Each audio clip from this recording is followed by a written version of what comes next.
say you want to make a contract in business, and you figure out how to make it, whether it will be a good contract, whether it will work, etc., etc. And you think of all these things and write them down, and you make the contract, and you think that's fine. But one of the variables that you couldn't possibly include in the contract was that your partner would slip on a banana skin and break his neck.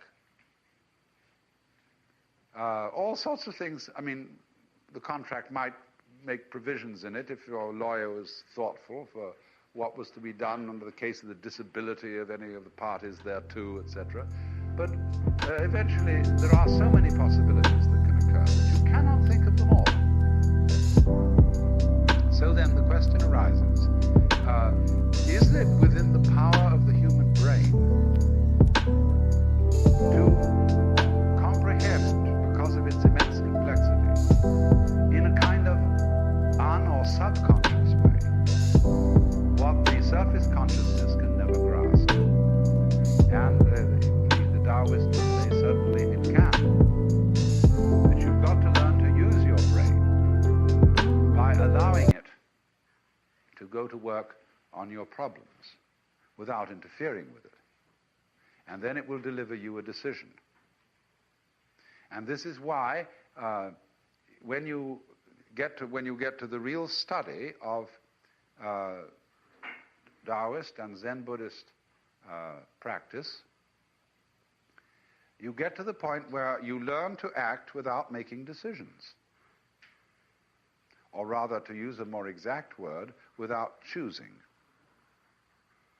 Krishnamurti talks a great deal about being choicelessly aware. And he says freedom is precisely the state of not having to choose. Now that sounds quite paradoxical.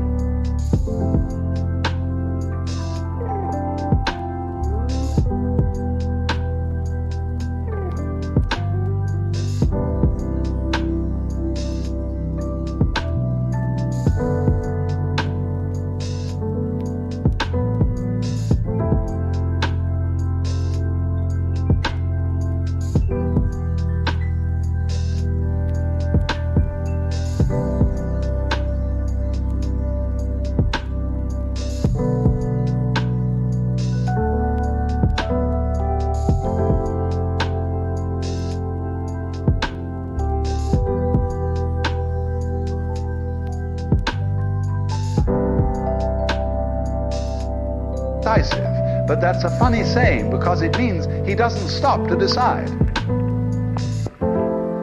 So in the training in Zen Buddhism, which is simply a Buddhist extension of Taoism, Zen Buddhism arose out of the marriage of Buddhism and Taoism in the 5th century AD.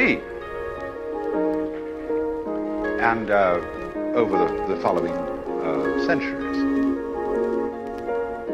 So they have a way of training you so that you always act without choosing. For example, there was one day a leaky roof, and there were a couple of monks attending the Zen master. And he said, the roof is leaking. One monk disappeared and came back instantly with a sieve and put it under the drips. Another monk, after some time, came back with a bucket. The master praised the one who brought the sieve. Now, the action wasn't exactly appropriate, to catching rain. But the point was that he was in the spirit of the Zen discipline by acting without choosing. And you will notice this with certain people. Certain people never hesitate. They always seem, if something needs to be done, they seem somehow simply to grab something and do it.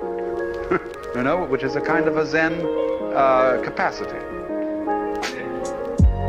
But so what happens is this, that the teacher of Zen constantly throws curves at his students and puts them in dilemma situations where they have to act immediately.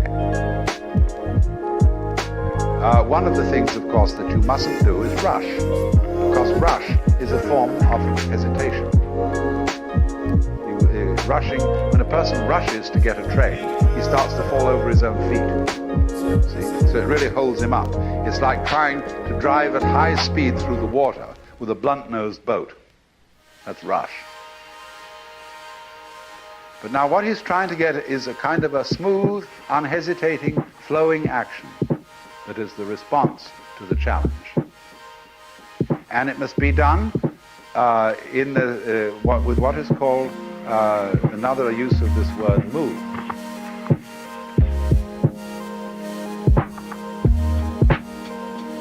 This is called wunyan in Chinese or munen in Japanese. And this word nen is composed of the character meaning now and the character meaning mind-heart, shin. And so has the meaning of a thought, but especially for us, it is well translated by the psychological term blocking. You're blocking, you say to someone when they hesitate, when they dither, when they stop to choose. So the attitude of munan or wunyan is the unblocked mind, where it doesn't hesitate ever. Just as the river doesn't hesitate when it flows, and just when you clap your hands, the sound comes out without hesitation. And when the moon rises, the water doesn't wait to reflect it. It reflects it instantly. So that instant reflection, or it's a kind of resonance, is what is looked for as a response of the individual to his environment. And he does this to the degree that he knows himself to be one with his environment. Then his capacity for response increases in according to the way in which he feels that he is simply all of a piece with it and not something that is in it and with a barrier around him through which messages have to get, and then the decisions have to be made up and sent out. So then, you could say that a kind of extremely subtle sensory awareness has to be developed as between the individual and his environment, so that he feels it out. Now, today, this sort of talk is very unpopular because scientifically minded people, especially academic scientists, those who teach in universities, are exceedingly suspicious of intuitive reactions. They say, oh, blah, blah, blah, blah. You can get into all sorts of trouble that way. But the thing that they neglect to realize is that everybody uses it. Even the most meticulously careful, analytical, rigorous, sound scientist uses intuitive judgment after a certain point. Why? Because you may accumulate data forever, and you may decide that this is on the whole and taking all due things into consideration and procedures having been worked out, that this is the right thing to do. Why do you decide then?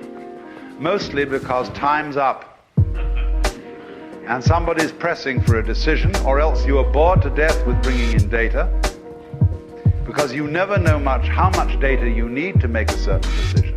And therefore you may go on collecting data till all is blue, but in the last analysis you'll work on hunch. And so much is actually in the end decided by flipping coins. And the pity of flipping coins for making decisions gives you only two choices, heads or tails, one way or the other. The Chinese have a more subtle way of flipping coins. They have a method of a 64-sided coin to flip, so that instead of just heads or tails, there are 64 possibilities of coming to a decision when you don't know what to do. This is called the I Ching, or the Book of Changes. where the symbols are yang and yin. That is to say, for yang, a straight line undivided, for yin, a line broken in the middle. There are 64 ways of combining 6 of these lines in a hexagram. And so there is a complex method when you have to make a grave decision for tossing. You do it by tossing sticks or coins, and it gives you one of these 64 figures. Now, if you are very wise and have studied the Book of Change for a long time, you don't need to use the book. You just look at what the figure is, and you can tell what it means. Because you see, these figures are made up of each 6 hexagram figure is made up of 2 threefold components. That has 2 components, of which this one is water, and this one is heaven. So you will have water over heaven.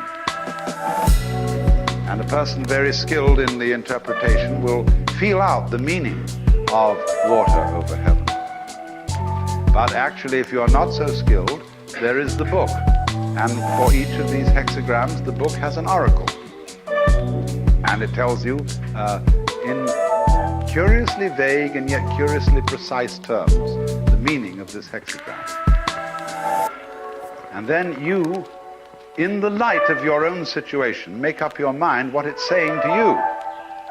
In the light of the problem that you've raised, the question that you've asked, the decision that you had to make, you will find invariably that these 64 choices are one of them, or indeed all of them. But you have to pick one of them because you are, after all, tossing a coin.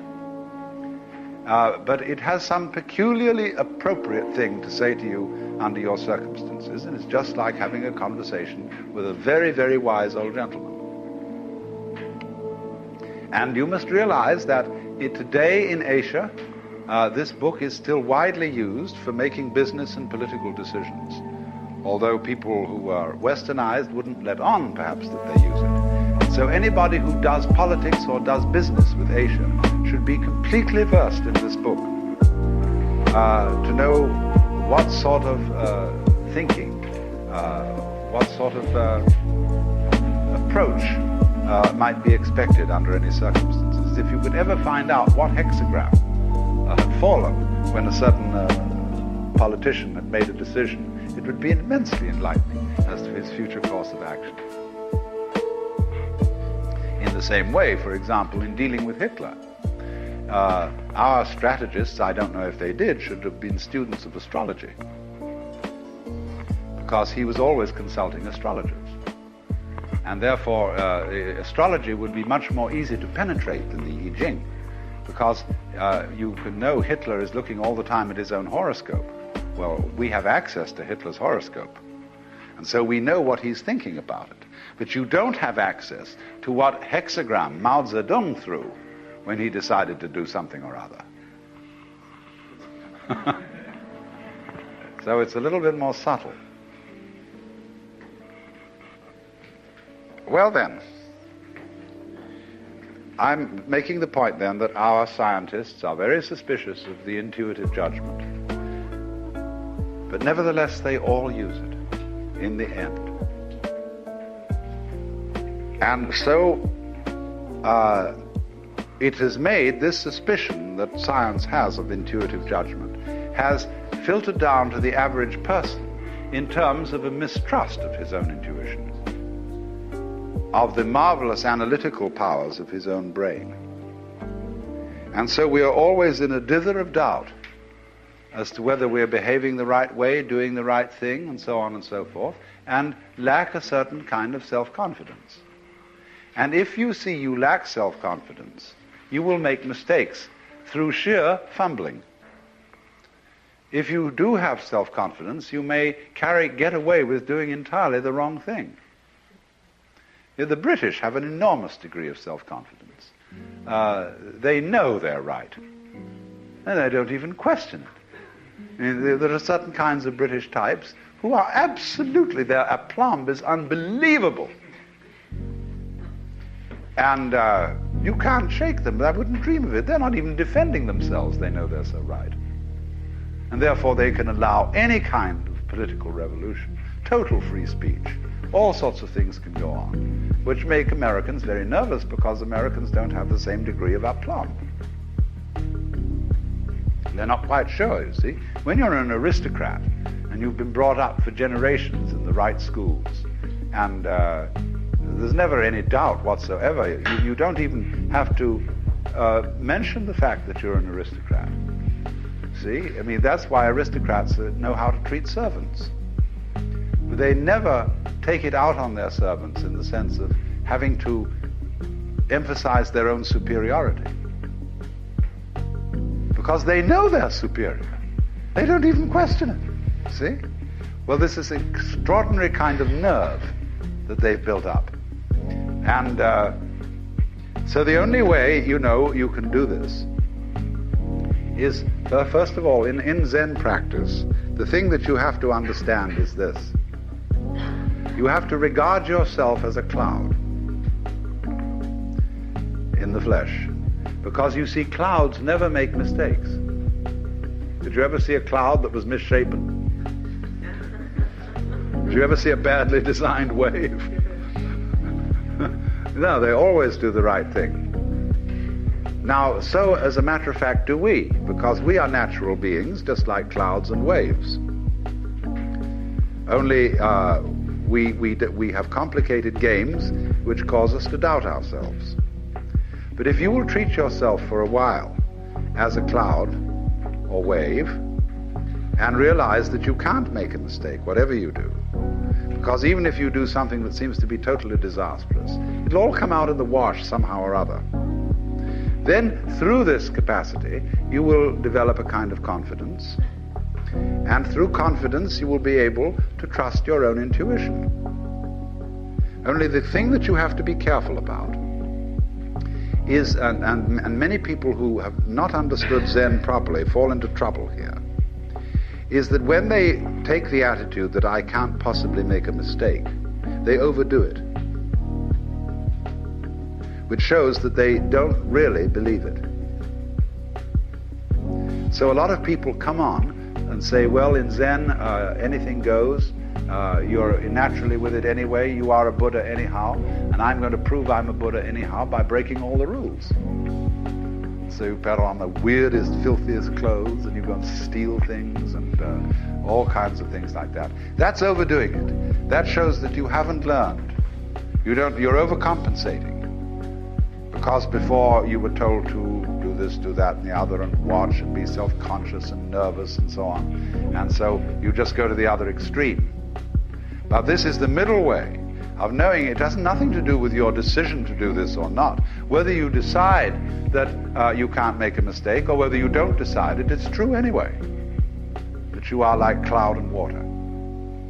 And through that realization, without overcompensating in the other direction, you will come to the point where you begin to be on good terms with your own being and to be able to trust your own brain. But at that level, you are supra-personal. That is to say, when you realize that you stand here as a body,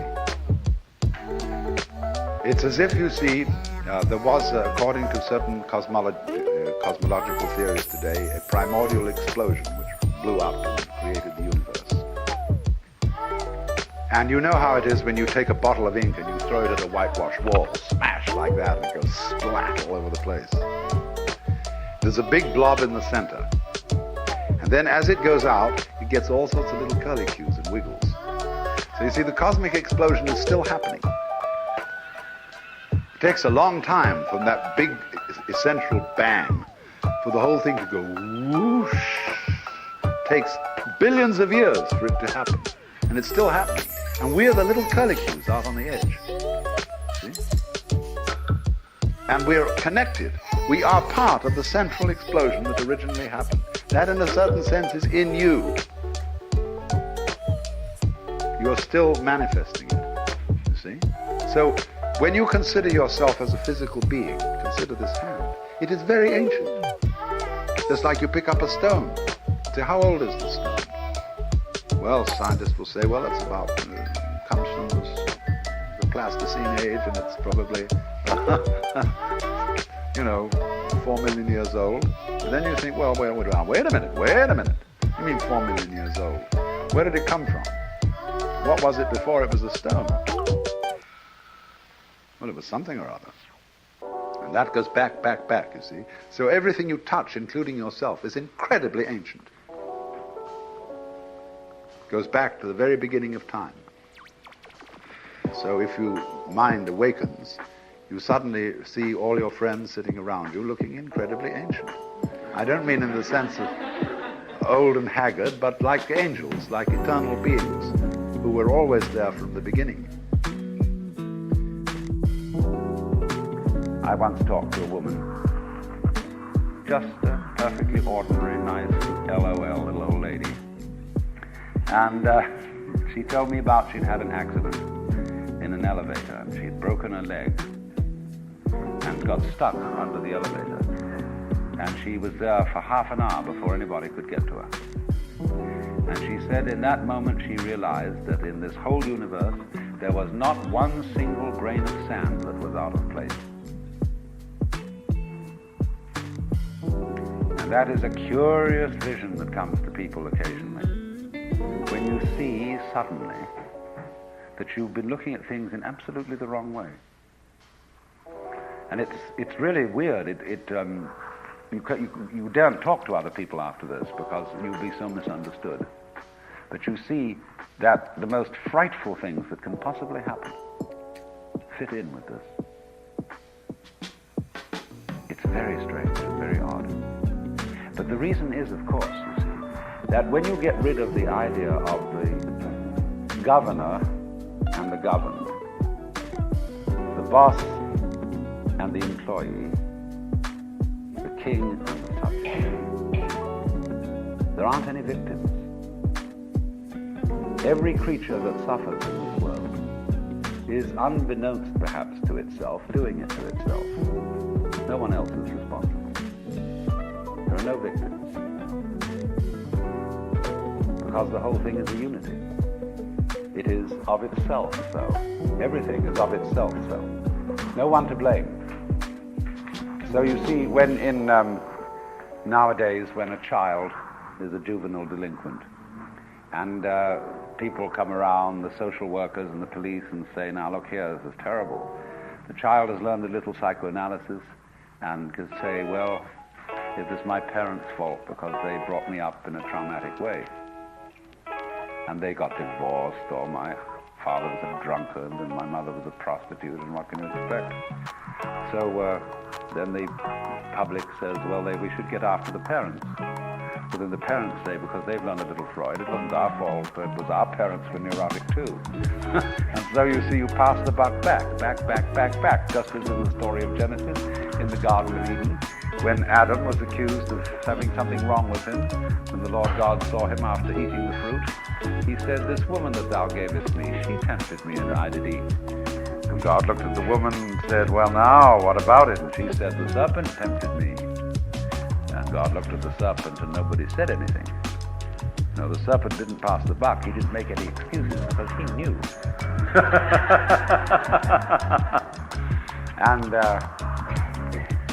But in this way, you see, one passes the buck back all the time. He says, it wasn't me. I just got involved in this because you, my father, and were messing around with my mother, and you went too far, and now you got a baby. It isn't my fault. That's a terribly irresponsible attitude. See, because you must recognize that you were your father's own desire. That was you, that glint in his eye. And that you go back. Imagine an explosion. Supposing I make a splosh of ink against the thing, and you see from the center, all this spray flows out. So way back in the beginning of time, maybe, according to Fred Hoyle, there was a colossal explosion which threw out all the galaxies. And as the explosion goes out, the spray gets finer and finer and finer and finer, and you'd look at it as all one thing. It's reaching out like you would spread your fingers like that. And you, every one of you, are little reach outs on the end of that big explosion. And you see you go right back to the beginning. Your bodies are the most ancient things that there are. It goes like that. Yeah, it takes millions of years to go splat. But you're in it right there, you see, and you did it. Right in the beginning, you blew this thing up. Self-so. Everything happens of itself. It's a very interesting experiment to let sound come to your ears. Now, why don't you try it? Why don't you all just close your eyes?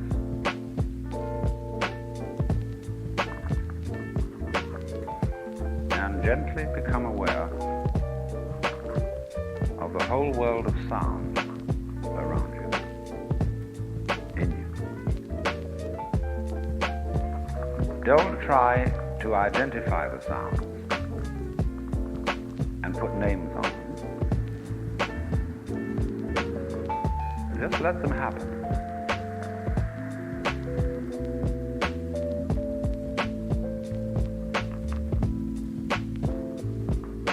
Don't feel that you mustn't make any sounds like belly rumbles, hiccups, coughing, so on. That's all perfectly part of the scene. Just for a moment, let all sound happen.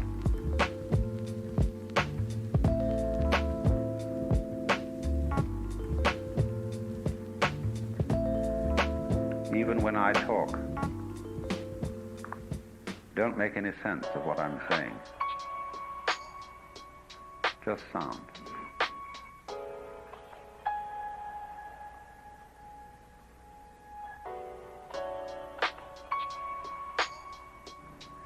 You should listen like that before you go to sleep at night.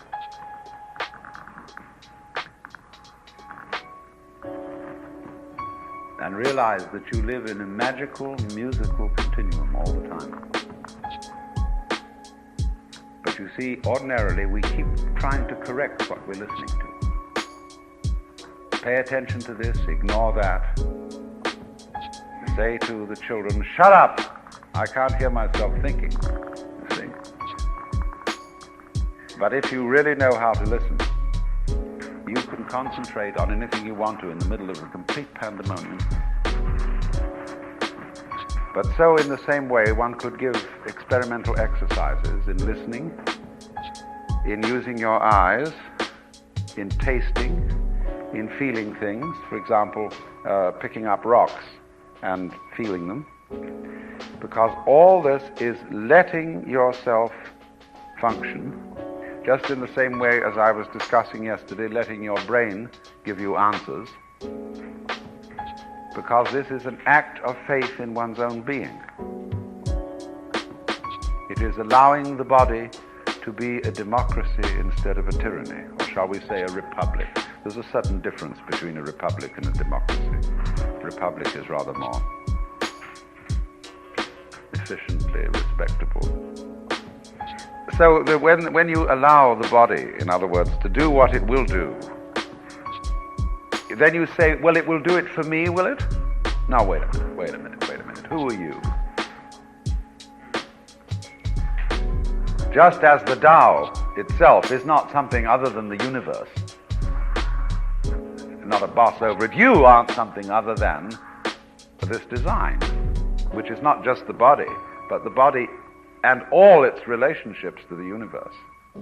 You don't stand apart from that. You don't have it. You're not in a situation where there's a kind of inspector, which is you, which watches everything that goes by, like you were watching the traffic go by on the street. But we think we are that, and indeed seem to have a positive sensation of being the inspector who watches all this happen. Partly because of memory, which seems to give an impression that one is a static mirror, you see, which reflects everything that goes by. We get this from remembering. And on the other hand, we get it because we are trying to fight change and resist it.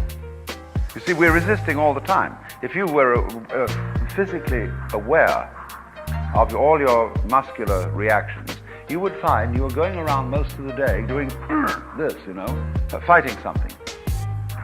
You can get a person to lie on the ground and say, now look, you're completely supported by the floor. You won't fall down, so let go. But it's very difficult for people because they're afraid that if they don't hold themselves together, they will turn into a nasty goo that will all fall apart and drip through the floor. So everybody is trying to use their skin and their muscles to hold themselves together, but it'll all take care of itself. You won't fall apart. So there's a constant resistance going on, and that resistance is experienced, you can be aware of it in terms of a sense of strain here between the eyes. This is its center. And that constant resistance to life and the sensation of it is what you actually feel when you think about yourself. I is that feeling of resistance. Now, if you let go, there is no necessity whatsoever for an inspector who watches everything that happens. You are what you experience. Your experience and you are the same. Your thoughts are you, your feelings are you. So there's no necessity whatsoever to try and stand aside from them and be standoffish and say, you go away.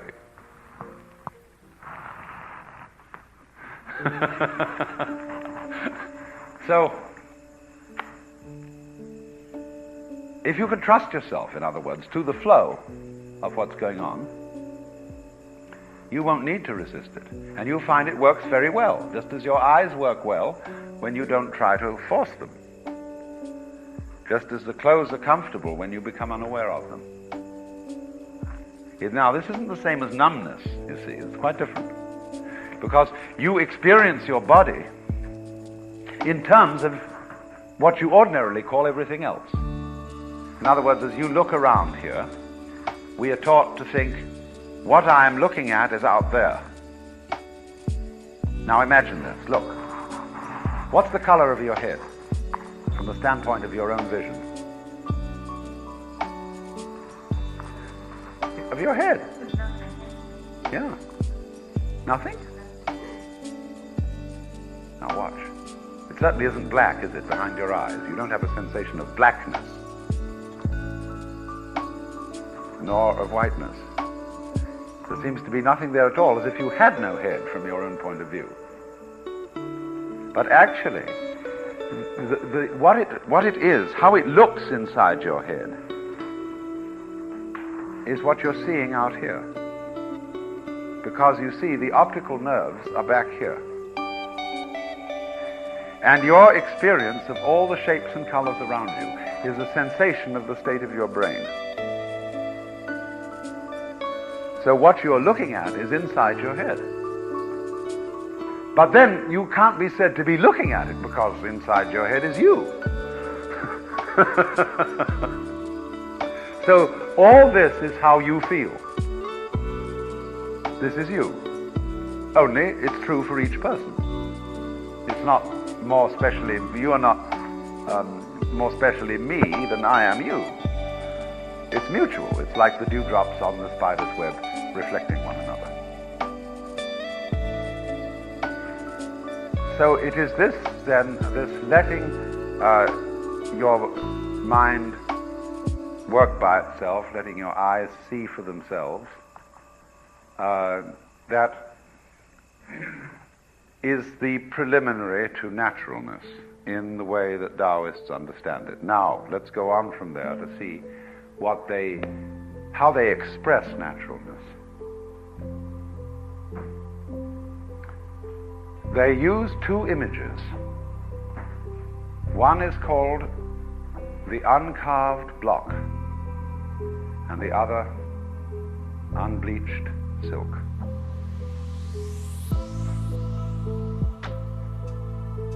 And these two images lie at the root of all those great art forms of the Far East that are associated with Taoism and Zen Buddhism. And I'm going to show you the tea ceremony after this, because that is the best possible demonstration of this particular mood, because it combines, it is what you might call the art of the controlled accident, because it combines discipline with spontaneity. The point of the uncarved block is this. You know, there's a Japanese art called bonseki, which is the cultivation of stones. You might call it the art of growing stones. The Japanese national anthem says, "May our emperor reign 1,000 years, reign 10,000 years, until little stones grow into mighty rocks, thick velveted with ancient moss." So there's the idea, first of all, that a stone is alive. Next, there is a love of stones in their natural shape. I have a huge series of slides that I took in Japan of nothing but stones in gardens. And they have a genius for the selection of marvelous stones. They like stones that you will find in a river, which have been worked on with the water until they look almost like clouds. And they'll take one of these stones and hitch it up on a mule cart and bring it down. And then, instead of just dumping it in the garden and patching some moss on it, they'll take it away to a corner where it's in the damp, and it'll grow moss naturally. In Japan, moss grows quite quickly, naturally. And when the moss has grown naturally on the stone, they move it into the place where they wanted it exactly in the garden. And then they arrange sand round it in such a way that it looks as if it had always been there. You cannot, you see, there is nothing that's not natural. Nothing at all. The idea that there is something artificial is a completely artificial idea, because a skyscraper is really as natural as a bird's nest. But how to demonstrate naturalness? You see, it's like what is called in mathematics an asymptotic curve. That is a curve that approaches the axis of a straight line. Here's the straight line. Now here's a curve going to the straight line. It's always getting nearer, but never touches it. What we call approximation. So the idea is to make a skillful approximation to the natural. But if it were just natural and only natural, it wouldn't call attention to what it's doing. It wouldn't point it out. And so the idea of the artist then is, when he makes a bowl or selects a rock and puts it in place, is that the bowl should get the bowl and the rock should get the rock. They should look so much like, well, that rock you were always looking for. So then, this other word I mentioned that is unbleached silk. You know how nice unbleached silk is, what we call natural color, especially when you get shantung, which has a sort of texture in it. And it has a sort of, I'll tell you what is the equivalent in our culture is burlap. Especially the smell of it. And burlap with nubbles in it, and bits of straw. There's a wonderful feeling about that, which is what is meant by Su. It's primitive, yes, but marvelous. When, well, I'll tell you more about this later, but the point is, when the great masters of Taoist and Zen Buddhist art got their minds uncluttered and working properly, they suddenly discovered that some of the simplest things of everyday life, simple utensils that we use in the kitchen, the cheapest rice bowls that might be used by a peasant, were extraordinarily beautiful. They were unsophisticated. They were natural. In the same sense we have when a child, age 3, starts dancing. There's no self-consciousness, no playing to the gallery, nothing. The child is just dancing. That's natural. Now the question is, you see, for the adult who's all fouled up, how to recapture that. And this is what the greatest artists sweat blood trying to do. To make their work look as if it had happened by itself, as if it had just grown there. Now, there are exceptions to this, but the exceptions prove the rule. Beethoven, in some of his sonatas, arranged the fingering to be as unnatural and difficult as possible, so as to achieve the impression in the playing of immense effort. But that's the exception that proves the rule. In the ordinary way, the expert musician seems to be using no effort at all. It just happens through his fingers. But if he wants to portray effort for some artistic reason, then this sort of trickery is introduced. But the artist works and works and works all his life long to get to become again as a child, to regain original innocence and naturalness. But you see what happens through that work. In doing the work, the artist becomes the master of a tremendously sophisticated technique. He knows exactly how to control his hand, his brush, his paints, his chisels, whatever he's using. But however much you know how to say something, how to express something, that doesn't necessarily give you something to express and something to say. You can be a master of the English language and yet only have boring ideas. So then somehow you have to put your technique at the disposal of what we call inspiration. That means the Holy Spirit. And so in the same way, the artist who practices for years and years and years with his brush in the Chinese way,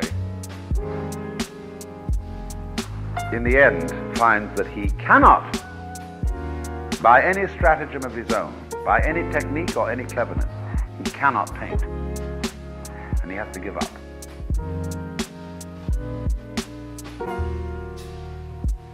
And then it happens.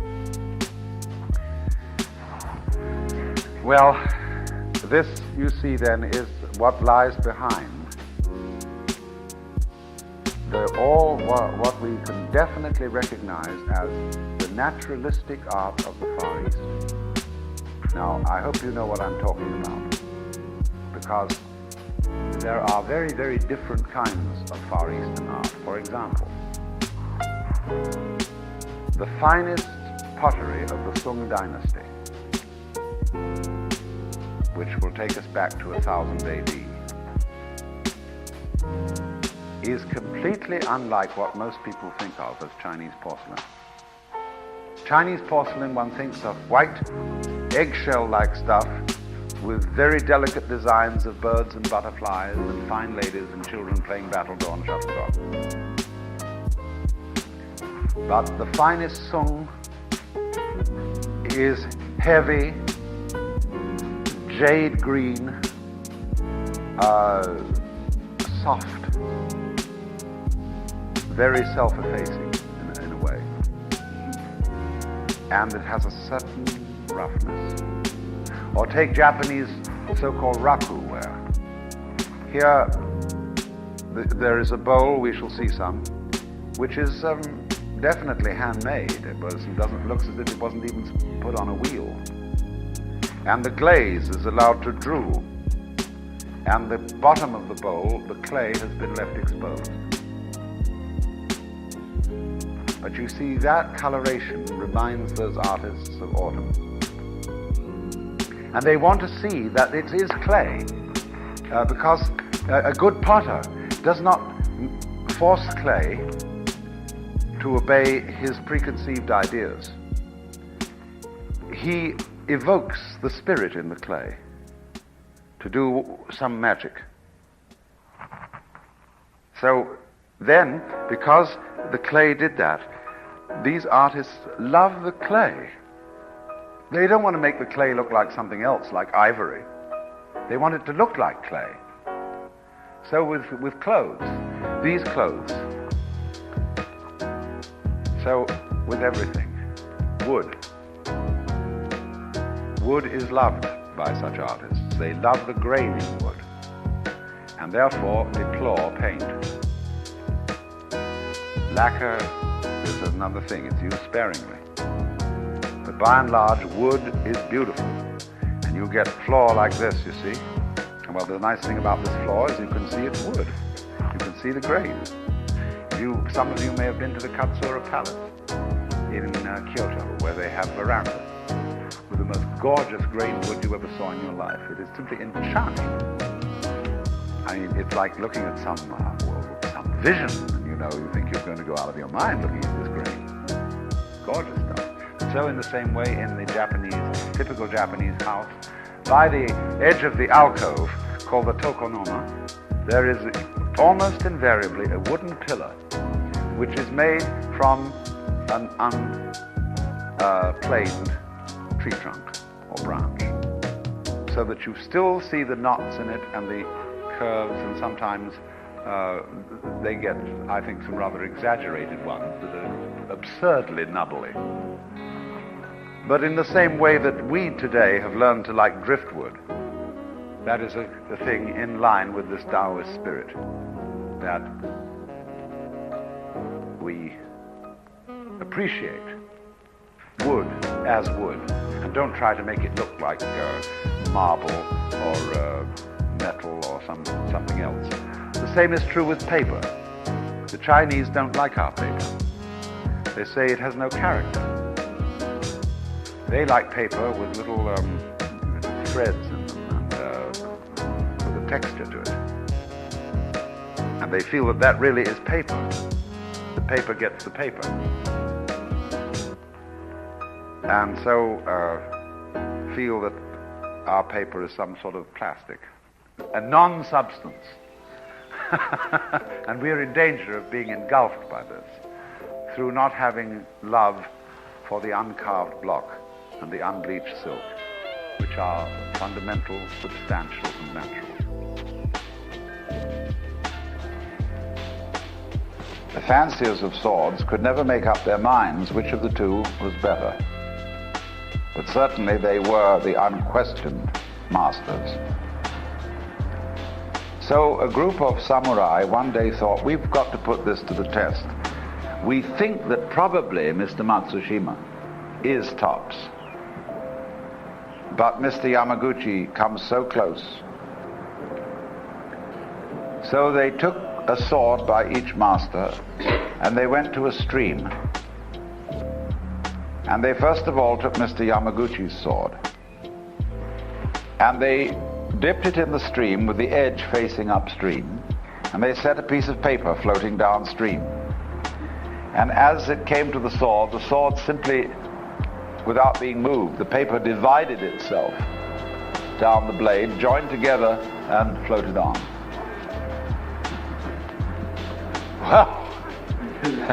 Well, that's a hard act to follow.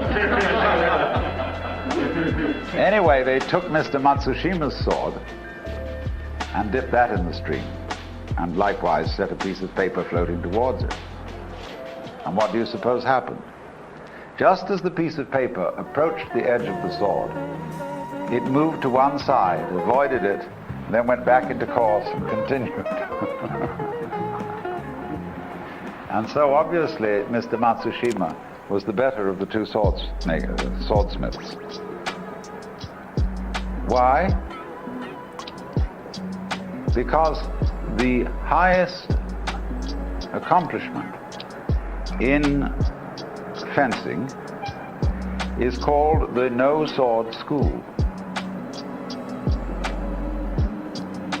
To be so good at fencing that you never have to use a sword. And there are all kinds of marvelous tales about great samurai trained in Zen and swordsmanship who never had to use a sword.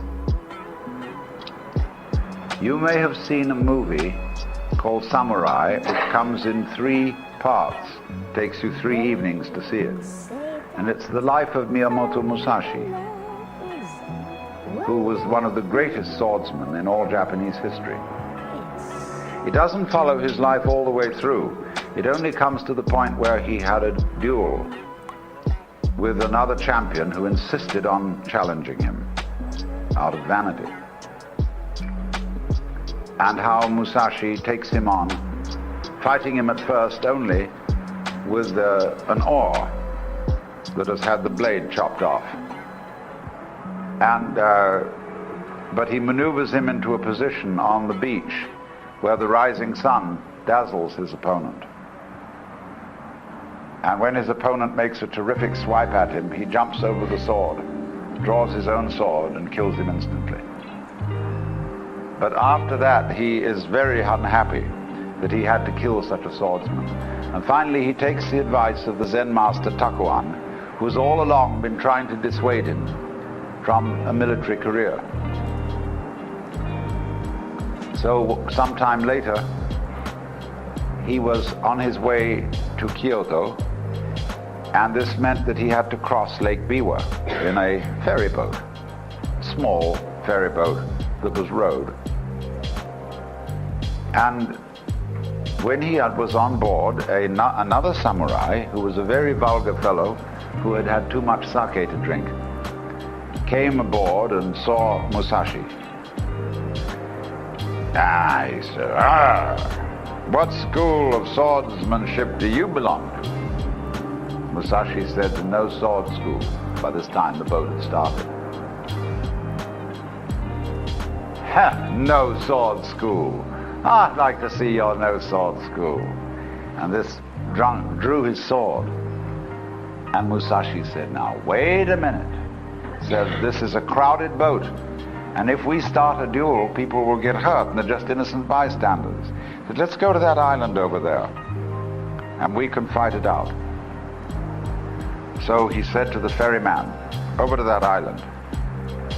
And he changed the course of the boat and went to the island. And this drunken swordsman was so eager to get out and fight that he jumped onto the sand, and immediately Musashi took the ferryman's oar and pushed the boat back.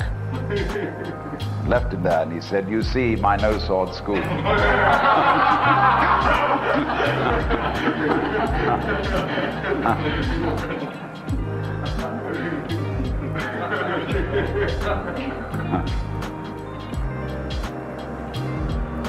So if I say to you, hi, you say, hi. If I say, how are you? You say, fine. There you are, see? There's your original self.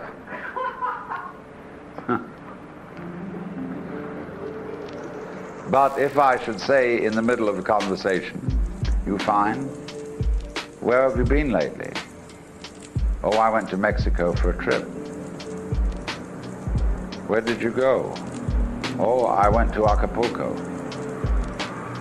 Did you enjoy yourself there? Not so bad. Why is my hand like Buddha's hand? How do you handle that one? And a master in such a situation said to, when his disciple blocked, he said to him, so far your answers have been quite natural and easy. Why do you feel some obstruction when I ask you about my hand being like Buddha's hand? Which, in other words, indicates, use your brains. And he won't, you see, because he's used to linear thinking. He's used to keeping on one track. Now this, you notice, you see, we're all on this. And therefore, when there's a conversation going on, we are uncomfortable if somebody changes the subject without ritual preparation.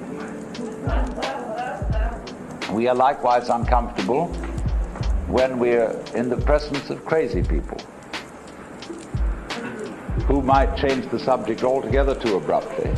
And same way with drunks who may not observe the amenities of etiquette in their conversation.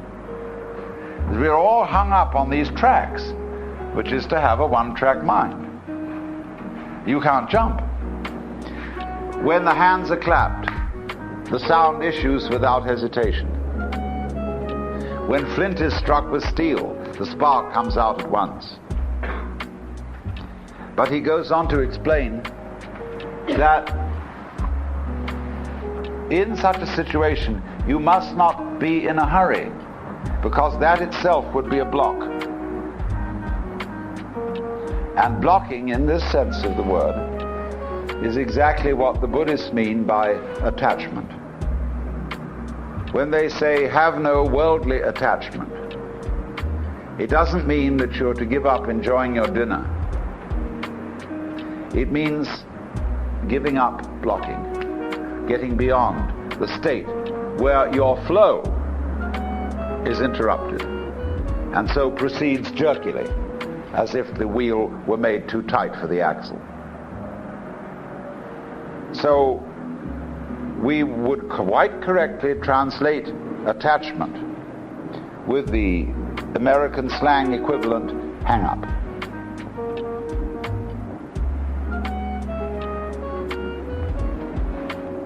So it is the hang up, therefore, the attempt to arrive at the solution to a problem demanding immediate action by reasoning, by calculation, which must take us along the linear path, whereas the event itself lies in a non-linear dimension. Never solve it that way. So also,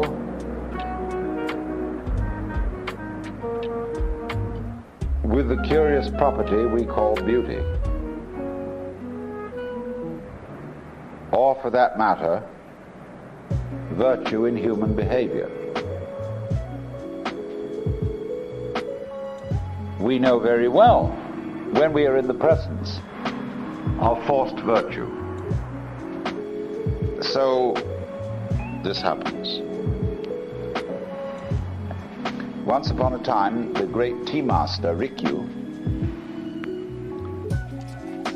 went to a tea ceremony,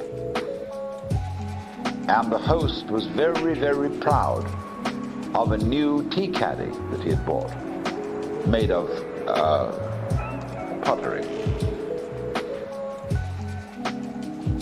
And Rikyu didn't notice it.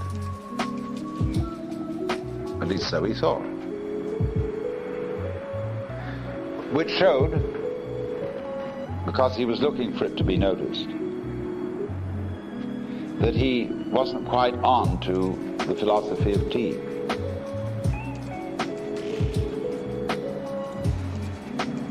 I had a friend, Japanese artist, who one day did a calligraphy for me.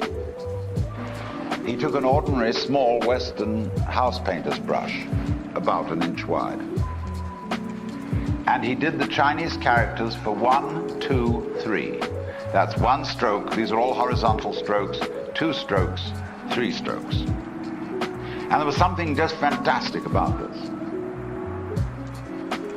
The brush, you see, was partly sometimes dry, so that you've got hairlines instead of solid black. It's so happened that a few days later we were due to receive a visit from Dr. Suzuki, the great Zen scholar. And I said, I'm going to hang that picture in my office. And the artist said, I hope he won't notice it. Which is because a fine work of art must so fit its surroundings as not to stand out like a sore thumb.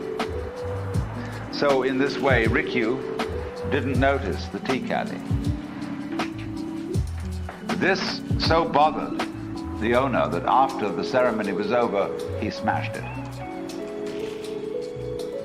However, one of his students knew that it was very valuable, and he collected all the pieces.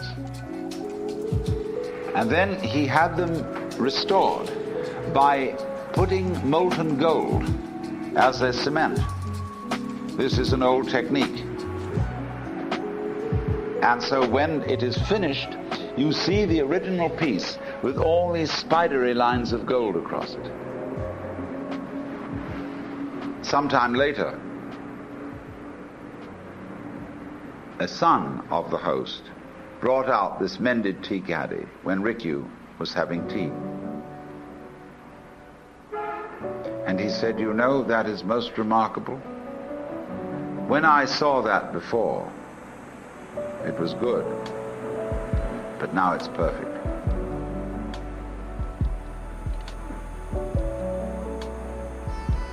This is what one would call a controlled accident. And all great art is a controlled accident. That is to say, it has in it the component of control, but it also has the component of the accident and of the natural. And it's getting those two together that is the marvelous thing. It's the same in human relationships. Let's take the relationship of love.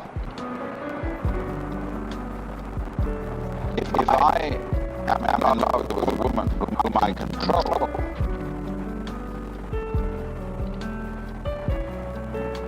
she may have a flawless body, beautiful behavior.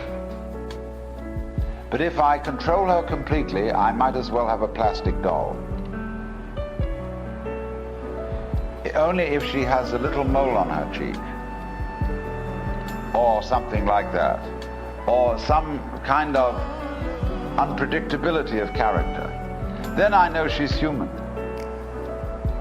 because the accidental has been introduced into the domain of the orderly. So likewise, when you go into a person's house and everything is spotless, everything in its place, you feel, by God, if you smoke a cigarette, you'll make the ashtray dirty. No, it's just that terrible. It has not got a quality which in Arabic is called baraka. Now, baraka means grace, roughly. But baraka is a quality when you say of someone, he fits like an old shoe. Or you've got a favorite saucepan that's old and dirty, but it's marvelous. Or an old pipe that you smoked, see? Where it's become very suited to you. It has baraka, grace. So the puzzle for every artist is how to get grace to strike. How to let an accident happen. Well, once upon a time there was a sculpture contest at the University of Chicago. It was at the Chicago Art Institute. And the competition was that every entrant was given a cubic foot of plaster of Paris. Do something with it. Now, the competition was won by a woman, and she started out by looking at that piece of plaster of Paris and said, this thing is so perfect that it doesn't know what it wants to be. And so she grabbed it in both hands and flung it on the floor. Then pieces were chipped off and it was cracked and so on. And then she looked at it again. And she said, now I know what it wants to do. And so by following the grain which she had introduced into that, she made something beautiful. Now, following the grain is what you do when you do a Rorschach test. You see this blotchy thing, which is the Tao, which is the primordial wiggly universe. And then you see something in it. You see an image in it. And you see a far more beautiful image than you can ever draw by what we call eidetic vision. And you assist the piece of wood or stone or whatever it is in which you see that image to do its thing. Now experiment with yourselves in this. Look especially when you wake up first thing in the morning, look at patterns in drapery. Look at shadows on the wall. And go into that state where you are receptive to seeing images. And you will begin to see all kinds of faces and trees and landscapes. Leonardo da Vinci did this. He used to go out and look at a wall which was weathered, made of bricks, covered with bird shit and all kinds of scratches and so on. And he would watch it until he saw a vast scene. He described seeing a whole battle going on. There was a Chinese Zen monk who had long hair, very unusual. And he used to drink an enormous amount of wine. Then when he was really far out, he'd dip his hair in ink and then slosh it over a piece of paper. And then he'd dry it out. And in the morning, he'd come back and look at what happened. And he'd put himself into this state of mind. And he'd begin to see a landscape. And it's fantastic when you put yourself to this, how detail after detail fits in. And all he had to do was make little touches of the brush to bring it out for everyone to see. And it looks, when we go to the caves of Lascaux and those ancient parts of France and go down and see the prehistoric paintings of animals, that it looks very much like they had followed natural formations in the stone on the wall of the cave, which had evoked their imagery of cattle that are to us inconceivably realistic for people that primitive. But we shall always find that when the artist has been following eidetic imagery and has not been trying to construct the image by himself,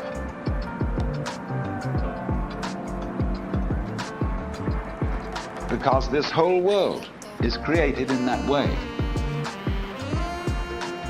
We're not aware of this, because we are so accustomed to seeing it in the way that we think is real and normal. You can also train yourself to see things which haven't been seen before. This is what many artists do. For example, in the history of Western art, 700 years ago, there were no landscape painters. Everyone was a portrait painter, or they painted scenes of the doings of human beings, angels and gods and so forth. And whenever there was landscape, it was merely incidental background.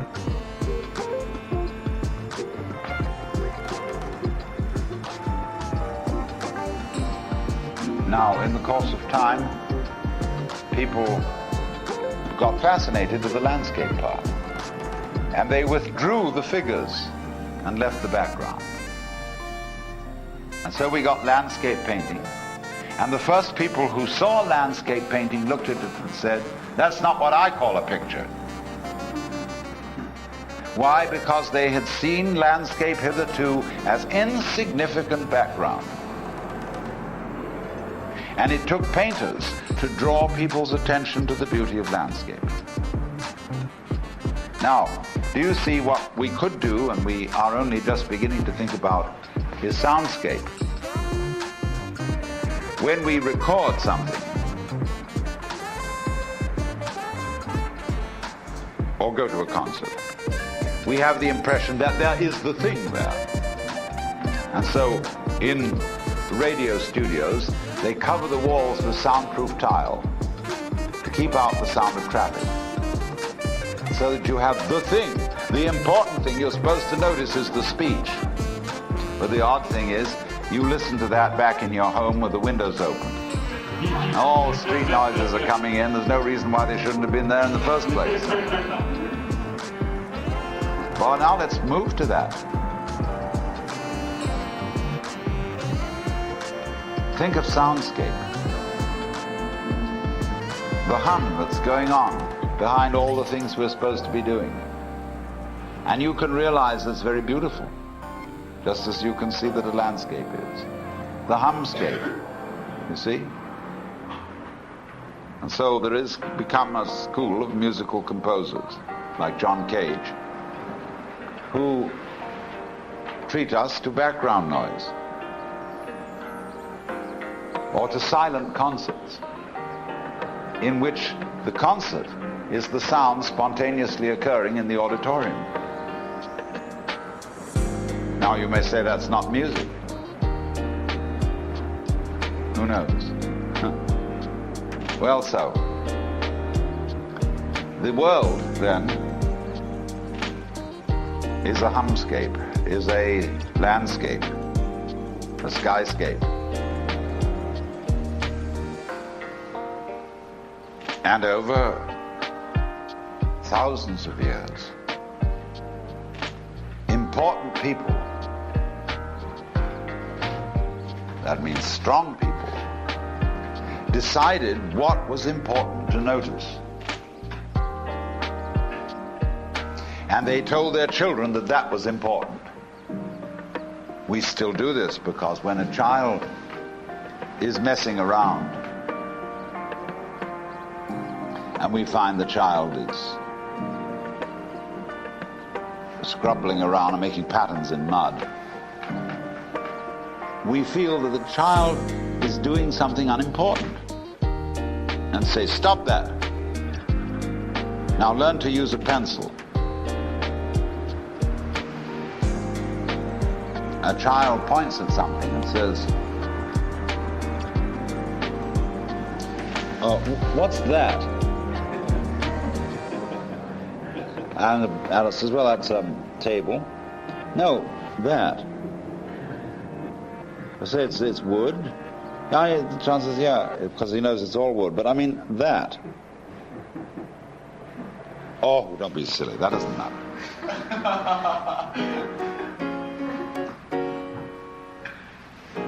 So in this way, we learn the official interpretation of the cosmic Rorschach plot, which is based on, as I pointed out, certain criteria, as that you must survive. It's your duty to live, see? Which is a double bind, because it says again, you are commanded to do the spontaneous. It's your duty to be spontaneous, because all life is spontaneous. So everybody is in a bind about this. But there it is, the world that we see is a creation of eidetic imagery. So wherever we select the human areas as being significant areas, and so they're called human, where the Rorschach blot is wiggling in the way that we call human wiggling, where it wiggles very much, and where maximal points of wiggling in our environment are other people. I mean, there are other things that wiggle. Cats wiggle, but not quite so interestingly. The wind in the trees wiggles, but again, it's more predictable. But the human wiggle is the least predictable wiggle in the total Rorschach blot around us. So we call that human.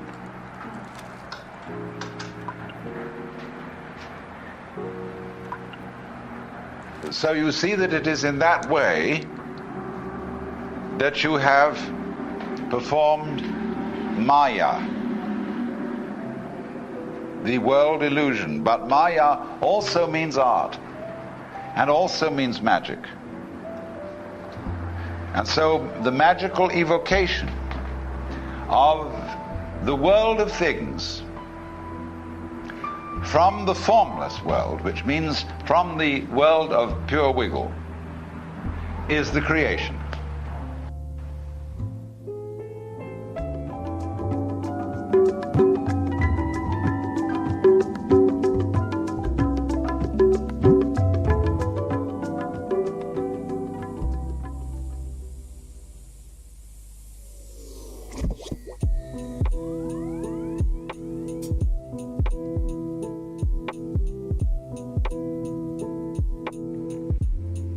The very fact that you are here at all to listen to this sort of thing indicates, as all philosophy indicates, that there is some unrest. That to be a human being is in some way problematic. That there is such a thing as a life problem. And different people have different ways of expressing it. But there is the reality of what is called in Buddhism dukkha, a very comprehensive word, generally translated suffering, but which might more accurately be called chronic frustration. And I first of all want to try and identify what this human problem is. And we start out from the fact that most of us have a puzzle with ourselves. Not so much with other people, but oneself. Lots of people say that they do various things, like go to the movies, or get absorbed in work, or read novels, in order to forget themselves. It's very commonly said, I want to get away from myself. And when we are left alone with ourselves, in silence, and there is no distraction, civilized people, whether they belong to the Eastern cultures or the Western cultures, tend to feel uncomfortable. This is especially true of Americans, who like to live in an environment of constant noise and to keep their minds busy. What is so much the matter with oneself that you can't stand it? Well, first of all, we don't know what it is. Yourself is the most difficult thing to get a look at. Because in just the same way that you cannot bite your own teeth, that you cannot look straight into your eyes without the aid of a mirror, that you are not apparently directly aware of your brain. For all this reason, yourself is too close to you for you to look at. And it always remains an unknown, a kind of a blind spot in the middle of everything. What color is your head to your eyes? Most people have a vague impression that behind the eyes there is a blank. It isn't black, it certainly isn't white. And you can turn around for all you're worth and never see it. What is behind the eyes? We don't know. But we have ideas about it. And the dominant idea, which most people have, is that there is something called I. When you use the word I, to what sensation do you refer? In what way do you experience I as something existing? Well, I've made a great deal of inquiries into this.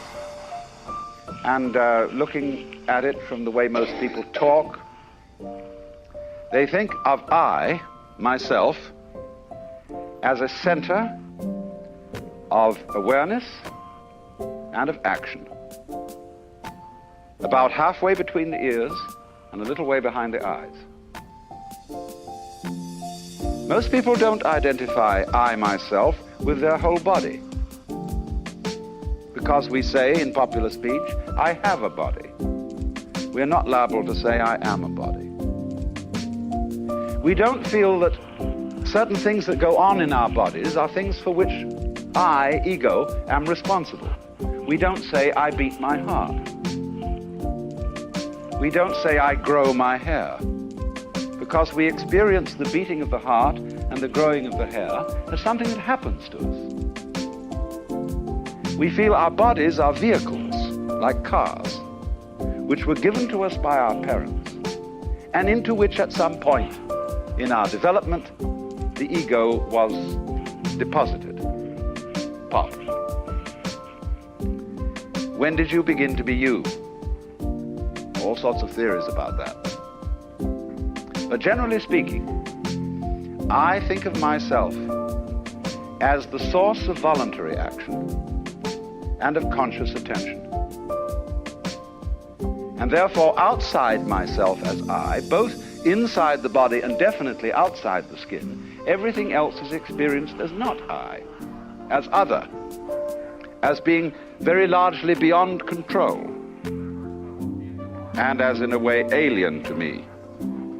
In the words of the poet Haussmann, I, a stranger and afraid in a world I never made. And here lies the root of problems, because it appears that I isn't really very permanent. At least it's messed up with, or mixed up with, a body that grows old and gets achy and inconvenient and finally dissolves. Then what's going to happen to me?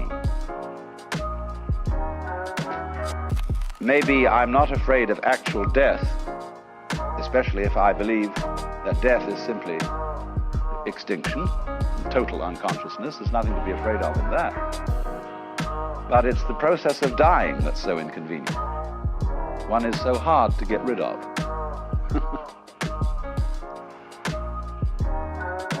And so why? I mean, why am I trapped in this situation? I didn't ask to come here. We say in popular speech, I came into this world. We experience this world as other than ourselves in the sense that we say you confront reality out there. You must face facts out there. And facts are always, of course, hard facts. Nobody ever talks about soft facts, but there are lots of them. So this sensation of, we could call it generally, of alienation from the universe. Now, of course, it isn't true that you came into this world. You came out of it, as leaves come out of a tree, as a baby comes out of the womb. You're a symptom of the world, in the same way that when a tree produces apples, you call it an apple tree.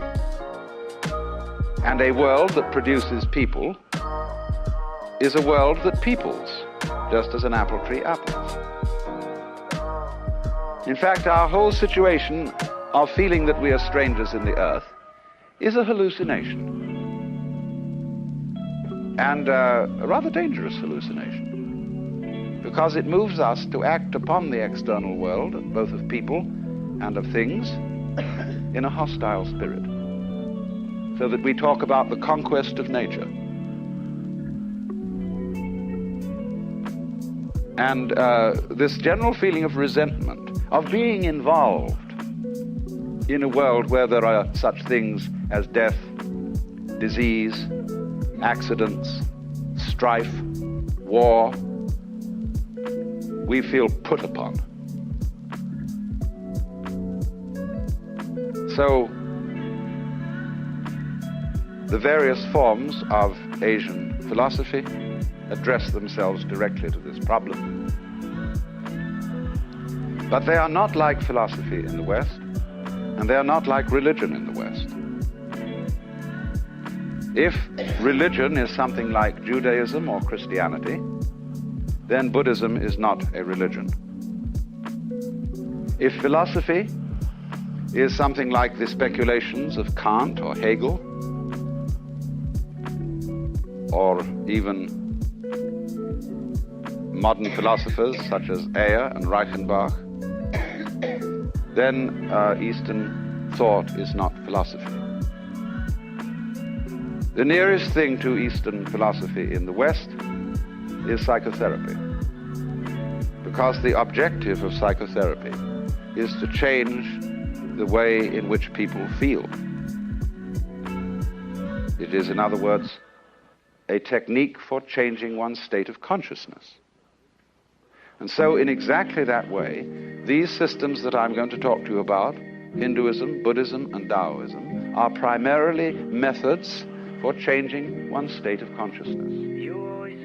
If, for example, a person is crazy and feels that he is the center of an enormous plot to persecute him, the object of the psychotherapist is to disabuse him of this illusion and get rid of his state of fear.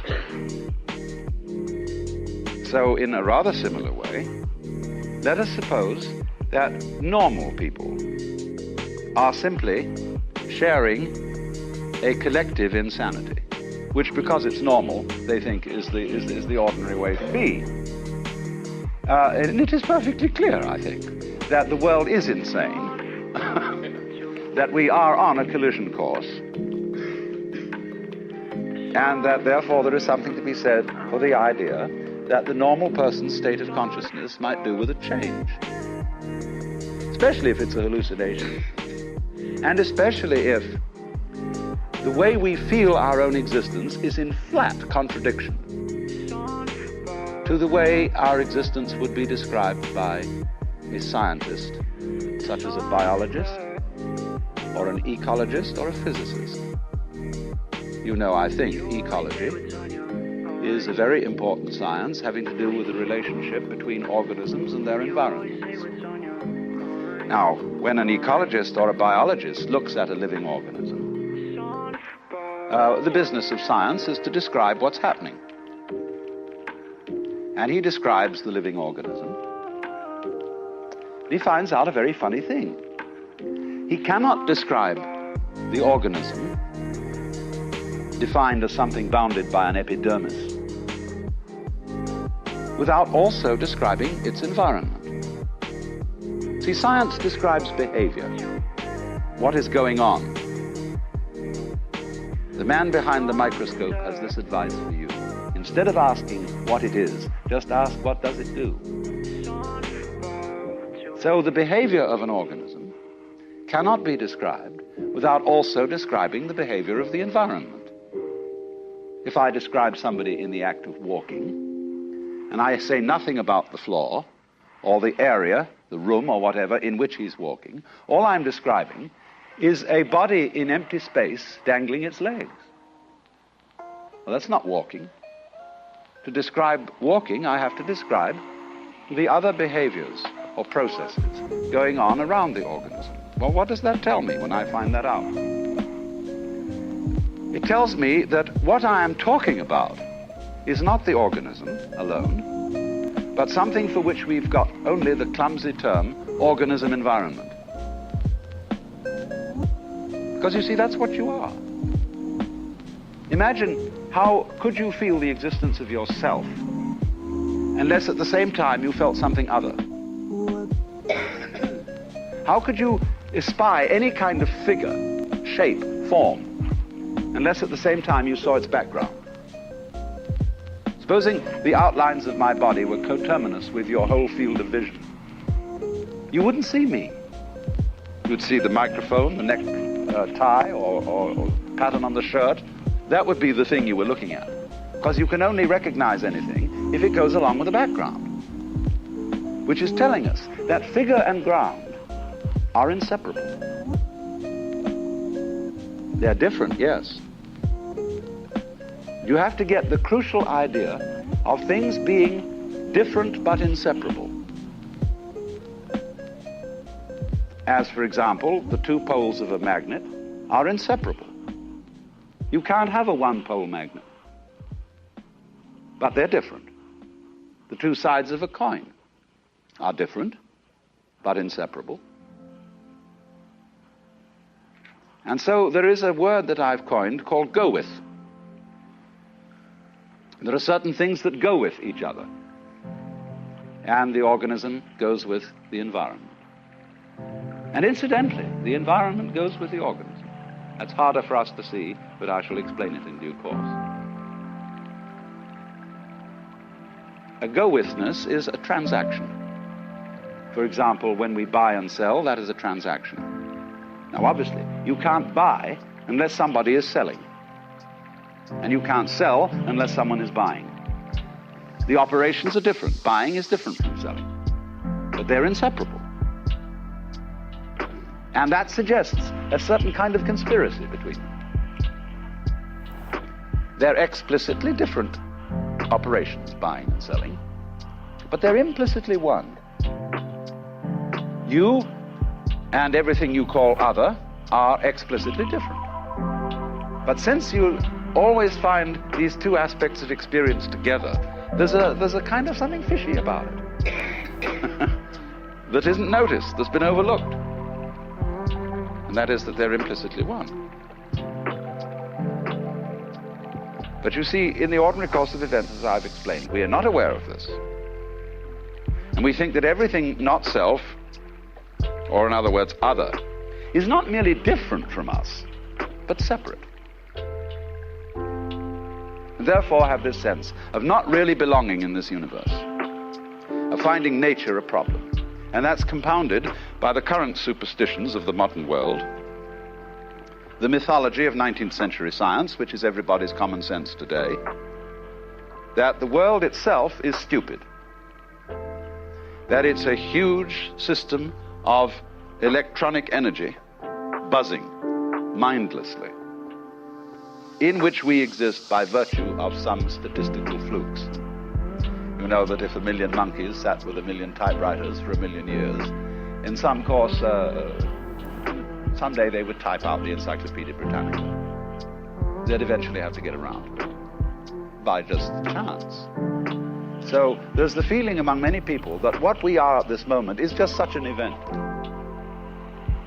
And that therefore, if we are going to maintain the human order, our values, our reason, our civilization, we've got to fight the world to maintain it. Because the world is stupid.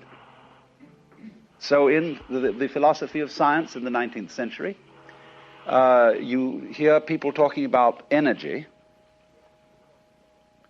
lying behind matter as blind energy. Freud defines psychic energy as the unconscious, and furthermore calls it libido, which means blind lust. It's stupid. The unconscious is stupid. It wants pleasure and has no sense of reality. And therefore, Freud would oppose the pleasure principle to the reality principle. And therefore, civilization is always thought of as being against pleasure, because if you let people enjoy themselves too much, they'll fall apart. Because the pleasure principle, the pleasure urge, is stupid by definition. So you see, then we have the sensation of living in an alien world. All this is further complicated by other factors, which I must now go on to explain. The feeling of insularity, of being I alone and separate, has something to do with the way in which we pay attention to life, and with the way in which we think about it. And these two things go together.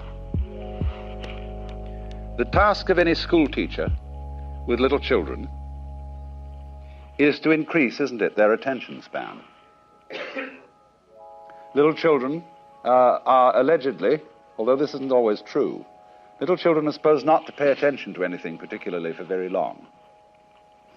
They run from one thing to another. They look out of the window. They pick their noses. They moon around. And so the teacher has to rap the desk and say, "Pay attention." And all the little children know exactly what's expected of them. That is, to wrap their legs tightly around the legs of the chair and stare at the teacher with a slight frown. That is paying attention. It has nothing to do with paying attention. It is simply an act. But what it does suggest is that we feel that paying attention or concentration involves a certain strain.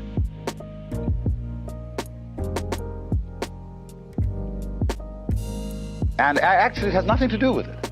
Concentration is hindered by strain. But we all say, try to pay attention. Try to think. try to understand what I'm saying. You don't have to. Your brain will do it for you beautifully if you just give it a chance. Your brain isn't a muscle. You need effort, yes, to lift something heavy. But you don't have to make an effort to think a complicated thought. If you do, the effort will get in the way of the thinking. It'll distract you. But everyone thinks that that's what you have to do. So what you call I, the sensation of I, is, among other things, a chronic sense of mental strain. And it is physiologically located between the eyes. It's been found out that if you relax all sense of tension between the eyes, you will change your sense of your own existence. But that's where it is. That's why the frown comes. And that's why, of course, Buddhas are always depicted with a bright jewel between the eyes, a sign of openness, of illumination. The next thing is, you see, when you pay attention, don't we say in ordinary speech, you can only think of one thing at a time? What do you mean by that? It raises two questions. Why can we only think of one thing at a time? And what is a thing? I love asking children, what do you mean by a thing? And they will say an object, which is another way of saying a thing. It doesn't help at all. One very smart child once said to me, a thing is a noun. And she's quite right. Because you can't think, and to think and to thing are the same process, without using words or notation of some kind. You can think in words, you can think in numbers, and you can think in simple images like squares, triangles, crosses, as when we think in terms of road signs that mean certain things. But thinking is the process of calculus. It is examining the world bit by bit, in series, one after another, one bit after another bit, as if we were looking at a dark room with the aid of a narrow-beamed spotlight, and tracing it out all over the room, and then in memory piecing together the bits, the series of bits over which this beam passed. Then we construct from that what sort of a room this is. A floodlight would, of course, be quite different.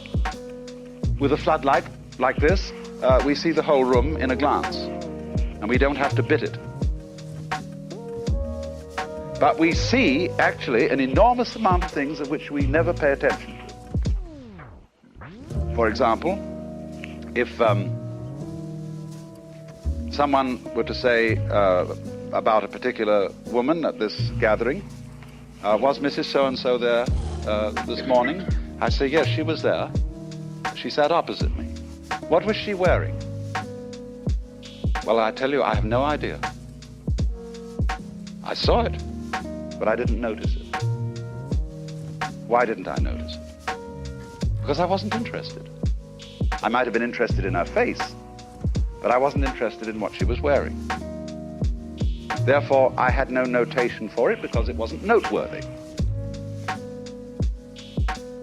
Now, you see then, when we use notation, what we do is we pay attention to those features of the environment which we have been taught to regard as significant, important. And then we stick a label on them. And that label is a word, a symbol of some kind, or a number. And in this way, we fragment the world into bits, called things, or events. Things are represented by noun labels, and events are represented by verb labels.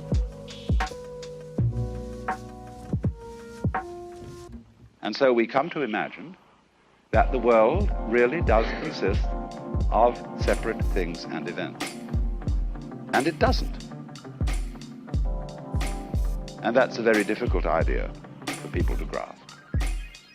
The reason is, you see, that we found this method of thinking about the world so useful for predicting what will happen, for remembering what did happen. And in order to predict what will happen, it is based on remembering what did happen.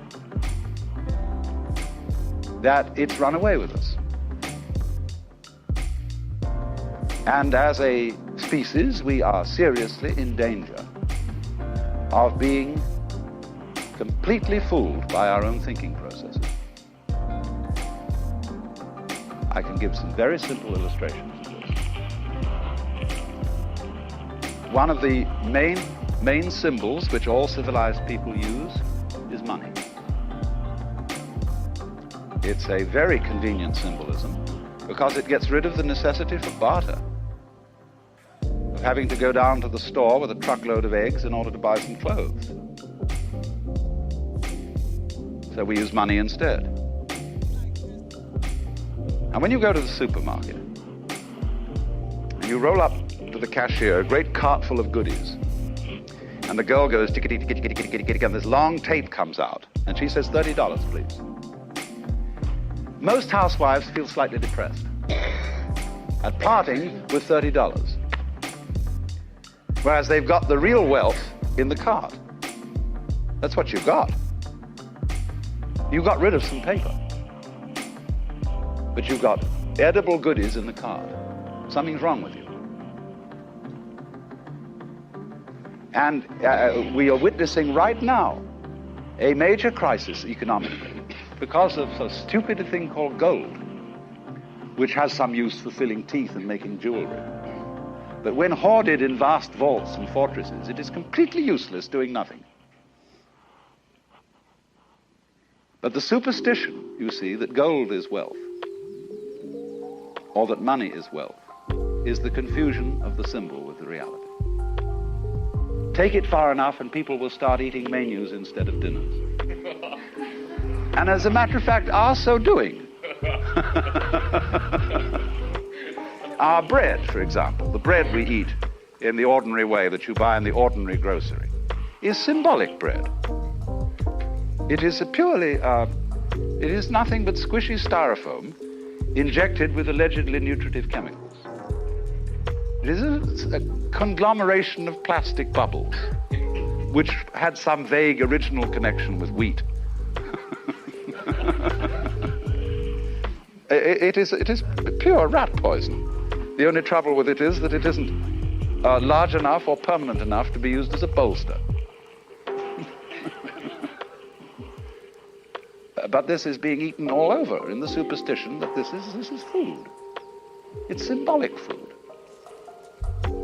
It's an imitation of what Mama's new bread used to look like and feel like. You know, when it first came out of the oven, it was a little squishy. Remember? That's what everybody was looking for, but they've been fooled. Same with the car. The average American car looks as if it were a streamlined, thundering rocket. Now, it isn't. Because an engine of that kind is not streamlined unless it's streamlined underneath as well as on top. And all it is a fake imitation of streamline plonked down with an open bottom on a chassis.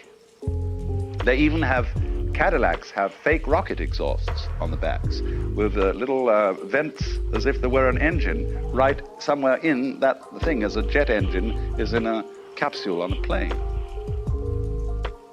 You see, the thing is front. It's a pose. It's a fake. So you see, what is happening to us then is the ability to think has gone to our heads.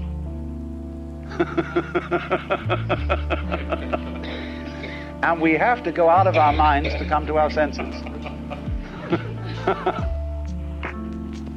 It's like this has happened in the past in the course of evolution. There was a prehistoric animal called a titanotheer, which was a sort of forebear of the rhinoceros. And it had a nose horn, which was, of course, a very useful weapon.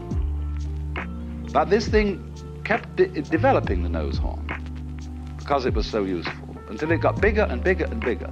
And at last the creature couldn't hold its head up, and it became extinct. Too much of a good thing. The dinosaurs became too big. They found bigness was an advantage over other animals, but they overdid it, until they had to have one brain in the head and another in the rump. So that some caveman, you know, has a pet dinosaur, and And when he goes to bed at night, he takes his club and bangs it on the tail. And it screams in time to wake him up in the morning. So it became extinct. So the human being can become extinct through overdoing his head, by thinking too much.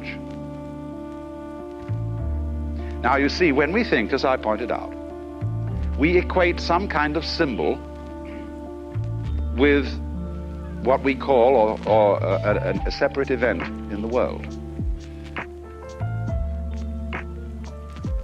The symbols are separate from each other, but the things are not. This world is a great wiggly affair. Clouds are wiggly. Waters are wiggly. Plants are wiggly. Mountains are wiggly. People are wiggly. But people are always trying to straighten things out. Look, you see, we live in a rectangular boxes, all kinds. Look at the bookshelves, see? Everything's straightened out. So wherever you look around nature and you find things all being straightened out, you know people have been around. They're always trying to put things in boxes. Because boxes are classifiers, pigeonholes. Words are labels on boxes. But the real world is wiggly, wiggly, wiggly. Now, when you have a wiggly system like a cloud, how much wiggle is a wiggle?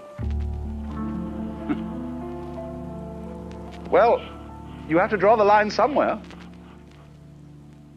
And so people come to sorts of agreements about how much of a wiggle is a wiggle, that is to say, a thing. One wiggle. And always reduce any one wiggle into sub-wiggles. Or see it as a subordinate wiggle and a bigger wiggle. But there's no real fixed rule about it. Where does your head end and your neck begin? Vaguely around here somewhere, but there's nothing really precise. Your head is very different from your feet. They don't look the same at all. But you don't find, in the normal course of events, heads running around without feet, or certainly feet running around without heads. They go together. And as your head and your feet go together, so do you as an organism and your physical environment. Bees and flowers, for example, look very different. But they are one organism. Because there's no bees without flowers, no flowers without bees. The flower opens itself and distributes perfume into the air. The bee, but it's rooted to the ground. The bee is independent and buzzes. But the thing is really a flower bee. That's what's going on. Just in the same way as inside you, your organs look very different from each other. The brain is very different from the stomach. But they're inseparable.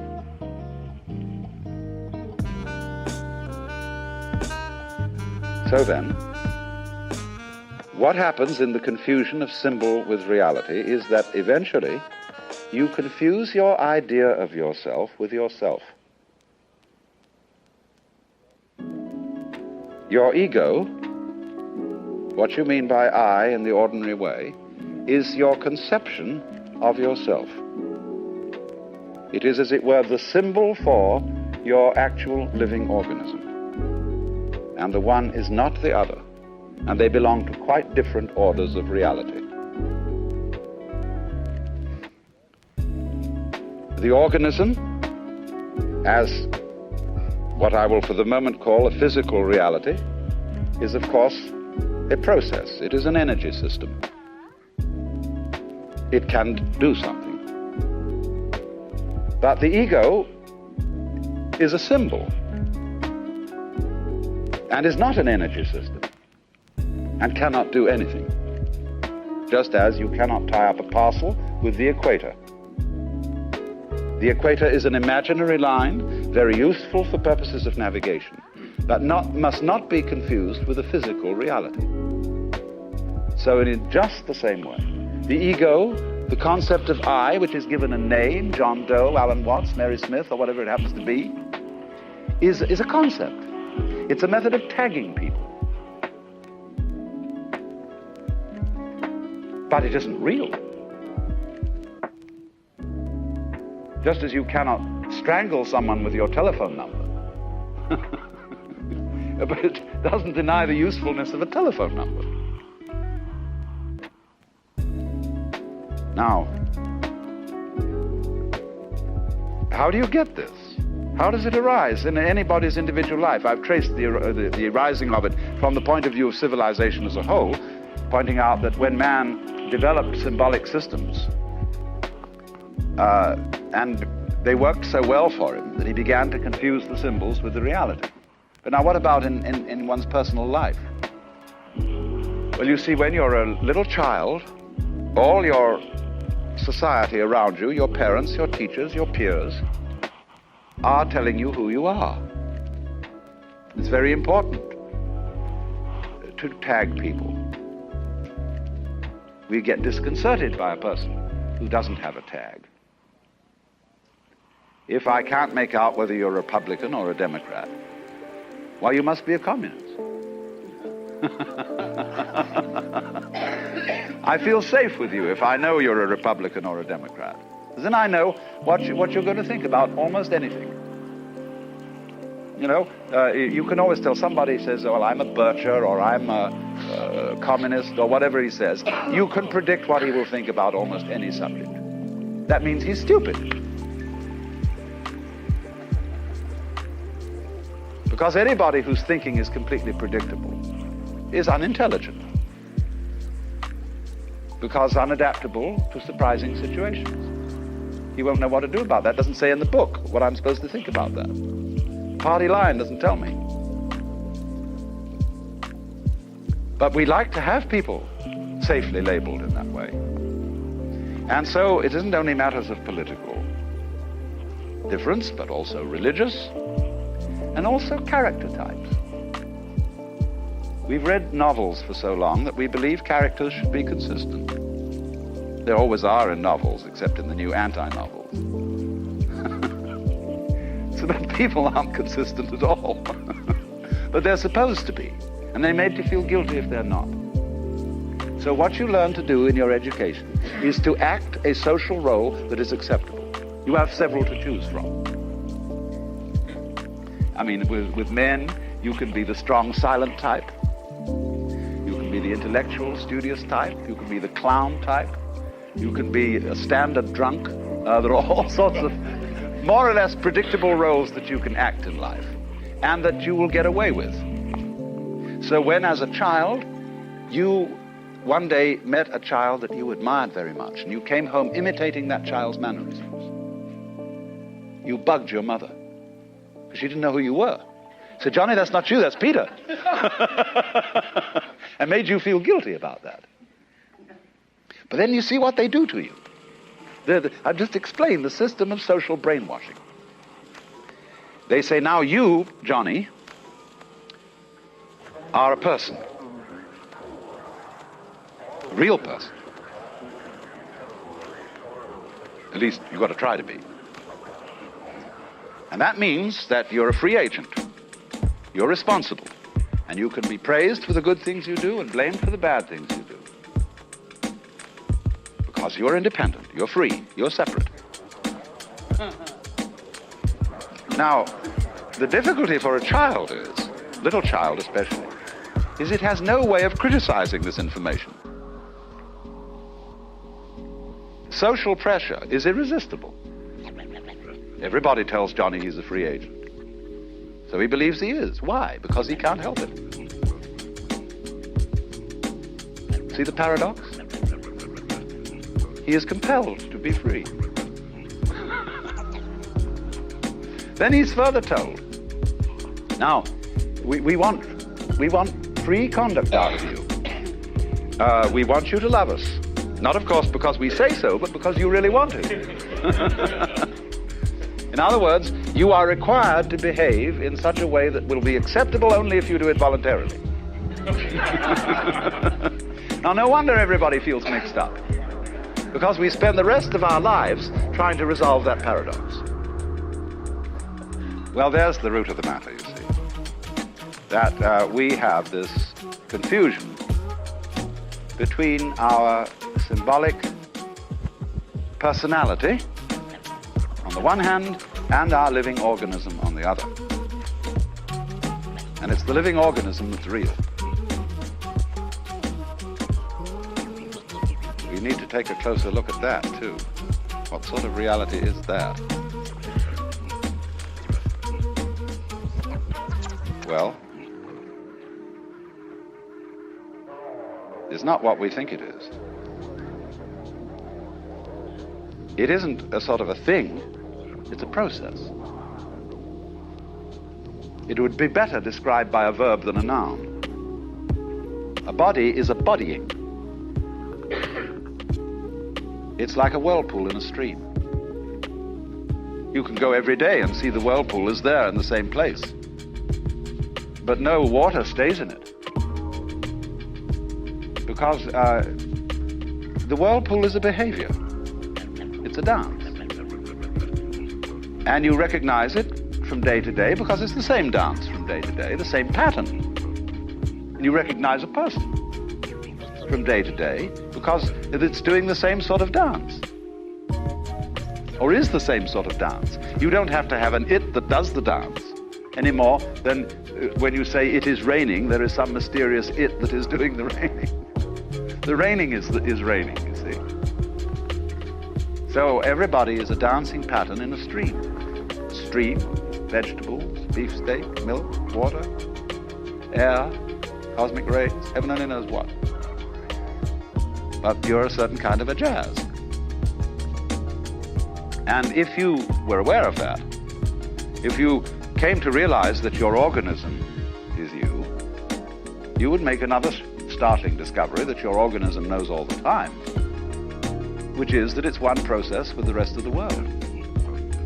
Just as the sea waves, you can't isolate a wave, can you? There is waving. And as the sea is waving and the world is peopling, you are a wave of the world of energy saying, yoo-hoo, I'm here, see? Take notice, what a funny thing I'm doing today, says the universe, with each one of you. And so, if, in other words, the organism, in its bones, shall we say, knows all that, but you don't know it with your conscious attention, because you can't get to look at yourself and you're confused with your ego, which is to say, your social role, your person. The word person means mask. Persona in Latin, that through which the sound comes. The megaphone mask worn by actors in Greco-Roman drama. So the word person coming to mean, when we say someone is a real person, that means it's a genuine fake. Not like some antiques.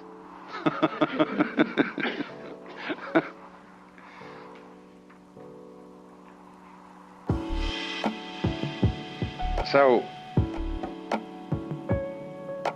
it is then as a result of this way, of this fragmented, broken up, bitty way of thinking about the world, that we feel disconnected, cut off, isolated. And therefore, since we cannot see the self directly, or experience it directly, as an object out there, we put all sorts of superstitions onto it. It's like people thinking about death. You can't imagine death. And so onto this void, one projects all sorts of things. People are afraid of death. They think, oh, what's it going to be like to go to sleep and never wake up? And they imagine themselves being shut up in the dark forever and get bugged by it. But on the other hand, when you start thinking about what will it be like to go to sleep and never wake up, it suddenly occurs to you that when you were born, you woke up without ever having gone to sleep. It's rather funny. And of course, if it happened once, it can happen again. And that begins to get you real puzzled about what you mean by you. But everybody feels he's I. Everybody has this sensation of being in the middle of everything. Turn around and see more or less equally in all directions, and you feel that you're in the center. Everybody feels in the center, just as much as I do. In fact, insects feel they're in the center. And I'm quite sure they feel that they're people. We don't, of course, don't bother to notice them in any great detail. And therefore they all look the same, and therefore we say, well, they're not people. They're all alike. They're some sort of mechanisms. Well, they look at us in just the same way, and they can't make any sense out of what we're doing. So we're some sort of funny mechanisms going around, so far as they're concerned. But so there's a lot of mystery hidden in this self that we have. Well, of course, you see, we're worried about it. We see the organism vanishes. We're always defending our personalities. And somebody accuses our personality of falling apart and say, now, you're not being consistent. You're not fulfilling what you said you would do. You're not playing the role you're supposed to play. Everybody feels that they're coming apart because they're not acting right, as on the stage. So we're constantly on the defensive. And also we're a prey to anxiety. Anxiety is a trembling motion. To be or not to be, that is the question. Because the minute you know you're alive, and really become aware of being alive, you realize that you might also be dead. Because to be implies not to be. And not to be, although we don't really think about that, implies to be.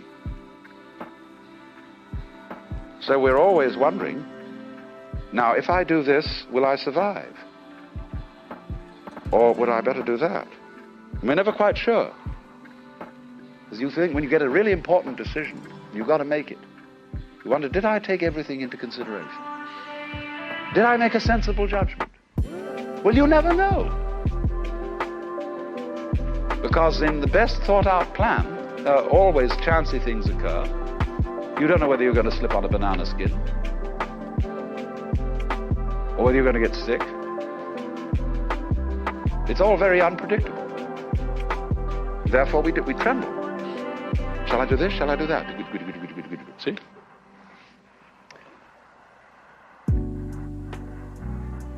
Now, when it occurs to us, of course, it doesn't in the ordinary way, that there is no choice between to be and not to be.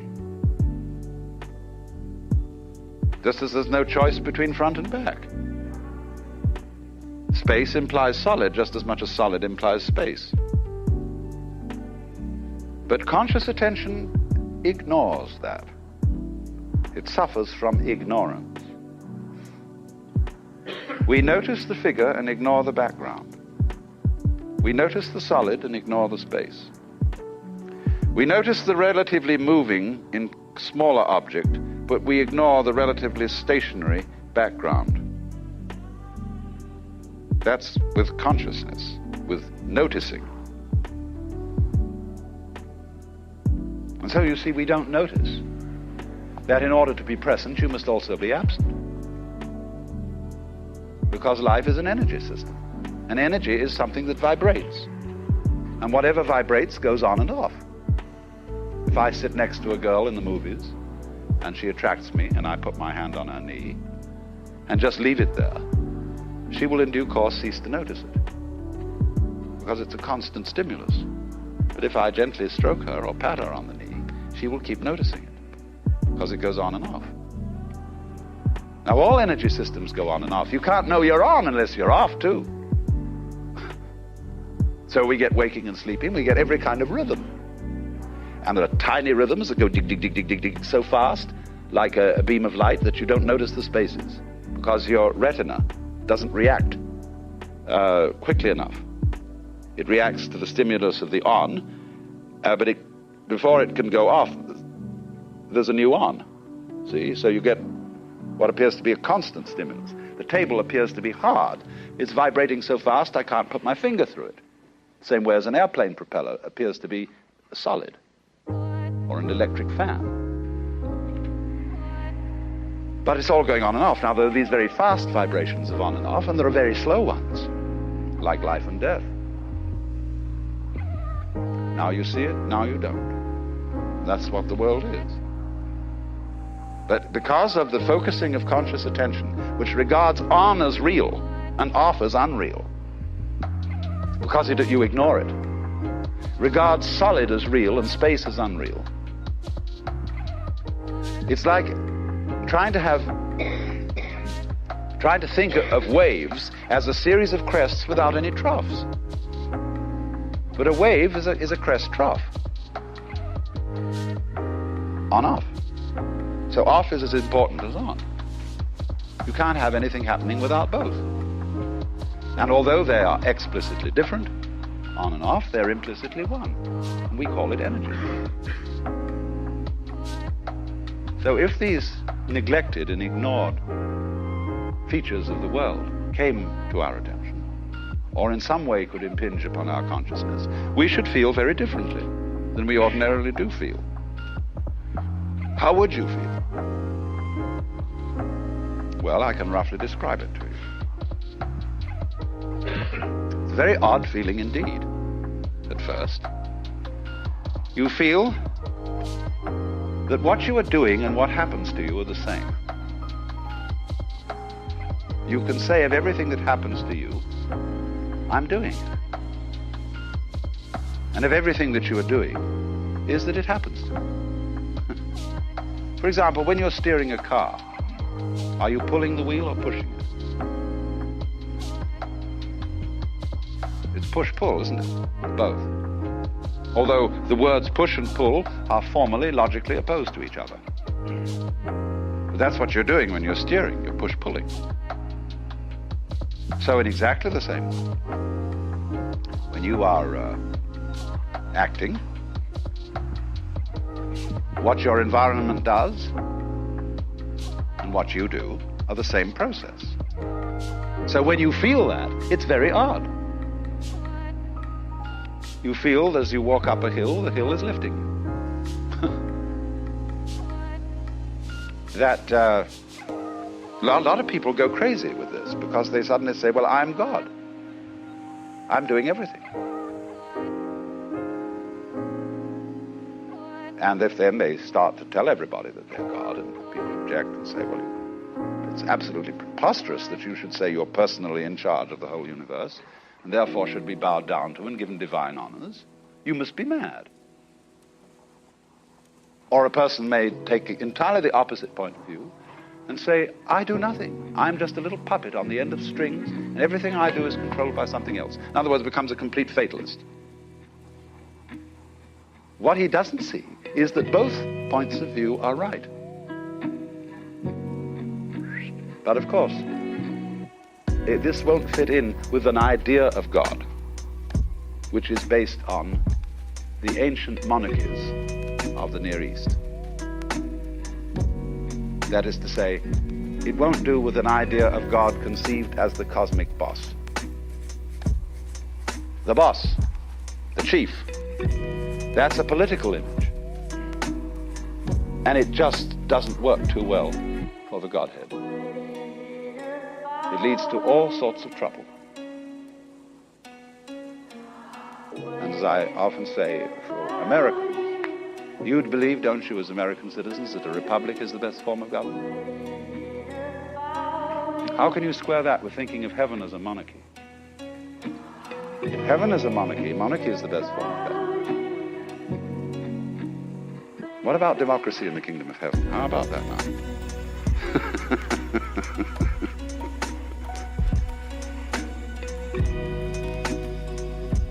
So, you have to conceive God in accordance with some different kind of image. Or maybe, wait a moment, maybe we shouldn't do that at all. Images of God are idolatry, aren't they? There are no image. Because every image is an idol, and idols that are made of imagination and thought are much more dangerous than idols made of wood or stone. Nobody takes a wooden idol seriously. You merely regard it as a symbol, and it's such an obvious symbol. But a concept that seems so spiritual, so abstract. But it's the most dangerous kind of idol, as we shall see when we come to the study of Buddhism, how it gets rid of all the conceptual idols.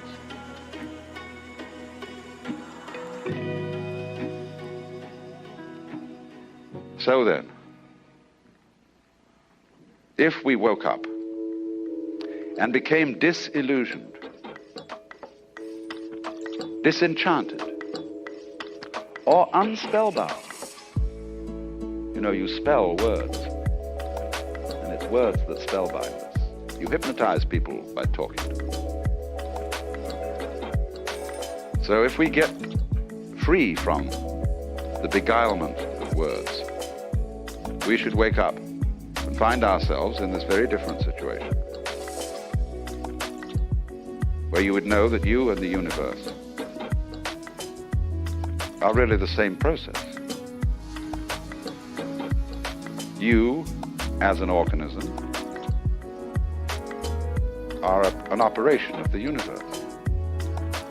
The real you, though, is the whole thing. That's why in that rather fumbling proto-science called astrology, when you wanted to draw a picture of a person's soul, you drew a crude picture of the universe, his horoscope. Because your soul isn't in your body's in your soul. And your soul is the entire arrangement of forces constituting this universe, centered on your physical organism. So that's why the astrologer took the time and place of a person's birth and said, how are the heavens arranged around that? That's why the soul is in heaven. The meaning of that, it is heaven. It's the total arrangement of cosmic forces, the total pattern. And when you wake up to that and actually feel it to be so, I assure you it's just great. And you stop worrying about you still are sensible enough not to walk into a fire, but you get rid of that deep central anxiety. Because it's like the universe has nothing to fall onto if it drops.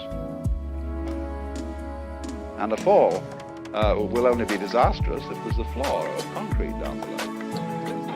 The universe has nothing to fall onto. Everything in it is dropping. The earth is dropping around the sun. Just so long as there isn't a planet in the way or something like that, nothing happens. And the system as a whole, there isn't anything in it. So why worry? Besides, if you disappear as an organism, great. Because if you went on too long, you get tired of yourself. And so there's always a new surprise. The thing is a self-surprising system. That's why it goes on. When you know the future perfectly, it's already past. You've had it. When you know the outcome of a game, and it becomes certain, you cancel it and begin another one. So never do too much.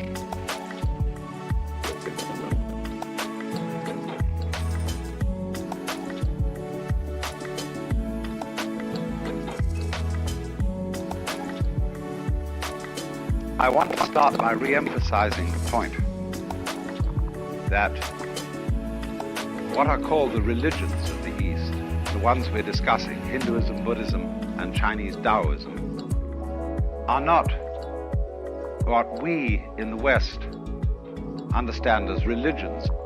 They don't involve that you believe in anything specific.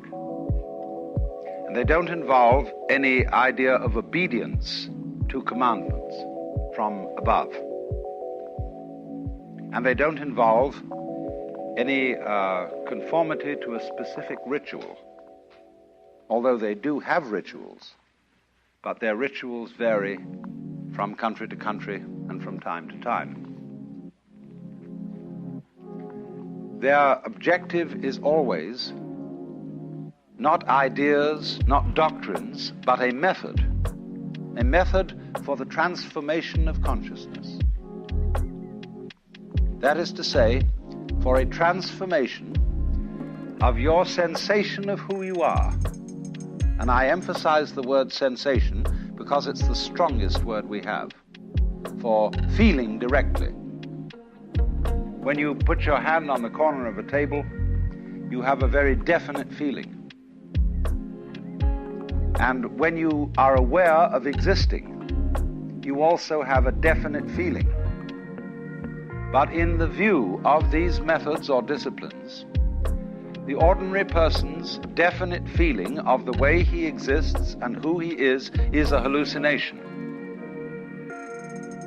To feel yourself as a separate ego, a source of action and awareness that is entirely separate and independent from the rest of the world, somehow locked up inside a bag of skin, is seen as a hallucination.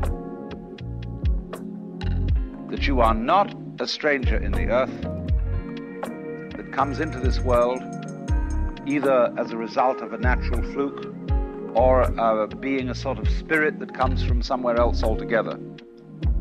But that you, in your fundamental existence, you are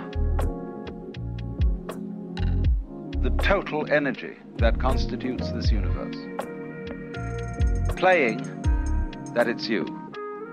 Playing that it's this particular organism. And even playing that it's this particular person. Because the fundamental game of the world is a game of hide and seek. That is to say, that the colossal reality, the energy that is everything, that is a unitary energy, that is one, plays at being many, at manifesting itself in all these particulars that we call you and you and you and you and you and you and you and you and this and that and all around us. And it's fundamentally a game. And you can say that this goes really for all the systems that I'm talking about. It's the basis of Hinduism, of Buddhism, and of Taoism, this intuition. Now today we're going to talk about Buddhism. Buddhism is an offshoot of Hinduism. You could in a way call it a reform of Hinduism, or Hinduism stripped for export. It originates in northern India, close to the area that is now Nepal, shortly after 600 BC. There was a young prince by the name of Gautama Siddhartha who became the man we call the Buddha. Now the word Buddha is not a proper name, it's a title. And it's based on the Sanskrit root Buddh, B-U-D-H, which means to be awake.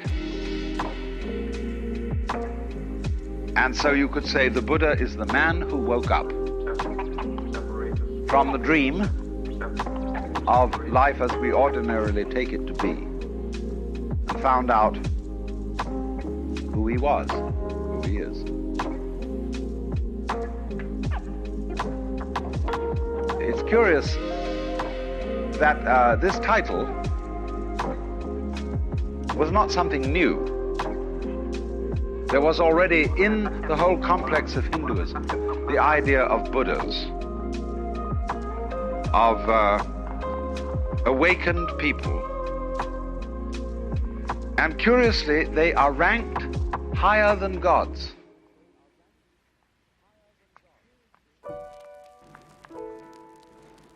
Because in the view of Hinduism, even the gods, or the angels, the devas, are still bound on the wheel of the sort of squirrel cage, of going round and round and round in the pursuit of success.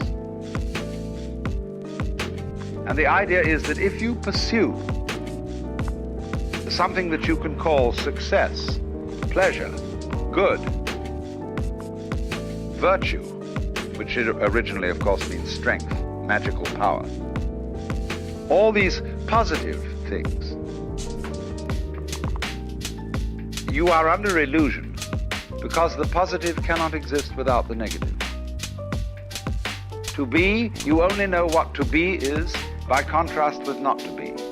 So if we say, now, there is a coin in the left hand, there is no coin in the right. And from this you get the idea of to be and not to be. And you can't have the one without the other. So if you try to pursue, to gain the positive, and to deny, get rid of the negative, it's as if you were trying to arrange everything in this room so that it was all up and nothing was down. You can't do it. You set yourself an absolutely insoluble problem. Because the basis of life is spectrum. I'll consider the spectrum of colors. When you think of a spectrum, in what form do you think of it? Most people think of it as a ribbon, with red at one end and purple at the other. But the spectrum is actually a circle, because purple is the mixture of red and blue. It goes right round. And so in this way, all sensation, all feeling, all experience whatsoever is moving through spectra. You don't only have the spectrum of color, you have a spectrum of sound, you have various complex spectra of texture, of smell, of taste, and you're constantly operating through all the possible variations of experience. And it implies that you can't know one end of the spectrum without also knowing the other. So if you wanted, say your favorite color is red, and you wanted only red, and you had to exclude, therefore, blue and purple. Without blue and purple, you can't have red. Behind, of course, all the various colors in the spectrum is the white light.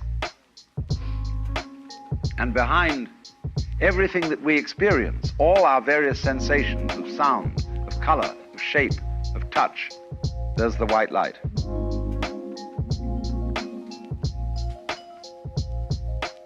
And I'm using the phrase the white light rather symbolically. I don't mean it literally. But there is common to all sensations what you might call the basic sense. And if you explore back into your sensations and reduce them all to the basic sense, you're on your way to reality, to what underlies everything, to what is the ground of being, the basic energy.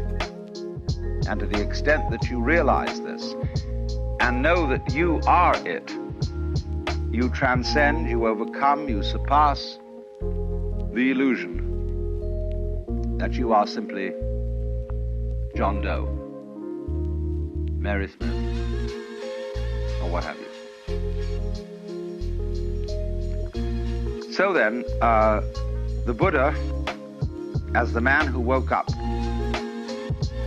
is regarded as one Buddha among a potentiality of myriads of Buddhas. Everybody can be a Buddha.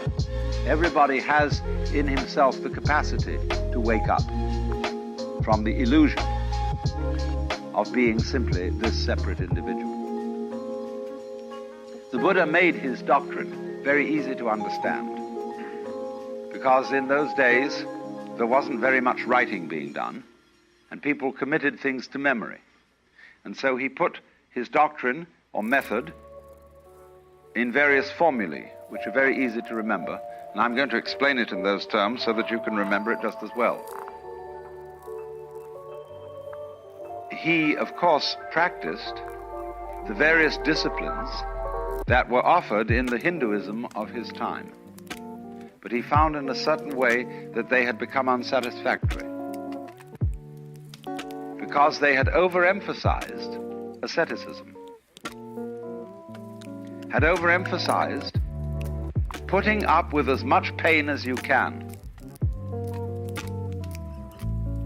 There was a feeling, you see, that if the problem of life is pain, let us suffer. And this is the root of the ascetics, you see, who lie on beds of nails, who hold a hand up forever and ever and ever, who eat only one banana a day, who renounce sex, who do all these weird things, because they feel that if they head right into pain and don't become afraid of it, but suffer as much pain as possible, they will, by this method, overcome the problem of pain. And they will set themselves free from anxiety. There's a certain sense in that, as you can obviously see. Supposing, for example, you have absolutely no fear of pain. You have no anxieties. You have no hang-ups. How strong you would be. Nobody could stop you. You would have ultimate courage. But the Buddha was very subtle. He is really the first historical psychologist, the great psychologist, psychotherapist. He is very subtle because he saw that a person who is fighting pain, who's trying to get rid of pain, is still really fundamentally afraid of it. And therefore, the way of asceticism is not right. Equally, the way of hedonism, of seeking pleasure, is not right. So, the Buddha's doctrine is called the middle way, which is neither ascetic nor hedonistic. So it's summed up in what are called the Four Noble Truths. And the first is called dukkha.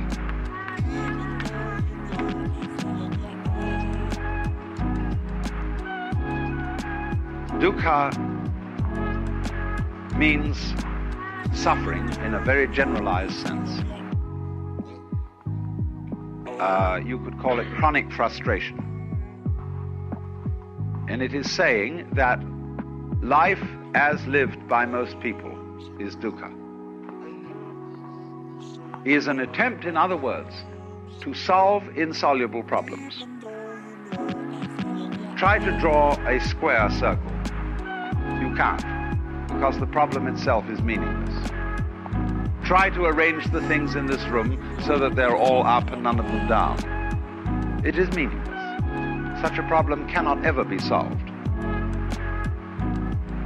So try to have light without dark, or dark without light. It can never be solved. So the attempt to solve problems that are basically insoluble and to work at it through your whole life, that is dukkha.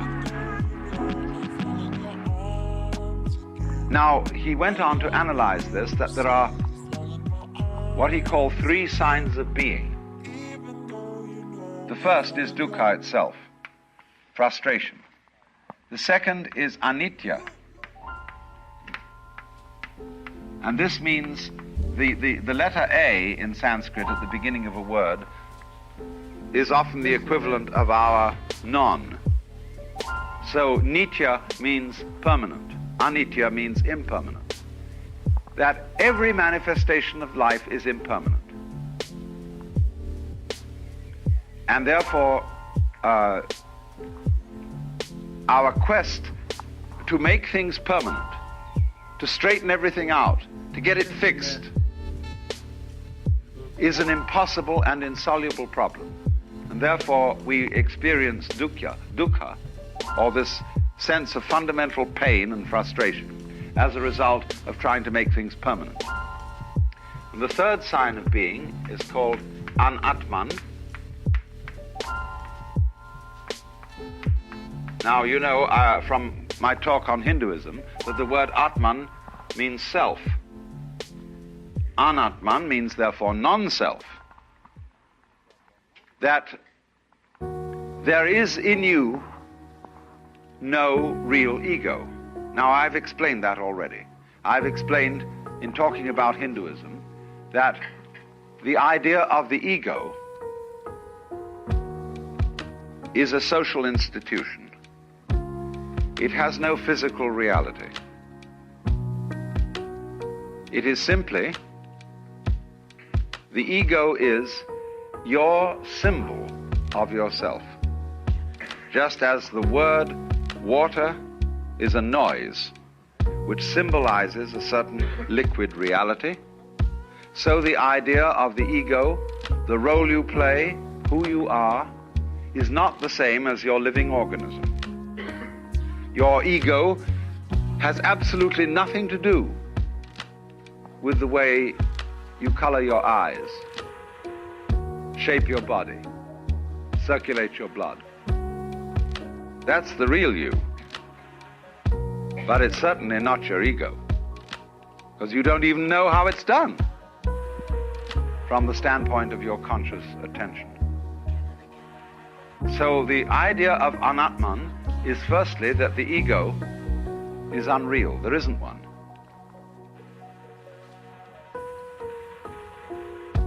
Now then, this then is the first truth. There is this situation that we have dukkha, or frustration, because we are fighting the changingness of things, and because we don't realize that the ego, the I, is unreal.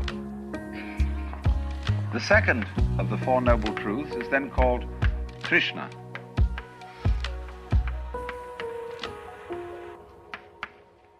Trishna is a Sanskrit word again, and is the root of our word thirst. And it's usually translated desire, but it is better translated clinging, grabbing, or there's an excellent modern American slangy word, hang up. That is exactly what Trishna is, a hang up. Trishna is clutching. As for example, what we call smother love. When a mother is so afraid that her children may get into trouble, that she protects them excessively. And as a result of this, prevents them from growing. Or when lovers cling to each other excessively and have to sign documents that they will curse and swear to love each other always, they are in a state of Trishna. And this is the same thing as holding on to yourself so tightly that you strangle yourself. Now, so the second truth then about Trishna is that the cause of dukkha is Trishna. Clinging is what makes suffering. If you don't recognize that this whole world is a phantasmagoria, an amazing illusion, a weaving of smoke, and you try to hold on to it, see, then you start suffering, seriously suffering. Trishna is in turn based upon avidya.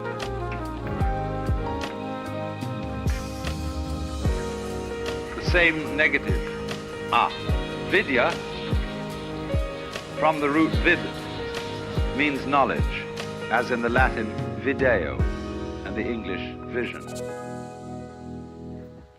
Avidya, therefore, is ignorance. Gnosis, gna, means, of course, to know. Knowledge is the same thing as gnosis in Greek. To know. So this is not to know, to ignore, to overlook. And I explained in the first talk in this series how we ignore all kinds of things, because we notice only what we think noteworthy. And therefore our vision of everything is highly selective. We pick out certain things and say that's what's there, just as we select and notice the figure rather than the background. Sometimes I draw this on the blackboard and ask the question, what have I drawn? What would you say? What have I drawn? A circle. Any other suggestions? Yeah, you're getting the point.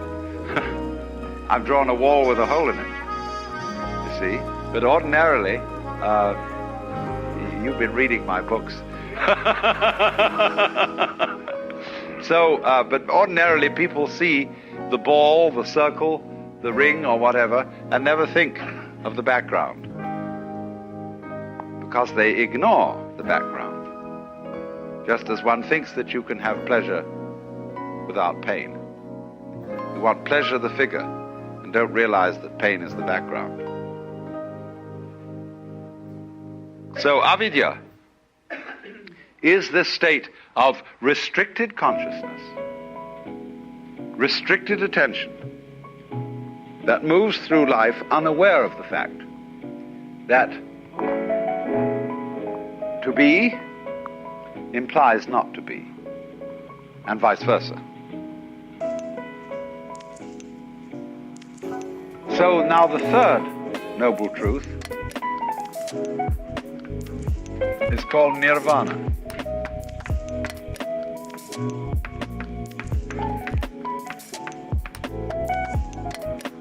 This word means blow out. Nir is a negative word, again, like Vana is blowing. So it's a kind of outblowing. Now, in breathing, you know that breath is life.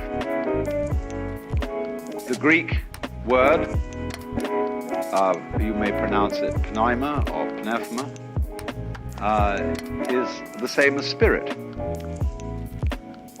And spirit means breath. In the book of Genesis, when God had made the clay figurine that was later to be Adam, he breathed the breath of life into its nostrils.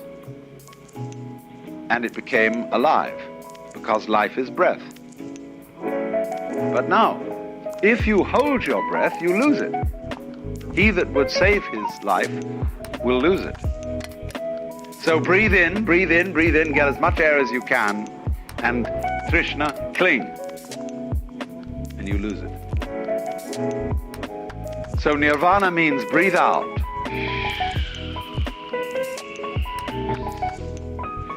Whew, what a relief that was. The sigh of relief. Let it go, because it'll come back to you if you let it go. But if you don't let it go, you'll just suffocate. So a person in the state of nirvana is what we might call a blown out person. Like blow your mind. Let go. Don't cling. And then you're in the state of nirvana. And I re-emphasize the point. This is not, I'm not preaching, see? I'm not saying this is what you ought to do. I'm simply pointing out a state of affairs that is so. There's no moralism in this whatsoever. It's simply pointing out, like, if you put your hand into the fire, you'll get burned. You can get burned if you want to. It's okay. But if it so happens that you don't want to get burned, you don't put your hand in the fire. So in the same way, if you don't want to be in a state of anxiety all the time, and again I emphasize, if you like to be anxious, it's perfectly all right. If that's, see, Buddhism never hurries anyone on. They say, you've got all eternity through which to live in various forms. And therefore, you don't have just one life in which you've got to avoid eternal damnation. You can go running around the wheel and the rat race and play that game just as long as you want to, so long as you think it's fun. But if there comes a time when you don't think it's fun, you don't have to do it. So I wouldn't say to anyone who disagrees with me and who says, well, I think we ought to engage the forces of evil in battle and put this world to right and so on and so forth and arrange everything in this world so that it's all up. Try it, please. It's perfectly okay. Go on doing that.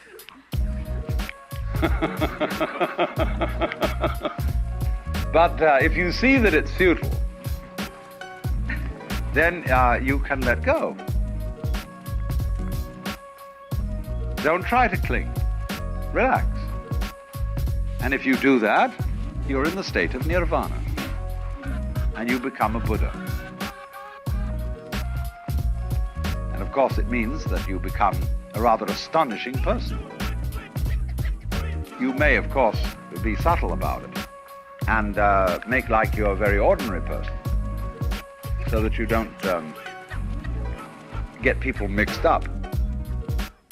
Because if you are a very astonishing person, everybody wants to be like you.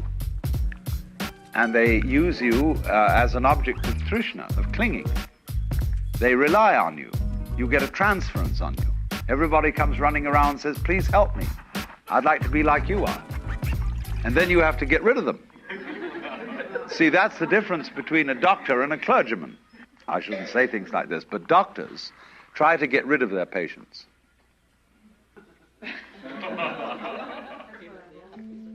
Clergymen try to get them hooked on the medicine so that they will become addicts to the church. And that's too bad, because there is a saying in ancient Christianity, crux medicina mundi, which means the cross, the medicine of the world. But you don't make medicine a diet. And so in Buddhism, the Buddha explained that his doctrine, his method, was a raft. It's sometimes called a yana. The word Y-A-N-A, yana, means a vehicle, a conveyance. And when you cross a river on a raft, and you get to the other shore, you don't pick up the raft and carry it on your back. You leave it behind. But people who are what I would call hooked on religion are always on the raft. They're going back and forth, back and forth, back and forth on the raft. So the clergyman tends to turn into a ferryman who's always on the raft and never gets over to the other shore himself. Now, there's something to be said for that, because how are we going to get the raft back to the first shore to bring over the other people? See? Somebody has to volunteer to take the back journey.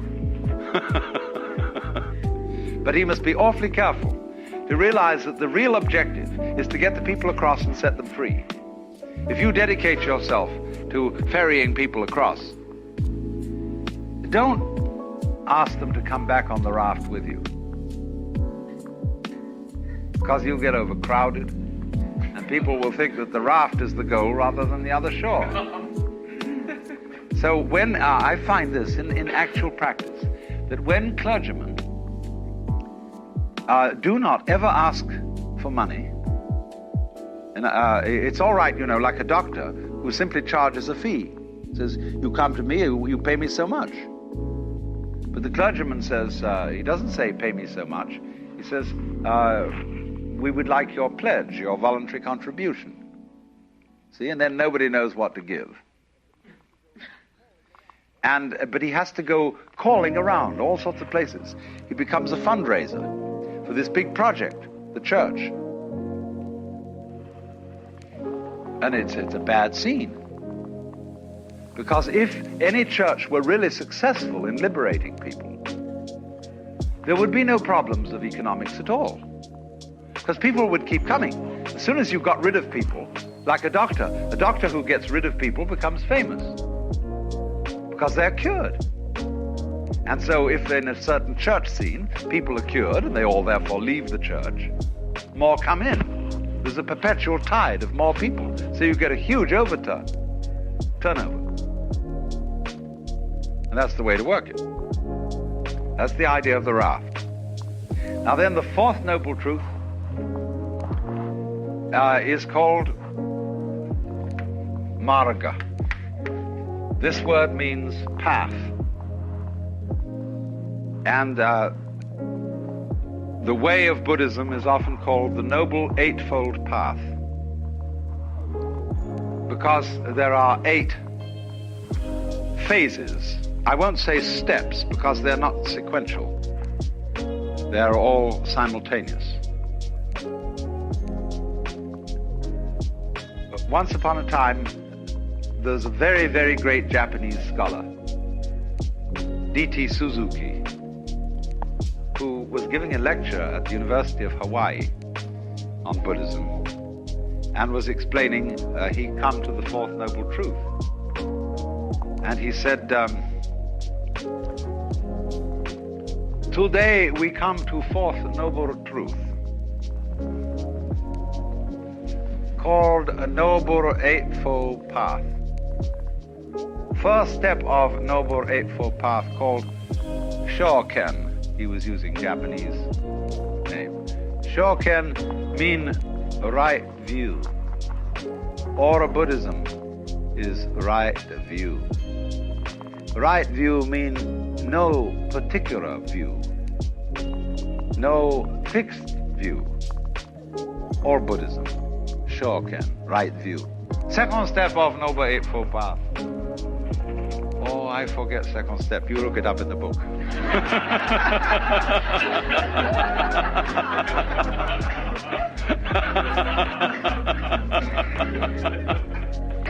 This man was one of the most terrific scholars in Chinese, Sanskrit, Tibetan, Japanese, and so on.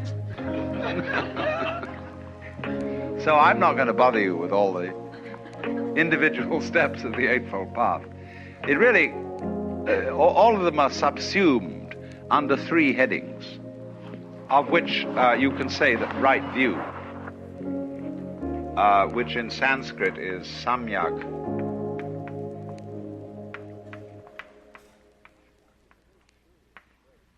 Samyak is a very curious phrase. It doesn't mean right in our sense of correct. Sam is the same really as our word sum. Total, complete, all-inclusive. We might use the word integrated, as when we say a person has integrity. That a person who has integrity, we mean he's all of a piece. He's not divided against himself. So, in this sense of samyak, drishti,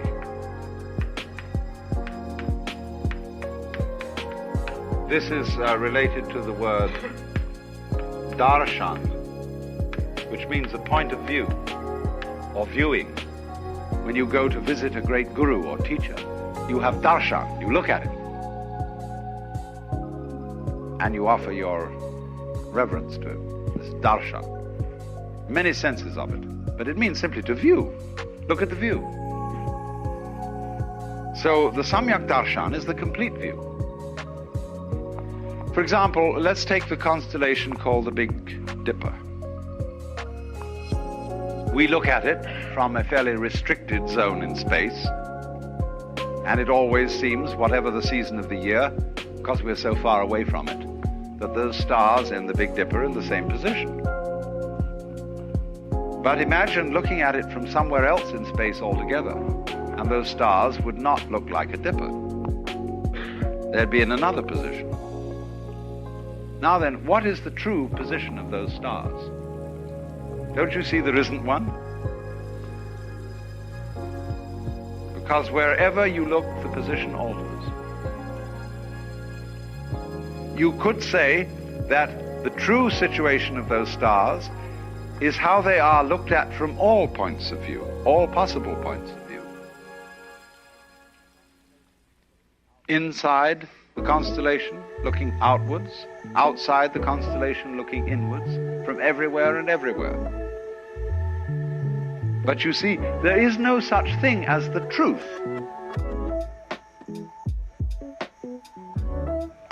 The world, in other words, is not existing independently of those who witness it. Because the world is precisely the relationship between the world and its witnesses. Just as the sound of a drum is the relationship between a striking hand and the skin. If there's no skin on the drum, it doesn't make any sound. And so if there are no eyes in this world, the sun doesn't make any light, nor do the stars. So what is a relationship. You can, for example, prop up two sticks by leaning them against each other, and they will stand. But only by depending on each other. Take one away and the other falls. So in Buddhism, it is taught that everything in this universe depends on everything else. That we have a kind of a huge network, and this is called the doctrine of mutual interdependence.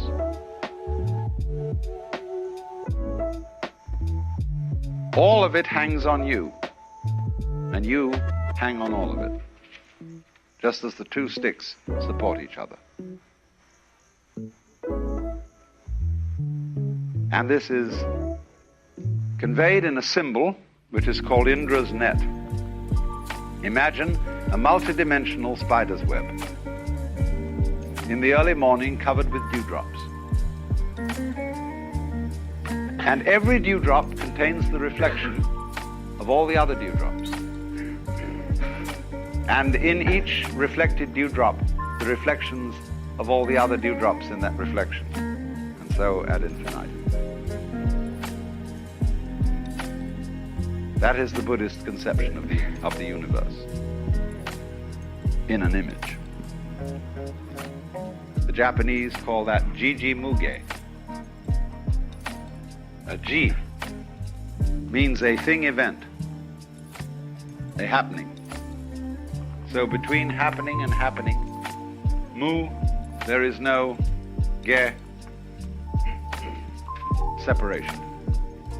Jiji Muge.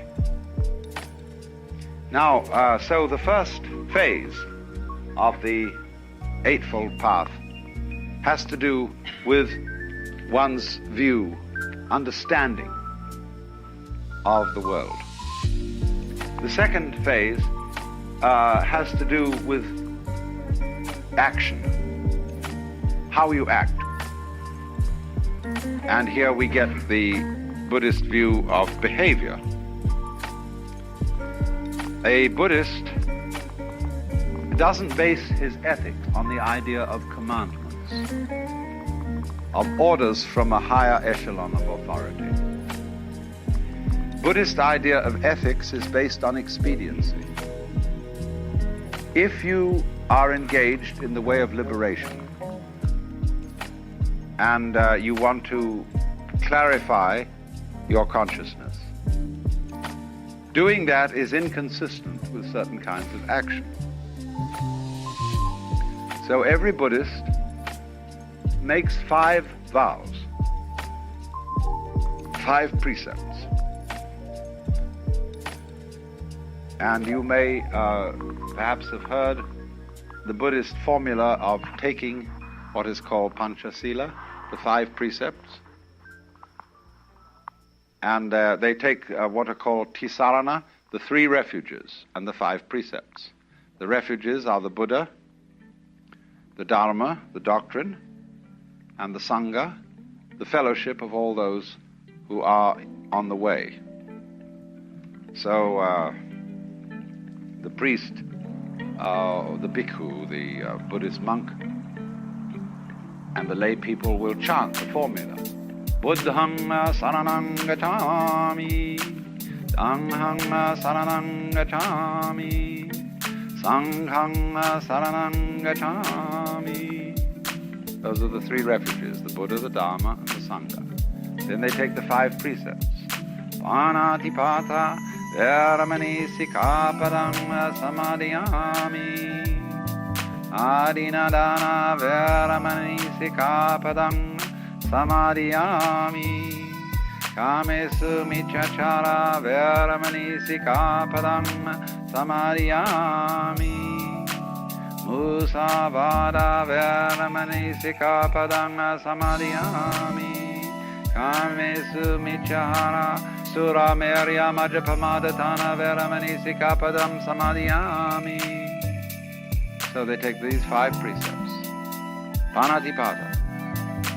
I undertake the precept to abstain from taking life. Adinadana. I undertake the precept to abstain from taking what is not given. Kamesu Mityahara. I undertake the precept to abstain from exploiting the passions. Musavada. I undertake the precept to abstain from falsifying speech. Sura Merya Majapamadatana. I undertake the precept to abstain from being intoxicated by Sura, Merya, and Majapamadatana, whatever they were.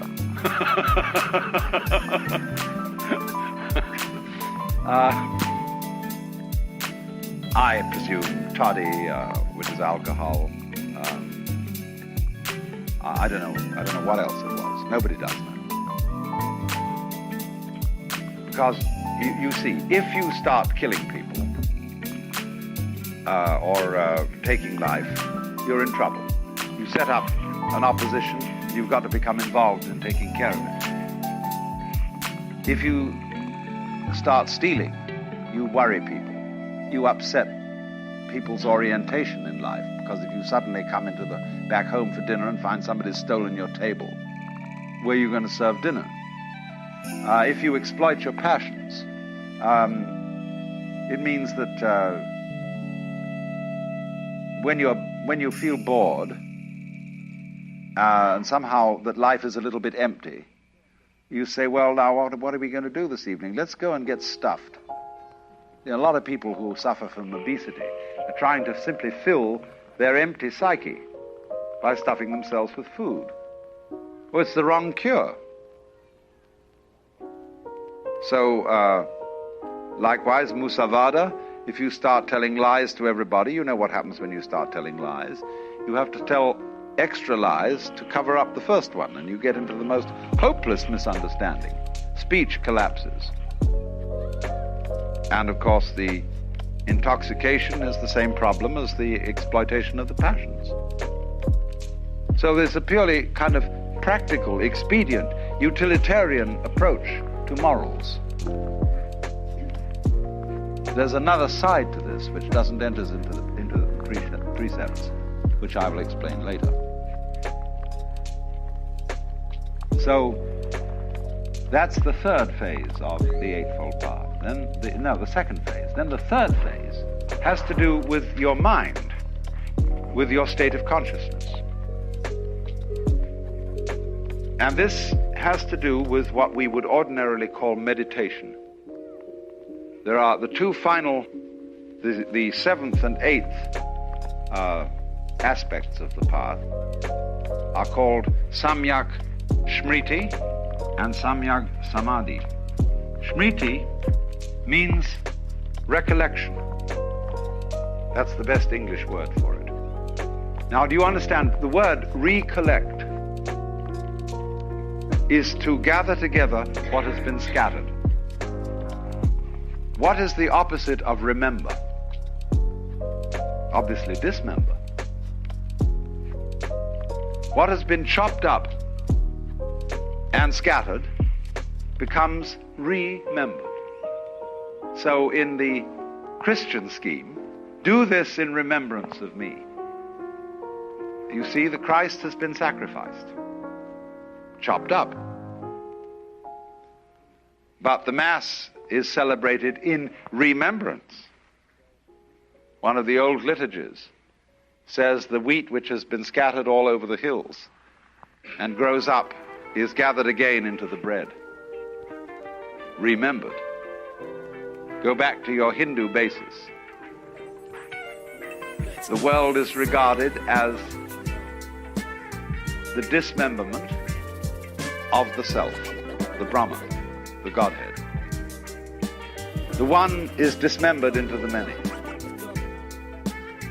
So remembrance is realizing again that each single member of the many is really the one. So that's recollection. This afternoon, I'm going to talk to you about Taoism, which is one of the principal forms of Chinese philosophy, as it were the opposite number of Confucianism. For these two ways of thought lie at the roots of Chinese civilization, both of them having a kind of common origin in the attitude to life expressed in the Book of Changes, or the I Ching, which may be as early as about 1300 BC.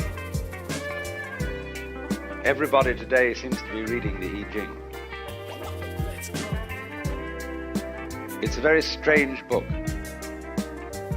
It is a commentary on 64 symbols, which are made up of broken and unbroken lines. The unbroken line like this, and the broken line like this. And this unbroken line is called Yang. Yang. And the broken line is called Yin. And if you make a figure in which there are 6 lines, you can obviously have 64 variations. And this is ostensibly a method of decision-making.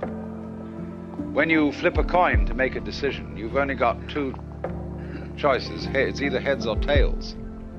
But imagine having a 64-sided coin to flip to help you make decisions. It's rather an interesting idea, because when we do make decisions, we are always eventually reduced to flipping a coin. However well you think it through, you don't have time enough to think it all the way through. You know that there are always possibilities that you didn't take into consideration or couldn't take into consideration. And although you plan and wonder and work out the data, it eventually comes down to the point where you flip a coin, because you've got to make up your mind. But in some respects, you see, a 64-sided coin would be more suggestive, shall we say, than a 2-sided coin. Well, anyway, these hexagrams, as they're called in the I Ching, are made up of fundamentally 2 symbols: Yang, the positive, and Yin, the negative. And the words Yang and Yin seem to refer originally to the south and north sides of a mountain. The south side is the sunny side, the north side the shady side. And note that you cannot possibly have a one-sided mountain. Therefore, it's always understood that the Yang and the Yin are the explicit differences of an implicit unity. The poles.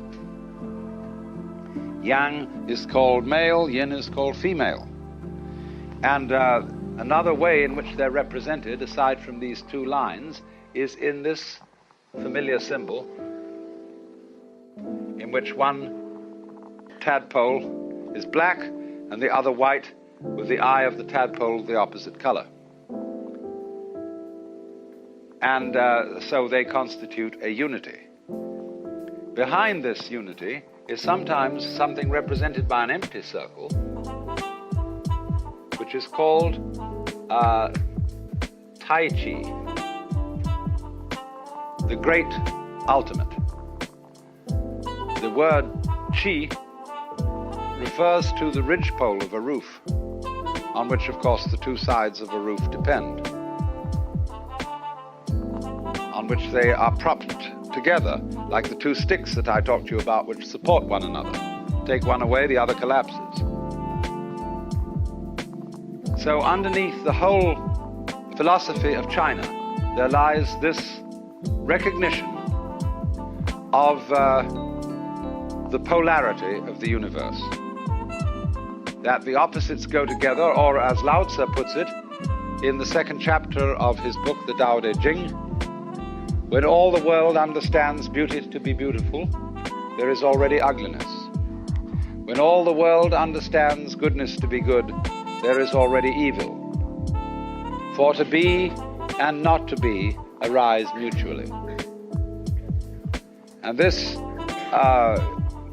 interesting Chinese remark, to be also means to have, not to be, that also means no, nothing, arise mutually. Neither one is before or after the other. They come into being together. And this has to do then with the yang. This is yang and this is yin. So now, when it comes to Taoism, this is a point of view that becomes explicit in Chinese history, probably in the neighborhood of 400 BC. It used to be said that Lao Tzu, Lao-Tzu, was originally thought to have been a contemporary of Confucius, who lived between 6 and 500 BC. But the general weight of scholarly opinion today is that the Lao Tzu book is about 400. And the book is called the Tao Te Ching. If there were an apostrophe after the T, you would pronounce it Tao. But if there is no apostrophe, you pronounce it Dao. Because our scholars made up a way of Romanizing Chinese which only they could read. And they could have spelled it D-A-O or D-O-W, but they didn't want the laity to be initiated. The next word is De, because again there's no apostrophe after the T, so it's pronounced De. And Jing, there is no apostrophe after the CH, so if there were, it would be pronounced Ching, but it's Jing, like a J.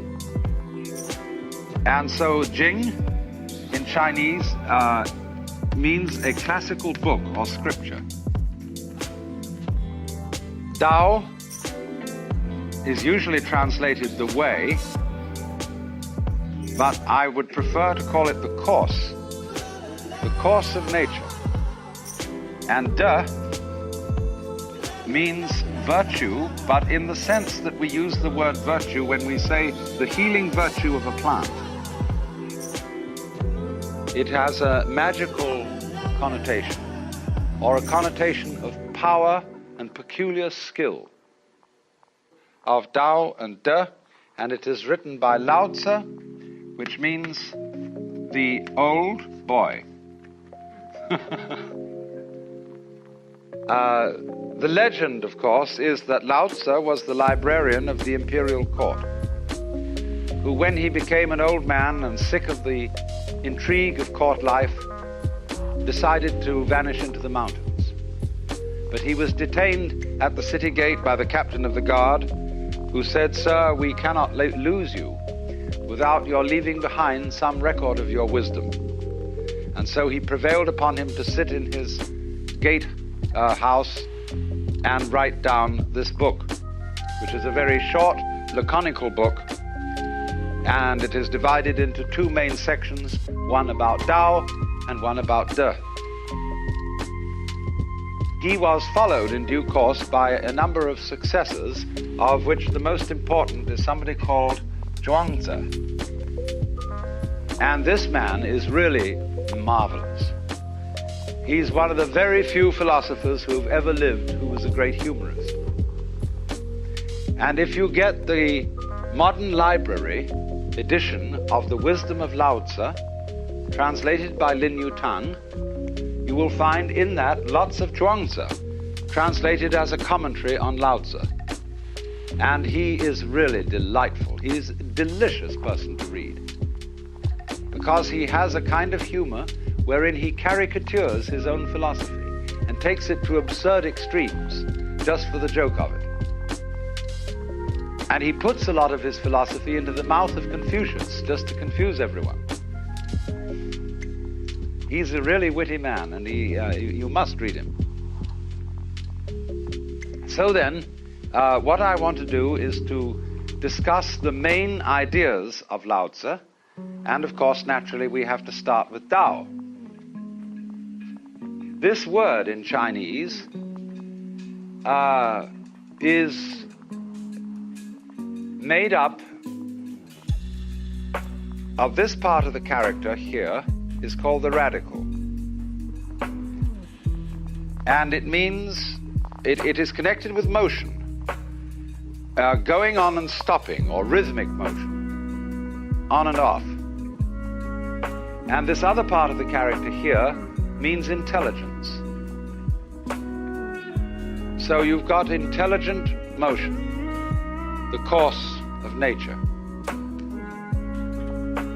But the character also means to speak. And so it's rather like the Greek logos. The first verse of Lao Tzu's book starts out by saying something that you really can't translate. So you have to see it in Chinese. It says, Dao, and this character means can do, can be. Again, Dao. The Dao, which can be Dao, not. This character means regular or eternal, Dao.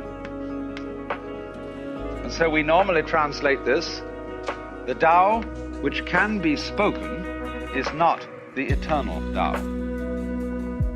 It could mean also the way which can be weighed, traveled, is not the regular way. But most commentators agree to the first translation. The Tao which can be described is not the eternal Tao. Then why go on to write a book about it? Well, consistency is a virtue of small minds.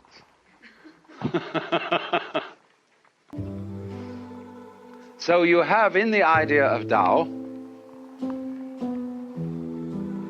the flow of life, the flow of events, the world considered as a stream.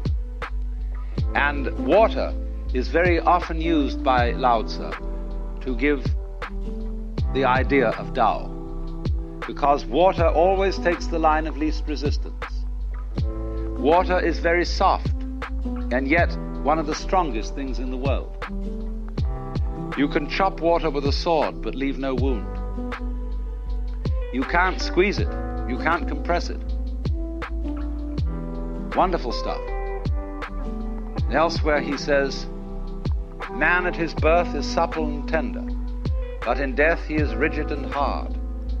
Thus suppleness and tenderness are the marks of life, and rigidity and hardness the marks of death. Tao is always gentle, you see, always yielding. It is feminine, in a way. Lao Tzu says, although you may be a male, always have a certain feminine quality, and thus you will become a universal channel. That has particularly to be learned by men in the United States, who tend to overcompensate masculinity, to be ashamed of gentleness, and to emphasize a kind of attitude to life, which usually indicates a fear of incipient homosexuality.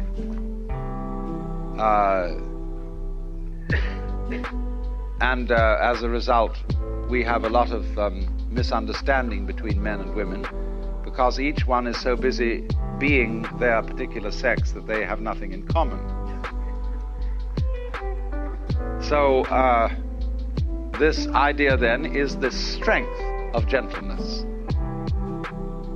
And of course it is ultimately on this philosophy that the Japanese worked out the science of judo. Do is the way the Japanese pronounce Dao. Ju means gentle. Judo, the gentle way, whereby a strong man is alarmingly defeated by the use of his own strength against himself. And the analogy is, of course, of the pine tree and the willow tree. The pine tree is a muscle man. When the snow piles up and becomes icy, the pine tree branch cracks. But when the willow gets snow on it, after a little while the branch drops and the snow falls off and the branch springs up again. That's judo. They teach you in Japan a mysterious science called Aikido. Again, do meaning Tao. Aikido is the inner or esoteric aspect of judo. And they can teach you, for example, to hold out your arm in such a way that no one can bend it, however strong. But it all depends on your not using effort to hold it out. You must not resist. There is a certain way of doing that. So this Tao cannot be defined.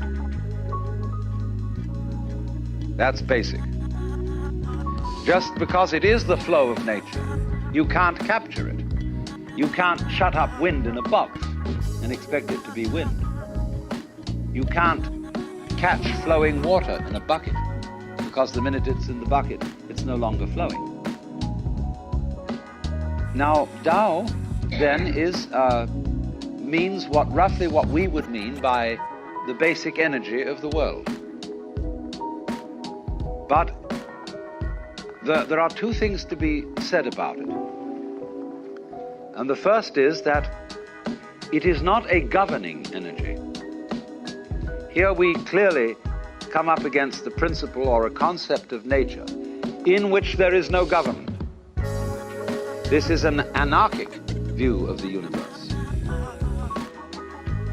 Not in the sense of chaos, but equally not in the sense of what we mean by order. The Tao does not rule.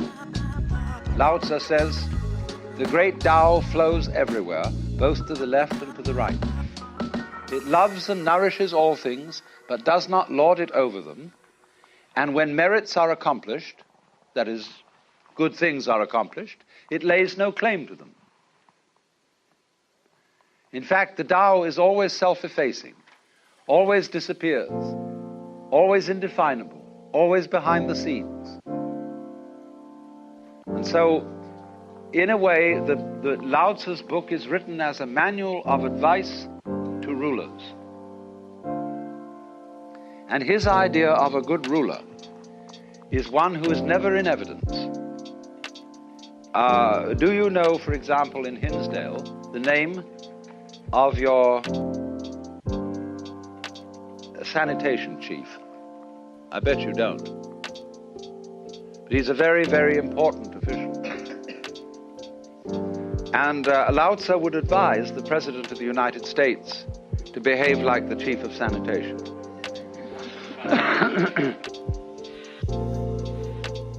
To be unobtrusive and to generally leave things alone. Let things take their course. Not in the sense of, well, it's like this. It's the difference between rowing and sailing. When you row, it's a relatively stupid method of propulsion because you have to use effort. When you sail, you use the wind. But you don't have to go the way the wind is blowing. You can tack.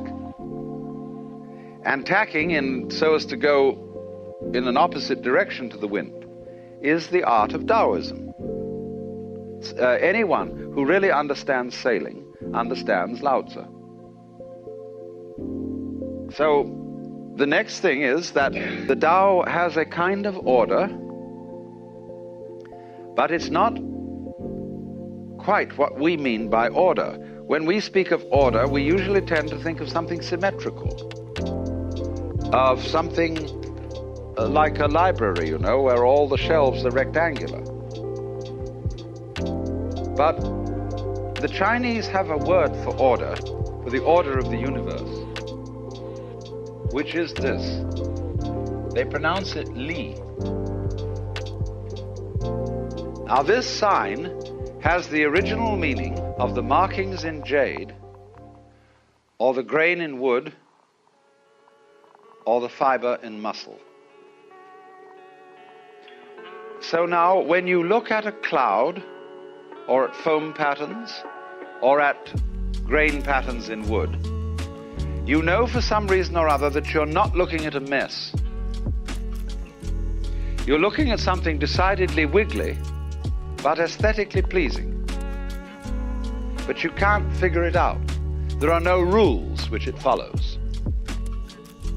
This word has been translated the principle or rationale of nature, almost the law of nature. But the Chinese have no word for the law of nature. They do have a word for law, the word zi, zi. And this word zi was originally written, and that represented a cauldron, an iron cauldron, with a knife beside it for scratching on the cauldron. Because in very distant times, certain emperors had the laws of the land written on the sacrificial cauldrons to which the people brought offerings, so that when they offered the sacrifices, they could read the laws. But certain sages said you should never do that, because if you write the laws down, people will develop a litigious spirit. They will always be yakking over what it means. And therefore lawyers will have to define them more carefully. And then other lawyers will drive a carriage with 6 horses right through that. And then other lawyers must again define the laws more carefully. And that's the state we're in today, where we are utterly hamstrung by law. So the Tao is described as being Wu Zi. Wu means is this character, non-legal. The Tao is non-legal in its nature, but it is this, it is Li. And that means orderly in a way that cannot be defined. Just like your own nervous system is certainly orderly, but nobody has been able to figure out the principle of it. But you know at once, without being able to say how, the difference between Li and rigidity and Li and mess, chaos. So what you might call the best way of translating Li into English is to call it organic pattern. That's what it is. But we don't really know what that is because we are it. We are organic pattern. And just as we can't bite our own teeth, we cannot define our own organization. We are it, and that's all we need to be, because the teeth don't need to bite themselves. A saw doesn't need to cut itself. The sun doesn't need to illuminate itself. So then this is the principle of Tao, but it is not law. If it were law, of course, the Tao which could be spoken would be the eternal Tao. But it can't be uttered. So, Tao then is the principle of nature. And in Chinese, nature is called really spontaneity.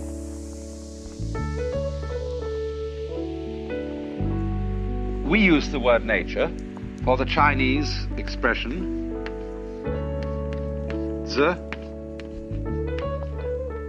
Ziran. They pronounce J like a sort of unrolled R. I mean, that's the scholars did this to confuse you. Ziran means of itself so. Self-so. Almost our word automatic except that automatic has a mechanical sense, and this doesn't. When you have belly rumbles or hiccups, you don't tend to have them. It happens of itself. In the same way, you don't intend to beat your heart. It happens of itself. You didn't intend to get born. It happened of itself. This is Ziran. And so this word means nature. Dai Ziran, or the Japanese pronounce it Shizen, is roughly when they point to all the things happening around us, that's Ziran. And you see that Ziran, that which is so of itself implies no boss. So in the same way they would look at the human body. Zhuangzi discusses the human body and says, which organ do you prefer? And shows there is no chief organ.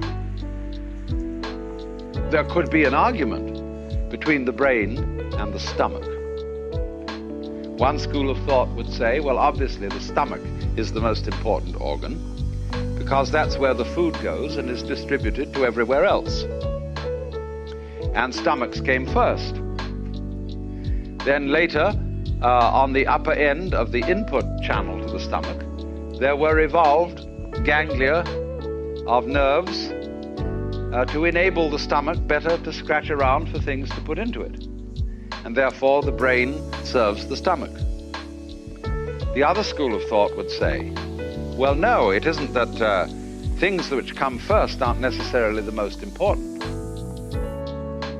The stomach is to the brain as John the Baptist was to Jesus. The stomach is there, but to nourish the brain.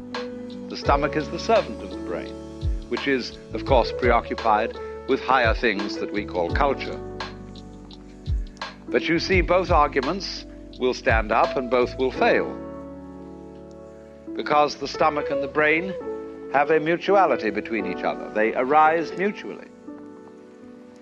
And there is no way of deciding which of the major organs of the body is top dog, because the body is a sort of democracy in which, by mutual cooperation, things happen without any preconceived plan.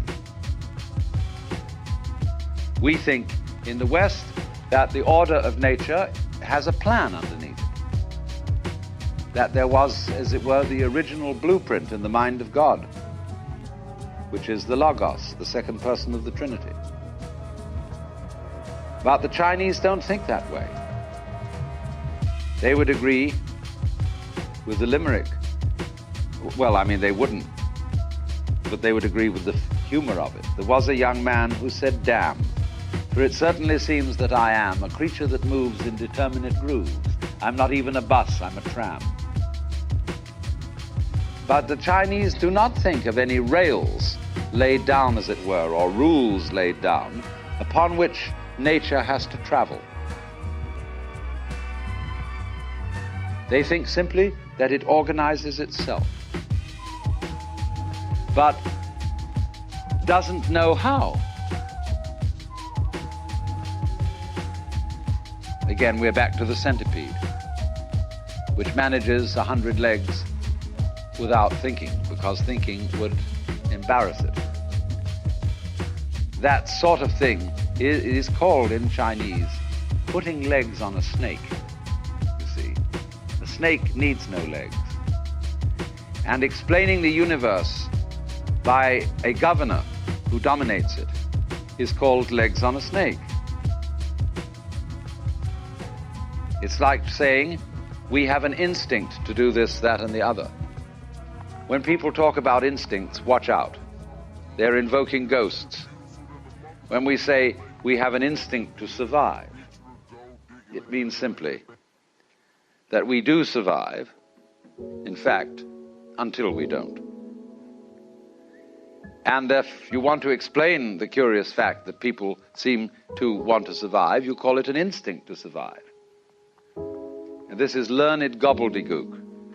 There was a time sometimes when you showed a physician or a scientist some peculiar thing which he didn't understand, he would look at it, put on his spectacles, examine it from various points of view and make a few notes, and then say, "It is a lusus naturae." Everybody said, "Wonderful. He knows what it is, a lusus naturae." But it means it is a game of nature. A freak. And you will find that many medical people practice this sort of gobbledygook. You have a pain, they say it's neuritis.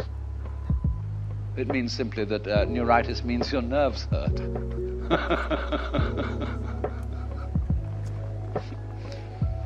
So, it's always good to translate medical language back into English, and you begin to get some idea of what's happening. Now, the next thing to take up is the word de. And as I said, this means virtue, power, sometimes magic. When we say a person is a virtuoso, we have something of the meaning of de in it. Marvelous accomplishment. And in opening the section on de, Lao Tzu says, superior virtue is not virtue, and thus is virtue. Inferior virtue cannot let go of virtue, and thus is not virtue. Or we might say, a person who really has virtue is not striving for virtue, and thus really has it. A person of inferior virtue is so trying to be virtuous that he's not virtuous. In other words, when the person is trying and striving for virtue, he is being self-conscious and artificial. And we say, well, so-and-so is very good, but isn't he rather forced? Isn't he a bit phony? And it's so often the case that people who are reputedly very virtuous are very boring. You feel that sometimes people are so good that you are sitting on the edge of your chair in their presence, and that you can't relax with them or let your hair down, because they're full of judgment and disapproval, because they are always judging and disapproving of themselves. A really virtuous person doesn't show his virtue. He is like,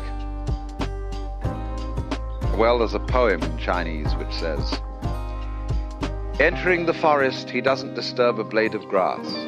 Entering the water, he doesn't make a ripple. He looks very ordinary. And so his virtue can't be detected. He doesn't stink of virtue. So, de, then, is the virtue of the great artist, say, or craftsman, who creates marvelous works of art, but always as if he was making no effort. And so we say of great art that it's artless, that it seems to come naturally, that he does it as if he were falling off a log. Now, of course, we know that it isn't that simple. But nevertheless, it does seem to be.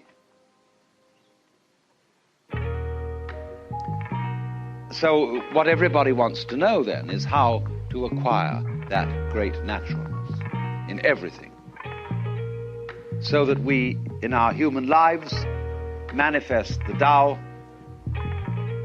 Tao manifested through man is de. How do you do it? So the transitional word, which shows the way from to realize de in one's life. I don't need to write the character again because it's already here.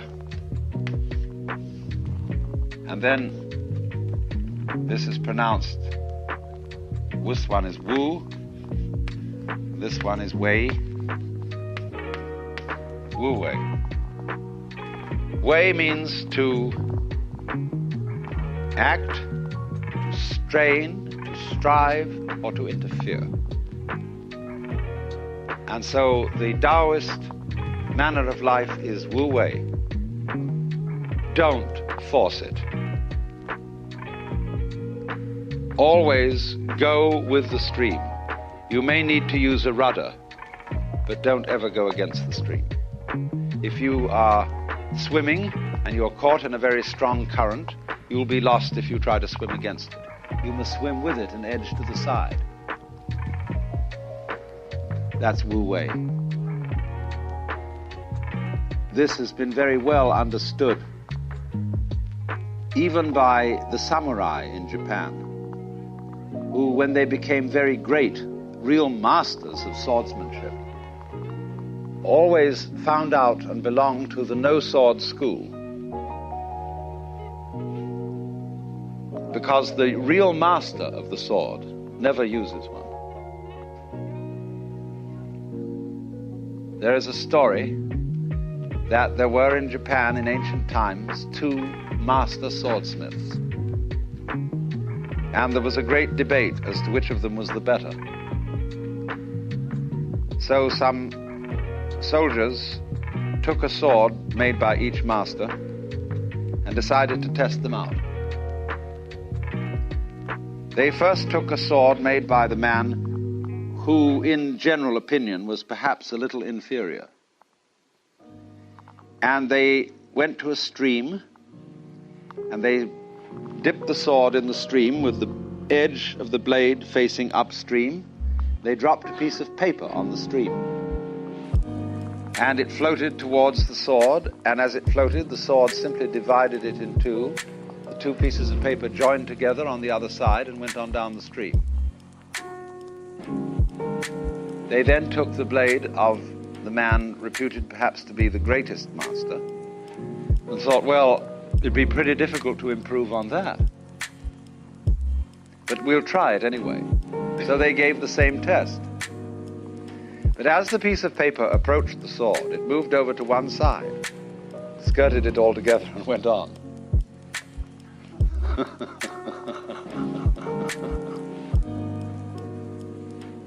So the true master will never have to be in a fight. And for that reason, Aikido, as a athletic technique, is learning how to be unattackable, is to always avoid the fight. And so, however hard people strike at you, they will always be hitting the air.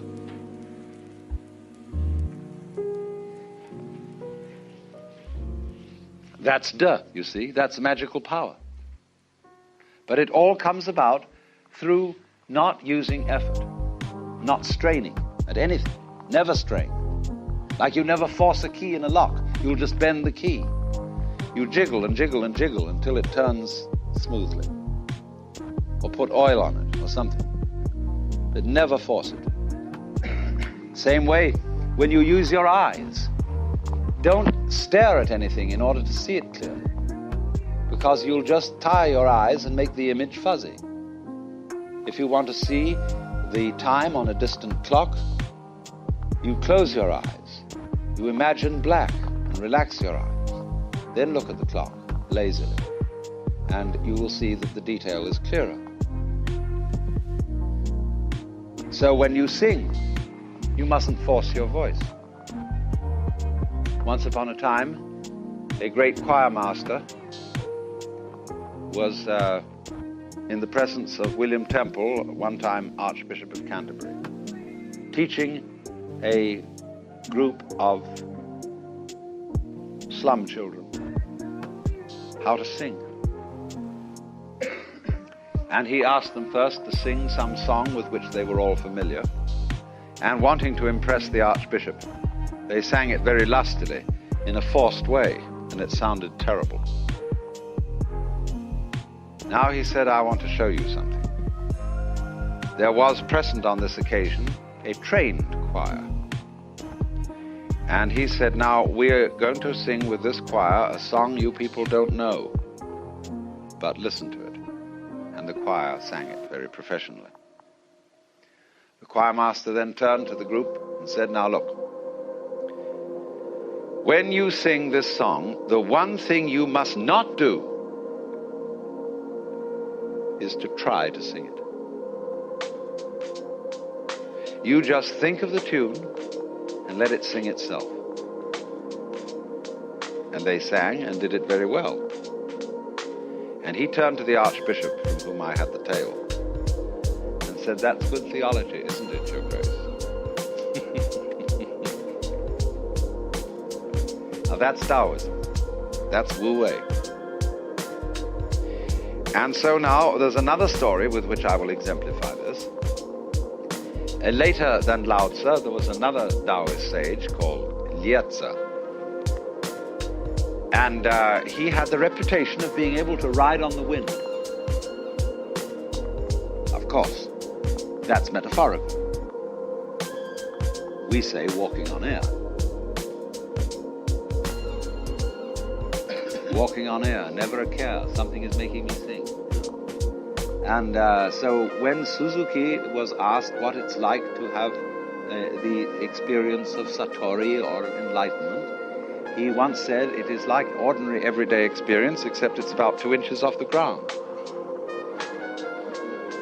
where you don't feel burdened by your own body, where you don't feel you were something that you have to lug around and hold a club over, and generally boss.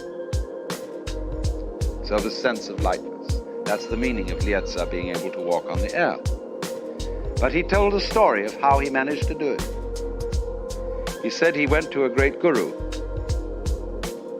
and this guru paid no attention to him. So he just sat outside the door of his hut. And a year went by, and still this man paid no attention to him. So Liezi went away, disgusted. But then he thought it over a bit and realized this man had a terrific reputation, and that if perhaps he had been a little bit more patient, he would have had some teaching. So he went back. And the great sage looked at him and said, why this ceaseless coming and going?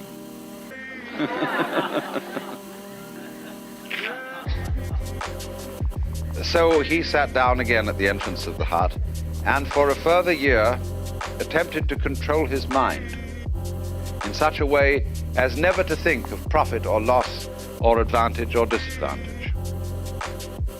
And then at the end of that year, the teacher looked at him. For another year he practiced, and at the end of that, the teacher invited him to come in the hut and sit on the mat. Then for the next year, however, he did something quite different. He says this: I let my eyes see whatever they wanted to look at. I let my ears hear whatever they wanted to hear. I let my mouth say whatever it wanted to say. And I let my mind think whatever it wanted to think. And at the end of that year, I didn't know what was subject and what was object. I didn't take any account of time. I was riding on the wind, but I didn't really know whether the wind was riding on me or I was riding on the wind. And this was when he got to float, you see. But see what he finally did. He allowed democracy to prevail. He said to his eyes, I'm not going to try and control you. You know better how to see than I do. To his ears, I'm not going to force you to listen to anything. You know how to hear better than I can direct you. And so on for everything. He trusted his own brain. He trusted his own organism. And so this is Wu Wei. So in exactly the same way, if you practice meditation, don't try to meditate. Like the choir was told not to try to sing. Don't force it. When you meditate, let your lungs breathe the way they want to breathe. Let your mind think anything it wants to think about. Don't try to repress thoughts. Let your eyes see whatever they're looking at. And let your eardrums vibrate to any oscillations there may be in the air. Let go. You think that's very risky? It isn't. It really isn't. It's like a ship in a typhoon. They always shut the engines off and drift. Because if the propellers are going and the tail end of the ship is thrown up so as to be above the water level, the whole ship will vibrate and be shaken to pieces by those revolving propellers. So, in a big storm, and life is a big storm all the time, you let go and you become like a cork on the water or a ping pong ball in a mountain stream. So that's the art of Taoism. That's the whole thing. That's Wu Wei. Zhuangzi has the funniest tales about this. He often says, people who are trying to help things along are a nuisance. The do-gooders. He has a conversation between Lao Tzu and Confucius, in which Confucius is prating about charity and duty to one's neighbor. And Lao Tzu says to him, this is nonsense. He is just binding things onto people, putting burdens on them with charity and duty to one's neighbor. He says to Confucius, look now at the universe. The trees grow upwards without exception. The stars always follow their courses. And the migrating birds at the various seasons always cluster with complete regularity. But they don't say anything. They don't have any religion. And your idea of eliminating yourself is a positive manifestation of self. You have brought much confusion, sir, to the kingdom, because you are like one who beats a drum in search of a fugitive. Or we would say, like the police driving to a raid with their sirens on. And of course, when the fugitive hears the drums, he conceals himself. And so when you sound all sorts of drums and promise to be virtuous and make resolutions to be virtuous, you're in for trouble. The devil hears you coming. You see now, this is something that's very important. There is a Zen story which describes a woodcutter working in the forest, chopping down trees. And he suddenly noticed in a bush over there an animal that was watching him. And this animal is a Satori animal. And he thought, I'm going to get that animal for lunch. But the animal could read his thoughts. And the animal said to him, you think you're going to catch me, don't you? And the woodsman looked round and he made for it, and the animal vanished. And then appeared at the opposite end of the clearing, laughing, saying, you can't catch me. He thought, the next time I see that animal, I'm going to move to the opposite end of the clearing from which it appears, catch it that way. The animal said, you're thinking, aren't you, to go to the opposite side of the clearing from which you see me? And for a while, the man tried, by going in various directions with his axe, to catch this animal, all to no avail. So he got disgusted and went back to chopping the tree. And the animal laughed at him again and said, so you've given up. Just that moment, the axe head flew off the axe and killed the animal. You see, he had to get it without intention to do so. That's what's called purposelessness in Taoism, which is a form of Wu Wei. And a Taoist text says, when purpose has been used to achieve purposelessness, the point has been grasped.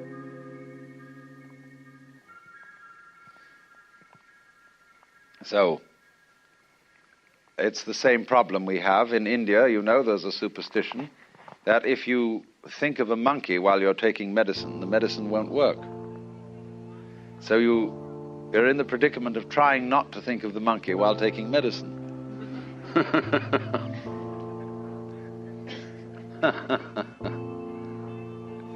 And that happens to us whenever we try to be natural.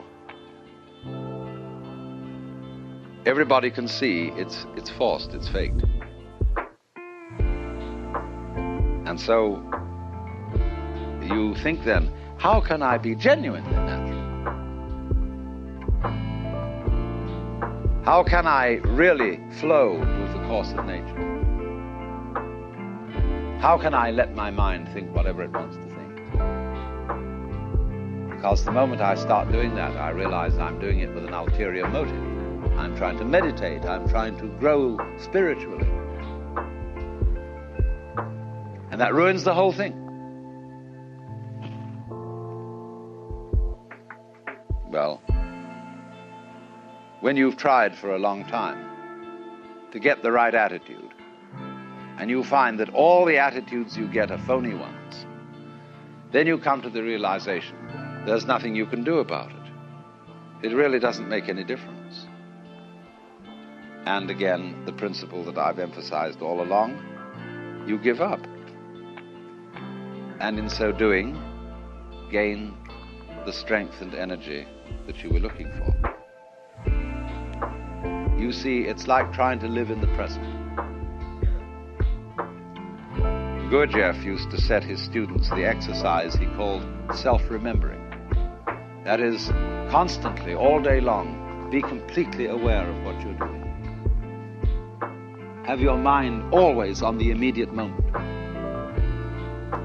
Oh, and it's tough to do that. You get distracted all the time. Till one fine day you realize, to your astonishment, there is no way at all of having your mind anywhere else but in the present moment. Because even when you think about the past or the future, you're doing it now, aren't you? And that results in a very curious transformation of consciousness. You feel that the present moment is flowing along and carrying you with it all the time. Just like the flow of the Tao. The flow of the Tao is what we would call the flow of the present. See? And you're with it. There's no way of being anywhere else. The Zhongyong, the book called The Unwobbling Pivot, says, the Tao is that from which one cannot deviate. That from which one can deviate is not the Tao. Or to put it into the form of a Zen story, the master Joshu said to Nansen, what is the Tao? Nansen replied, your everyday mind is the Tao. Joshu asked, how do you get into accord with it? Nansen replied, when you try to accord, you deviate.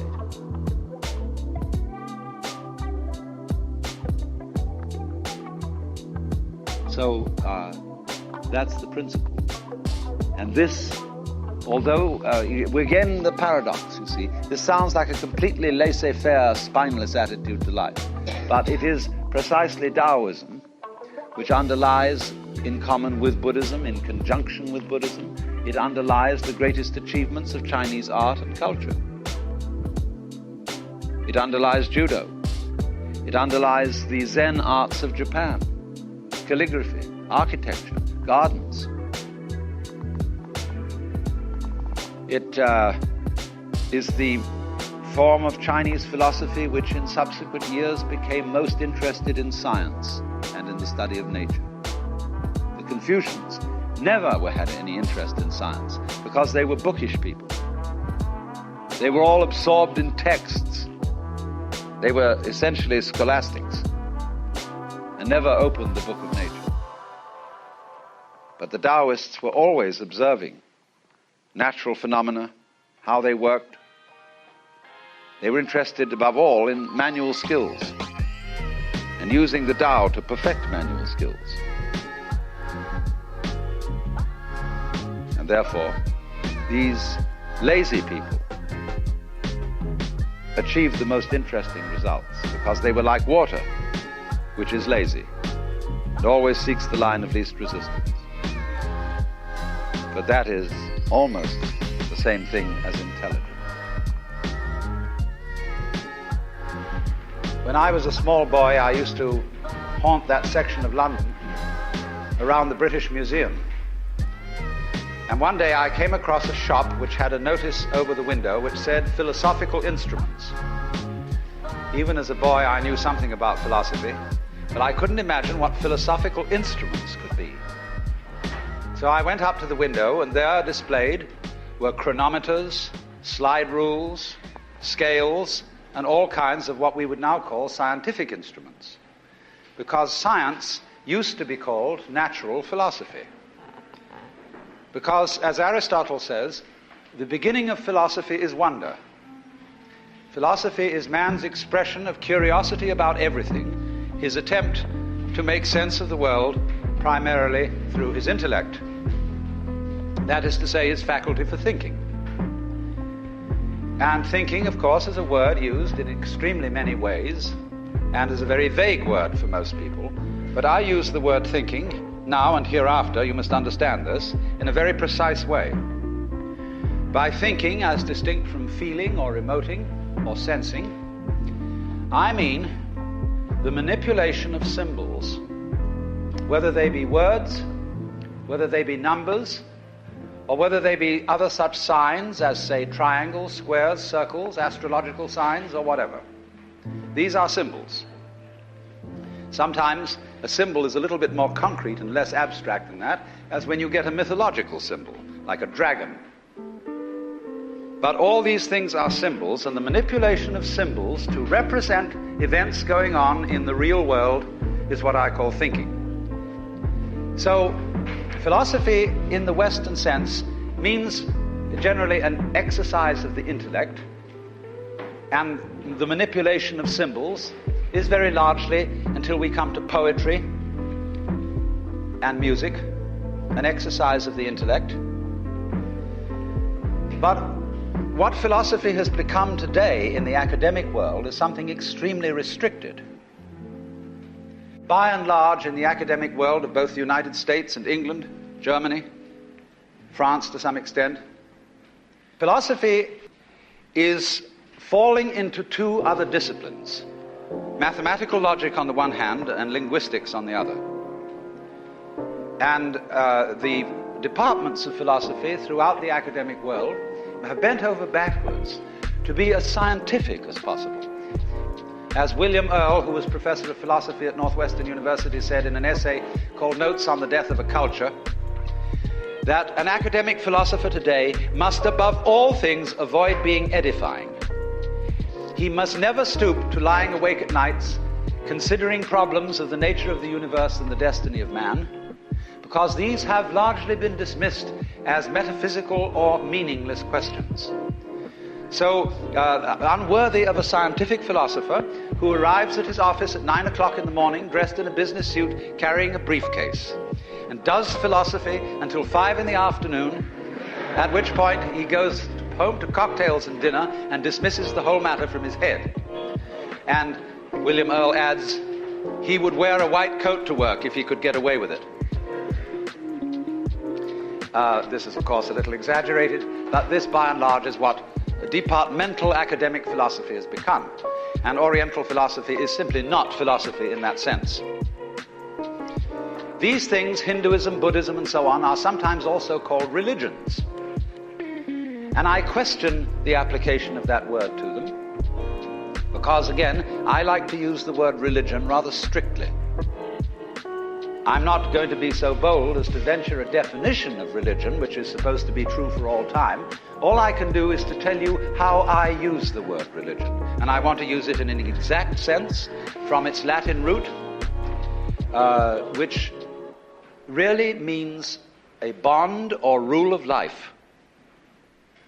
And therefore, the most correct use of the word religion is when we say of a man or woman that he or she has gone into religion, that is to say, has joined a religious or monastic order. and is living under a rule of life, living a life of obedience. For religion, if Christianity is a religion, if Judaism is a religion, if Islam is a religion, they are based on the idea of man's obedient response to a divine revelation. And thus, religion as we understand it in these three forms of religion consists really of three things. We will call them the three C's: the creed, the code, and the cult. The creed is the divinely revealed map of the universe, the nature of things, the revelation of the existence of God, of Allah, Yahweh, or as we say, God, and his existence and his will and his design of the universe, the creed. To this we add the second C, the code, the divinely revealed law or exemplar which man is supposed to follow. In the case of Christianity, there's a certain variation in this, because the principal revelation of the code aspect of things in Christianity, as well as the cult, is not so much a law as a person. God is said in Christianity to be supremely revealed in the historic Jesus of Nazareth. And so the code here becomes really the following of Jesus of Nazareth, not so much in obedience to a law as through the power of divine grace. Then finally, the cult. This is the divinely revealed method or way of worship so that man relates himself to God by prayers, by rites, and by sacraments, which in these particular religions are not supposed to be so much man's way of worshiping God as God's way of loving himself, in which man is involved. So in the Christian religion, say in the Mass, would say that we worship God with God's own worship, following the saying of Meister Eckhart, that great German mystic, the love with which I love God is the same love wherewith God loves me. So too, when monks in a monastery recite the divine office, using the Psalms as the basis of it. The Psalms are supposed to be the songs of the Holy Spirit. And so in using the Psalms, the idea is that you worship God with God's own words, and thereby become a sort of flute through which the divine breath plays. Now, neither Hinduism, Buddhism, nor Taoism can possibly be called religions in this sense, because all three of them significantly lack the virtue of obedience. They do not conceive the Godhead as related to mankind or to the universe in a monarchical sense. For you see, there are various models of the universe which men have used from time to time, and the model which lies behind the Judeo-Christian tradition, if there really is such a thing, is a political model. It is based on, it is a kind of using the metaphor of the relation of an ancient Near Eastern monarch to his subjects. And he imposes his authority and his will upon his subjects from above by power, whether it be physical power or spiritual power. And so it is thus that in the Anglican Church, when the priest at morning prayer addresses the throne of grace, he says, "Almighty and everlasting God, King of kings, Lord of lords, the only ruler of princes, who dost from thy throne behold all the dwellers upon earth, most heartily we beseech thee with thy favor to behold our Sovereign Majesty Elizabeth the Queen and all the royal family. Now, what are these words? This is the language of court flattery.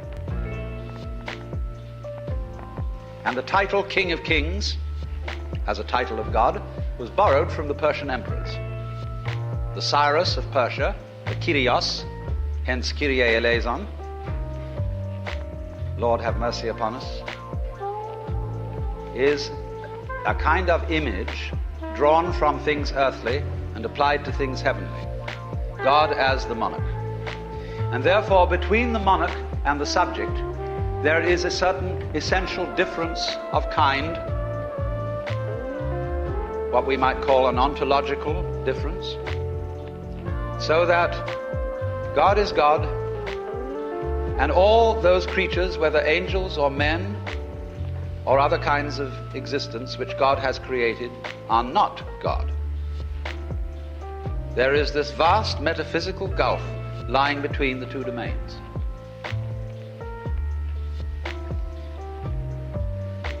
That gives us, as citizens of the United States, some problems. Because as a citizen of the United States, you have believed and do believe that a republic is the best form of government. How can this be maintained if the government of the universe is a monarchy? Well, surely in that case a monarchy will be the best form of government.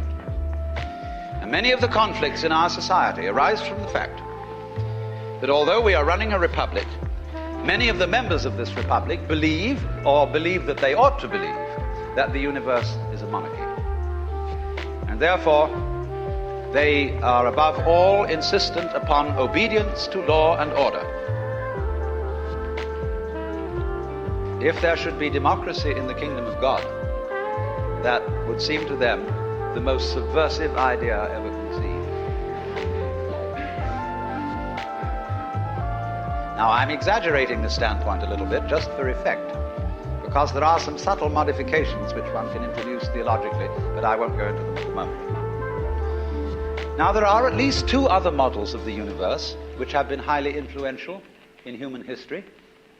One is dramatic, where God is not the skillful maker of the world, standing above it as its artificer and king, but where God is the actor of the world, as an actor of a stage play, the actor who is playing all the parts at once. And this is essentially the Hindu model of the universe. Everybody is God in a mask. And of course, as you know, our own word, person, is from the Latin persona, that through which comes sound. And this word was used for the masks worn by actors in the Greco-Roman theater, which, being an open-air theater, required a projection of the voice, so the actors wore masks with megaphonic mouths.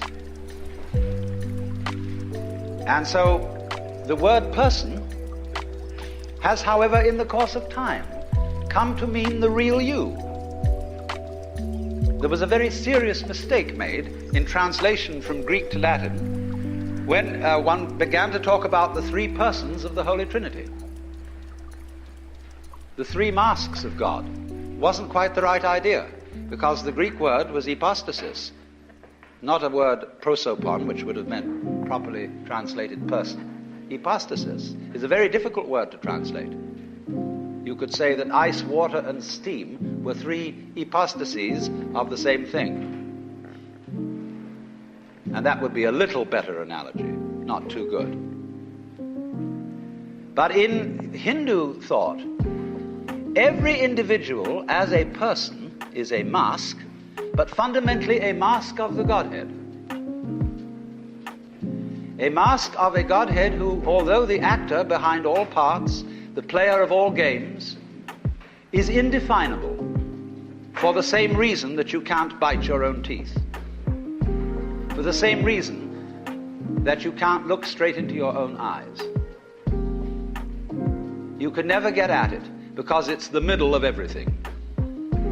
The circle whose center is everywhere and whose circumference is nowhere. Then a third model of the universe, which is characteristically Chinese, is that the world is an organism. And a world which is an organism has no boss, even no actor.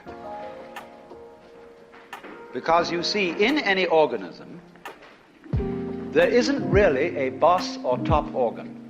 We are accustomed, of course, in our culture, to think of our heads as ruling the rest of the body. But there could well be an argument about this. I'm going to put up a case that the stomach is chief. Because the stomach, the sort of alimentary tract with a digesting process in it, is surely anterior to brains. There may be some sort of rudimentary nervous system attached to a stomach organization. But it's the more primitive you get, the more you get a little creature that eats. See? It's a sort of tube. And in go things at one end and out the other. And that, because that wears the tube out, the tube finds means of reproducing itself to make more tubes, so that this process of in and out can be kept up. But in the course of evolution, at one end of the tube is developed a ganglion, which eventually develops eyes and ears and has a brain in it, the better to scrounge around for food. And so the stomach point of view is that the brain is the servant of the stomach to help it scrounge around for food. But the other argument is this. True, the brain is a later development than the alimentary tract. But the alimentary tract is to the brain as John the Baptist to Jesus Christ, the forerunner of the big event. And the reason for all this scrounging around and stomach and stuff is eventually to evolve a brain. And man shall eventually live primarily for the concerns of the brain, that is, for art and science and all forms of culture, and the stomach shall be servant.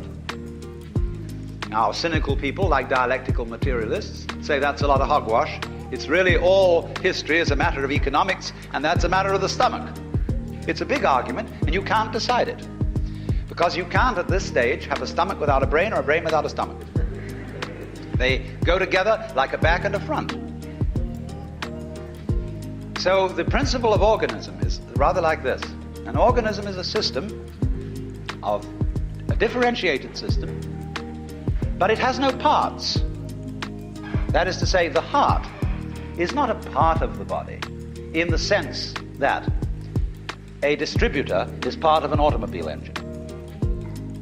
Because although surgeons are trying to treat the body as a machine with replaceable parts, but the difficulty is that these are not parts in the sense that they are screwed in. In other words, when the fetus arises in the womb, there are not a lot of mechanics in there who are lugging in hearts and stomachs and things and fitting them together and screwing them to each other. An organism develops like a crystal in solution or a photographic plate in chemicals. It develops all over at once, and there isn't a boss in it, because all of them act together in a strange way. It's a kind of orderly anarchy. And this is the Chinese view of the world, fundamentally. This principle of organic growth they call Tao. That's pronounced Tao. If it had an apostrophe after it, it would be pronounced Tao. But Tao is more or less the right pronunciation for that word. This Chinese word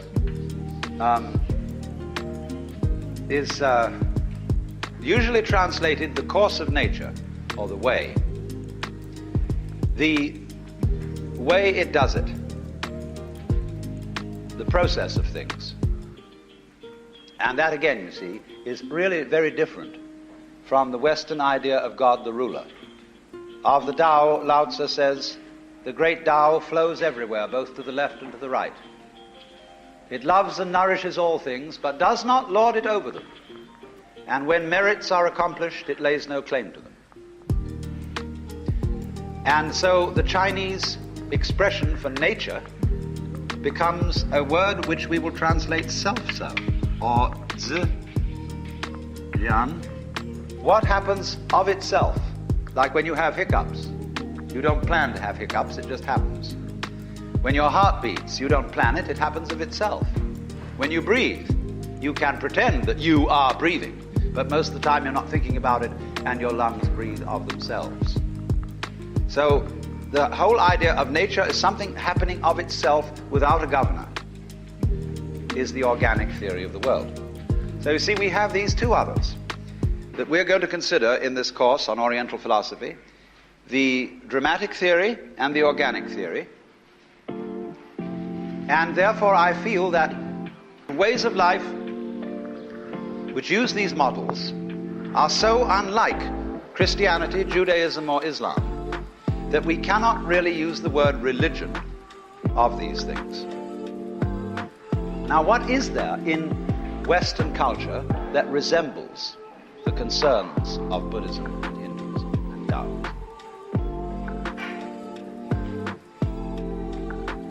Because the trouble is, from the outside, they look alike. In other words, you go into a Hindu temple, or especially a Japanese Buddhist temple, and you'll be pretty convinced you're in church,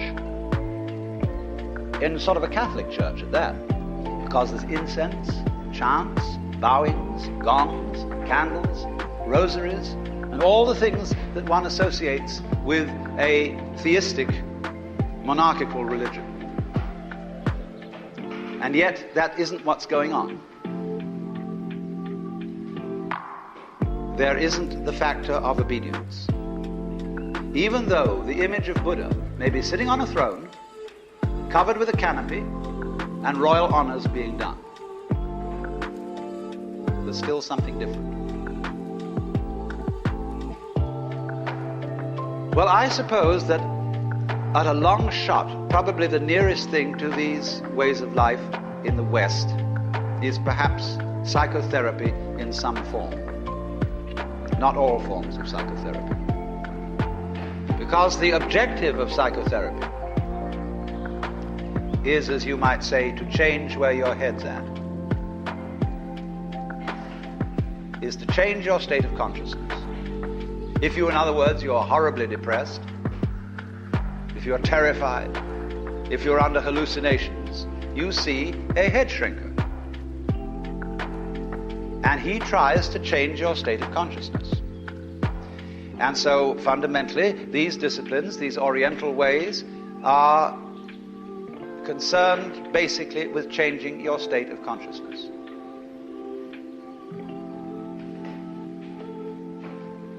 Only, here we part company. Psychotherapy is largely focused on the problems of the individual as such, the problems peculiar to this individual or that individual. These Asian ways of life are focused on certain problems peculiar to every individual, on the understanding that the average human being, and the more civilized he is, the more this is true, that the average human being is hallucinating. That he has a delusive sense of his own existence. And it is thus that the very word Buddha in Buddhism is from a root in Sanskrit, Bud, which means to awake, to awaken.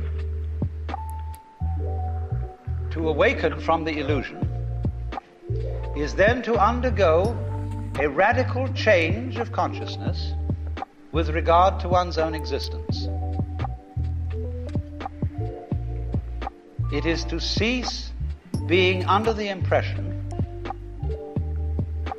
that you are just poor little me. To find out who you really are, or what you really are, behind the mask. But we saw, didn't we? You can never get to see what the self is, basically. It's always and forever elusive.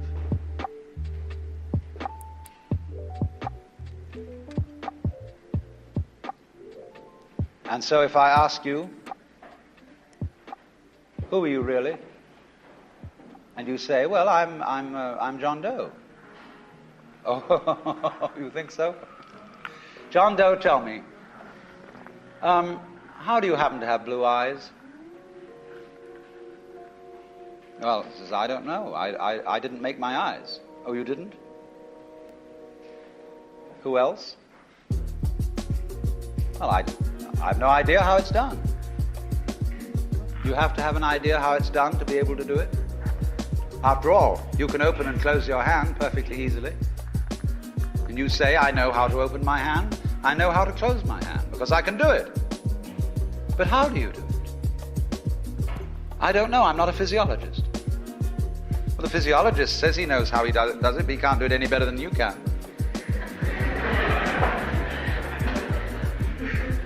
So you're opening and closing your hand, aren't you? You don't know how you do it. Maybe you're bluing your eyes, too. You don't know how you do it.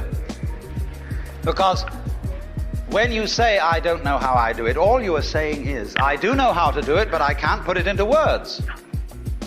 I cannot, in other words, translate the activity called opening and closing my hand into an exact system of symbols, into thinking. That's all. And actually, to translate the opening and closing of your hand into an exact system of symbols would take forever. Because trying to understand the world purely by thinking about it is as clumsy a process as trying to drink the Pacific Ocean out of a pint beer mug. You can only take it one mug at a time. And so in thinking about things, you can only think one thought at a time, one after another, in series. Thinking is a linear process, like writing. One thought after another. As we say, you can only think of one thing at a time. But that's too slow for understanding anything at all. Much too slow. And our sensory input is much more than any kind of one thing at a time.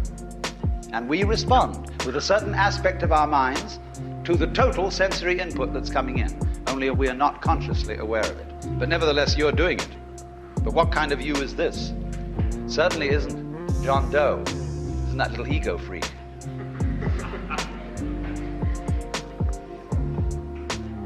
So there's something a lot more to you than you think there is. And that's why the Hindu would say that the real you is the self, capital S, the self of the universe. Because at that level of one's existence, one is not really separate from everything else that's going on. So you see, we have something here which I will call not philosophy, except in the most ancient sense of basic curiosity. I prefer to call these disciplines ways of liberation. Ways of liberation from Maya. And the following of them does not depend on believing in anything, in obeying anything, or on doing any specific rituals, although rituals are included for certain purposes. It is a purely experimental approach to life. It is something like a person who, say, has defective eyesight and is seeing spots and all sorts of illusions, going to an ophthalmologist to correct his vision. Buddhism is therefore basically a correction of psychic vision, to be disenthralled by the game of Maya. Not, incidentally, to regard the Maya as something evil, but as a good thing of which one can have too much, and therefore get spiritual and psychic indigestion, from which we all suffer. Now, today I am going to go into the very fundamental guts of Hinduism. But what I want to do is to begin with certain documents that are known as the Upanishads. And these documents constitute what is called Vedanta, V-E-D-A-N-T-A, and that is compounded of two words, Veda anta. Anta means end or completion or summation. Veda, of course, is related to the Latin video, to see. Veda is the fundamental revelation of the Hindu way of life, contained in its earliest scriptural documents, which are generally dated in the period between 15 and 1200 BC. The Upanishads, as being the summation of the Veda, are found from over a long period of time, beginning perhaps as early as 800 BC. Some of the Upanishads are much, much later than that. And the basic position of the Upanishads is that the self is the one and only reality without a second, that all this universe is finally Brahman and appears to be a multiplicity of different things and different events only by reason of Maya, which is illusion, magic, art, creative power. So then, it is basic to the Vedanta that Brahman, this intangible, non-objective ground of everything that exists, is identical with the ground of you. And this is put in the formula Tattvam Asi. T-A-T, tat. Same as our word that. Tvam, T-V-A-M. Same as the Latin tuus, thou, asi, art. We should translate that into a modern American idiom as you're it.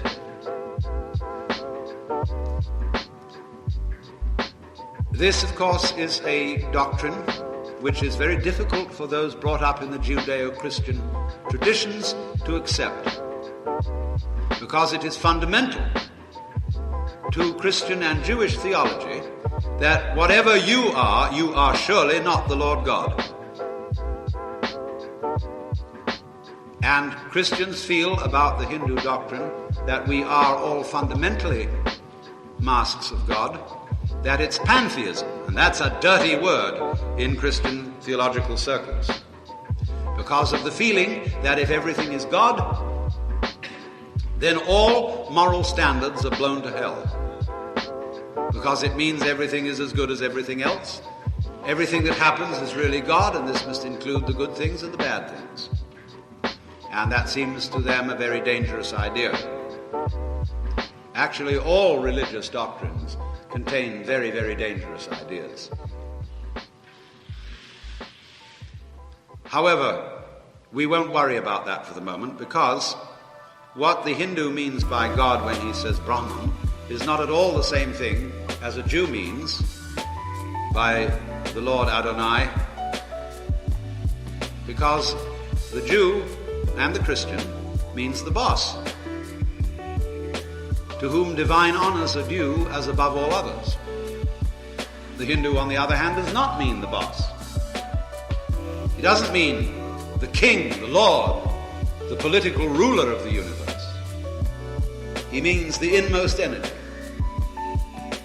which, as it were, dances this whole universe, without, as it were, the idea of authority, of governing some intractable element that resists his or its power.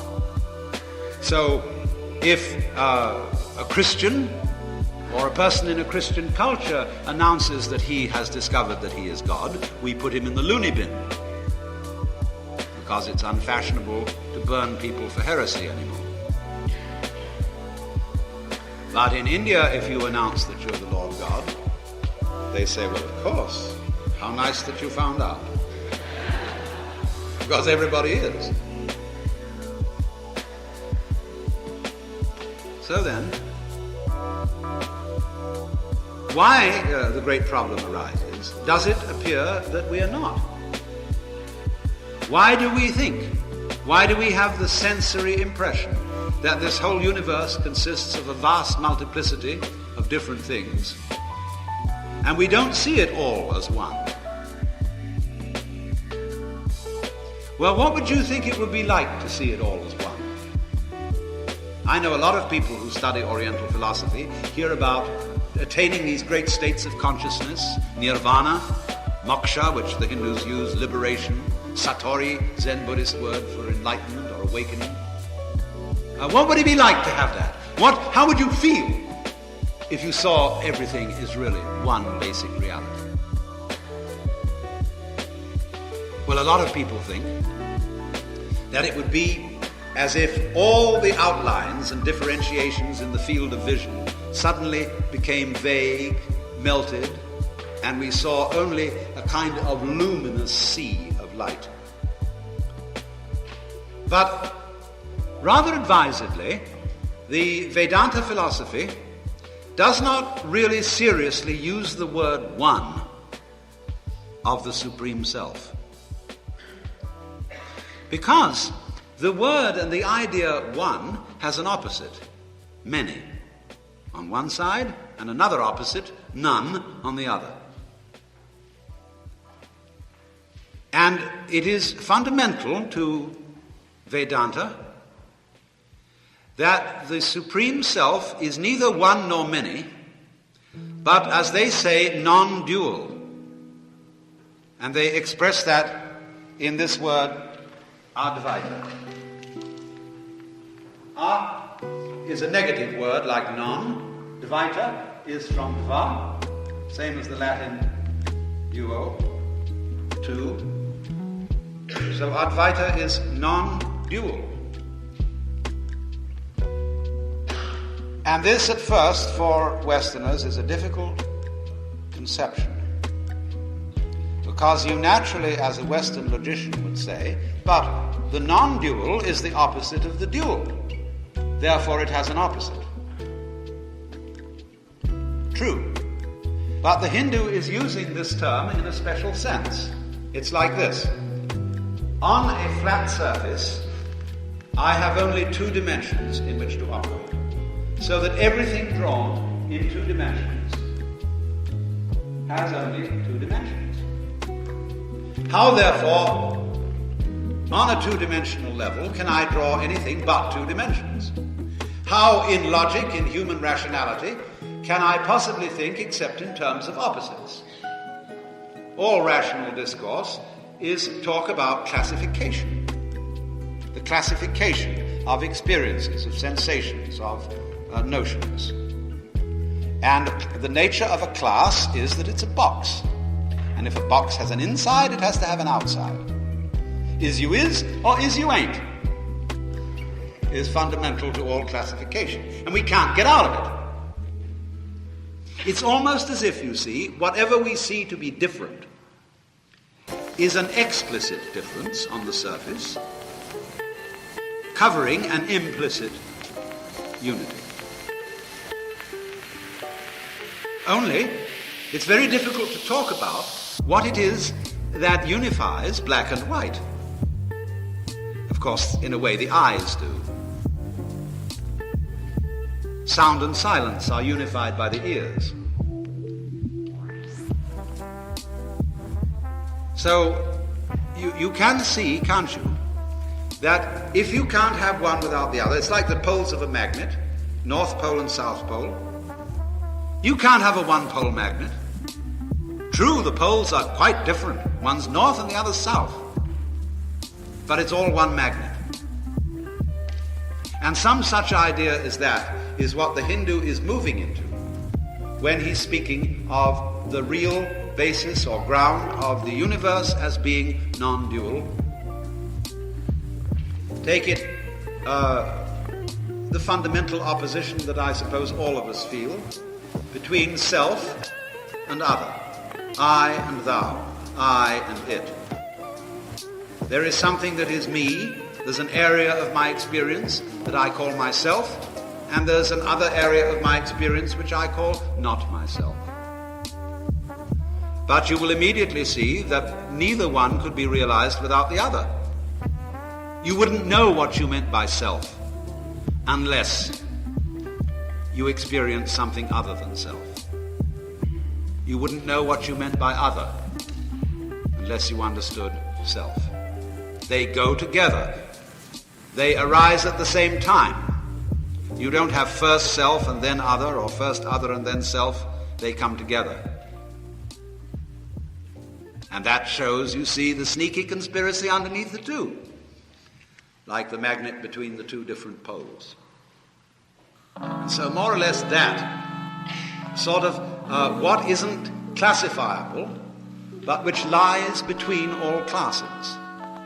The class of elephants opposite the class of non-elephants has, as it were, the walls of the box joining the two together.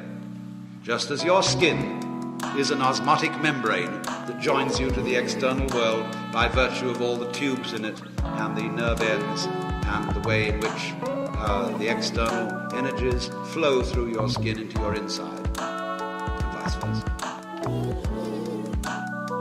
But we do, don't we, see and feel and sense, or we think we do, the world as divided into a great multiplicity. A lot of people would think of the universe as a collection of different things, a kind of cosmic flotsam and jetsam washed together in this particular area of space, and prefer to take a pluralistic attitude and don't see anything underlying.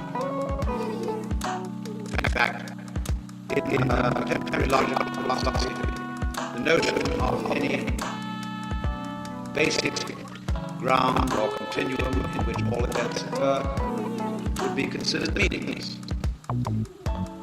for obvious reasons. If I say that every body in this universe, every star, every planet, is moving in a certain direction at a uniform speed, that will be saying nothing at all unless I can point out some other object with respect to which they are so moving. But since I said the universe, that includes all objects whatsoever. Therefore, I cannot make a meaningful statement about the uniform behavior of everything that is going on. True. But on the other hand, every sound you hear on the radio, whether it be a honking horn, a Bach sonata, or a newscast, is the vibration of the diaphragm in your loudspeaker. The radio doesn't tell us this. The announcer doesn't come on first thing in the morning and say, ladies and gentlemen, from now until closing time, all the sounds you will hear will be vibrations of the diaphragm in your speaker. That is taken for granted and ignored. So, in the same way, your eardrum is basic to all that you hear. Your lens of the eye and retina is basic to all that you see. What is the color of the lens of the eye? We say it is no color, it is transparent. In the same way as a mirror has no color of its own. But the mirror is very definitely there, colorless as it may be. The eardrum, unheard as it may be, is very definitely basic to all hearing.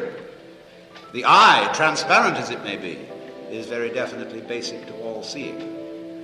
So therefore, if there were some continuum in which everything that is going on and everything that we experience occurs, we would not notice it. We would not be able really to say very much about it, except perhaps that it was there.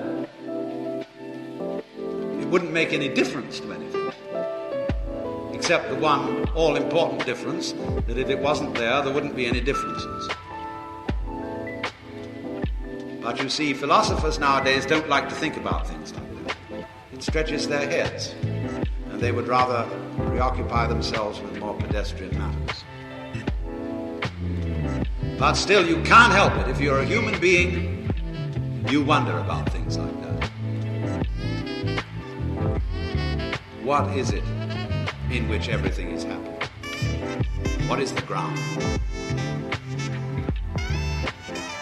Well, You say, obviously it's not a what, because the thing that is a what is a classifiable thing. So, very often the Hindu and the Buddhist will refer to the ultimate reality as no thing. Not nothing, but no special thing. Unclassifiable. Can't put your finger on it, but it's you. It's what you basically are. What everything basically is. Just as the sound of an automobile horn on the radio is in one way an automobile horn, but basically it is the vibration of the diaphragm. Okay, so you are all, in the Hindu view, vibrations of the entire cosmic diaphragm. Put it like that. That's analogy. And I'm using Saguna language, or cataphatic language, from the point of Christianity. The best language is to say nothing, but to experience it. How can you experience it? Well, that's the whole thing, as I pointed out last time. The nub of all these Oriental philosophies is not an idea, not a theory, not even a way of behaving, but it's basically a way of experiencing, a transformation of everyday consciousness so that it becomes quite apparent to us that that's the way things are. But when it happens to you, it's very difficult to explain it. So in exactly the same way, when somebody has that sort of breakthrough which transforms his consciousness, and it happens all over the world, it's not just a Hindu phenomenon. When somebody suddenly realizes it's all one, or technically non-dual, and really all this coming and going and all this frantic living and dying, grabbing, struggling, fighting, suffering, all this is a fantastic phantasmagoria. He sees that. But when he tries to explain it, he finds his mouth isn't big enough. Because he can't get the words out of their dualistic pattern to explain something non-dualistic. Well, why is this so? Why are we under this great, magnificent hallucination? Well, the Hindus explain this in Saguna language as follows. It's a very nice explanation, a child can understand. The fact of the matter is that the world is a game of hide and seek. Peekaboo. Now you see it, now you don't. Because, very obviously, if you were the Supreme Self, what would you do?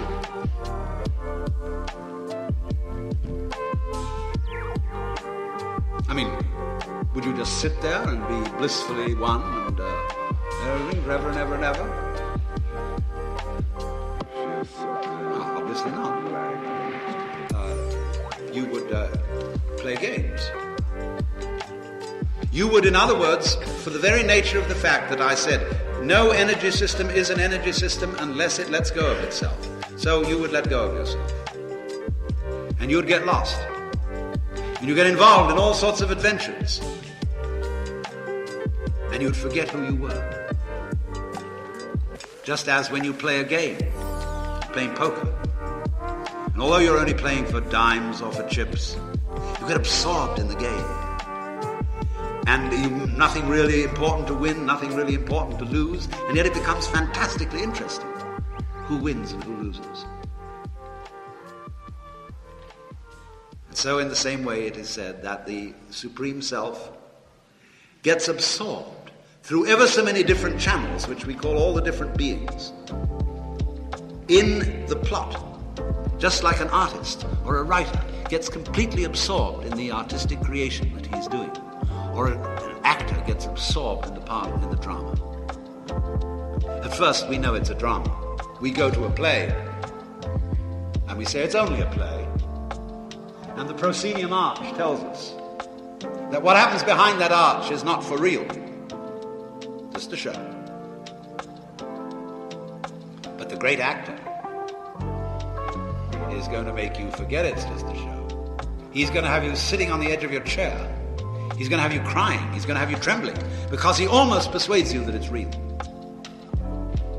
And what would happen if the very best actor was confronted by the very best audience?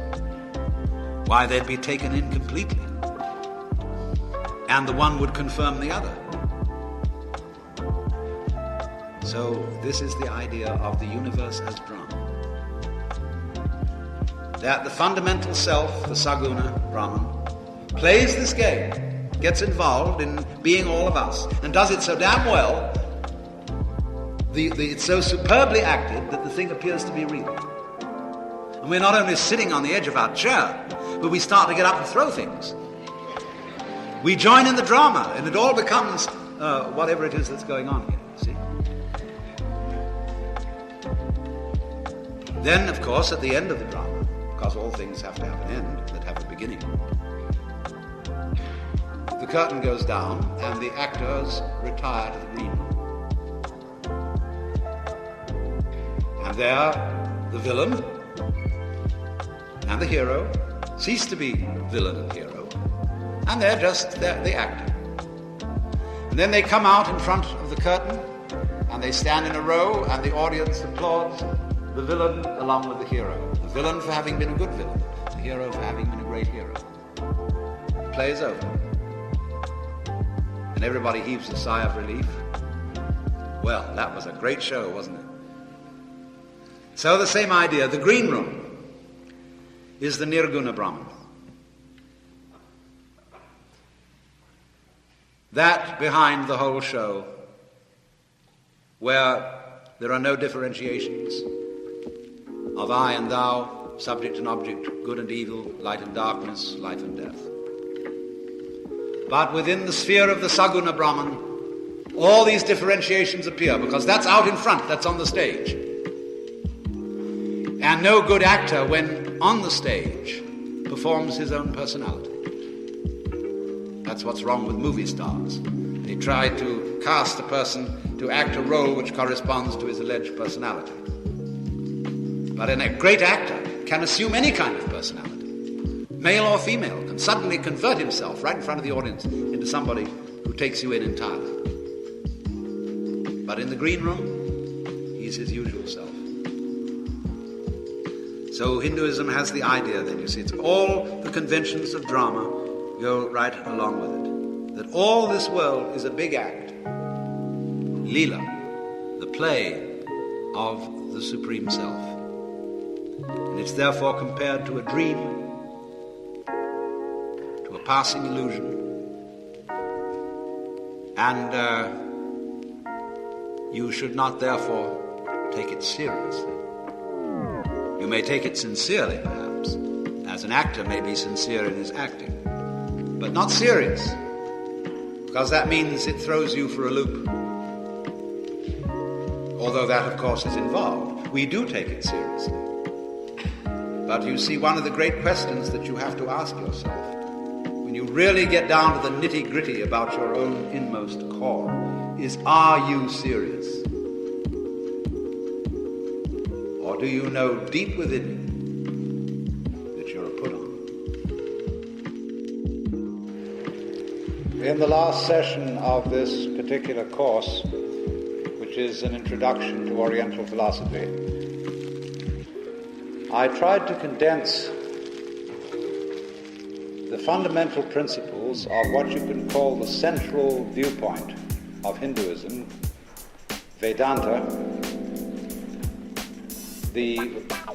not so much the doctrine as the experiential realization that what you are, basically, is the same as the root and ground of the universe. In other words, in the formula Atman, the self, is Brahman, the ground of being. Now today, I want to relate this way of playing hide and seek with the very design of Hindu society. Because Hinduism is difficult to characterize as a religion, especially because we belong to a religion where in its institutionalized form it can very well degenerate into a religion that's for Sundays only. that doesn't apply to every detail of life. In other words, when a Hindu brushes his teeth, it's a religious act.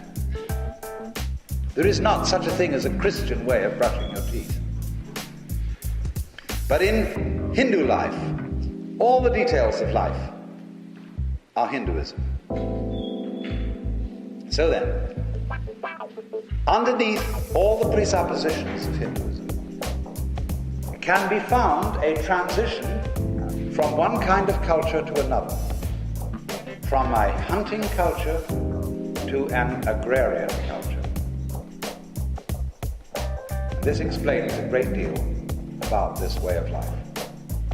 Now, in a hunting culture, which is a culture on the move, nomadic, every man knows the whole culture. In other words, you do not get a high specialization, division of labor. A man who is a hunter has to know how to make clothes, how to skin animals, how to cook them, how to shoot them, how to trail them. He has to know every kind of skill because he's often alone.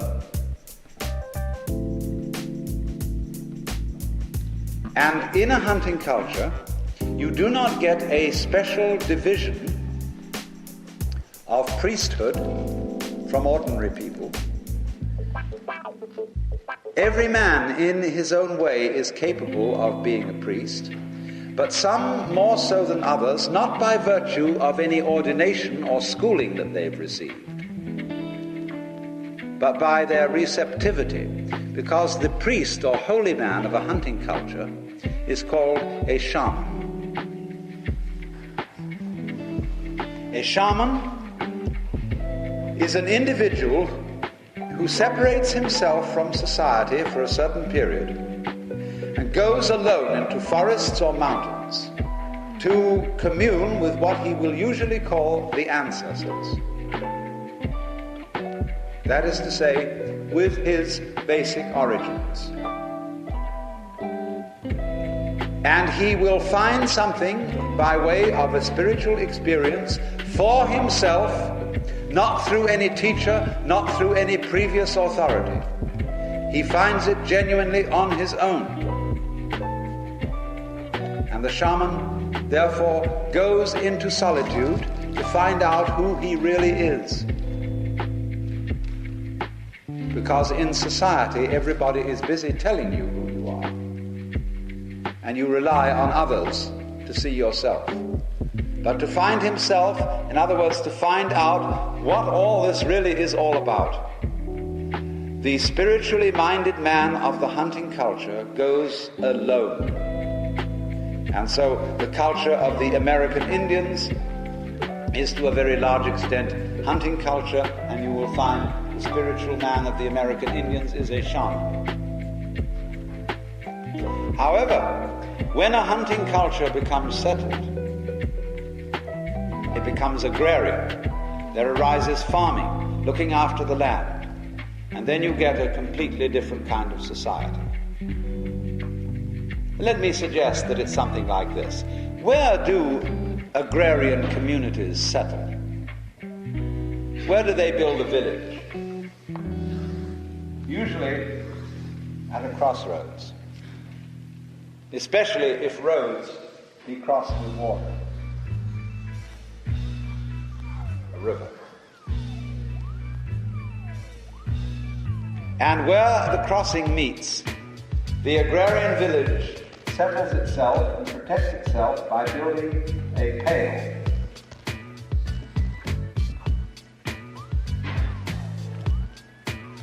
We say a person is beyond the pale.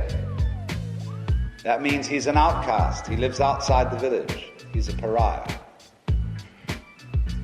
But in the village, notice that the pale having been built around the crossroads, it divides the village into 4 sections. And oddly enough, there are 4 divisions of labor in all fundamental agrarian societies. And these consist of 1, the priests. You know, the word clever, clerk, cleric, and clear are all the same word. It meant someone who's literate. Clever. Also clear. Put it down clearly. You can't do that unless you're literate. And so if you're a literate person, you're a cleric. And clergy is the same word as clever in Old English. Much conceit of clergy is an Old English phrase meaning he's intellectually snobbish. So that's your caste number one. Caste number two, warrior.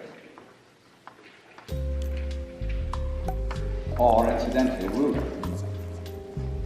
3, merchant or craftsman. And 4, labor. Unskilled. So now, what are these? There are 4 castes or 4 roles. And in society where there's a division of labor, because an agricultural society is more complex than a hunting culture, we immediately get division of labor, and we all play different roles. That is to say, assume different masks for purposes of living in this kind of community. All of you, you see, are essentially clerics. You are what the Hindus would call Brahmins, because you're all being trained in the university. So the Hindu name for this class is Brahmana, for this class Kshatriya, for this class Vaishya, and for this class Shudra. So those are the basis of the 4 castes. And so if you are in the pale, if you belong to the community, you have to be typified. They say, is you is or is you ain't. Into which of these do you fit? And you must fit into one of these. Now, caste is something, of course, which has got a very bad name from a modern point of view, both modern point of view with us and with the modern India. Because they say, once you get into a caste, you're stuck. If you are born to a laborer you must be. If you are born to a warrior, you must be a warrior or a ruler. You could never become a cleric. And we think that's pretty terrible. Because in our culture, we work under the assumption that you as an individual are free to choose whatever occupation you will follow. But unfortunately, this involves going to school. And for certain purposes, going to school is one of the worst things you can do. For example, if you want to become a completely fantastic expert carpenter, you have to begin the trade at the age of 7 at the latest. And your father, if he is a carpenter, is obviously the best teacher you can have. In a very ancient form of agrarian culture, as in India or as in Japan or China, a young man who was son of a carpenter would become fascinated with his father's occupation. And that would mean a very special relationship would grow up between him and his father, which does not grow up in our culture, because most of us do not know what our fathers are doing. They go away to a mysterious office or factory where they do something called making money as the main reason for the incidental occupation which they pursue there. But the children and the wife have no active part in that occupation whatsoever. They know Papa only as a kind of clown who returns home in the evening having made money, and one dad's money is the same as another dad's money. It makes no difference, except that everybody wants more. They don't give a damn how he gets it, so long as he doesn't complain too much. So the child, instead of learning and participating in his close father relationship, in learning an occupation or a trade or an art, is sent off to an impersonalized institution to be taught to be everything and nothing, and therefore doesn't learn early enough any craft so as to become a true master of it. What is happening, for example, in Japan, where a father can no longer apprentice his son at 7 years old to become a carpenter because he has to send him away to school to learn to be an insurance salesman. He can't teach his child, and then comes high school. And then when the kid gets out of high school, he's interested in girls. And it takes him until he's about 22 to be able to settle down to learn carpentry. And it's too late. Too late to attain real mastery. Because a great Japanese carpenter never uses a plan. He doesn't need a drawing. He does it all by eye. And can fit the most complicated joinery together by eye. And it's the same with the arts of weaving textiles, of making superb ceramics, jewelry. Any kind of gorgeous craftsmanship depends on beginning as a child. So, all right, we can't buy it anymore in this country. There is not, on any kind of commercial basis, great craftsmanship available here. We have to go abroad to get it, to so-called primitive societies. We must be content with plastic simulation. So there is something to be said, you see, for the caste system. I just wanted to present the other side of it. Now, however, in going through this system, there are certain stages, whatever caste you're in. There are 3 stages of life which are called ashrams. Ashram means really an abode. A center for spiritual study, for practicing yoga, will be called an ashram. And an ashram also means an abode in the sense of a stage of life. And the 3 stages are: 1 called brahmacharya. That means the stage of being a student. 2, grihastha, household. The 3rd stage, vanaprastha. That means forest dweller. Isn't that funny? Grihastha, householder; vanaprastha, forest dweller. Because you see, in this order of society, you come into society and you go through one of its acts as a grihastha or householder. But when you arrive at the point in life where you have got a son by birth from yourself or by the marriage of your oldest daughter, a son who will take over your work, you give up being a householder and you become a forest dweller. In other words, you go outside the pale and back to the forest, with the idea of finding out who you really are. While you were in the community, you were playing a role, one of the 4 roles or its subdivisions. And you came on as tinker, tailor, soldier, sailor, rich man, poor man, beggar man, thief. But that wasn't the real you. That was one of the masks of the Brahman, the true self behind everything. To find out the Brahman, who you really are, in order to get ready to die, you become vanaprastha. Go back to the jungle, having fulfilled your work for the world. Now, in practice in India, this means that the head of the house often moves to a cottage in the backyard. You know, in the course of time, everything becomes sort of going through the motions. But the original idea was that he became, what do they call it in Sanskrit? Shramana. It's almost the word shaman. A shramana is a person who has gone back to live in the forest. And therefore he is, in regard to society, an upper outcast. There are also lower outcasts. Those are the Aborigines, the people living in India before the Aryan invasion, who later became the untouchables. They are not even Shudra, they are outside caste altogether, like the Indians in the United States.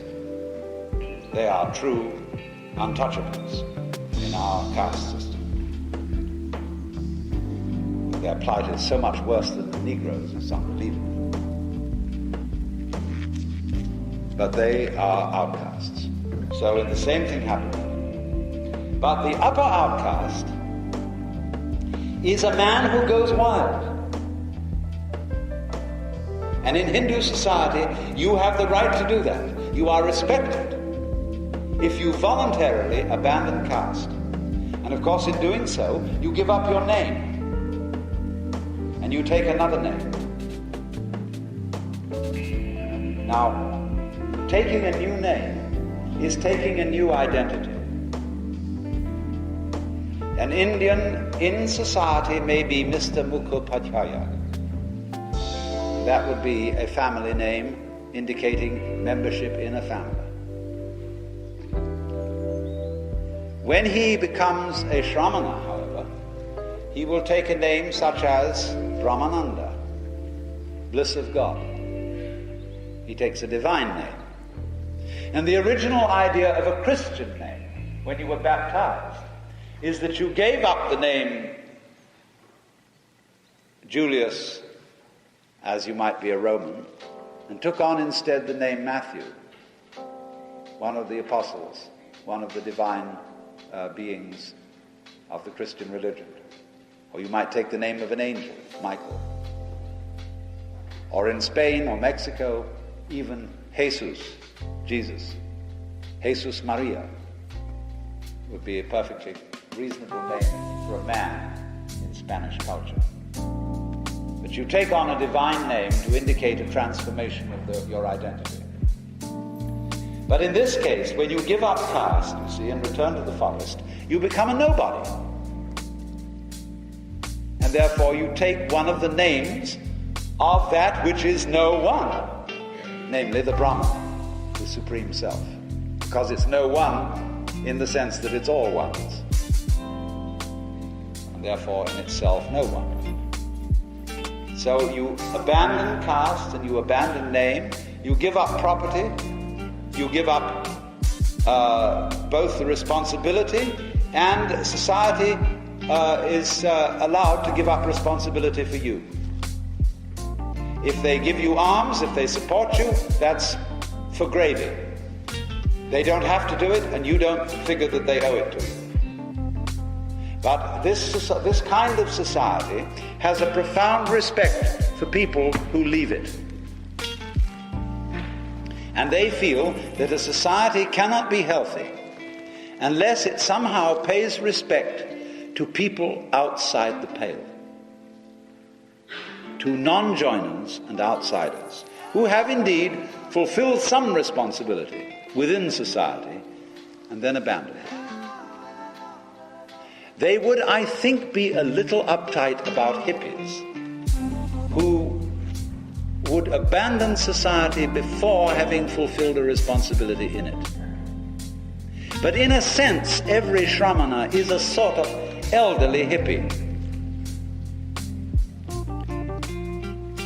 Now, of course, our hippies have a different problem in that they are critical of the very structure of the society in which they are asked to enter, because they feel that it is a rat race, a game which has lost its quality. They might even prefer a caste-like society of this kind, in that it might have a bit more quality. Because you see, in our society, one works not as a vocation. In this scheme of things, every vocation that you perform is called svadharma. And this word, the word dharma, has many meanings. Dharma. It means function, in one sense. It means the thing that is right for you. Here, sva is the same as the Latin suus, and so it is one's own. Your own function, what we would call your vocation in life, svadharma. As we say, doing your own thing. That's Svadharma. And so you have to find, as it were, your own thing. Now, a job which you do purely for money can never be called a Svadharma, because you're doing it for another end, to make money, which has a purely symbolic value. But when you do a certain work, because that is what is your thing to do, you want to be a doctor because you're fascinated with medicine and all its problems. And you like people so much that you want to heal them from their diseases. Or for the same reason you might want to be a nurse. Or you might be fascinated with problems of law and so become a lawyer. Or fascinated with religion and so become a minister. Then you've got a vocation.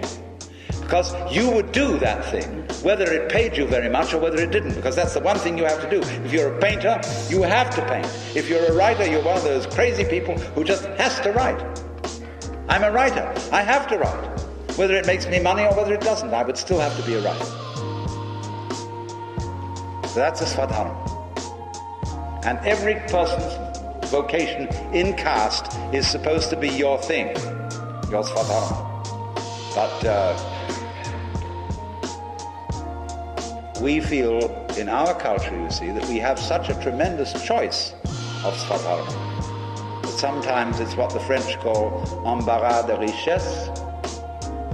It's like embarrassment of riches when you're confronted with one of those enormous menus in a restaurant which has so many things on it you can't make up your mind which to pick. Well, now then, you see, as a person passes out of this, he gives up the social order and becomes a nobody. He then, in that sense, he goes back to the forest. He goes back from the organization, the role-playing of the agrarian culture, to the solitude of the hunting culture, to find out who he is alone all by himself. And so he becomes, in that sense, the upper outcast. The man who is respected by those people who are still in caste, because they say, without this kind of person, we should lose our sanity. We should become confused with our roles, unless there's always the hermit in the forest to remind us that man is not his role, that he's something deeper than that. And that the true end of man is to play the game of hide and seek for a while and to get lost in these roles, but then to return back to nature, back to the way of the forest, and in later life, as distinct from infancy, with all that experience behind him, find out again who you really are, so that when death comes, what a funny thing will happen. Death comes and will find no one to kill. For while you are identified with your role, with your name, with your ego, there's someone to kill. But when you're identified with the whole universe, death finds you already annihilated, and there's no one to kill. The problem is, we speak first of all of the unity of life, and then suddenly define the social orders as 1, 2, 3, 4, and the stages of life as 1, 2, 3. Of course. Because the whole thing about the one is that it pretends to be many. See, that's the gimmick. The game of hide and seek is dismemberment, falling apart, losing control, losing unity. Let's disintegrate. And then after you've been dismembered, let's remember and come back to oneself and know who it really was all the time. So the one implies the many, and many imply one. And so it goes in and out. It's a systole and diastole, an in-breathing and out-breathing that goes on and on. Now you see it, now you don't. Can the whole know itself as one? Yes. You suddenly get to the extraordinary state where you see that all the variety in front of you, I look out in this room and it's a great variety. It's a wonderful patchwork of all sorts of different people and colors and things. But you get to the point where you see that variety means one. Things, the more different everything is, the more it proclaims its basic unity with everything else. It just shouts it. In other words, when I see a bright patch of orange next to a bright patch of blue, the brighter that orange, the more it manifests the unity underlying everything. Now that sounds paradoxical, but that's the way I feel it. If all of you wore khaki, olive drab or something, I would feel uniformity rather than unity. I would say, well, that's a drag. Everybody trying to look the same. That's fake unity. It would feel like a plastic champagne glass. Horrible. It warms the champagne instead of that cold crystal. See? And say, that's fake unity. Away with it. But when everybody comes on himself, in a natural way, then I see true unity through the variety.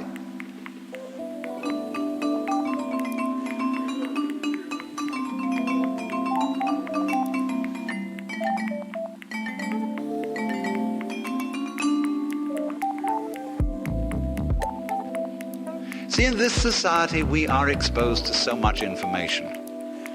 Radio, television, newspapers, magazines, books tell us all sorts of attractions about things that other people are doing, and we're always wishing we were in somebody else's shoes. Because we know so much and we're informed so much. But in this kind of culture, everybody is settled for the fact that one day is just like another. And that they do what has to be done, what is in the course of things. And we don't approve of this because we say it's lacking in friskiness, adventure, and get up and go. But on the other hand, they turn around to us and say, you are completely unstable. You are so frisky, you are so nervous. You can't stay still for 2 seconds. You can't stick to a job. You can't do anything stable. You're utterly unreliable, and you will probably blow up the planet. And it's legitimate. For the simple reason that technology is getting rid of the need to earn a living. And many of us will soon have to be paid not to work. At which point we can become vanaprastha right away.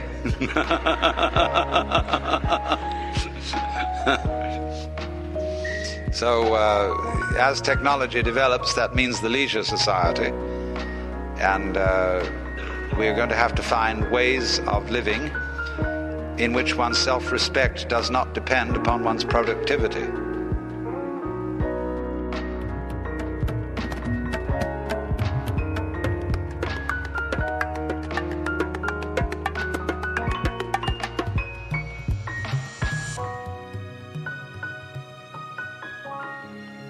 In Europe, we have the same caste system.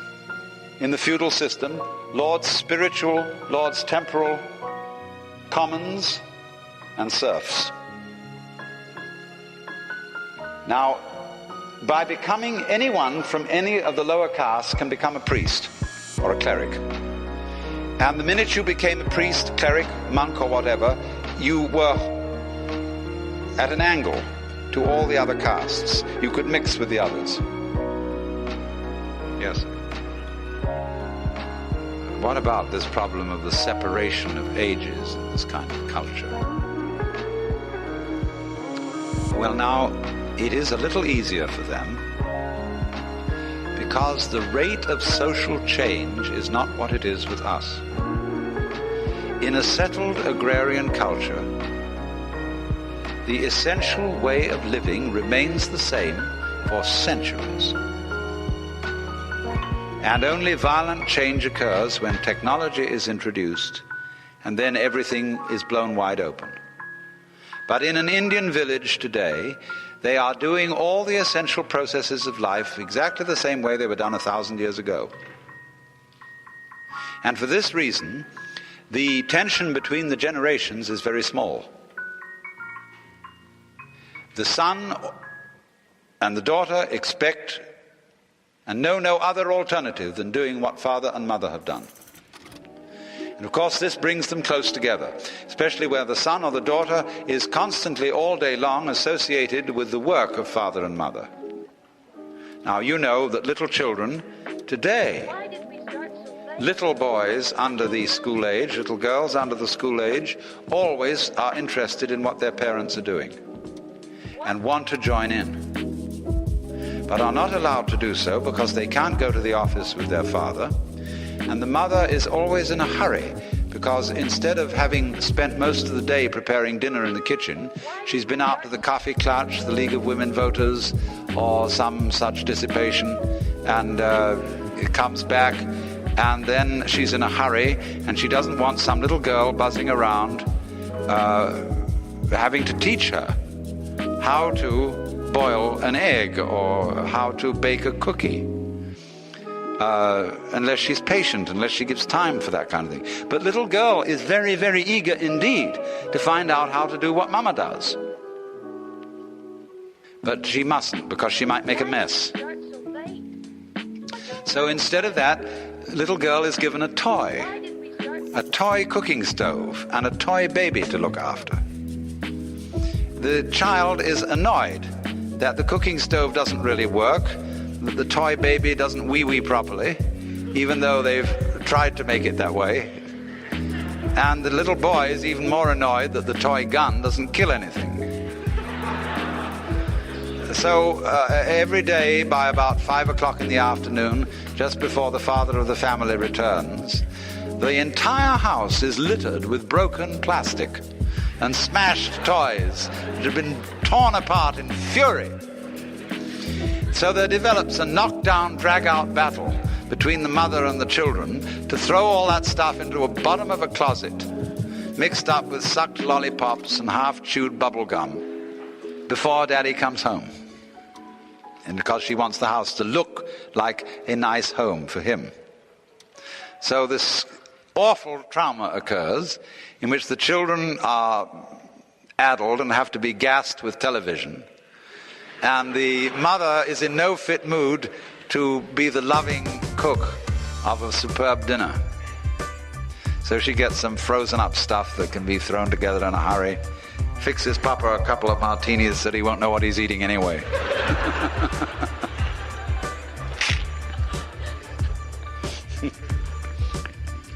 I don't know if I answered the question. I may have got sidetracked.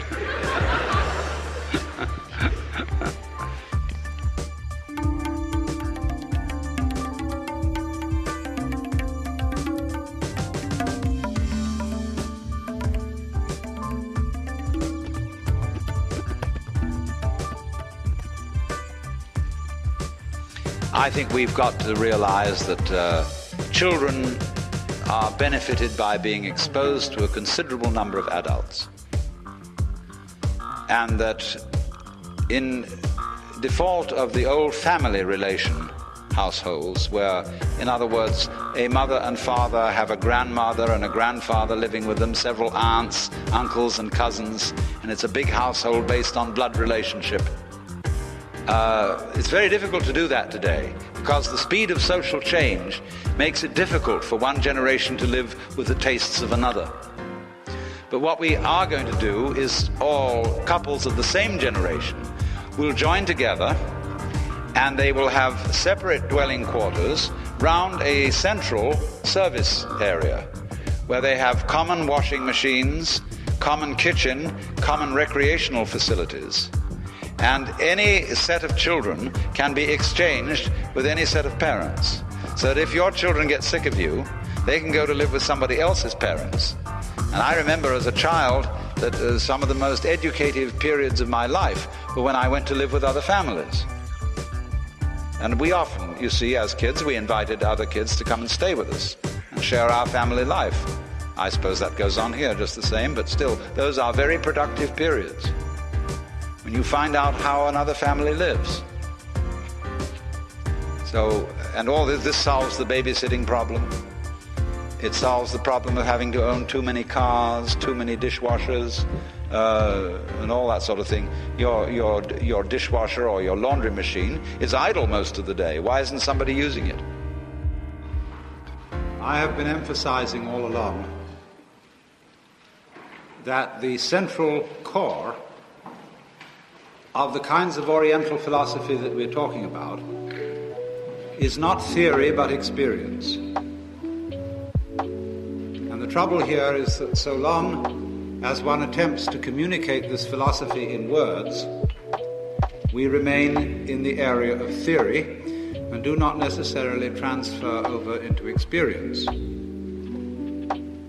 It is then for this reason that in addition to the scriptures or verbal teachings of Hinduism, there is a discipline whose object is to enable an individual to realize what the words are about. I would use so strong a word for realization as sensation, because the realization of the Tattvam Asi, the Upanishadic proposition that you're it, comes over you if you do have the experience, not so much as you feel convinced that the earth goes round the sun, even though you don't actually see this happening. It's not so much like that as it is like an immediate sensation of the thing which the proposition Tattvamasi is trying to say. And so this entering into the experience, which is the heart of Hinduism, is the function of a discipline called yoga. The word yoga, Y-O-G-A,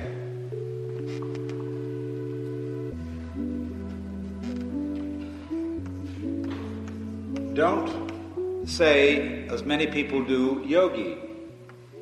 Yogi is one who practices yoga. And a yogini is a female practitioner of yoga. But yoga is the same word as yoke, Latin jungere, to join, and English union.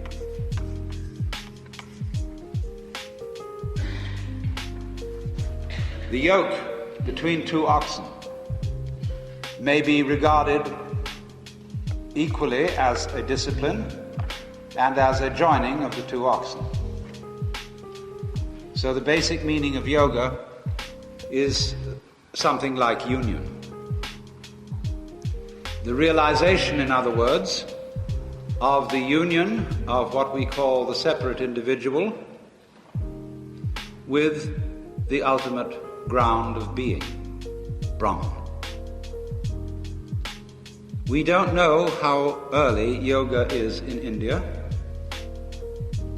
but there are statues found in Mohenjo-Daro in the Indus Valley dating from at least 2000 BC of figurines in the posture familiarly associated with yoga, the Padmasana or the full lotus posture, in which almost all Buddhas are seen to be sitting, with the legs crossed and the feet up on the thighs, soles upwards.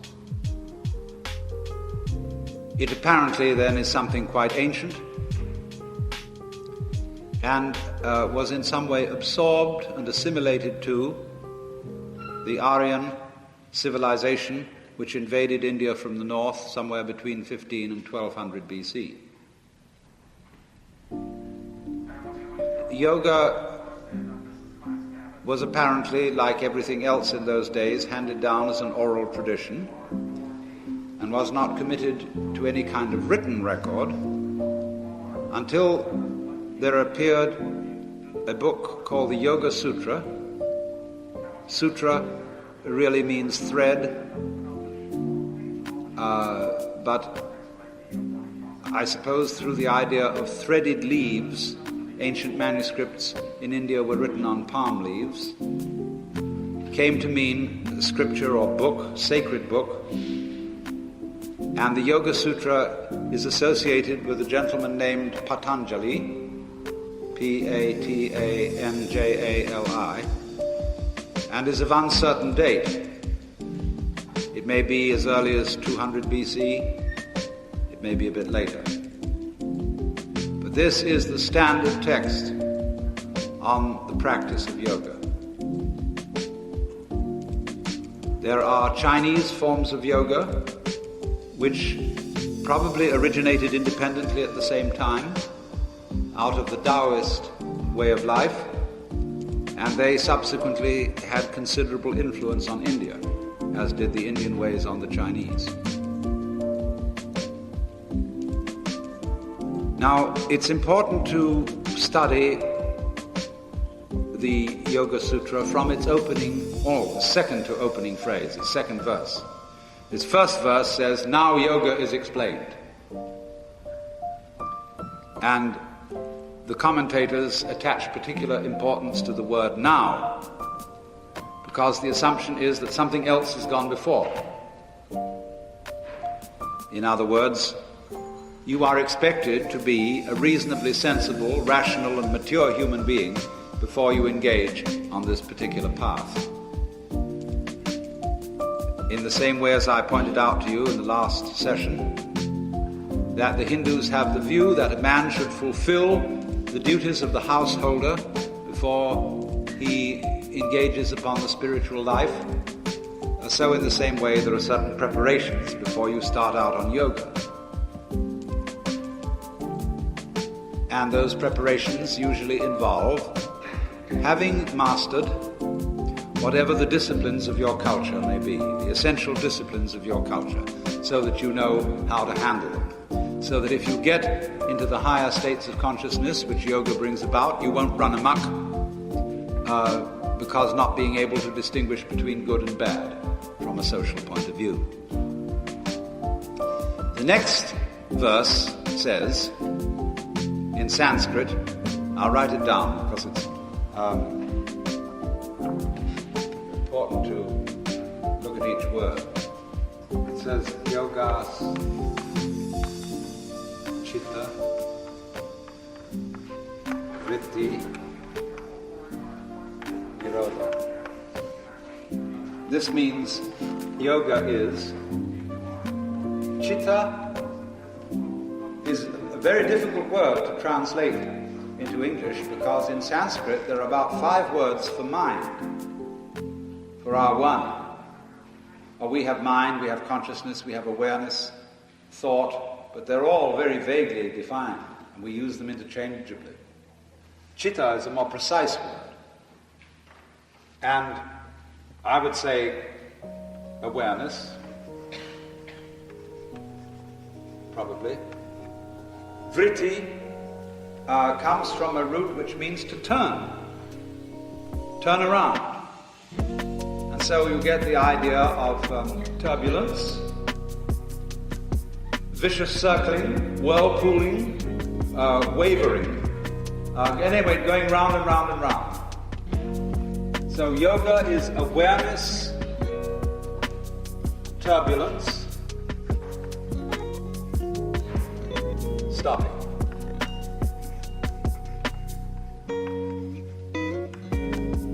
There it is, all in one sentence. You can take this sort of analogy, which is used by yoga teachers. Take it that awareness is something like a pool of water. When the water is quite still, you can see in it the reflection of the sky and everything in the bottom of the pool. When it's muddy and turbulent, you can't. So in the same way, your awareness of the world is like reflecting pool. And if it's turbulent, you don't see clearly. You're not clearly aware. You don't have a mind like a mirror. You have a mind like a distorting mirror, which keeps wiggling. So, yoga then is the art of stilling the mind.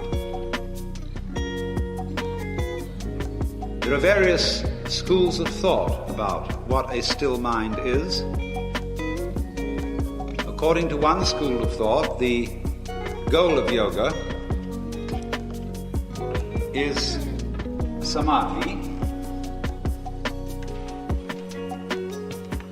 Well, everybody agrees that samadhi is what it's all about.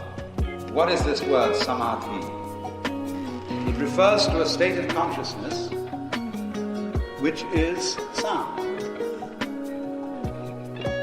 Don't say sound, that's different. Sound, related to our word sound. From the Latin summa, eventually Sanskrit sound. Complete, total. Also related to the word same. Looking on everything equally. Having an equal mind towards all events. Samarasa in Sanskrit.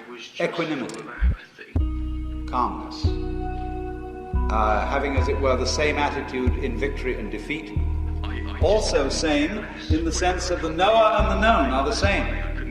There is no further division between myself on the one hand and what I am aware of on the other. It's all one. Samadhi. In yoga there are differentiated two kinds of samadhi.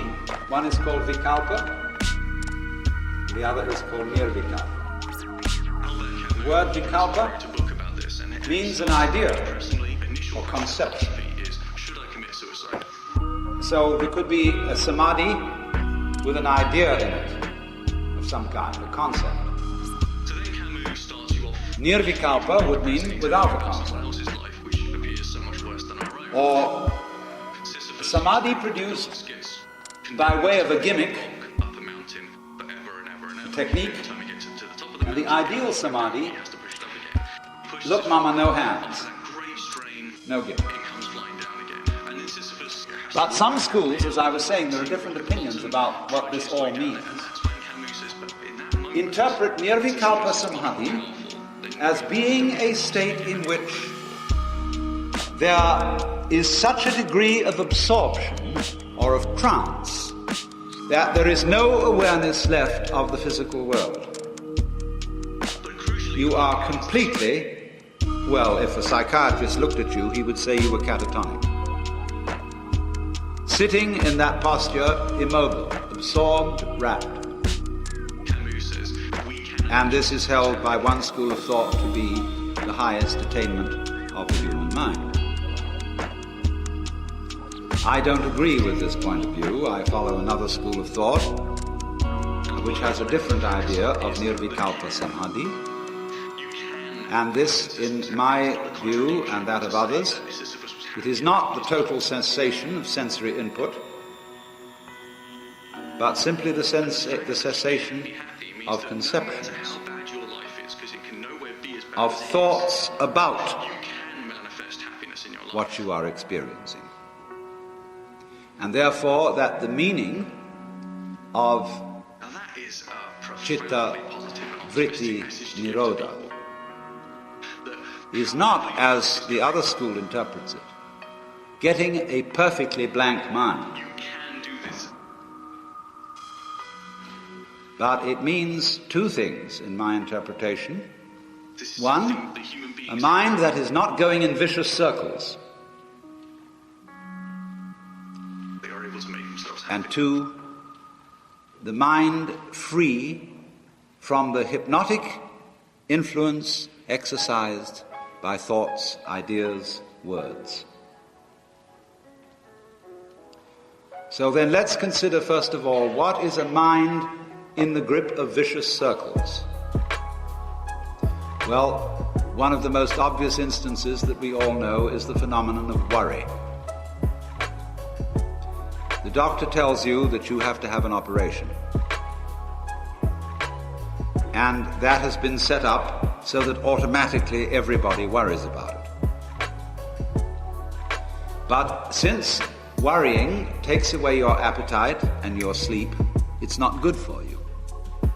So the doctor tells you not to worry because he wants you on the operating table in a state of good health, well rested, etc. But you can't stop worrying, and therefore you get additionally worried that you are worrying, and therefore will not be in the right shape to be on the operating table. And then, furthermore, because that is quite absurd and you are mad at yourself because you do it, you are worried because you worry because you worry. That is a vicious circle. Another form of vicious circle is when a person is convinced that they ought to be unselfish, and are so convinced for selfish reasons. I would like to think of myself as an unselfish person, because that's the sort of person I'm supposed to be. So, therefore, I have a selfish reason for wanting to be unselfish, and because of that, no amount of effort will ever succeed in making me unselfish, but will only succeed in sending me around in circles. I'll be proud that I'm humble, etc. That is chitta vritti, turnings of the mind. See? So now, yoga is initially stopping that. Can you allow your mind to be quiet? Isn't it difficult? Because the mind seems to be like a monkey, jumping up and down and jabbering all the time. Once you've learned to think, you can't stop. And an enormous number of people devote their lives to keeping their minds busy and feel extremely uncomfortable with silence. When you're alone, say in a doctor's waiting room, may be very uninteresting. Nobody's saying anything, there's nothing to do. There's this worry, this lack of distraction. I'm left alone with myself. And I want to get away from myself. I'm always wanting to get away from myself. That's why I go to the movies. That's why I read mystery stories. That's why I go after to girls or anything that you do, or get drunk or whatever. I don't want to be with myself. I feel queer. I feel like, you know how it is when you run your fingernails up a blackboard on a cold day? Creepy. So, well, why do you want to run away from yourself? What's so bad about it? Why do you want to forget this? Why do you want to become absorbed? Because you are addicted to thoughts. This is a drug, a real dangerous one. Compulsive thinking, going on and on and on and on and on all the time. It's a habit.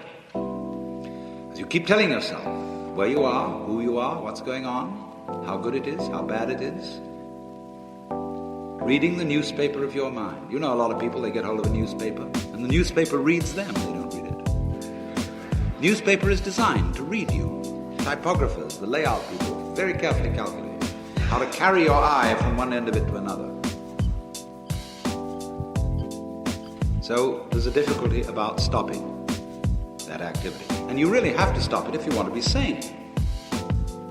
Because if I talk all the time, I don't hear what anyone else has to say. And then I'll end up in the situation of having nothing to talk about but my own talking.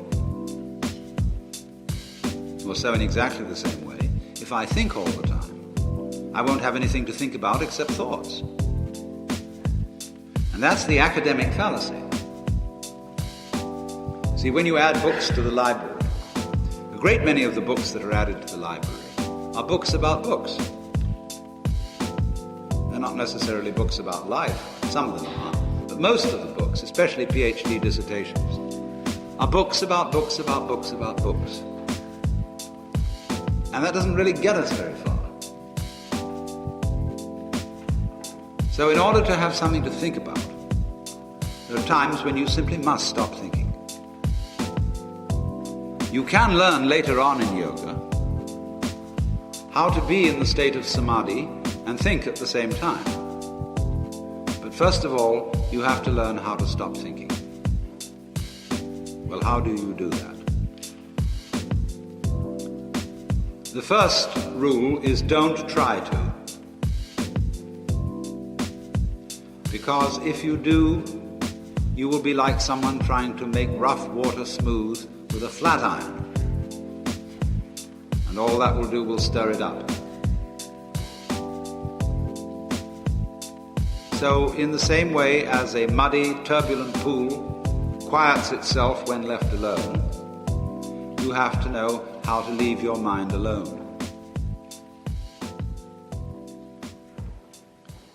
It will quiet itself. There are certain things, however, which help. And the yogis tend to use two techniques for assisting their minds to become calm. One is breathing. That is called pranayama. Prana means breath, or the vital force of the body. Pranayama, the discipline of breath. And the other is called mantra. It's connected with prana. It's connected with breathing, but it's chanting sounds. And both of these have a slightly auto-hypnotic effect, which helps one to quiet thoughts. These days, many hippies go around wearing beads. Anybody got beads on? What do you wear beads for? Do you know why you wear them? Do you know what beads are for? Beads are for yoga. This is a Tibetan rosary, which has been blessed by the Dalai Lama.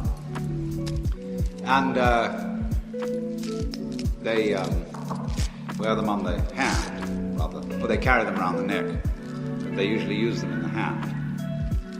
And they will do for timing. You've got your yoga practice for the day, and so many rounds of the beads will time you. And either you use the beads for breathing. In, out on one bead. In, out on the next bead. In, out on the next bead. And so. Now they have essentially, the breathing in yoga is not forced. You don't do kind of breathing exercises in a forced way. You have, first of all, to find out how your lungs want to breathe. Let them do that. And count your breath with your fingers, rather than using numbers. Try and keep away from concepts, and numbers are concepts. That's why you use your fingers on the beads instead. And for every in-breath and out-breath, you use one bead. Just experiencing breathing and experiencing the sensation of the beads passing your fingers. Don't think about it. Don't try not to think about it. But the bead and the breathing will distract you from thinking. And you will find in due course, the breath will automatically come slower and slower and slower with great ease, until it seems that you are hardly breathing at all, it's so slow.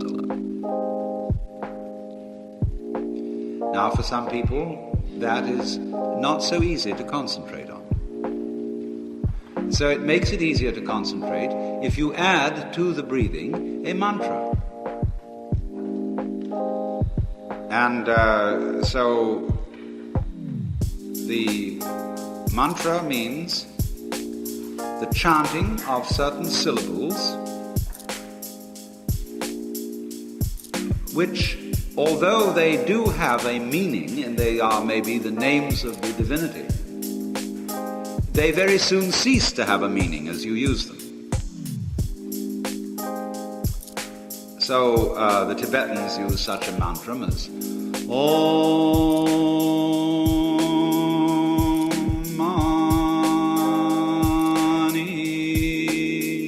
Padme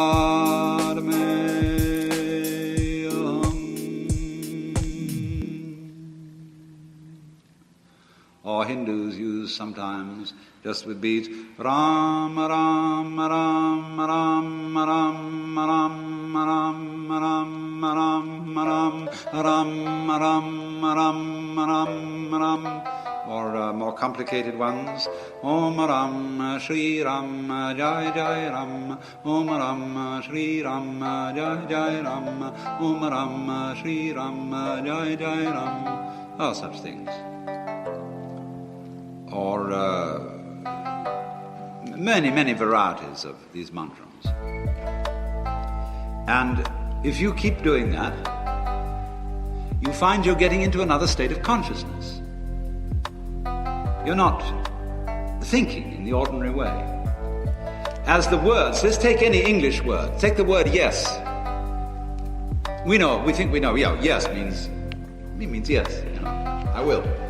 But say it several times. Yes, yes, yes, yes. And strike you, we use that funny noise.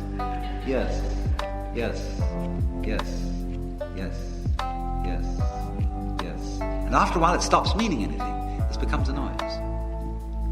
And that's the way through using thought symbols, you free the mind from thought. It's like using a thorn to pick out a thorn that's stuck in the skin. So, yoga uses those, and breathing, to help the mind to become quite still. Now, those you see are vikalpa in that they are gimmicks. So, through breathing and mantrams and so on, you get vikalpa samadhi with gimmicks. And that means that you have a crutch for your religion. It depends on some kind of an extraneous device. But the ideal of yoga is called the natural state, which in Sanskrit is sahaja.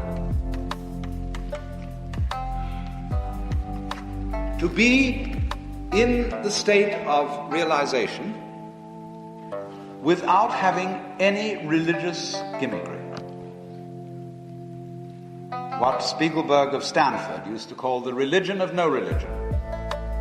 Again, it's look mama no hands. So that you don't need to do anything special, or to think any special thought, or to say any special prayer, or to have any particular ritual on which you depend for getting into the realized state of consciousness. But you're in it naturally all the time. That's nirvikalpa samadhi. And this means then that you could seem to the outsider as living a perfectly normal life, that you eat when you're hungry and sleep when you're tired, and you go about your business, and nobody can tell you from just anyone else unless they know you very well. And that's considered in all Hindu and Buddhist thinking very, very fine achievement. It's compared with a bird flying through the sky and leaving no tracks, or with geese flying over a lake, and although they are reflected in the lake, they don't disturb the water. They leave no trace. So one might say that the ideal of yoga is to go through religion and get rid of religion. Because religion is a medicine. And it should not be a diet. That, you see, is a fundamental difference between physicians and clergymen. A physician tries to get rid of his patients. He gives them medicine in the hope that they will go away and not come back. But unfortunately, the clergyman tries to get you hooked on the medicine so that you'll come to church every Sunday and pay your contribution to pay off the mortgage.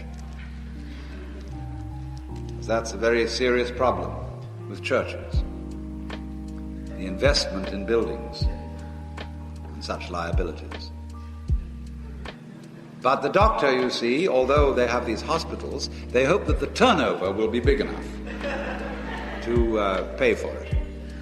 And they can't get a big turnover unless they're successful in getting rid of patients.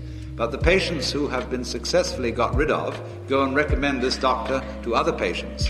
And so they keep coming through because they're always sick people.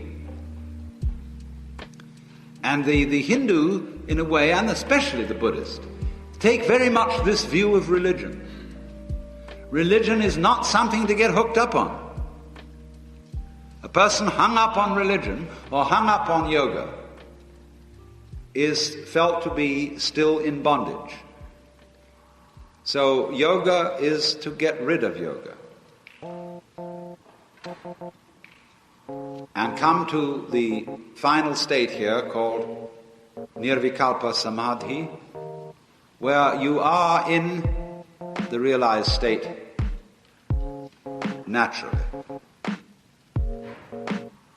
Now, of course, the doctrine of the Upanishads is that everybody is in the state of union, of yoga, of union with Brahman, whether you know it or whether you don't.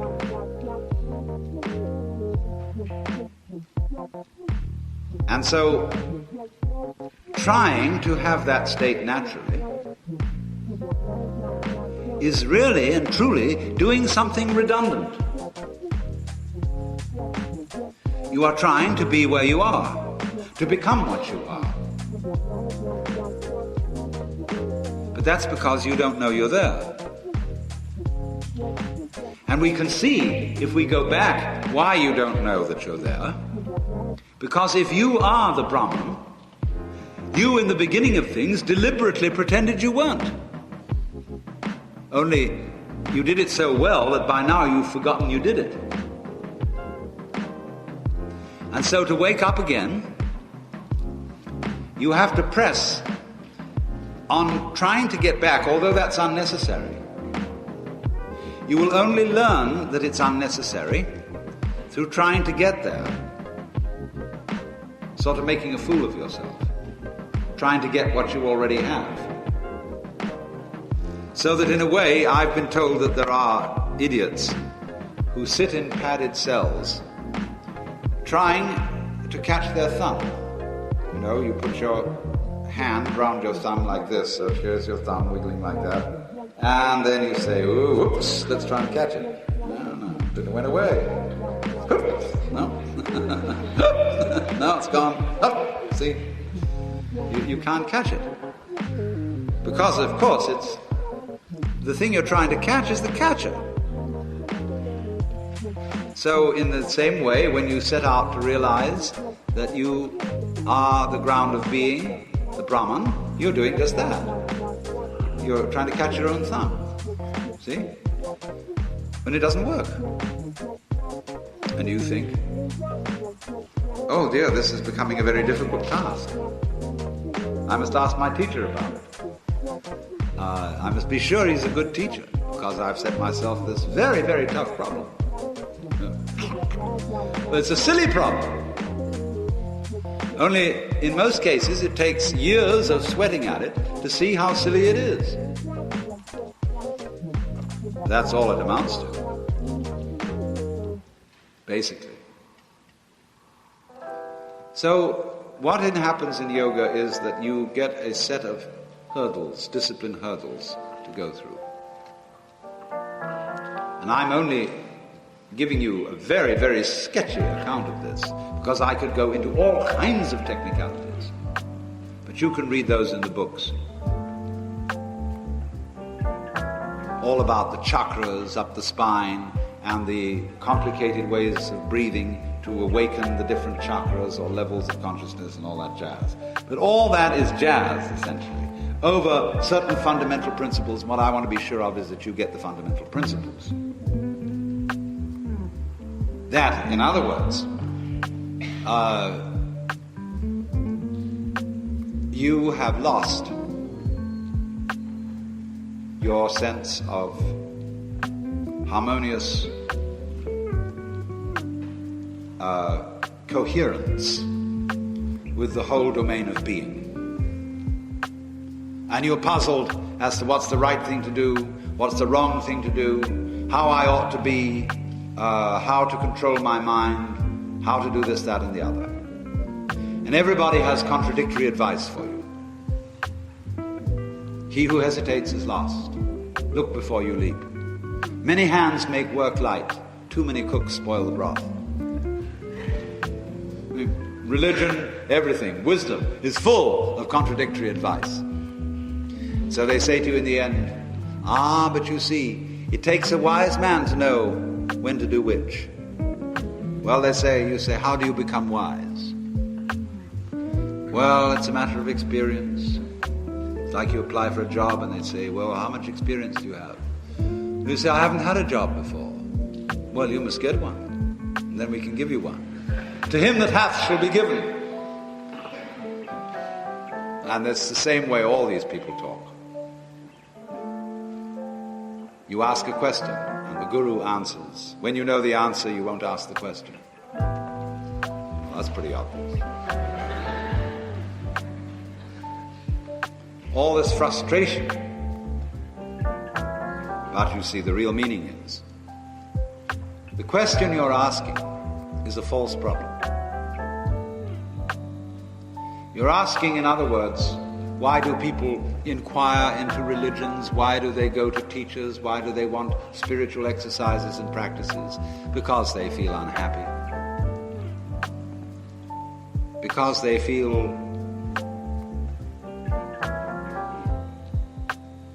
well, not really because they feel, because they think. When you feel unhappy, that's one thing. But when you think you feel unhappy, that's much more of a problem. Because you keep repeating over and over and over to yourself, gee, I feel depressed. Oh, I feel just so put down. And you wrap your tongue around that, like, when you've got a filling out of a tooth, your tooth keeps wandering into the your tongue keeps wandering into the hollow left by the filling, and you fuss with it. Same piece, if you get an itch or something, you keep scratching it. Some people, if they get a pain in a certain part of the body, keep moving it so the pain is there. And they wonder if it's still there. They can't help doing that, you see. So in this way, we talk ourselves into problems. And so all this kind of thing starts up. But actually, the problem is an attempt to solve an impossible conundrum. That's the most frustrating problem of all. See, all sensible questions have sensible answers. How do you cook swordfish steak? Problem. Well, someone can tell you. It's quite simple. How do I draw a square circle? Well, the question doesn't mean anything. So naturally there's no answer to it. So how can I get myself into a state where I'm always happy? How can we arrange things in this room so that they're all up? Silly question. So was the other one. How can I attain peace of mind? Well, there's a Zen story about that, where the master says, bring out your mind and I'll pacify it. And the questioner says, but when I look for my mind, I can't find it. He said, there, it's pacified.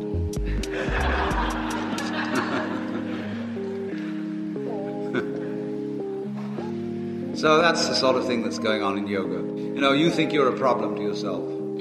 And so that Guru says, find you. There was this great sage in India, Sri Ramana Maharshi. And people used to he lived in modern times. It's not the same as the Maharishi. that you know about from recent times, Ramana. He was a wonderful man with the most beautiful, big, humorous eyes, and always sat half naked with a little loincloth around him. And he'd sit in a kind of patio or compound and read the newspaper. And sometimes he'd meditate, and sometimes he'd sleep. Sometimes he'd answer questions. Throngs of people came from all over the world and sat in this compound just to watch him. And there were chickens around scratching, and mothers feeding their babies, and dogs and so on. He took very little notice of it all. They just wanted to sit in his presence. And they would come to him and say, "Oh, Maharshi, who was I in my past life?" And he'd come back and say, "Who wants to know?" "Oh, Maharshi, how many years will it take me to attain liberation?" He'll say, "Who wants to attain liberation?" Always, he'd throw every question back on the source of the question. Who are you? But that's something you see you can't get hold of. That's this thing, you see. Who am I? Wow. Who am I? Can't get it. So the yoga teacher sets you to doing this as fast as he can get you going, as ruthlessly, as relentlessly. Who are you? Find out when you breathe. What is breathing? Find out when you know. What is knowing? Get to the root of the matter. Ask, inquire. And one day, it all becomes clear. And it's so simple. That is the most difficult thing in the world to explain. It's like you just see, well, this is it. This is the way it is. There is no problem about it.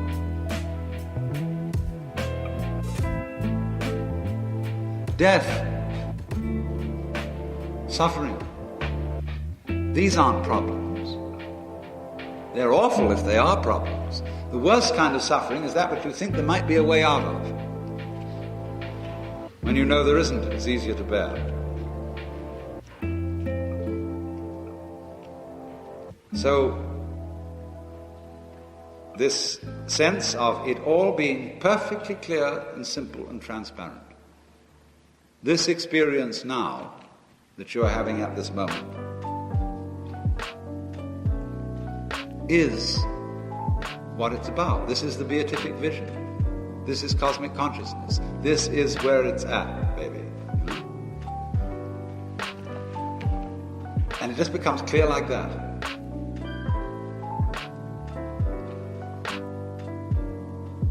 But you see, when you say that to someone who may not have had such an experience, they say, so what? You mean it's just what's going on now?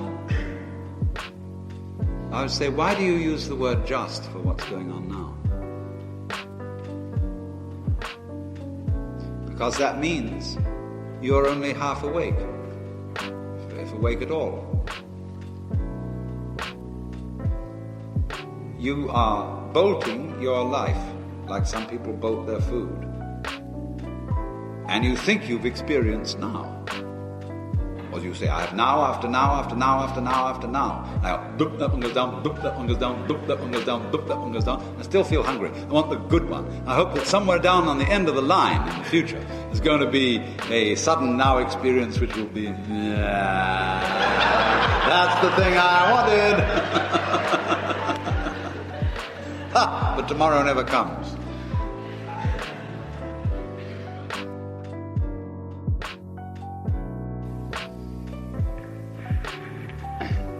In 1936, there was held in London the World Congress of Faith.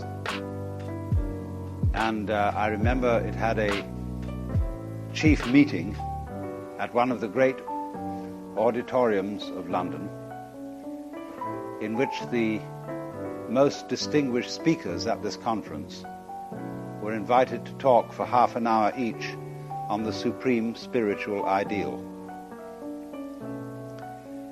There was a representative of Christianity, a representative of Islam, a representative of Hinduism, and a representative of Buddhism, and the last was Dr. Suzuki Daisetsu.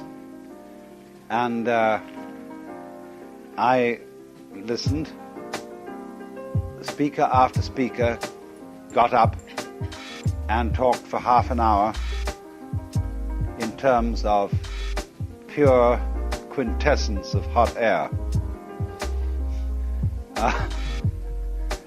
Vague, vast, wild aspirations with no concrete content whatsoever. Finally, little Suzuki got up with his beetling eyebrows and said, "I am supposed tonight to talk about supreme spiritual ideal. I'm not sure what supreme spiritual ideal is, so I look it up in dictionary. I'm not understanding at all what I find in dictionary. You Western people talk so much about spiritual things, but when I walk down Regent Street in London, I don't understand your spiritual attitude." Because, he explained, that we didn't seem to be able to get what we called the spiritual connected with the material. Because he couldn't say, what he was saying was, he couldn't understand spirituality apart from materiality. And so the rest of his talk, instead of being spent in vague generalities, was an extremely delightful description of his house and his garden in Japan, which I must say was a change from the rest of the orations. And it is, isn't it, a funny thing that when people talk about spiritual matters, when they preach and when they talk about religion, there's something about it that never quite comes through.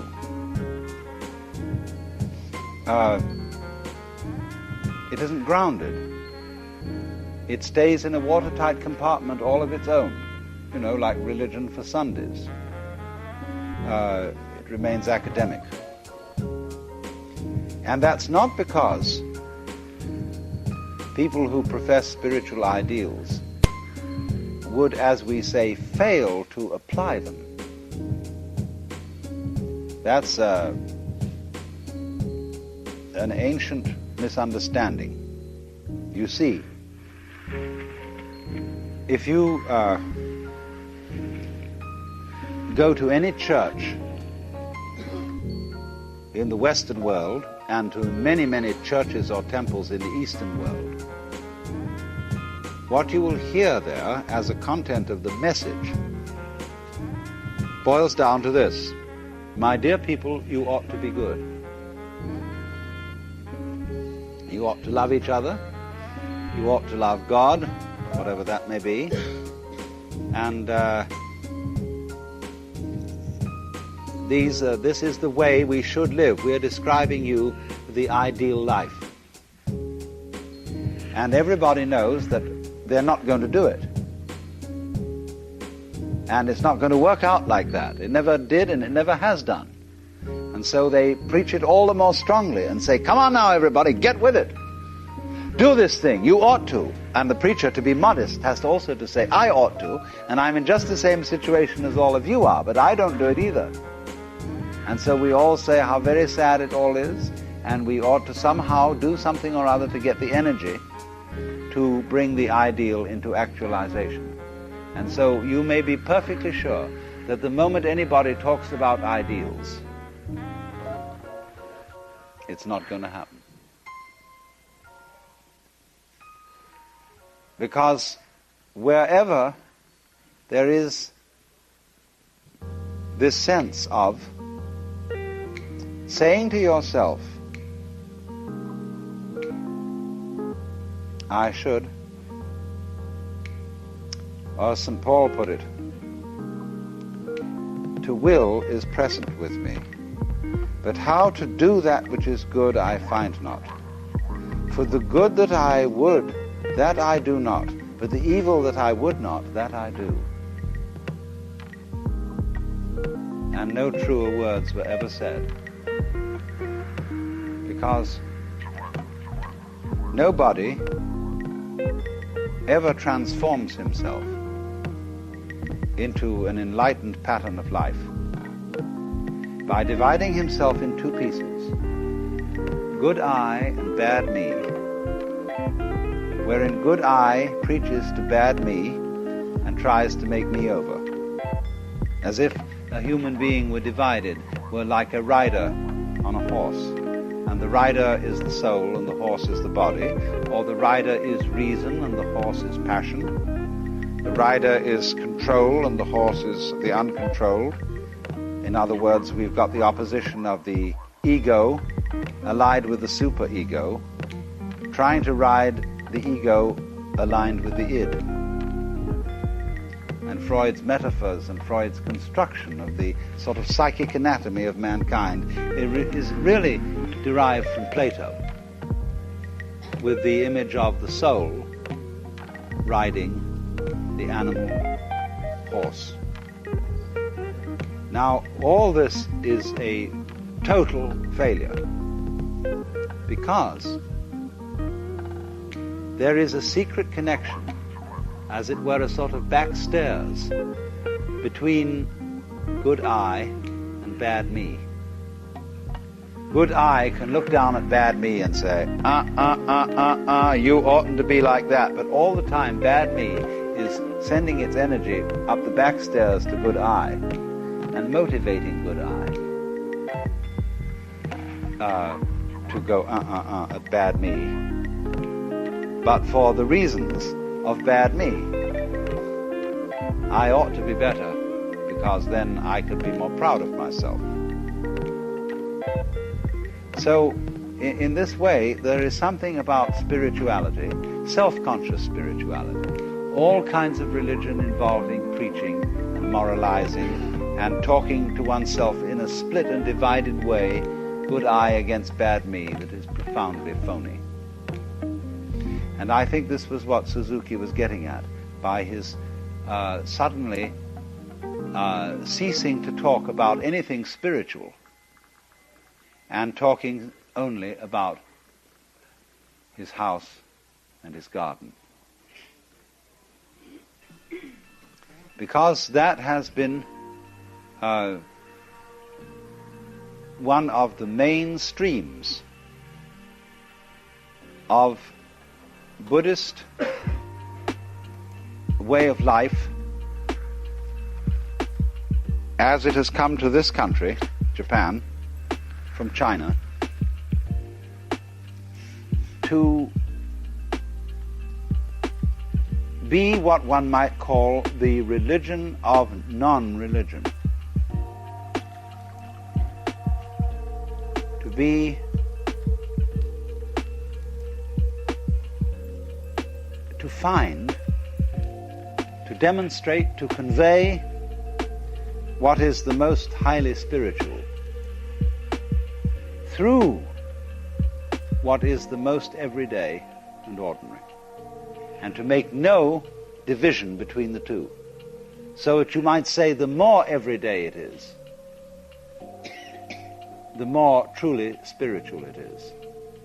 But the more it appears to be spiritual, that is to say, something different from, aside from, apart from everyday life, the more false that kind of spirituality will be. And this reaches a peak in the history of Japanese culture in the 17th century, when in this country there were four superbly important men. Basho, the haiku poet. Bankei, a Zen teacher. Hakuin, another Zen teacher. And Sengai, a Zen painter. And I want to say something about the work of these four men and their genius and the movement in Japanese history which they represented, which you might call the democratization of the esoteric. And there's something about this of extraordinary interest to Americans. Because for good, for better or for worse, we as Americans live in a culture in which there is nothing esoteric. There are no secrets, except those things which cannot be understood. In a way, they are always esoteric. Only a few people can understand them. And they don't need to be guarded, because even if you, for example, you publish a textbook on nuclear physics, and only very few people can understand it. But in the sense that it is published, it is no longer esoteric. In our world, for example, a teacher tries his utmost to make himself understood. He knocks himself out to make his message assimilable without tears. But as I've explained to you, in Oriental cultures, teachers expect the student to make the effort to attain the understanding. So a teacher is difficult, and you must put yourself out to understand what he says. He's not going to make it easy for you, because of the feeling that what comes to you too easily doesn't really come to you. Now, however, there was in 17th century Japan a movement among the people you might call esoteric to make their understanding available to the masses. In a sense, arising out of Buddhist compassion, the idea that the aim in life of a bodhisattva is to bring enlightenment to as many other sentient beings as possible. And always the problem is, you see, when you've popularized something, how to do it without making it vulgar, cheap, watered down, insipid. And these four men were in their own quite different ways geniuses at doing it. Let's start with Basho. Basho didn't invent haiku poetry, but he brought it to a certain degree of development, whereby it was possible for ordinary people who were not very literate to become poets. Now, to understand the situation in which Basho arose, you must realize that Japanese poetry grows on the tree of Chinese tradition, and that by the 17th century, Chinese poetry was as difficult to follow as, say, T.S. Eliot is today. Now, to understand T.S. Eliot's poems, the Four Quartets, you have to know an enormous amount of world literature and some very, very obscure books. Because T.S. Eliot's Four Quartets is a complex texture of allusions to other works. And you have to know what these other works are in order to get the point. So this is poetry written strictly for literati. And the Chinese brought this to a high degree of perfection, so that, you see, poets were writing only for other poets. They weren't getting anything across to people who just, as it were, spoke everyday language. And so the development, this happened also in Japan. If you read, say, a novel like The Tale of Genji, and read all about the light-footed amours of those very, very cultivated people. And with their little poems and things, the subtle kinds of illusion they had. And also, when tea ceremony became over-refined, you know, there were suggestions in the shade of a cup which was intended to remind you of something. You know, a complicated set of associations which the master planned, and you were supposed to get the point. And so people indulged in all kinds of fantastic one-upmanship in seeing who did or didn't recognize the subtle chains of association, which recognition of which depended upon a great deal of learning. And you see what that is? That's a very elaborate game. And the intent and the object of the game is not really delight, but seeing who can out-associate whom. So these 17th century masters rebelled against all that kind of thing. And they wanted tea and poetry and painting and Zen to be appreciated for itself and to be appreciated by anybody with human equipment. So Basho said, in order to write haiku, you should be taught by a child 3 feet high. Because a statement which such a child would make would be a poem. And a profound poem, to the degree, and especially to the degree, that what the child said was a simple image and had in it no kind of philosophizing, but was just that vivid statement which children do.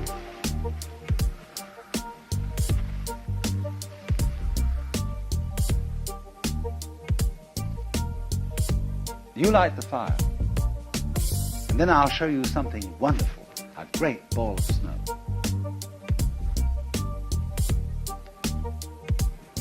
That's a haiku poem.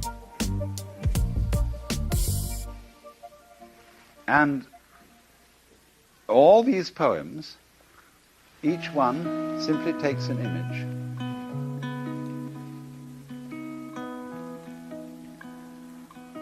and says no more.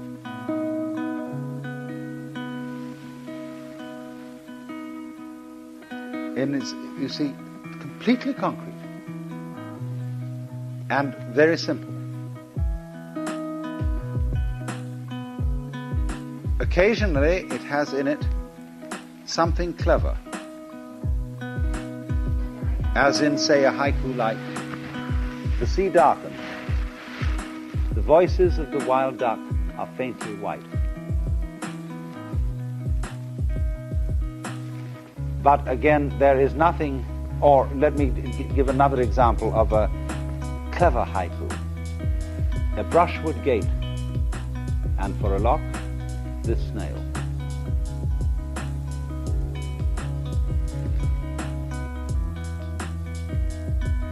Leaf fallen, flying back to the branch, butterfly.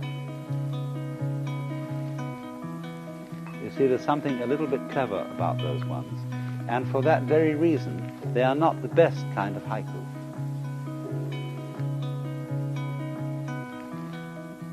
Better still is something like this.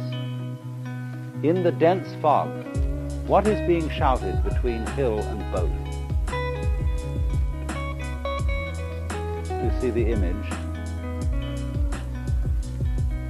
of a river estuary,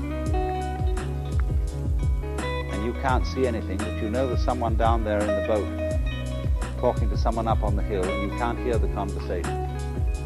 Isn't that great? Something, you know, you can't quite put your finger on. The quality which in Japanese aesthetics is called yugen. Yugen, made up of 2 Chinese characters, both of which mean the dark, the deep, and the mysterious. But Yugen is not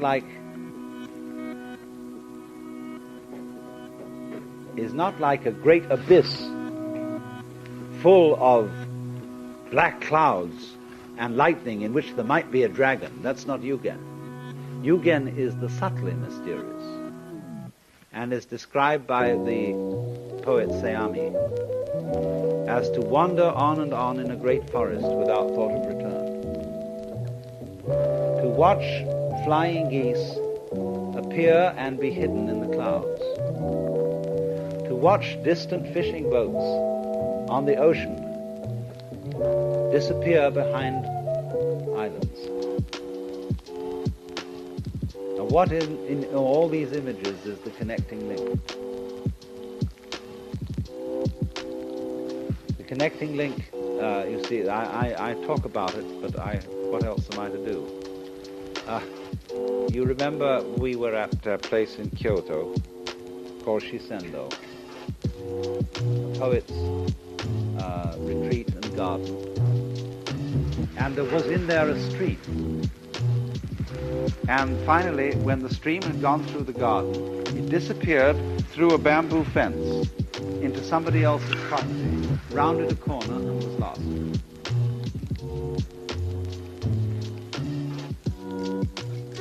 Not knowing where that stream goes, never following it, but having somehow the inner feeling of it goes on to somewhere else. This is Yugen. Or in so many of the beautiful gardens, I was looking at the gardens in one of the temples in Daitokuchi the other day, and the lovely thing about them is they never conclusively end. There is always a little gate giving you a vista on to somewhere else. And if you systematically would explore the whole thing and know all about it, you would miss the feeling of Yugen. But so long as you don't, and you let there be the suggestion that there is a pathway going out somewhere else to something beyond, you get the sense of Yugen.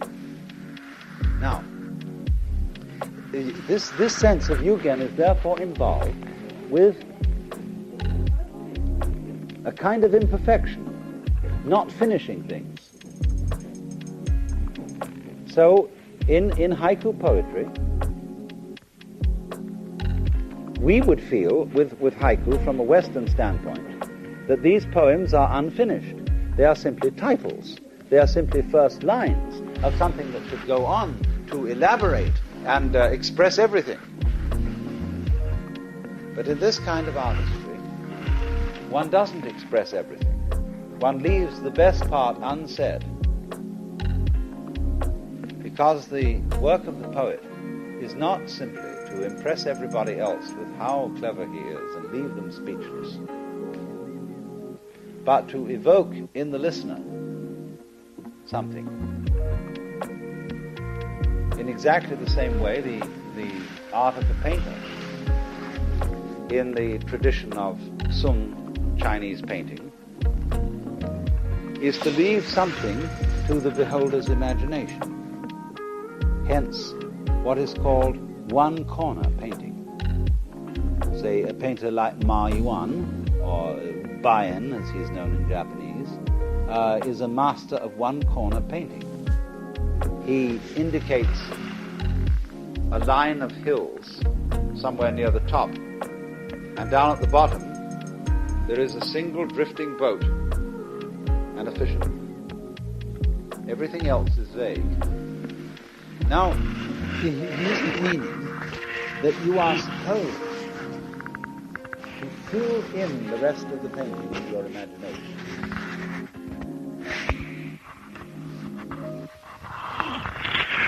In other words, you don't sit there and imagine trees and huts and boats and mountains against the blank background. That's not the point. Any more than when you look at a path disappearing among the trees, that you sit there and think out what kind of scene it might lead to.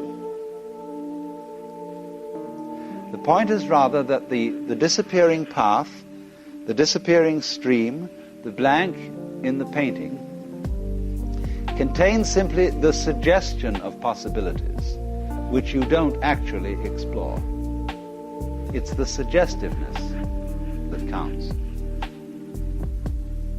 And so, in the same way, the associations which haiku evoke. One that's sort of in this mood. This is all there is. The path comes to an end in the parsley.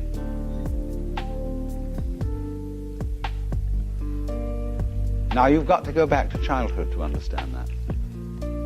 Don't you remember how as a child you loved to explore paths and to get right down among the stalks of grasses and weeds and see where it all goes? And how sometimes one of the eternal child stories is that you were one day walking along a little lane and you discovered a door in a wall that you had never seen before. And you opened it, and it led into a magical garden where all the bushes were covered in jewels, and there were marvelous birds and fantastic songs.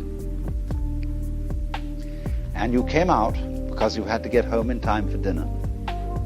And the next day you looked for that door again, but you couldn't find it anywhere. And yet you knew it was there. It was just between this fence and that fence. But today it isn't there, and yet somehow it always is there. And so for every child, there is always a kind of a funny place that leads on to somewhere else, and you don't figure out exactly where it leads, because that would spoil it. You mustn't know. So all this haiku poetry and this kind of painting, which the Sung artists so marvelously mastered, is to evoke that sense of what I would just call possibility or potentiality, without actually filling in any details. And that's real magic. It's done in another way by writers working in a completely different dimension. People like, say, Edgar Allan Poe and Arthur Machen were masters of it, in evoking a sense of extreme horror. When you want to give people the real heebie-jeebies, never be specific. Just as Poe in that story, The Pit and the Pendulum, doesn't specify at all what was in the pit, but nevertheless gets away with leaving you with the sense that it was something unutterably horrible. This is the way in which to suggest the abysmally evil, and it's likewise the way to suggest the ineffably beautiful. Don't fill in the details. Indicate. Don't explain. And so, let's take some more examples. I want you to think of Ryoanji Garden. You've all seen that. One thing that is most important about Japanese gardens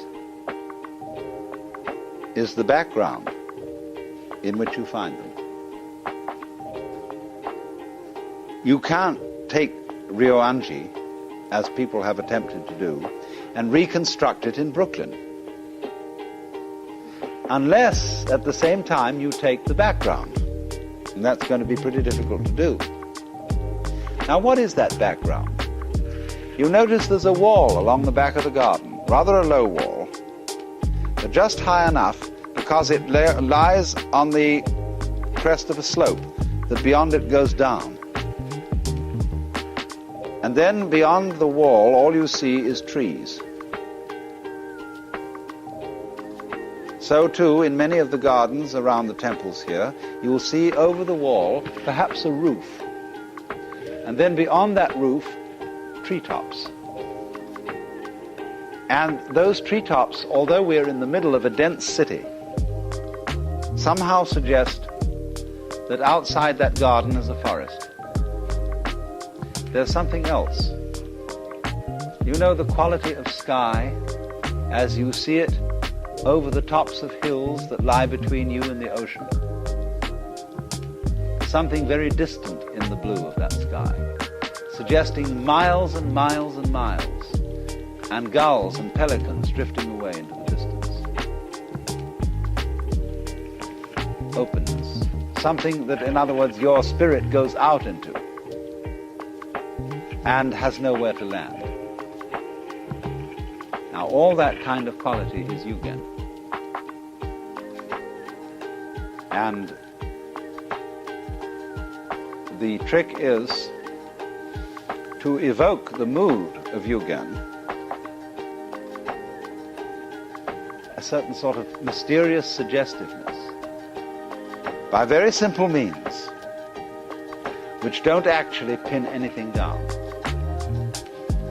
So that was the point of haiku poetry, to put this possibility within reach of people who had within themselves the capability, the sensitivity to appreciate the Yugen feeling, or another feeling that is called sabi. Sabi is akin to Yugen, but it's a certain kind of solitariness or loneliness. Good loneliness. Not the loneliness which plucks at the heartstrings and makes you long for friends. That's not sabi. Sabi is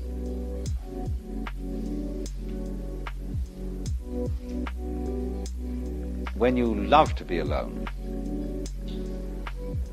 and are at peace in this loneliness. And so there is also another mood, still akin to this, which in Japanese is called aware. It's spelt like our word aware, only pronounced aware. And this, like Yugen and sabi, is difficult to translate. But it's a sense of sadness, but delightful sadness.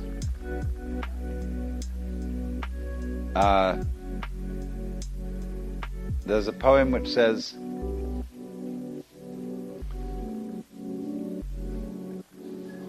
even in the mind of a no-mind man, there is a ware when the snipe leaves the marsh on an autumn evening. And you know, late in autumn, when all nature is foggy and cold, and the leaves have almost gone, and the last sign of life, the bird, the snipe, leaves and goes somewhere else, perhaps further south. It's all gone. When the last geese migrate and winter sets in, it would say, even in the mind of a no-mind man, that is to say, a Buddha, who has no, you might say, egocentric feelings, even in such a person, there comes a clutch of sadness. Aware is a sort of nostalgia. And we feel it very strongly in all the poetry of transience. You know, this is one of the greatest themes of poetry. How the world is floating away. Nothing can be possessed. And we are all dissolving smoke. And poets keep on at this. So do preachers. But in what different ways? The preacher will say, vanity of vanities, all is vanity. But in the next moment, he will burst into poetry. You know that chapter in Ecclesiastes, where everything is described as passing away. How exquisite it is. And in Shakespeare, the same magic is evoked. Our revels now are ended. These our actors, as I foretold you, are all spirits, and are melted into air, into thin, thin air. And like the baseless fabric of this vision, the cloud-capped towers, the gorgeous palaces, the solemn temples, the great globe itself, aye, all which it inherits, shall dissolve. And like this insubstantial pageant fade in, leave not a rack behind. We are such stuff as dreams are made of, and our little life is rounded to the sleep. What's going on? From one point of view, you see, the poet seems to be putting everything down, and to say, it's all an illusion, it's all a vision, and there's nothing. And yet at the same time, he borrows from this vision. He borrows the beautiful imagery of cloud-capped towers and gorgeous palaces and solemn temples. And from the illusion itself, he weaves his spell. Omar Khayyam, which is today, Fitzgerald's Omar Khayyam, is a bit corny to ears trained to modern poetry. But to the Victorian ear, it had the same magic. The earthly hope men set their hearts upon turns ashes, or it prospers, and anon like snow upon the desert's dusty face, lighting a little hour or two, is gone. Now, Oriental poetry is full of this theme. Haiku, every kind of Buddhist sutra and so on, is full of the theme of the disappearing world. Ukiyo-e, the floating world that vanishes. And there's one kind of person who says, don't you look at those beautiful girls, because in a few years they're going to be ugly old ladies. Don't you take delight in this delicious food, because in a few years you're going to have chronic stomach ulcers and bad digestion. Don't you dissipate with singing and dancing, because not long from now you'll have rheumatism or arthritis and a sore throat, and you won't be able to enjoy it anymore. But another kind of person is saying, yep, it all dissolves. It all goes away. And the beautiful girls will be old ladies, and the handsome young men will be crones, and eventually skulls. And isn't that great? What's wrong with skeletons? When you pick up on the beach a shell of some fish and you say, no fish at home anymore, all the flesh in this bone is dissolved, and you've got just the bone, and you say, wow, look at that, isn't that great? A skull is just as beautiful as a seashell.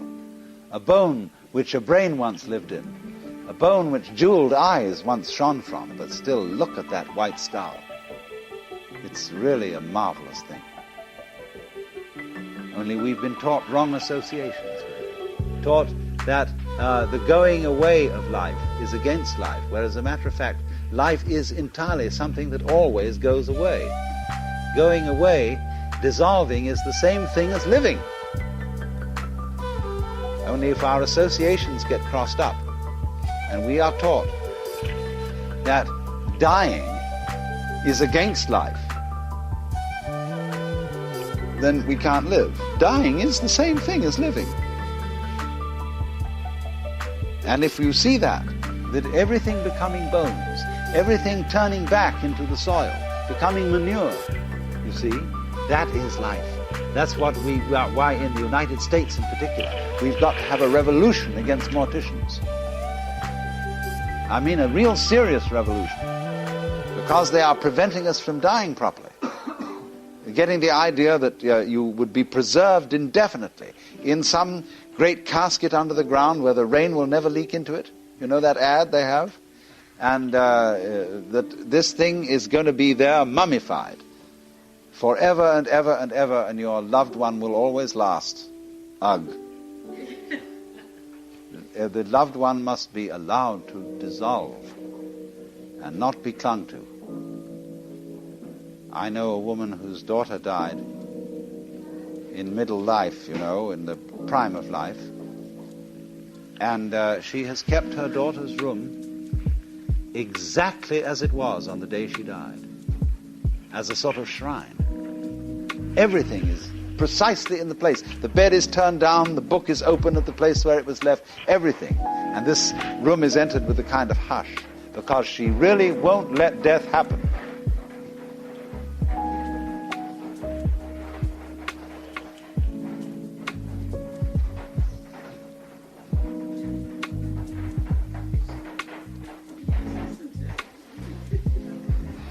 If, it would be all right if it were the wind rattling bamboos outside, and then we wouldn't complain. Take it that way. So,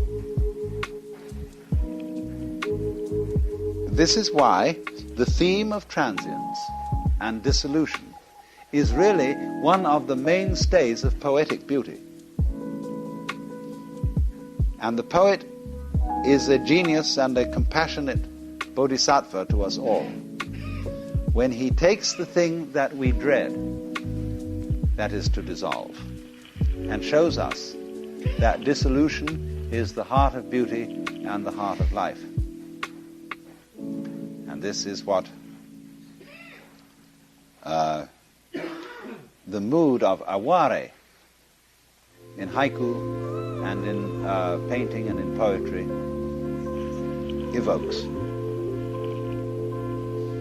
Now, I've got, I'm afraid, a rather long way from the rest of the gentlemen I started to talk about. But in taking next, say, Sengai. Sengai was a Zen master who made the greatest thing of marvelous bad paintings. In a way, you might say of Sengai that he couldn't paint, nor could he write. His writing is like a child's writing, and his paintings are caricatures. And yet they're not. There's something about him that is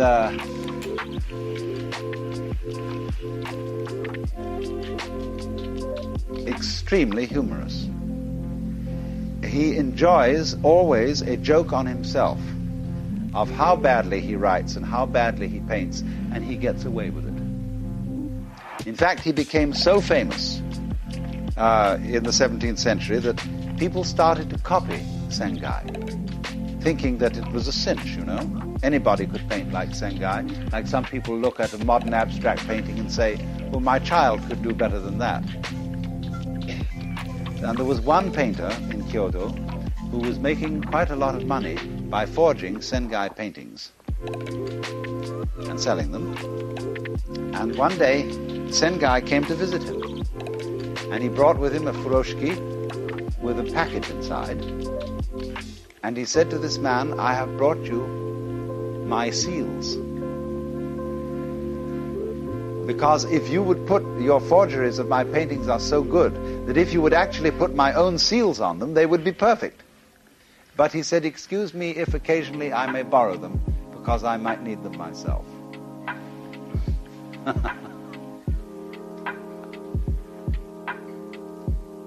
Now, what is Sengai doing? He's a man who has been greatly collected, but who painted for the joy of painting and not to be shown. That is to say, he had no ambitions to to be hung in a gallery or a museum. He just liked to draw. And so he's trying to say, in order to be a painter, you don't have to be shown in a gallery. And if that's why you paint, that you paint to be shown in a gallery, you are not going to be a genuine painter. Has it ever occurred to you that today people who want to be shown in museums, and that's their supreme ambition in painting, are doing a very odd thing. See, a museum is kind of a morgue.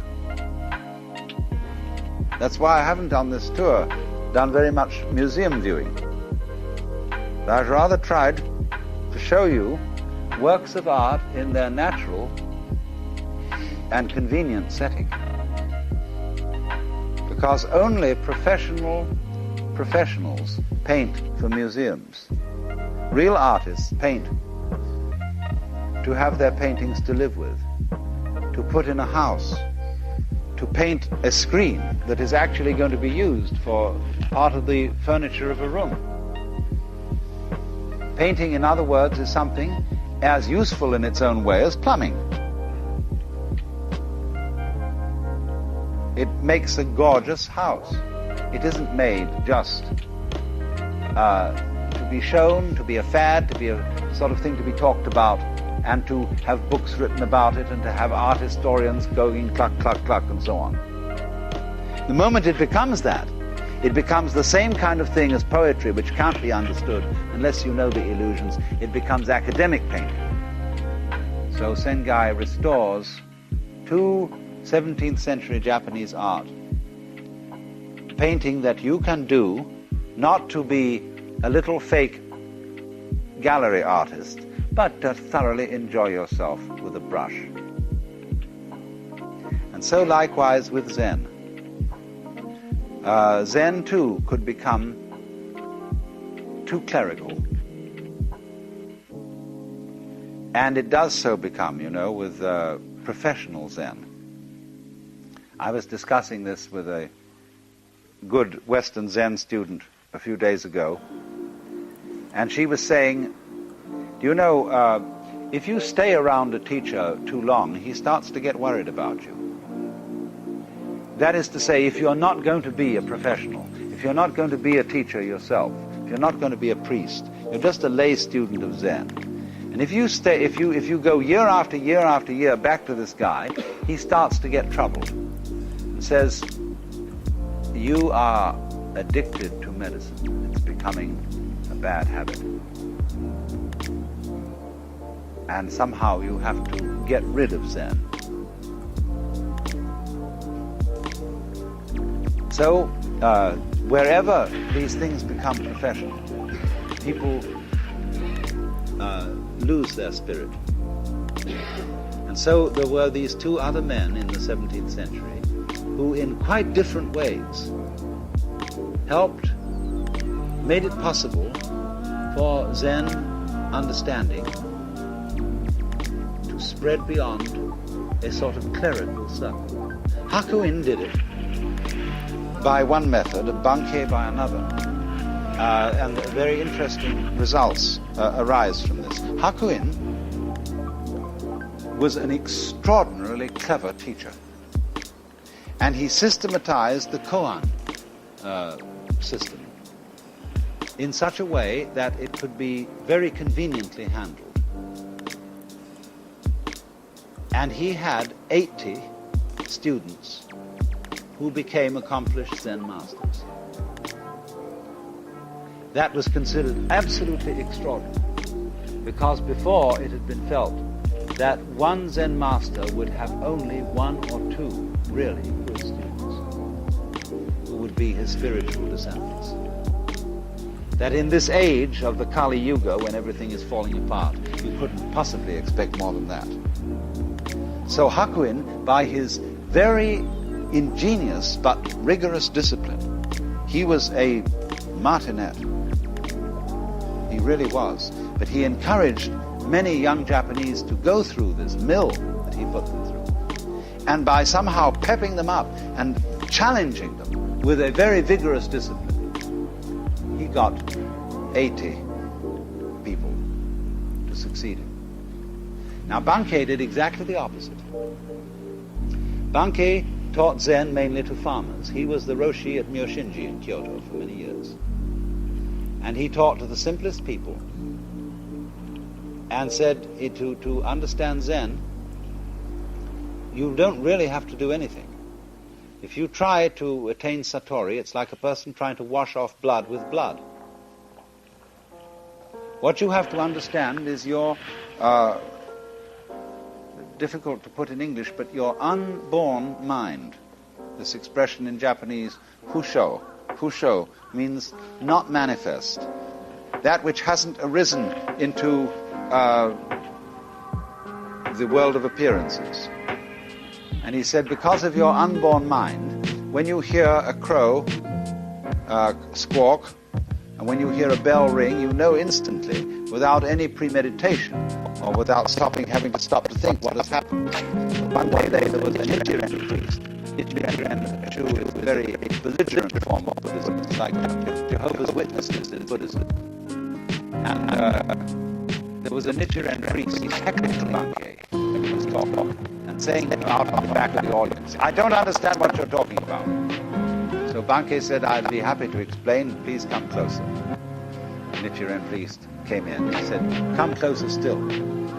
And he got up here and said, please still come closer. And the Nichiren priest kept on coming.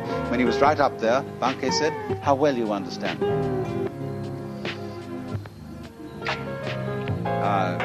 So Bankei would say,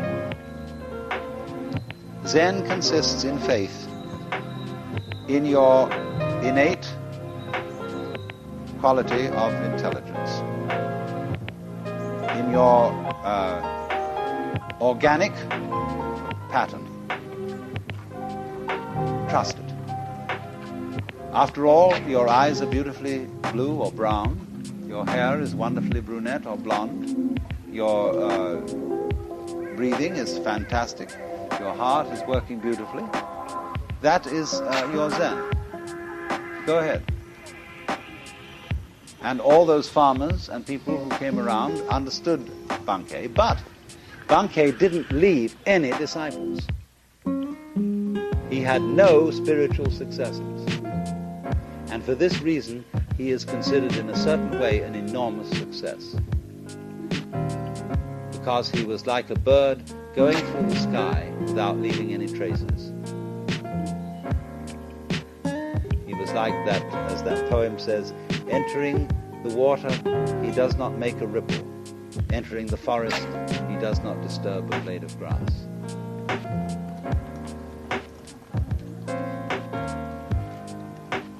Bankei is largely forgotten today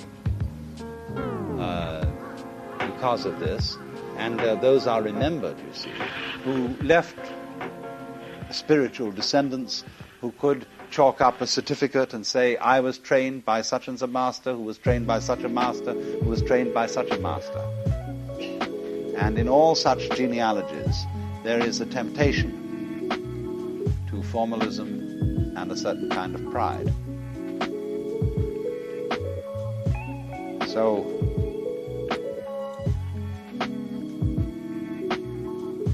in the sense this happened, in leaving no specific descendants, he at the same time left many nameless descendants, people who were totally unimportant historically, who were farmers and peasants, and who really got the point of what he said. But then and there decided that just because they did understand it, that they wouldn't, there was no need to become professional Zen Buddhists, to label themselves as Bankei followers or Zen followers or Buddhists. Because you see, whoever really gets this thing and understands it knows that he hasn't attained anything. Buddha said in the Diamond Sutra, when I attained complete, perfect, and unexcelled awakening, I attained nothing at all. And you see, that nothing at all is the same nothing into which all trees and plants and bodies and butterflies and birds are disappearing in the course of endless transformations. Everything disappears into nothing at all.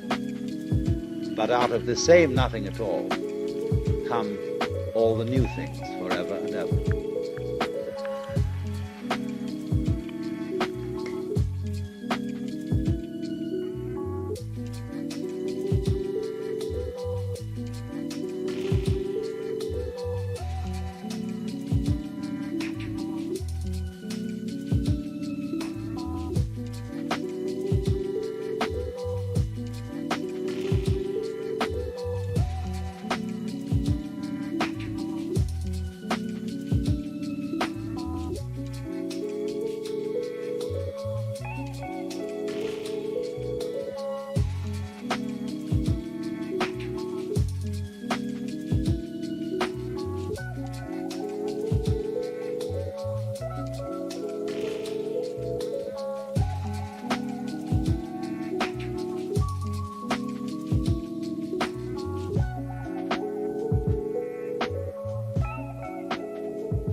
This morning, I was discussing with you some of the basic ideas and feelings of Chinese philosophy, and in particular Taoism, which underlie the development of Zen Buddhism and which underlie the whole Chinese attitude to life, to nature, and to art.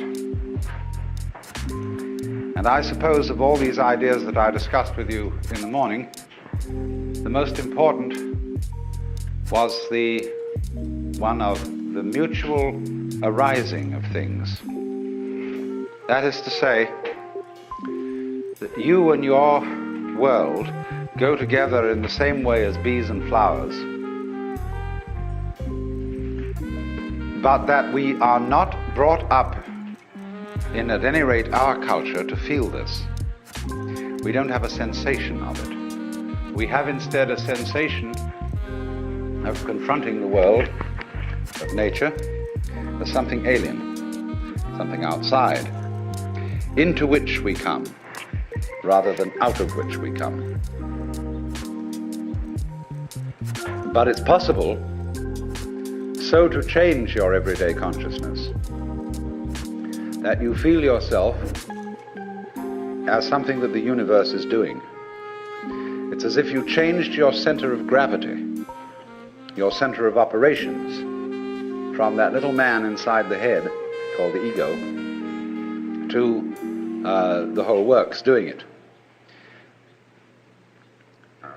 Now then, what I want to do this afternoon is shift from Taoism later on in time to the introduction of Buddhism into China and the birth of Zen, and to see what Chinese Zen is.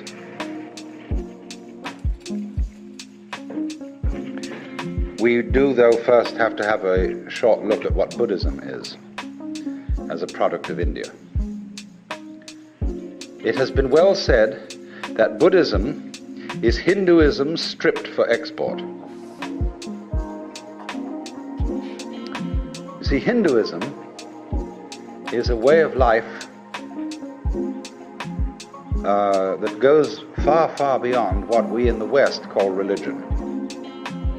It involves cookery, everyday family life, house building, just everything. It's the whole Hindu way of life. And so you can't export it, just as you can't export Shinto from Japan. It belongs to the soil and the culture. But there are essential elements in it that can be transmitted outside the culture of India. And Buddhism was one of the ways of doing just that. So one might say simply this, to try and sum up what Buddhism is about. The word Buddha is derived from the root Bud in Sanskrit, B-U-D-H, which means to be awake. So the Buddha is the awakened man, the man who woke up. What does he wake up from? Obviously a dream. And what kind of a dream is this? Well, I would call it a state of hypnosis. And this state of hypnosis, although I'm using hypnosis in a rather archaic sense of the word, is a state of being entranced, spellbound, fascinated, and this is called in Sanskrit avidya. A-V-I-D-Y-A.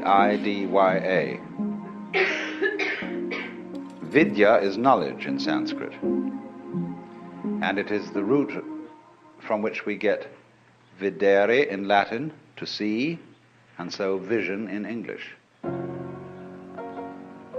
So putting the A in front of it means non. Avidya, not seeing. Ignorance, ignorance. I was discussing that this morning. Where you see but you ignore everything that you're not looking at. when you put the beak of a chicken on a white chalk line, and the chicken is fascinated with that and can't get away from the chalk line, that's avidya.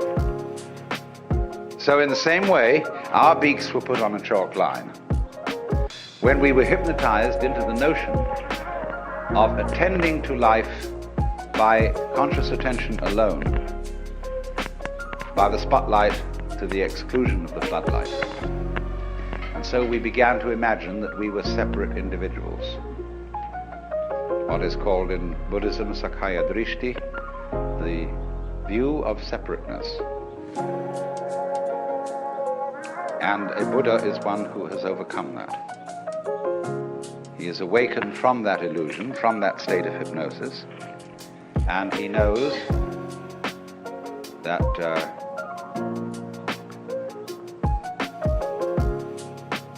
well, I can't put what he knows in any positive terms. This is the special thing about Buddhism. Everything in Buddhism sounds negative. Let's put it this way. Let's suppose you engage yourself in a relationship with the Buddha, or with one. There are hundreds of Buddhas.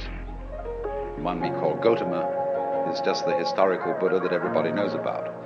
But one Buddha leads to another, because as a result of his relationships with people, he turns them into Buddhas too, awakened people. Now you meet one of these people, and he's going to give you a rough time. But one of the Buddhas running around these days is Krishnamurti. And Krishnamurti absolutely destroys everybody's religion. Why do you believe this? Why are you hanging on to that? Why do you want to insist that this idea is so? See? And he shows you that all your fixed formulations, all the ideas to which you cling, are spurious. And then you suddenly get into a kind of vertigo, dizziness, that you feel suddenly that you're no longer standing on the firm ground, but that the universe has suddenly turned into water, or worse, air, or worse still, empty space. There's nothing to hold on to. Now you see, often when one discusses religion with people, they say, well, I need a religion because I need something to hold on to. Well, that's the way not to use a religion. Because if you use religion as something to hold on to, your religion is an expression of unfaith. Faith is where you let go, not where you hold on. When the cat falls off the tree, the cat relaxes, you see?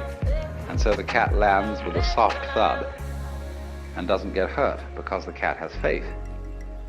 But if the cat in midair were suddenly to grab itself with all 4 feet and tighten up, see, it'd be hurt.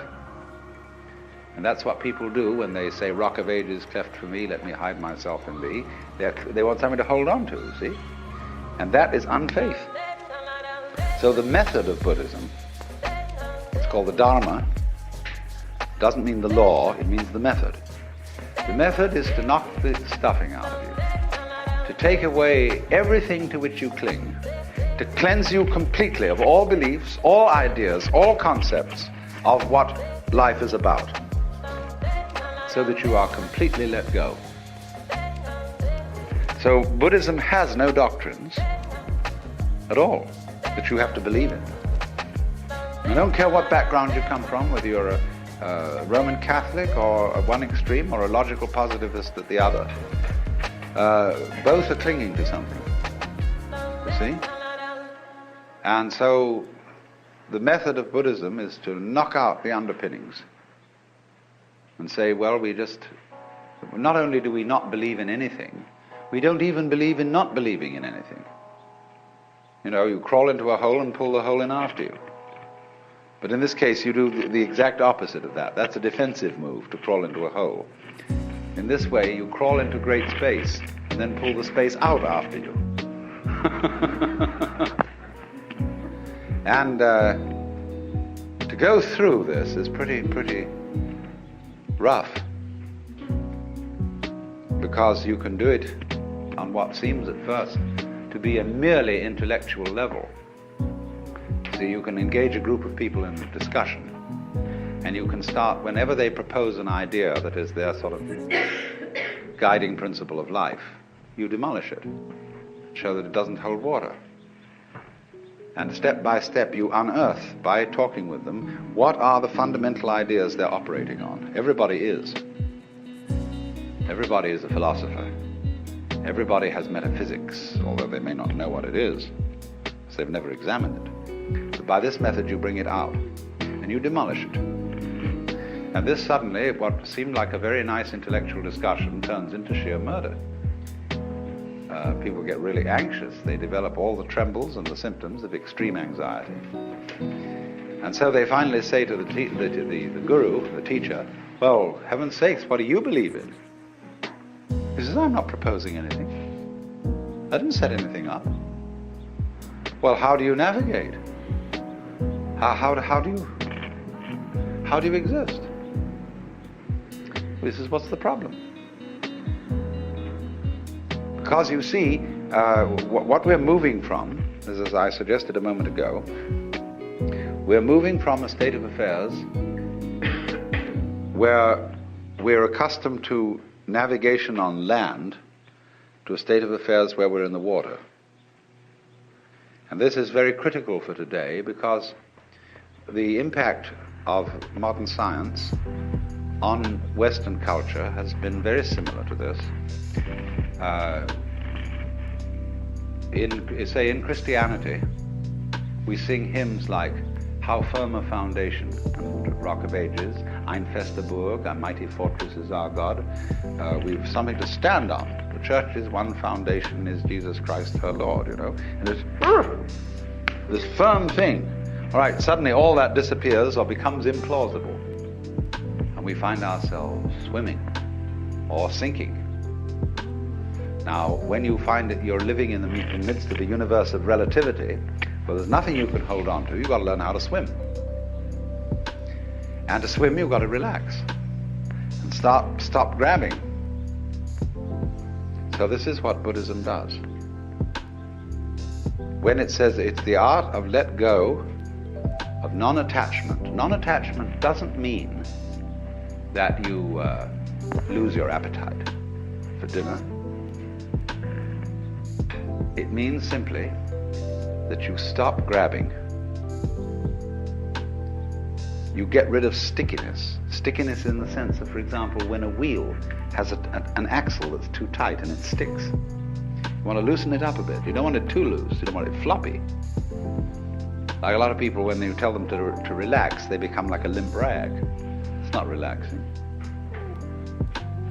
Relaxing is having still tone. But it's a middle way. So this is entirely what Buddhism is about. It's about learning, for example, if I may put it in a vivid way, when you were born, you were kicked off a precipice. And there's nothing that can stop you falling. And although there are a lot of rocks falling with you, with trees growing on them and all sorts of things like that, you can cling to one of those rocks, if you like, as it goes down with you for safety. But it's not safe. Nothing is safe. Everything is falling apart. Everything is in a state of change. And there's no way of stopping it. And when you are really resigned to that, and when you really accept that, then there's nothing left to be afraid of. And when there's nothing left to be afraid of, and you've given everything up, and you know that a lot of people in religion cling to suffering because they know they are right as long as they hurt. Oh, I bless the good Lord for my boils, for my mental and bodily pains. For without them my faith all congeals, and I'm doomed to hell's ne'er-ending flames. There are a lot of people who know that they're right so long as they suffer. But that's an illusion too. Even suffering offers no security. Even suicide offers no security in Buddhism, you see. There is no security at all. You simply have to face this fact that everything is in flux and go with it. And so the question then is simply, how to convince people of this, if anybody wants to be convinced. You know, it's not the sort of thing you shove down people's throats. You don't convert them to this, because if they don't want to be converted, they won't let go. So Buddhism therefore involves a very special relationship between the questioner and the person to whom the question is addressed, the pupil and the teacher. And now then, Buddhism came to China as early as 60 AD, but didn't at that time make a very great impression. It was not until about the year 400 that a very great Sanskrit scholar by the name of Kumarajiva came and started teaching Chinese scholars Sanskrit. And they worked with him to translate Sanskrit into Chinese.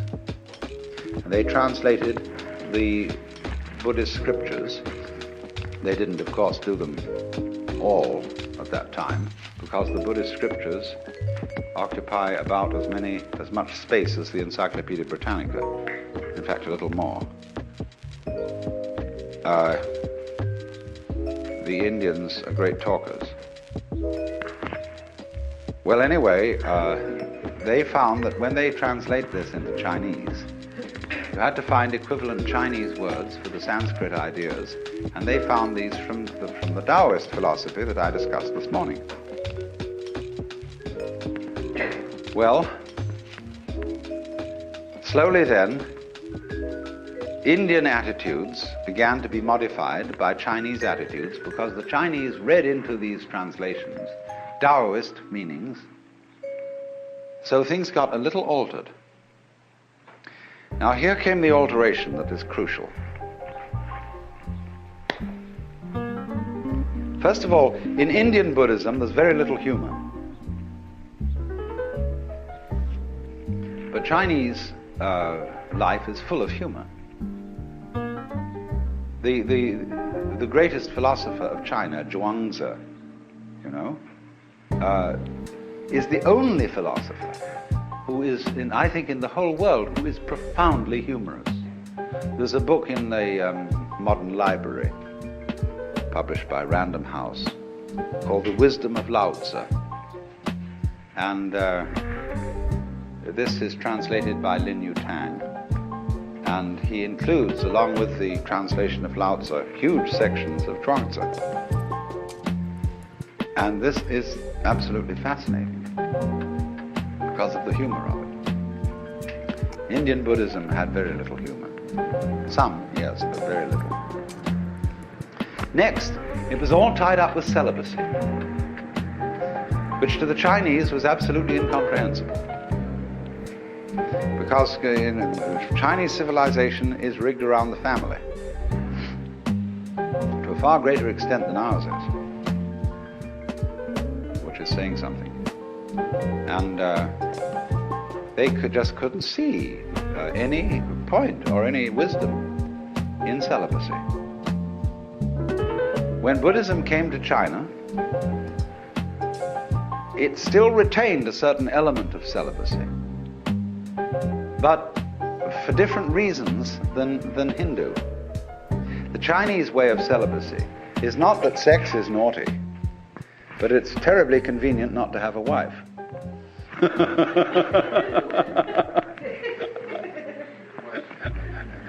In other words, the ideal of the uninvolved life has a certain appeal, but they could never get through into their heads the notion that sexual desire was bad, which has always played a fairly strong role in Hindu thinking.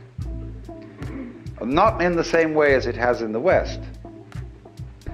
The Hindus don't have a guilt take on it, but they think that it dissipates your spiritual energies.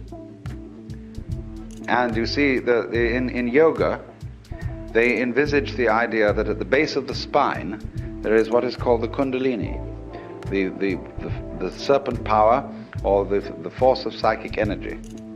And so long as it remains at the base of the spine, this force is dissipated in sexuality. Now, yoga is to suck this thing up the spine and get it into the head. And so then you withdraw from the manifestation of this energy, or the dissipation of it, in sexuality, and it's put on a higher level. Only which end is up.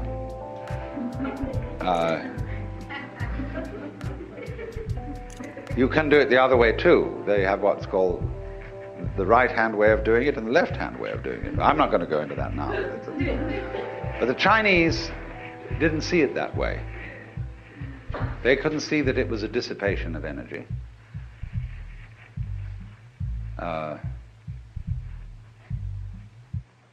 So what they wanted to aim at was a way of living Buddhism and being awake, but at the same time remaining active in the ordinary life of the world. It's what's called, in their phraseology, being king on the outside and the sage on the inside. Managing practical affairs, completely involved in whatever life is, but at the same time inwardly living on top of a mountain, being cloud-hidden, whereabouts unknown. So Chinese Zen is the preeminent expression of this, because it is the mixture of Indian Buddhism and Chinese Taoism plus a certain Confucian practicality. Zen developed out of the work of Kumarajiva. Came into China, as I said, 400 or a little before. He had two disciples who began to work on Buddhism from a Taoist point of view, and they were actually the originators of Zen. Then apparently about shortly before 500, as the dates now check out, another Indian came to China whose name was Bodhidharma. And Bodhidharma was the person who touched off Zen as a specific movement. Bodhidharma had a pupil by the name of Eka, Huike in Chinese. Eka is Japanese pronunciation, like Zen is the Japanese pronunciation of the Chinese Chan. And the story is that when Eka came to Bodhidharma, Bodhidharma refused to accept him as a student. All Zen masters do this. They reject you. And this stimulates you, you see, to come back stronger. If you're going to learn at all. And Eka came back stronger and stronger and stronger, and Bodhidharma resisted him stronger and stronger, and finally he cut off his left arm and presented it to Bodhidharma. He said, look, here's my left arm, given to you as a token that nothing in the world matters to me except to find out what you're all about. All right, he said, what do you want to know? Eka said, I have no peace of mind. Please pacify my mind. In Chinese, mind is this word pronounced shin. And shin is here. Shin is the heart mind. It's the psychic center. And so Bodhidharma said, bring out your shin here before me and I will pacify it. Eka said, when I look for it, I can't find it. Bodhidharma said, then it's pacified. And Eka immediately understood what all the thing was about. That's the experience called Satori in Japanese, Wu in Chinese, Mandarin, and in the Cantonese dialect,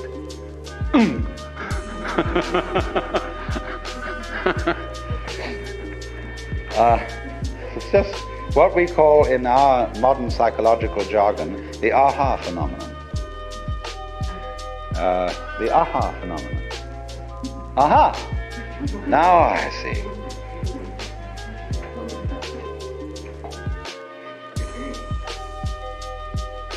Well, now, what was all this? This Zen,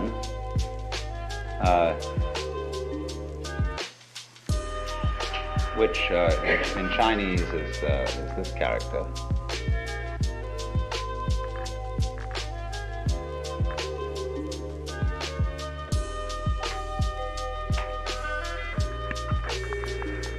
Is a translation of the Sanskrit word jnana,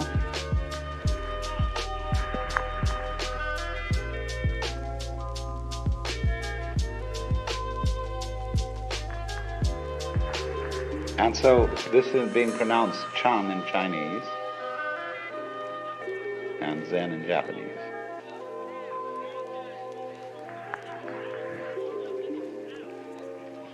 Is unfortunately untranslatable in English. It designates a certain state of consciousness that is sometimes called meditation, but that won't do it all.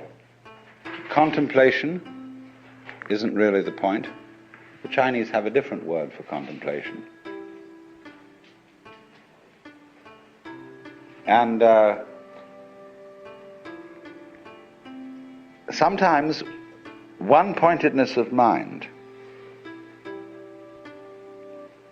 I would prefer to translate this word with the notion of total presence of mind. When we say a person is crazy, we often say they're not all there. Now go to the opposite of that and visualize a person who is completely there, or who is completely here. A person who lives totally and absolutely now. That doesn't mean he's incapable of thinking about the past or the future, because thoughts about the past and about the future are included in the present. You have them now. But imagine the kind of person who is not distracted, who when he talks to you, it really gives you his whole being, who doesn't, as it were, look over your shoulder and wander off to something else. Somebody who, first of all, he's completely here, and he's so much here that you can't phase him. Now this idea of phasing is crucial in Zen.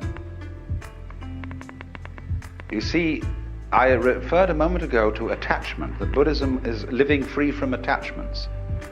And I made the point that this is not abandoning a sense of a good appetite for dinner, but it's stopping sticking.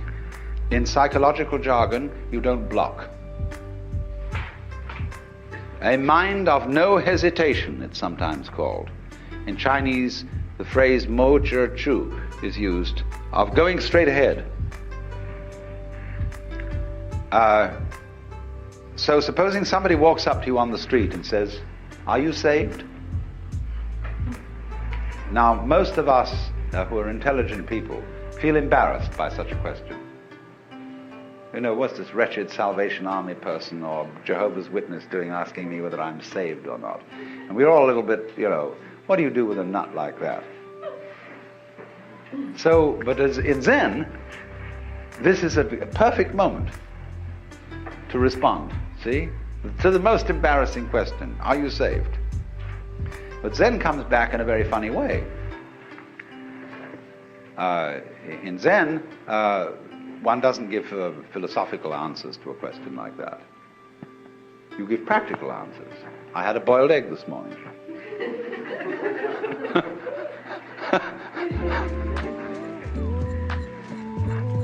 Because whenever you are asked about matters sacred, theoretical and philosophical, you answer in terms of things earthy and practical. But then on the other hand, when you are asked about things earthy and practical, you answer in terms of things religious and philosophical. Is dinner ready? You know? Who's asking this question? Who are you? So, this is then the flavor of Zen, is You know, Bodhidharma is supposed to have meditated so long that his legs fell off. And he's usually drawn this way, something like this anyway.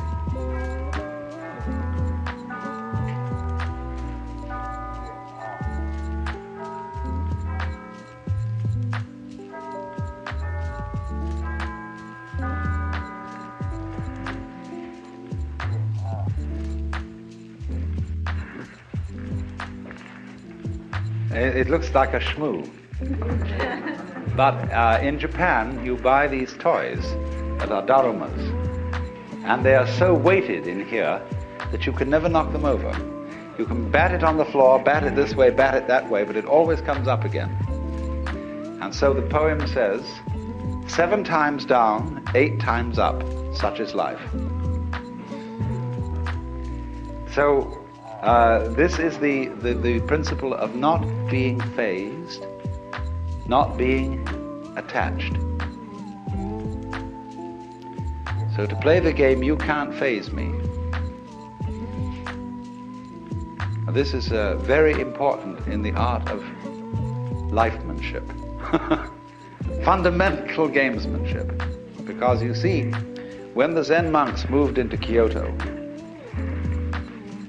they took over the best part of town. Simply fantastic how this happened. The beautiful hills that I was talking about this morning were occupied by the brigands, who later became the Japanese nobility.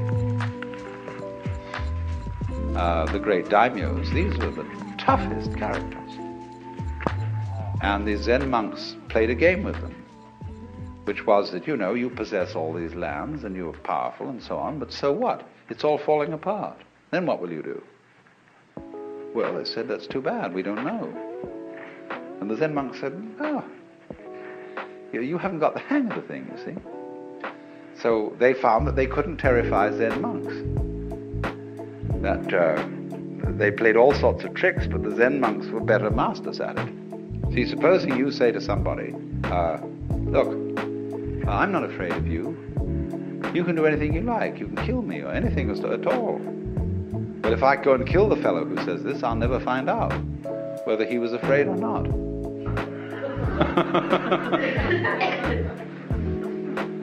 So they outfaced these people and said, we have a secret, you see, that you don't have. And we'll teach your servitors to be great warriors, because they'll learn the secret too and they won't be afraid of anything. And this is what they did. And so the daimyos, the noblemen, built great monasteries for these Zen masters and monks on their best land. The finest artists of Japan made gold leaf screens for almost every room in the place. And although nobody owns anything individually, the community owns it collectively with the protection of the daimyos. And they had a tremendous scene going. Now, to us that sounds extremely weird, even immoral. You don't expect religious people to do things like that. No, I know you don't. If the religious people are self-righteous and have no humor. But these people didn't go around pretending that they were specially good. They didn't dupe themselves. They were people who understood what human nature is. That in every one of us there is an element of irreducible rascality. In Jewish theology, this is called the Yetzer Hara. Y-E-Z-E-R-H-A-R-A. The Yetzer Hara. The element of irreducible rascality, which was created by God. Because God has one too.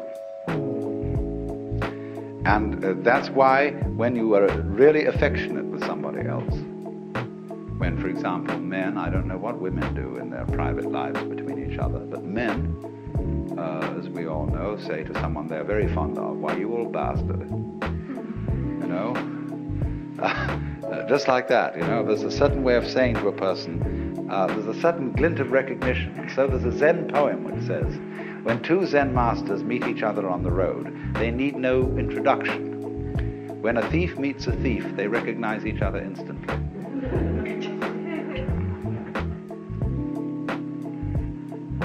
And this goes back, you see, again into the heart of Chinese philosophy. That human nature is considered to be basically good. And even the rascally elements of it are good. They are the sort of salt in the human stew.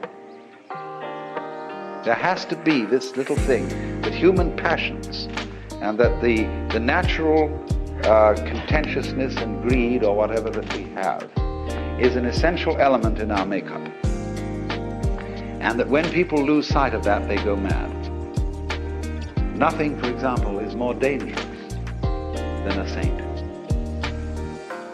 That is to say, an unconscious saint who thinks that he is right and who endeavors to live an absolutely pure life and to eliminate all selfish thoughts. Somebody who undertakes that task is going to be a menace to all around because he loses his humor.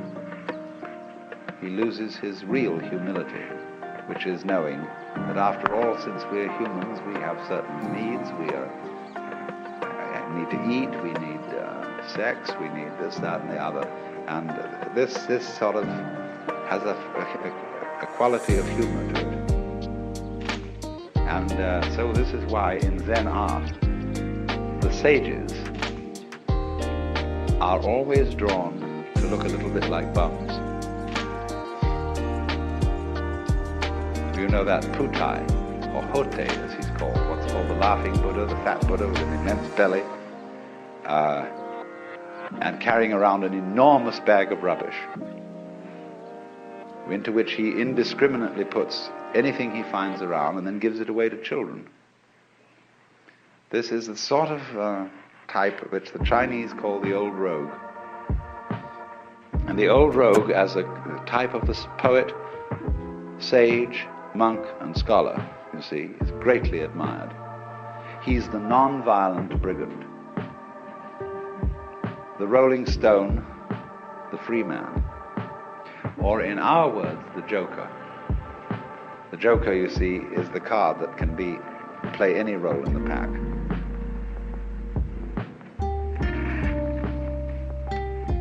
So then, Zen developed in China after Bodhidharma's time and came to a sort of golden age in the Tang and Sung dynasties. The golden age of Zen lies between 713 AD and approximately 1100. 11 to 1200. That's the great creative period in which all the marvelous masters emerged and during which Zen exercised a profound influence on the development of Chinese poetry, painting, calligraphy, and scholarship. Then, between 11 and 1200, it shifted to Japan and underwent a new development, rather different in quality and in tone. And after it had done that for some curious reason, which is a very complicated historical question, it slowly faded away in China. So that as we find it today, it is principally a Japanese phenomenon, and it is slowly fading in Japan and slowly growing in the West. It's a very funny thing. Now then, let me indicate what Zen training, what its method is. How does it work?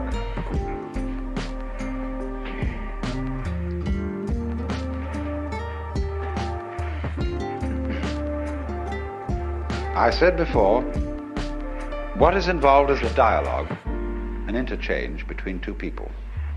One who has defined himself as a student and has therefore defined the other as the teacher. There is no teacher until a student arrives, no problem until a question is raised.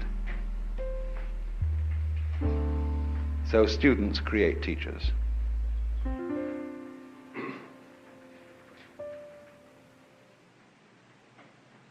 This is very funny. We have a saying, anybody who goes to a psychiatrist ought to have his head examined. You can interpret that as you're an idiot to go to a psychiatrist because they're a bunch of charlatans. But the subtler meaning of it is, yes, if you define yourself as being in need of help psychiatrically, you need a psychiatrist.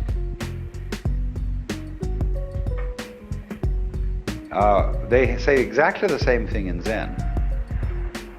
If you ask a question, you get 30 blows with a stick. If you don't ask a question, you get 30 blows with a stick.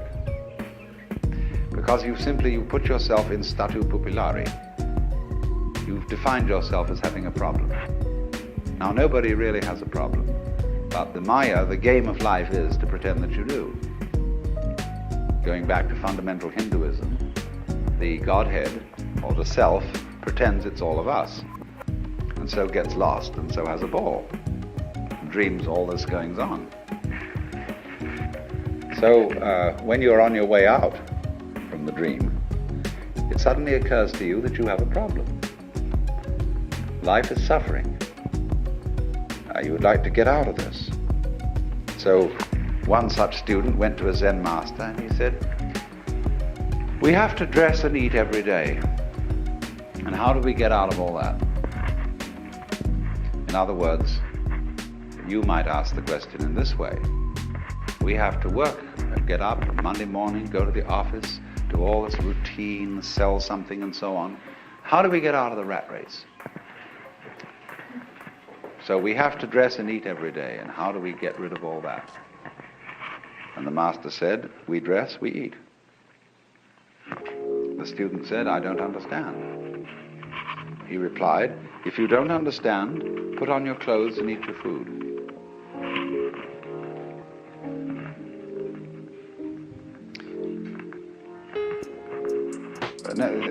This is the kind of dialogue so characteristic of Zen. So the position is this.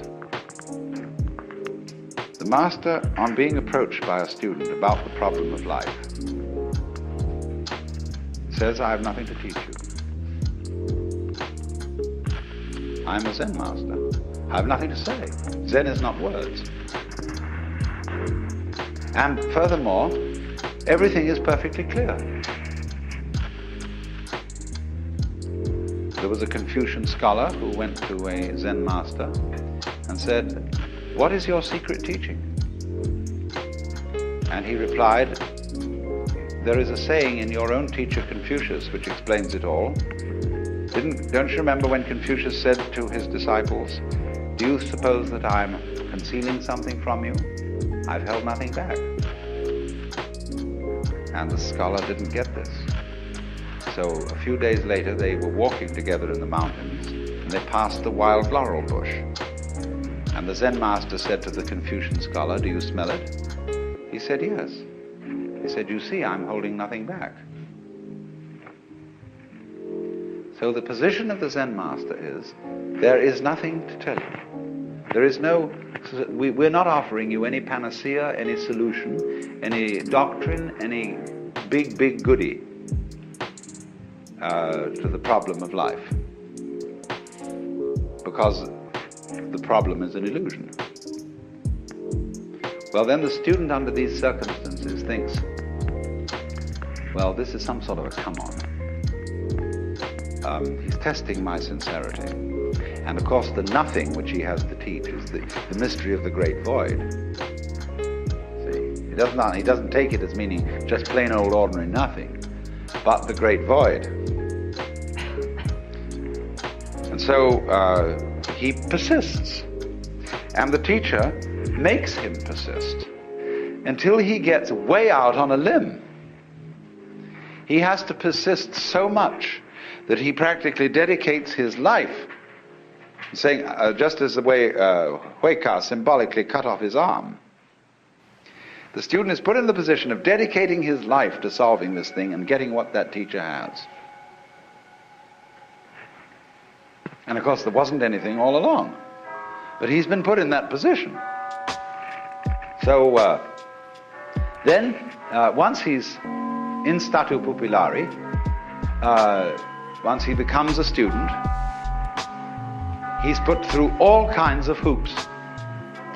They make him learn to meditate, to sit cross-legged, practice zazen, and then they also add to the trouble by asking impossible questions, which are called koan. And these questions are palpably absurd. What they're saying essentially, at least the elementary koans are all concerned with this, are requests for behavior on the part of the student that will be perfectly genuine. In other words, show me who you are. Now wait a minute, I don't want to see any social definition of you. I don't want to know your name, your address, who your parents were. I want to see the absolutely authentic you. It's like existentialists talk about authentic being. Or it might be in the same way a confessor, father confessor in a Christian sense could say, now give me a really good confession. What is the thing, bad thing you've really done?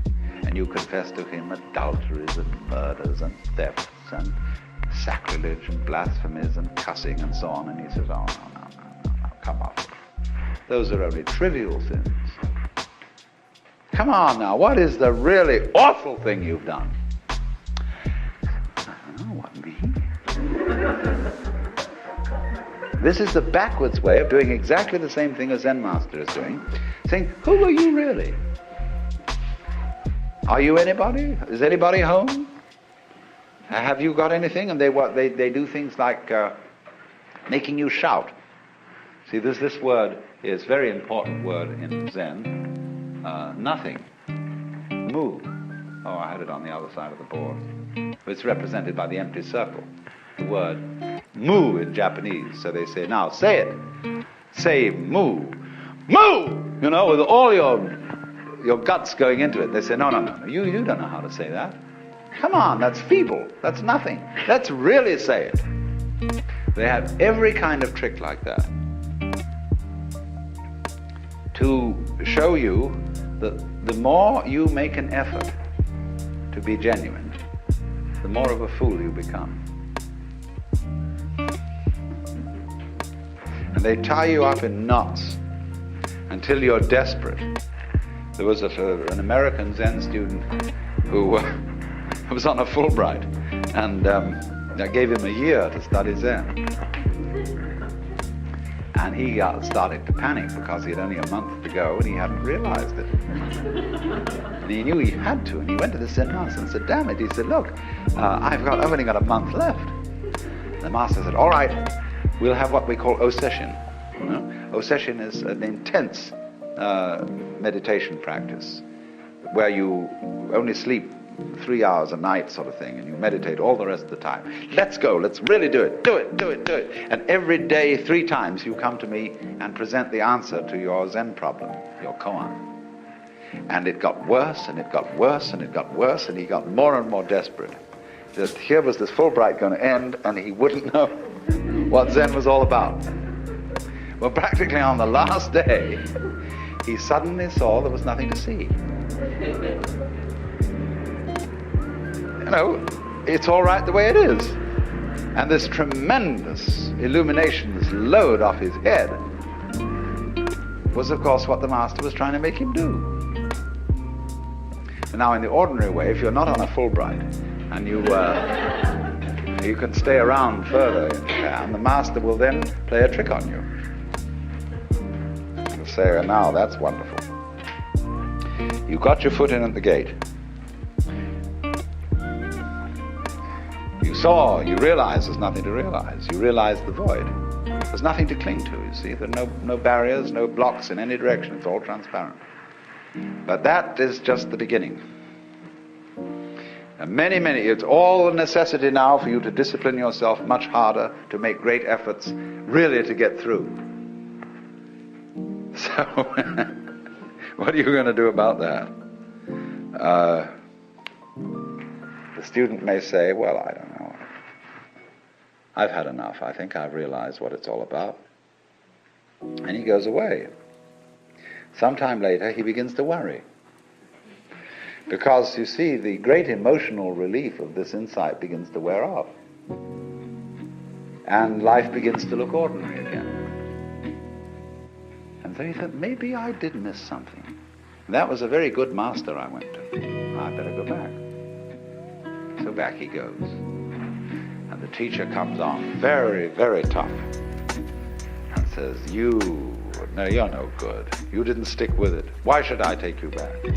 Oh, master, I'm so sorry. I didn't realize I was young and inexperienced, and now I've come to my senses. So the teacher finally says, all right, you're on probation. So again, he starts another koan. This one comes in from a completely different point of view. And he's got others that come from this way, and from this way, and from this way, and from this way. And the point is always, so long as I can beguile you as teacher into thinking there's something you can get, you need to study with me. When I can no longer fool you into thinking that there's something to get out of life, you'll know that you're life. You don't get something out of it, you're it. But so long as you can be phased and you can be taken in by the teacher, you need a teacher. So in the end, when the student no longer needs a teacher, and he sees that this old boy has fooled him the whole way through, he says at the same time, profound respect, and you wonderful rascal.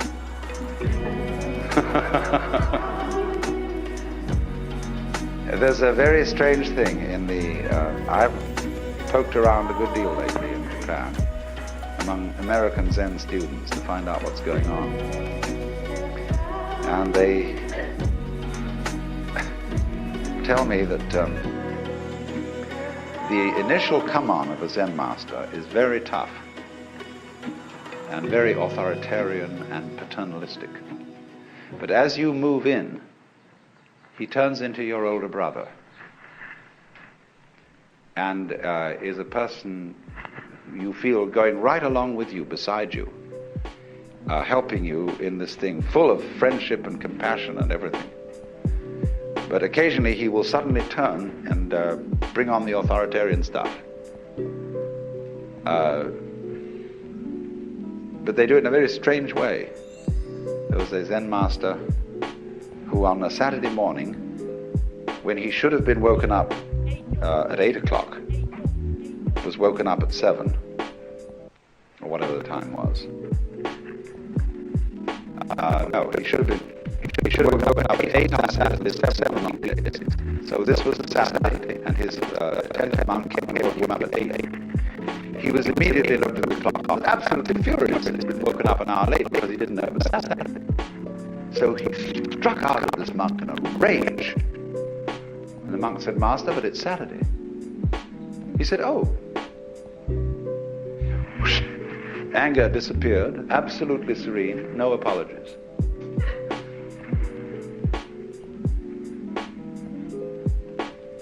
So you see the nature of this game. It is the Zen game.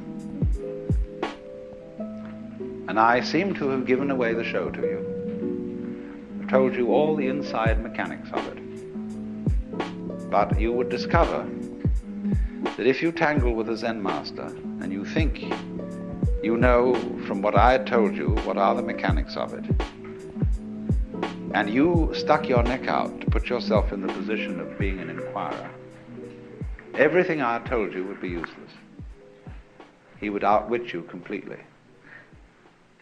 That's what consists in being a master. He's not doing it because he wants to be superior and to put down other human beings. He's doing it out of great compassion because he feels he knows something which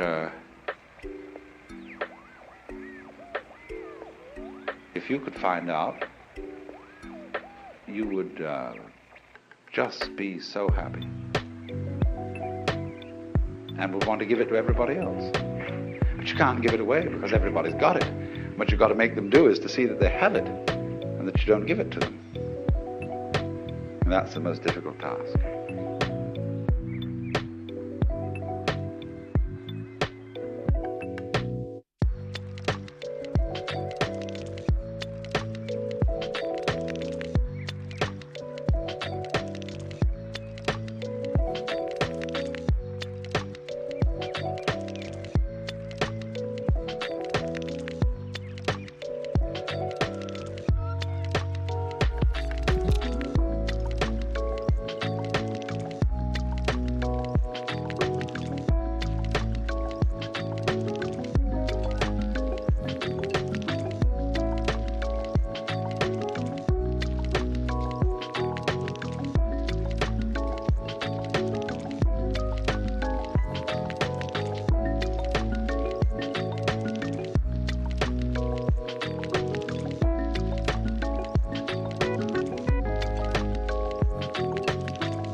Yesterday I was giving you a general outline of the foundations of the Zen feeling for naturalness in art and life by describing the fundamental principles of the Taoist philosophy and then of the Zen discipline itself.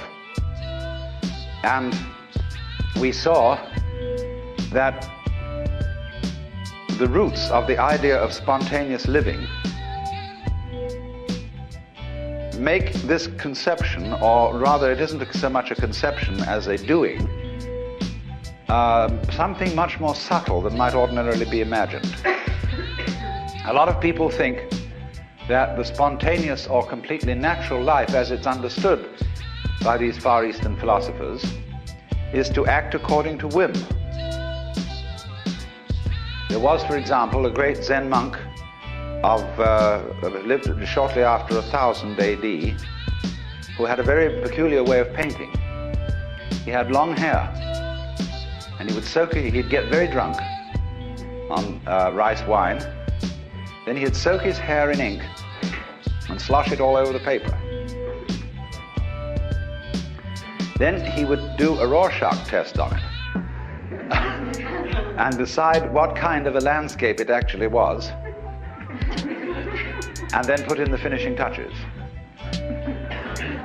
And suddenly, out of this apparent mess, a great landscape would be evoked. But the whole art of the thing lay in putting in the finishing touches. And also, there's a very curious thing. If a person who is untrained in painting makes a mess with a brush, it's liable to be just a mess. Whereas if a person who has the feeling of painting in them for a long time, and they make a mess with a brush or just do anything, it looks interesting. And that's why if you try to copy the best people in modern, abstract, non-objective painting, you'll find it's a very difficult thing to do. Because there is more to spontaneity than caprice and disorder. And I want to try and explain what that is. I mean, wouldn't it be great if we could live absolutely on the spur of the moment? Not make any particular plans, not feel that, well, you might make plans because you can make plans spontaneously, but not to worry about whether you had made the right decision, whether you were being good or bad, selfish or unselfish, and not to hesitate in anything, you see. One of the great applications of Zen, as I pointed out, was to the art of fencing. And when you learn fencing, you see you have to learn to be spontaneous, because here of all places it is true that he who hesitates is lost. If you're engaged in combat, you see, and you stop to think what sort of a defense or attack you ought to make, the enemy's got you. So the way they teach people spontaneity in fencing is very interesting. When you start into fencing school, you of course live with the teacher. He has a kind of ashram. But you're given a janitorial job. You clean up, you wash dishes, you put bedding away and things like that. But while you're going about your daily business, the master surprises you with a practice sword, which is made of 4 strips of bamboo, rather loosely tied together. And he hits you with this, surprisingly and suddenly, from nowhere. And you are expected to defend yourself with anything available. With the bedding, with the broom, with the pots and pans, with just anything, defend. But the poor student never knows when the attack is coming, or what direction it's coming from. And he begins to get tense. And he begins to go around everywhere on the sort of alert, you see, watching which direction it's coming from. And as he goes down a certain passage, feeling that the master is probably lurking around that corner, and he's all set to go for him, that he gets that practice sword, he suddenly gets hit from behind. So eventually, he gives up. There's absolutely no way of preparing for the attack. And so he just wanders around feeling, well, if it hits, it's going to hit. That's all. And then he's ready to begin fencing. Because if you prepare for an attack from a specific direction, and it comes from some other direction, you have to withdraw from the direction in which you had expected it and send your energy in another direction, and that takes time. So what you do is, you go around with a mind of no expectation. That is called mushin, or munen. This is a very important Zen expression. Mushin, it almost means an empty mind. This mu, no.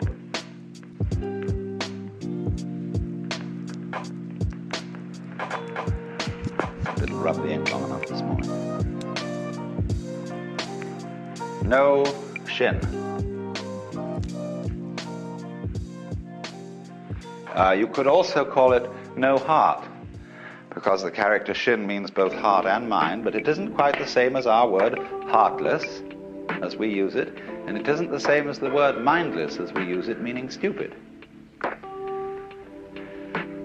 To be in the state of mushin is to have a mind like a mirror.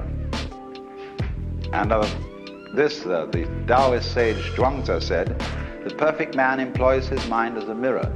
It grasps nothing, it refuses nothing, it receives but does not keep. And when anything comes in front of the mirror, it reflects it instantly. The mirror doesn't wait to reflect it. They also say, when the moon rises, all bodies of water instantly reflect the moon. I mean, they don't bother with physics about the speed of light or anything like that. It's irrelevant. Or they say when you clap your hands, the sound issues immediately. It doesn't stop to consider whether it will issue. And so sparks from the flint, when it's struck, they issue instantly. But to do this, you can't try to be quick. See, if a Zen master corners you with a funny situation, and he puts you in a quandary, expecting spontaneous action from you, don't try to hurry. I know I've watched Suzuki wait a whole minute before answering, but he doesn't hesitate. He's not at all embarrassed by this wait. And he can answer with silence just as well as with a formal response. The point is, do something. When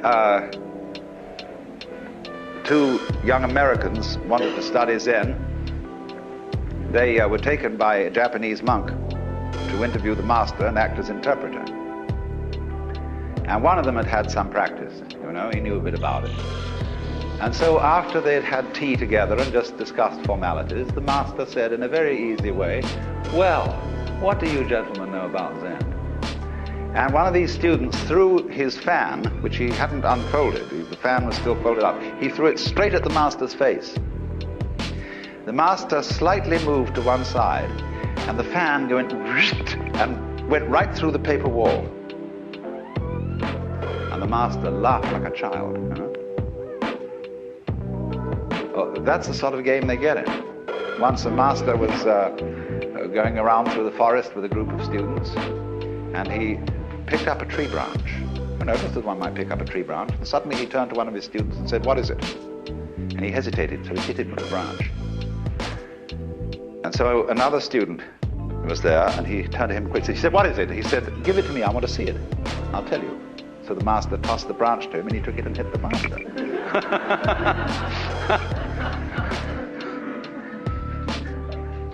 Now, you may think all this is kind of rough stuff, but let me give you another story which is on a rather different level. A certain Zen priest was having dinner at a big party, and the party was being served by a geisha girl who was so elegant and so skillful in serving that he suspected she might have had some Zen training. And so he decided to try her out. And he nodded to her, and she immediately came to his place and sat down in front of his little low table. See, everybody would be seated, probably, in front of low tables all around a room, and the geisha servants and people move up and down in the middle. And so she came down and sat down in front of him and bowed, and he said, "I would like to give you a present." And she said, "I would be most honored." Now, on the table, there are hibachi, which are little braziers with hot charcoal in, and you move the charcoal around with iron chopsticks. He took a piece of charcoal out in iron chopsticks and offered it to her. She had long, long sleeves on her kimono, and what she did was this. She wound them all around her hands and took the charcoal. Immediately got up and went to the kitchen, disposed of the charcoal, changed her robe, which had holes burnt almost all the way through the sleeves, and came back. And she sat down in front of the master and bowed. And she said to him, "I would like to give you a present." He said, "I would be most honored." And so she picked up the iron chopsticks and handed him the charcoal. And he pulled out a cigarette and said, "That's just what I wanted." And that's the cigarette.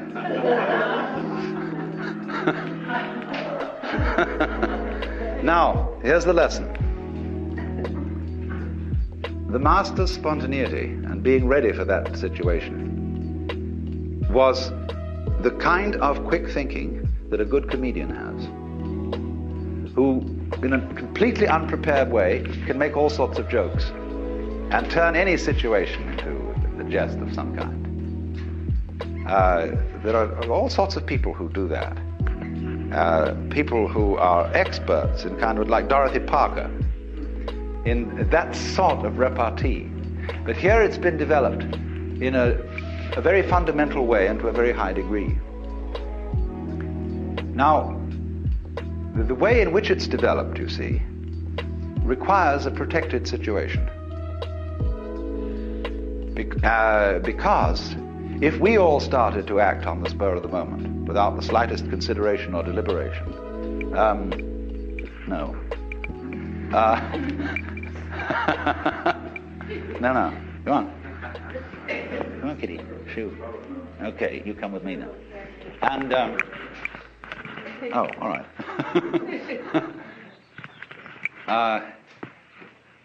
If we all started to act on pure whim, everybody would think we were crazy. And people would avoid us and call the police and things like that. But what they do is this. They start you doing this in the context of a disciplined situation where there are very rigid rules for most of the time, but there are certain instances at which all those rules go hang. And you're in a community which understands the game. Because the point is this, when you start acting spontaneously, you're not used to doing it, and therefore your responses are unintelligent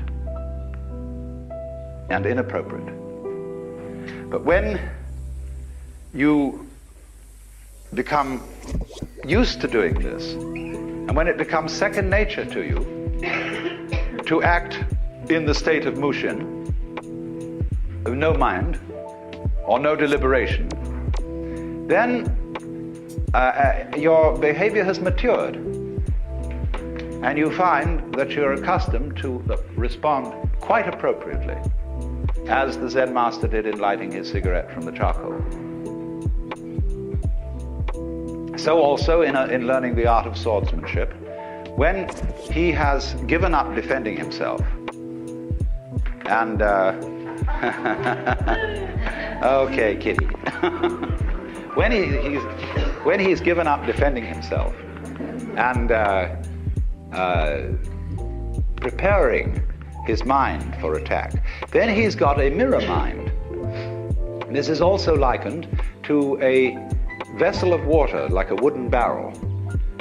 When you make a hole in the barrel, the water instantly flows out of the hole, because the water is always available to come out. It doesn't have to choose. And so you could also say that Mushin is what Krishnamurti calls choicelessness. And because you see, choice in this sense is not quite the same thing as decision. Choice means dithering. You know, there are some people who, before they start to write something down, they wiggle their pens a little. The pen dithers over the paper, and then they start to write. And so in the same way, a lot of people constantly in the life situation, they dither, because that dithering is anxiety. To be or not to be, that is the question. Well, there is no question about to be or not to be. See, because to be and not to be go together, as we saw, they arise mutually. And so, Kitty, I don't think you're feeling very comfortable. Would you like to see if you could take care of it? I don't want her to get mixed up in the tape recorder.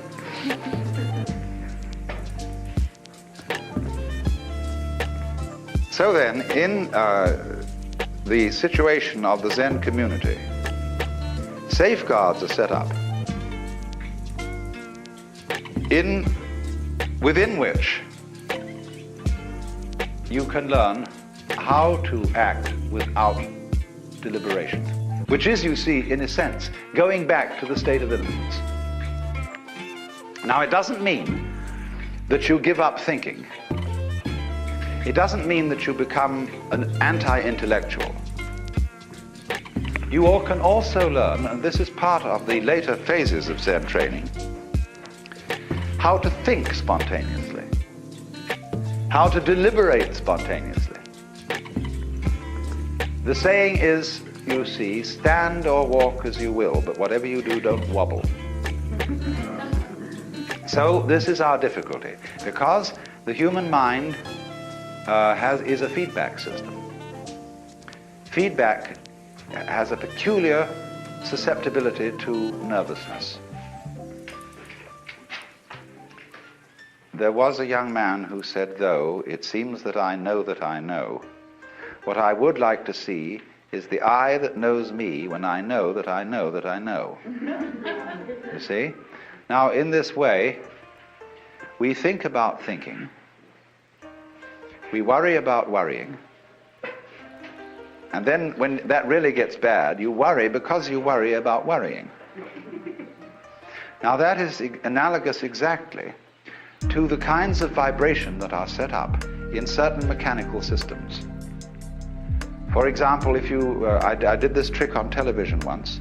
I had the cameraman turn the camera on the monitor.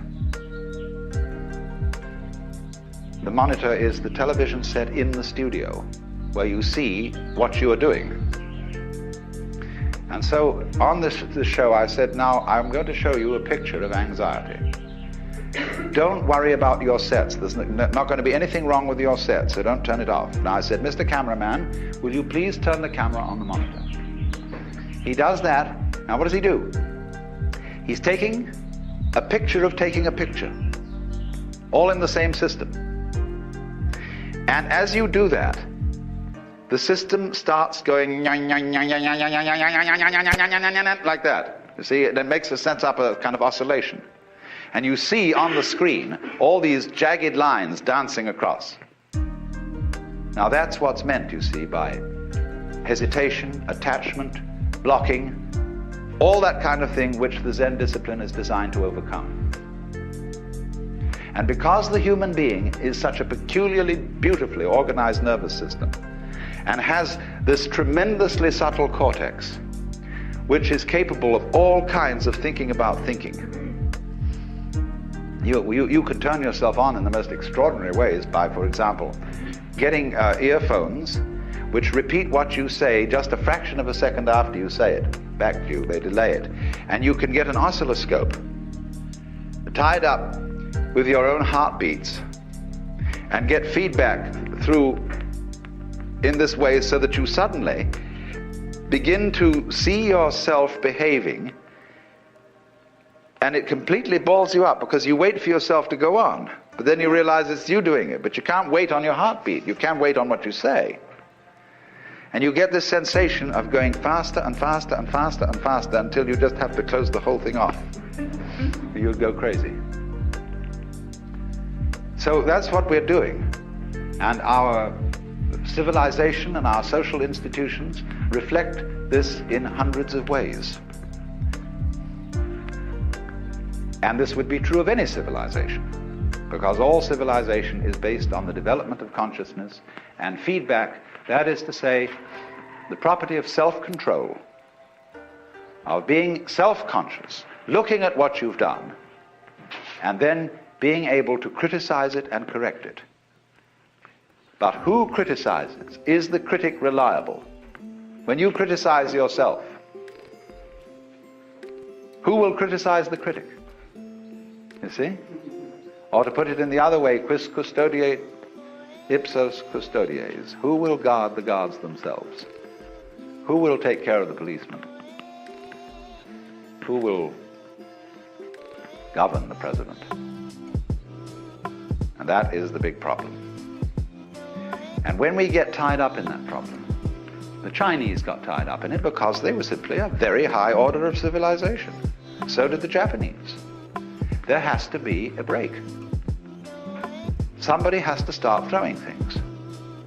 Otherwise, everybody will go insane. So, Zen functions in that culture as a way of liberation from the tangle of being too civilized. Now, you see, in Japanese culture,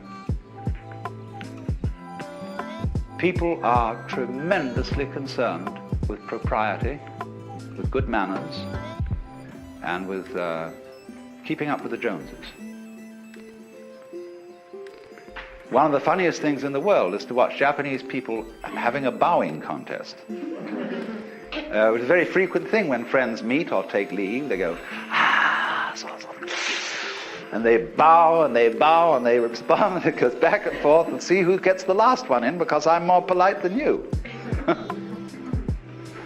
And the worries about when somebody comes, you know, we visit a family, you always bring a gift. And they start worrying, is this gift suitable? What is it? Anything as good as the gift they last gave us? And is it right for the occasion? Have we thought about it enough? Is there some symbolism in this gift that connects with this person's name or their birthday or something like that? And they think about these things interminably. And thus they cultivate in the ordinary culture, has a great deal of social nervousness in it. People giggle. You often see girls who giggle and cover their mouths to say, I'm not really giggling. All sorts of funny things happen because of this immense social awareness and nervousness. Now, Zen breaks that up. Only it does it in a way that has high artistry to it. So you see, let's just take the aesthetic domain for the moment. And you remember I was discussing yesterday one tea bowl. And you remember too that in the whole history of ceramics, the Chinese developed some of the most elegant work imaginable.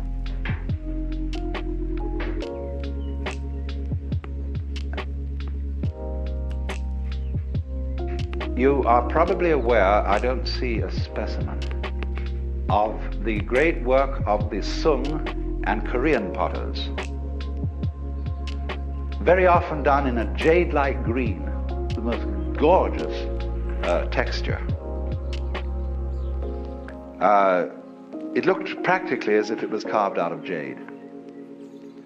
Well, that led on, you see, to the high techniques of the Ming Dynasty, with translucent porcelain, white clay, the most subtle designs of all. And that style went also to Japan. And the very, very rich people you read about in, say, books like The Tale of Genji, and you see in a film, if you must see it, Chushingura, the story of the 47 Ronin. The lovely things they had around their houses were unbelievable. The lacquer, the boxes in pure gold, and you know, it was delicious stuff.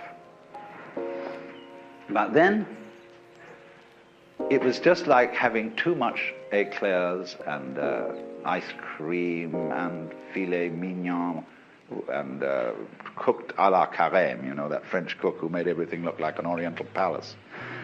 And now what happened? The people who practiced Zen suddenly got an eye for the beauty of the ordinary. There were two reasons for this. One was that they became fascinated with what happened spontaneously, what pattern a brush would make when handled roughly and the hairlines were shown. They also, because they practiced Zazen, which is sitting quietly, not thinking of anything special, but having a completely open mind, that puts you into a state where you get much better eyes and ears than you ordinarily have. And you start really seeing things. So you know that famous haiku poem, the old pond, a frog jumps in, plop. In Japanese, that plop is mizo no oto, sound of the water. And there's another poem just like it. In the dark forest, a berry drops, the sound of the water.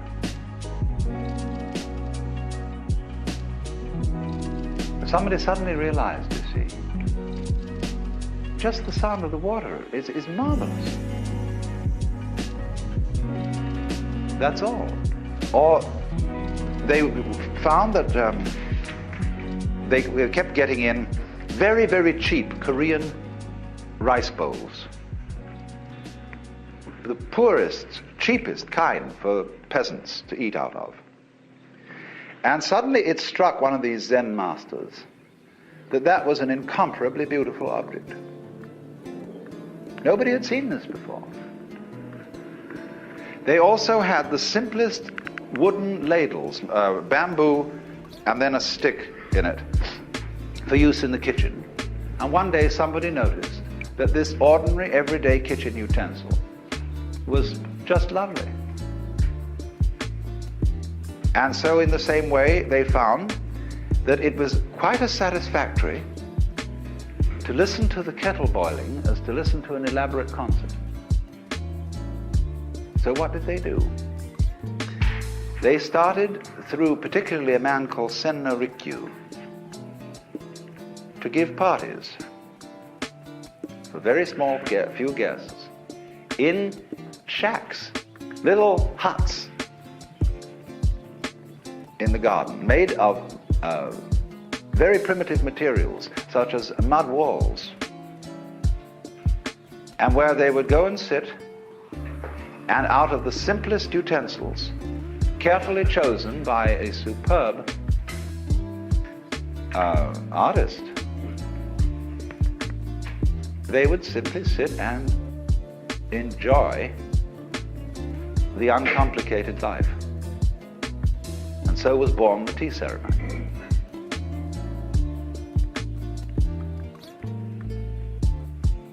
Now look at that, you see, in the historical context. That's terribly important.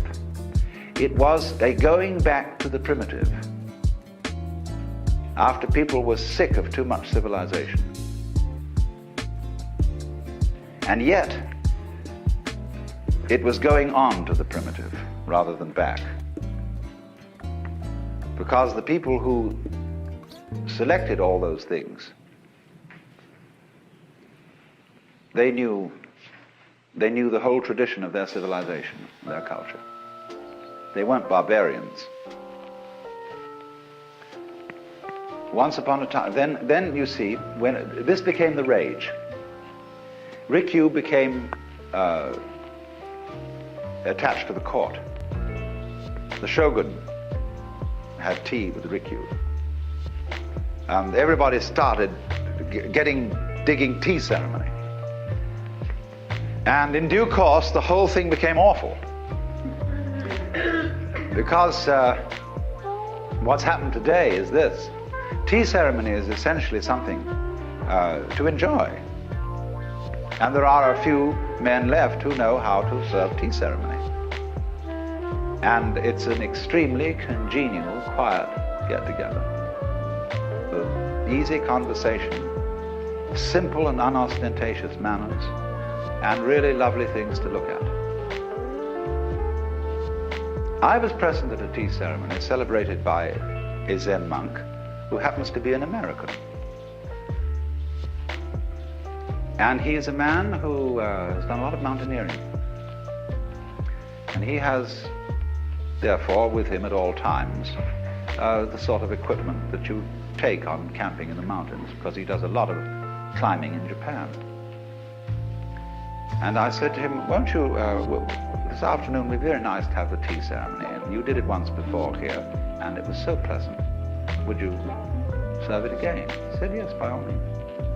Before, he had served tea ceremony in the style that Zen monks do it, which is rather simple and direct and much more comfortable than all these well-educated ladies who are tittering about it and are on tiptoe and nervous and hoping they won't make a mistake and all that kind of thing. It's just dreadful. So he suddenly came in with a small Primus stove. He set that down. Then he had an old paint pot which had inside it an aluminum mug. He set that down. He then proceeded to take the aluminum mug out, pour water into the paint pot, and set that on the Primus stove, but he ritually pumped up the Primus stove. He did everything in the style of tea ceremony, but this was a dirty old Primus stove. And suddenly the thing began to flame like the god Fudo. And he mixed the tea in the traditional way with the whisk, had all the perfect, lovely manners, handing us the aluminum cup. And we got into a long, it's a custom after the tea ceremony, after you've drunk, to pass all the utensils round for inspection. This is exactly what happened. And we found that the aluminum cup had the year 1945 stamped on it for some reason. We got into a discussion about styles of aluminum cups made in 1945. And it was the funniest thing, but it was a complete makeover of the tea ceremony into the modern idiom. Of course, the tea drunk in tea ceremony is that powdered green tea, which you don't steep like you make ordinary tea. You whisk it and mixed with a small amount of hot water into a froth, and it's called liquid jade. And it's a bit of an acquired taste for most Westerners. It tastes a little bit like a mixture of mate tea and Guinness. But when you get to know it, it's very invigorating and very awakening. And if you make up a strong mixture of it, it's a good thing to use if you want to stay awake all night and do work. And so you see, it's the legend was that Zen monks started this interest in tea because they needed it to stay awake during their practice of meditation. And it said that Bodhidharma, whom I drew for you yesterday, and he's always drawn with eyes that are wide open. Why? Because he hasn't got any eyelids. Once when he was meditating, he fell asleep, and he was furious and cut his eyelids off. And as they dropped on the ground, up came the first tea plants. That's why they have leaves shaped like eyelids, and are to be drunk ever thereafter for staying awake. So the plant of Buddhism, tea is the Buddhist drink, just like wine is the Christian drink, coffee is the Islamic drink, and milk the Hindu drink. Every religion has its drink. So then around this kind of appreciation, born of stillness and the delight in seeing how nature takes its course, came the entire cult of Zen art with its special kind of primitivity, its special ceramics, its special calligraphic styles, and its special gardens, which are the controlled accident. Now you see,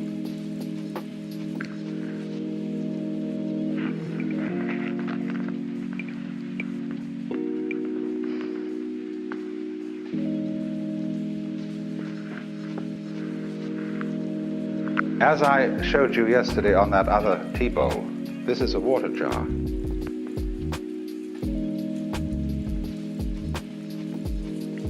And they like to leave the bottom unglazed. You can really see that it's clay that way. But look, you see how the glaze has been allowed to run.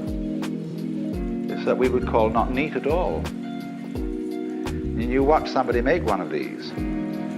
And I have watched a man just pick up the plate, and as he applies the design of the glaze, he just goes whoosh with a brush and lets it drop on, and it's done. There's another man who glazes by wood smoke, and in his kiln he may put about 1,100 pieces, and he wraps them in straw.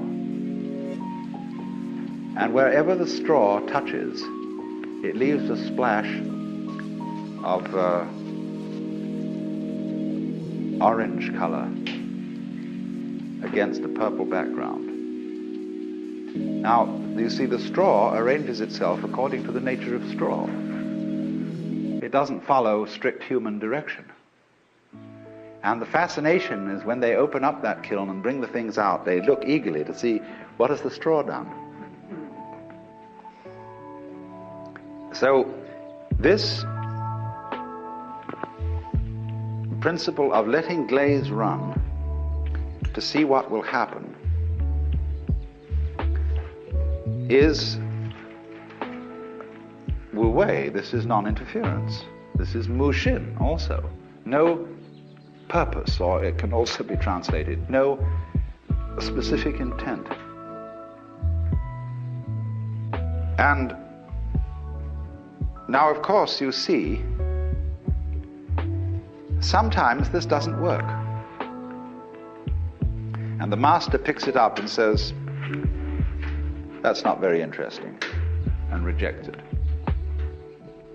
What are the canons of taste which decide whether he will accept one of these accidents or reject it? Because here an additional principle of control enters. See, say in the practice of calligraphy, a man may sit down with a huge pile of paper in front of him and do piece after piece after piece, and if it isn't just right, he throws it away. So he eventually makes a selection that comes out. There's a famous story of a Zen master who was doing calligraphy, and he had a very smart monk standing beside him who was his assistant. And the monk said, to each one as he did it, you can do better than that. Oh, no, come now. You know much better than that. This master got more and more furious, but the monk had to go out to the benjo, to the toilet for a moment. And he thought, quick, while he's away, he did it. And the monk came back and looked at me and he said, a masterpiece.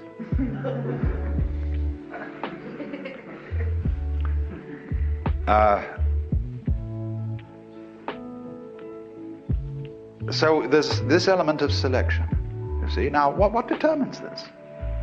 How do you know? Or another example of this, there was a tea caddy, porcelain tea caddy, not porcelain, but clay. And when Senno Rikyu was having tea ceremony, he saw this tea caddy and made no comment on it. And the owner was so disappointed that he smashed it. But one of his friends picked the broken pieces out of the trash can and took them to a mender. He said, look, mend this with gold.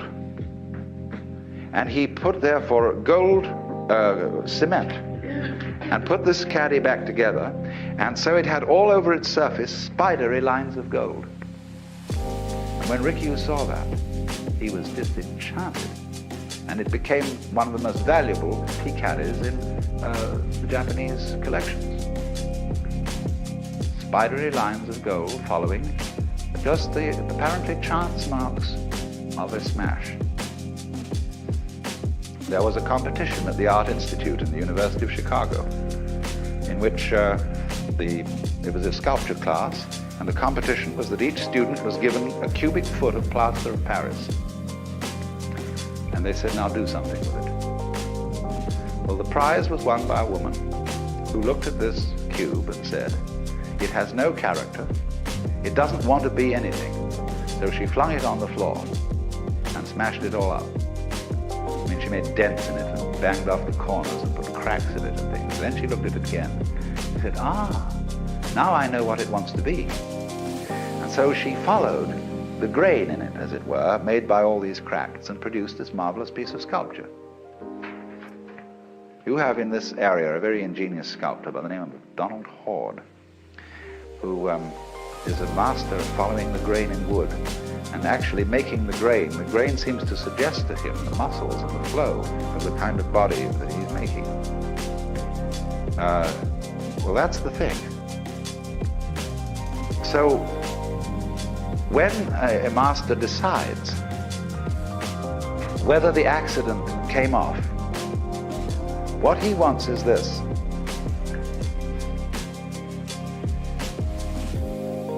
He wants the thing to be the perfect harmony of man and nature, of order and randomness.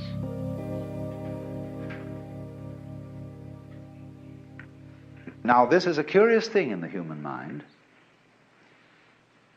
When we play games, We get most fascination out of those games which satisfactorily combine skill and chance.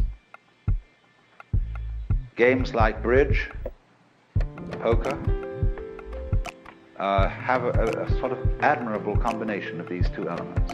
And we can go on playing those games again and again and again, because you don't feel completely at the mercy of chance, as you do with dice, unless you cheat. And you don't feel completely at the mercy of skill as you do with chess, or especially with a game like three-dimensional chess. So there's a sort of optimum middle where order and randomness go together.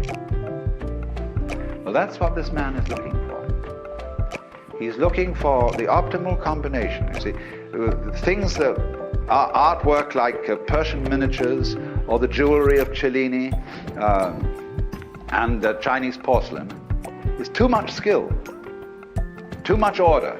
It's like those houses you go into where you daren't put an ash in the tray because everything is so clean and everything is so tidy, you daren't touch it. One prefers a house, you see, that looks a little lived in, that is more genial, more comfortable, somehow invites you to sit down and even put your feet on the table.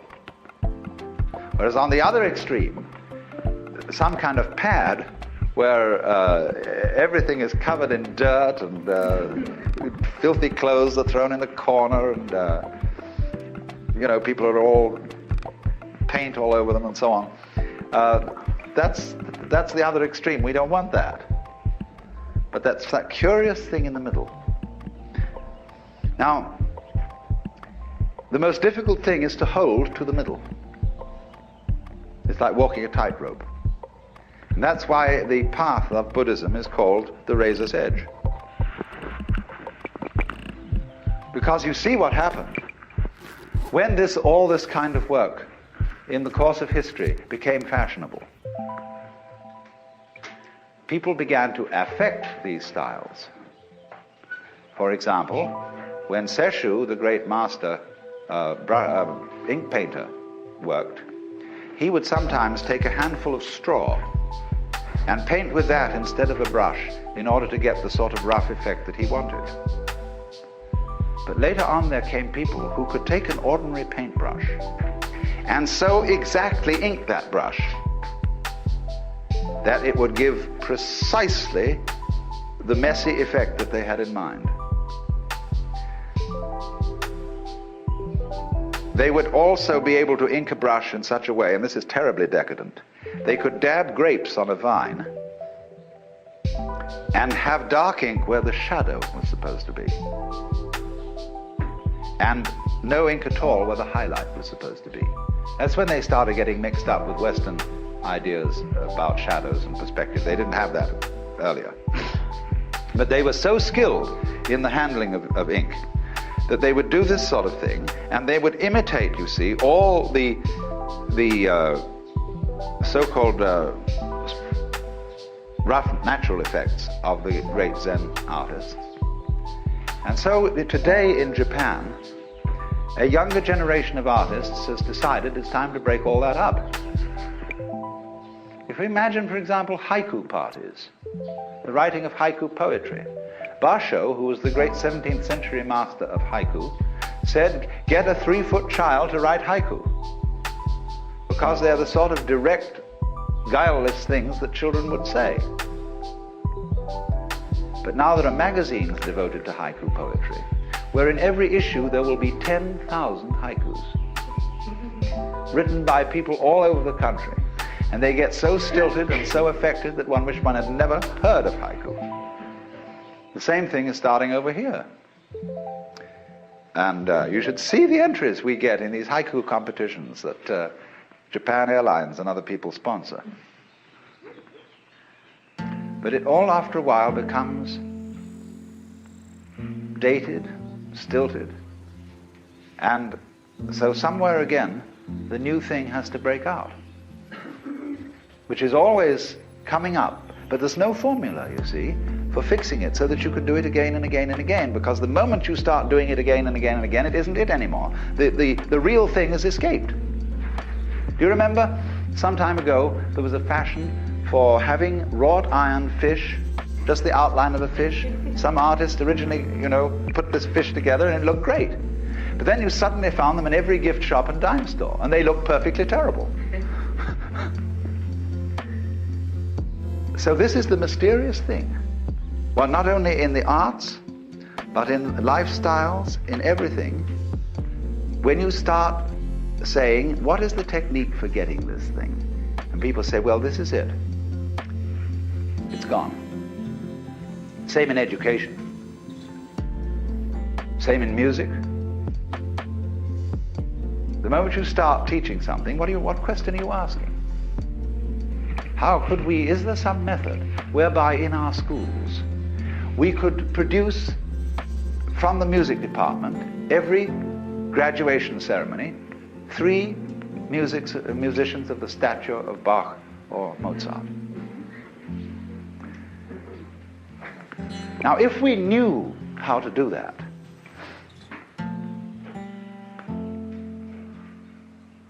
that knowledge would prevent us from being surprised by the work of these people, because we would know how it's done. And when you know how something is done, it doesn't surprise you. That's why there's a Zen poem which says, if you ask where the flowers come from, even the god of spring doesn't know.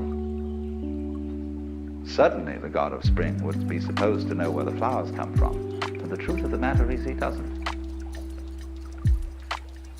And so in the same way, if you ask the Lord God, how do you create the universe? He said, I have no special method.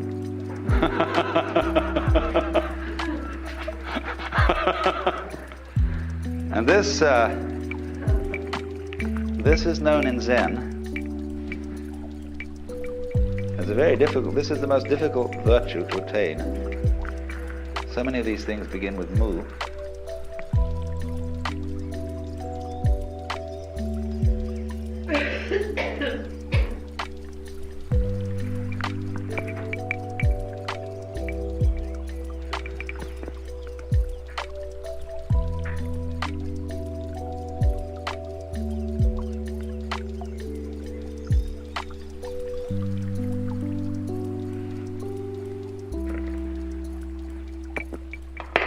Buji. Buji. It means nothing special. It means no business, no artificiality. In American current, real cool.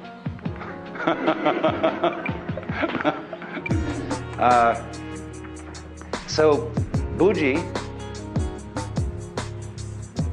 is where something doesn't stand out like a sore thumb. But it is absolutely different from being modest. A Buji person may be immodest in the sense that if he knows he can do something well, he just says he can. He doesn't go at all sorts of blushing violet techniques. Buji, you see, is this mysterious quality of nothing special, no special method. Because if there is, let me repeat, if we do know the method and we know it infallibly, it ceases to be interesting. There are no surprises left. And the moment the element of surprise is gone, the zest of life is gone. That, you see, is why it's very difficult to teach Zen to yourself. Because you can't easily surprise yourself. The essence, you see, of this kind of spontaneity is response to a surprise. So the master, you don't know what he's going to do, and he surprises you. It's like trying to cure hiccups. Very difficult to cure yourself, because when you pat yourself on the back, you know when you're going to do it. So you're all ready for it. When somebody else comes up and slams you on the back, then that's a surprise, and what you needed was a surprise. Or it's like jokes. What makes you laugh about a joke is the element of surprise in it. That's why jokes aren't funny after they've been explained. So in the same way, all these Zen stories if explained, have no effect. They're intended to produce what I would call metaphysical laughter. But this has to be a surprise. And so as to be surprised, well, if there's no way of premeditating it. So you see, if you read, for example, there's a book out here called Zen by Eugen Herrigel, who studied archery. Many of you probably read this book. He had to learn to pull the bowstring in the manner of the Japanese archer and let it go, but not on purpose. He had to let it go without thinking first, I'll let it go, and then let go. He had to let it go, not on purpose. Now, that really bugged Herrigel. How do you do something not on purpose, especially if you're aiming at a target? Well, the whole point is, if you think before you shoot, it's too late. The target's moved. That's why we have a thing like beginner's luck. You see, if you simply point at something like that, if your finger was a gun, I would probably have hit the light switch. And so you get a person who's naive about a gun, pick a gun up and bang, and the thing will drop dead. I'll never forget the first time I ever used a slingshot. This friend of mine was with me, and he was aiming away and not missing. I just picked it up, and ping, and it hit. But I couldn't do it again. You get a certain naturalness there. So there was a master by the name of Ikkyu, who was a great leg puller. And he had in front of his house a very gnarled pine tree. One of those things that's contorted, and they love this kind of thing. And he put a notice up by it. It said, I, Ikkyu, will pay 100 yen, which was a fair amount of money in those days, to anyone who can see this tree straight. Well, soon, there was a whole crowd of people around that tree, lying on the ground and twisting their necks and looking at it from all sorts of angles. And there was absolutely no way of seeing the tree with a straight trunk. But Ikkyu had a friend who was a priest of another sect, and the smart boy went over to see this friend and said, what about this Mr. Ikkyu's tree? Oh, said the other priest, it's perfectly simple. He said, you go and tell him the answer to seeing the tree straight is to look straight at it. So this man went over to Ikkyu and said, I claim the reward. He said, you look straight at it. And Ikkyu looked at him in a funny way and said, he forked out the 100 yen and gave it to him and said, I think you've been talking to Rosen down the street.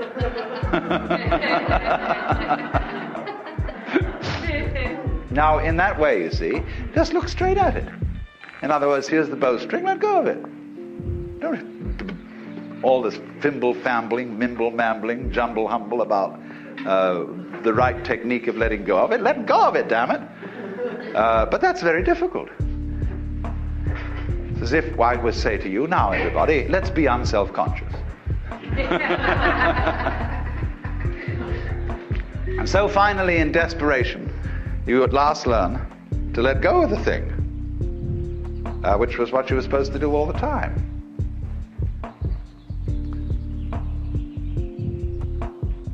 And then one is as again as a child. This is original innocence.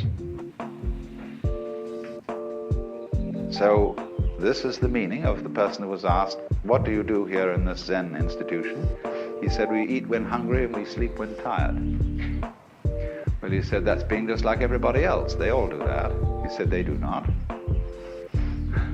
When they eat, they don't eat, but they think of all sorts of extraneous matters. When they're tired, they don't sleep. They dream all kinds of dreams. So let's have an intermission, and then we can have discussion.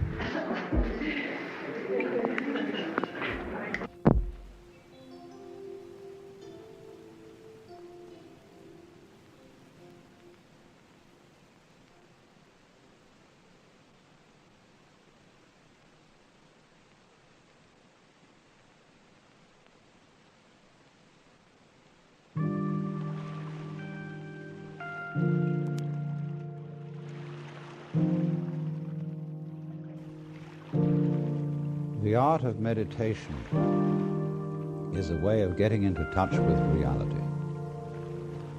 And the reason for it is that most civilized people are out of touch with reality because they confuse the world as it is with the world as they think about it, and talk about it, and describe it. For on the one hand, there is the real world, and on the other, a whole system of symbols about that world which we have in our minds. These are very, very useful symbols. All civilization depends on them. But like all good things, they have their disadvantages, and the principal disadvantage of symbols is that we confuse them with reality, just as we confuse money with actual wealth, and our names about ourselves, our ideas of ourselves, our images of ourselves with ourselves. Now, of course, reality, from a philosopher's point of view, is a dangerous word. A philosopher will ask me, what do I mean by reality? Am I talking about the physical world of nature? Or am I talking about a spiritual world? Or what? And to that I have a very simple answer. When we talk about the material world, that is actually a philosophical concept. So in the same way, if I say that reality is spiritual, that's also a philosophical concept. And reality itself is not a concept. Reality is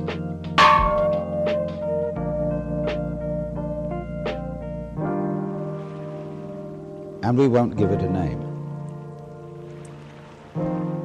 Now, it's amazing what doesn't exist in the real world. For example, in the real world, there aren't any things, nor are there any events.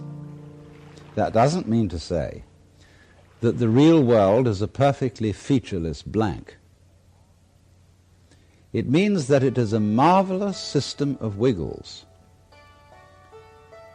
in which we descry things and events in the same way as we would project images on a Rorschach blot or pick out particular groups of stars in the sky and call them constellations as if they were separate groups of stars.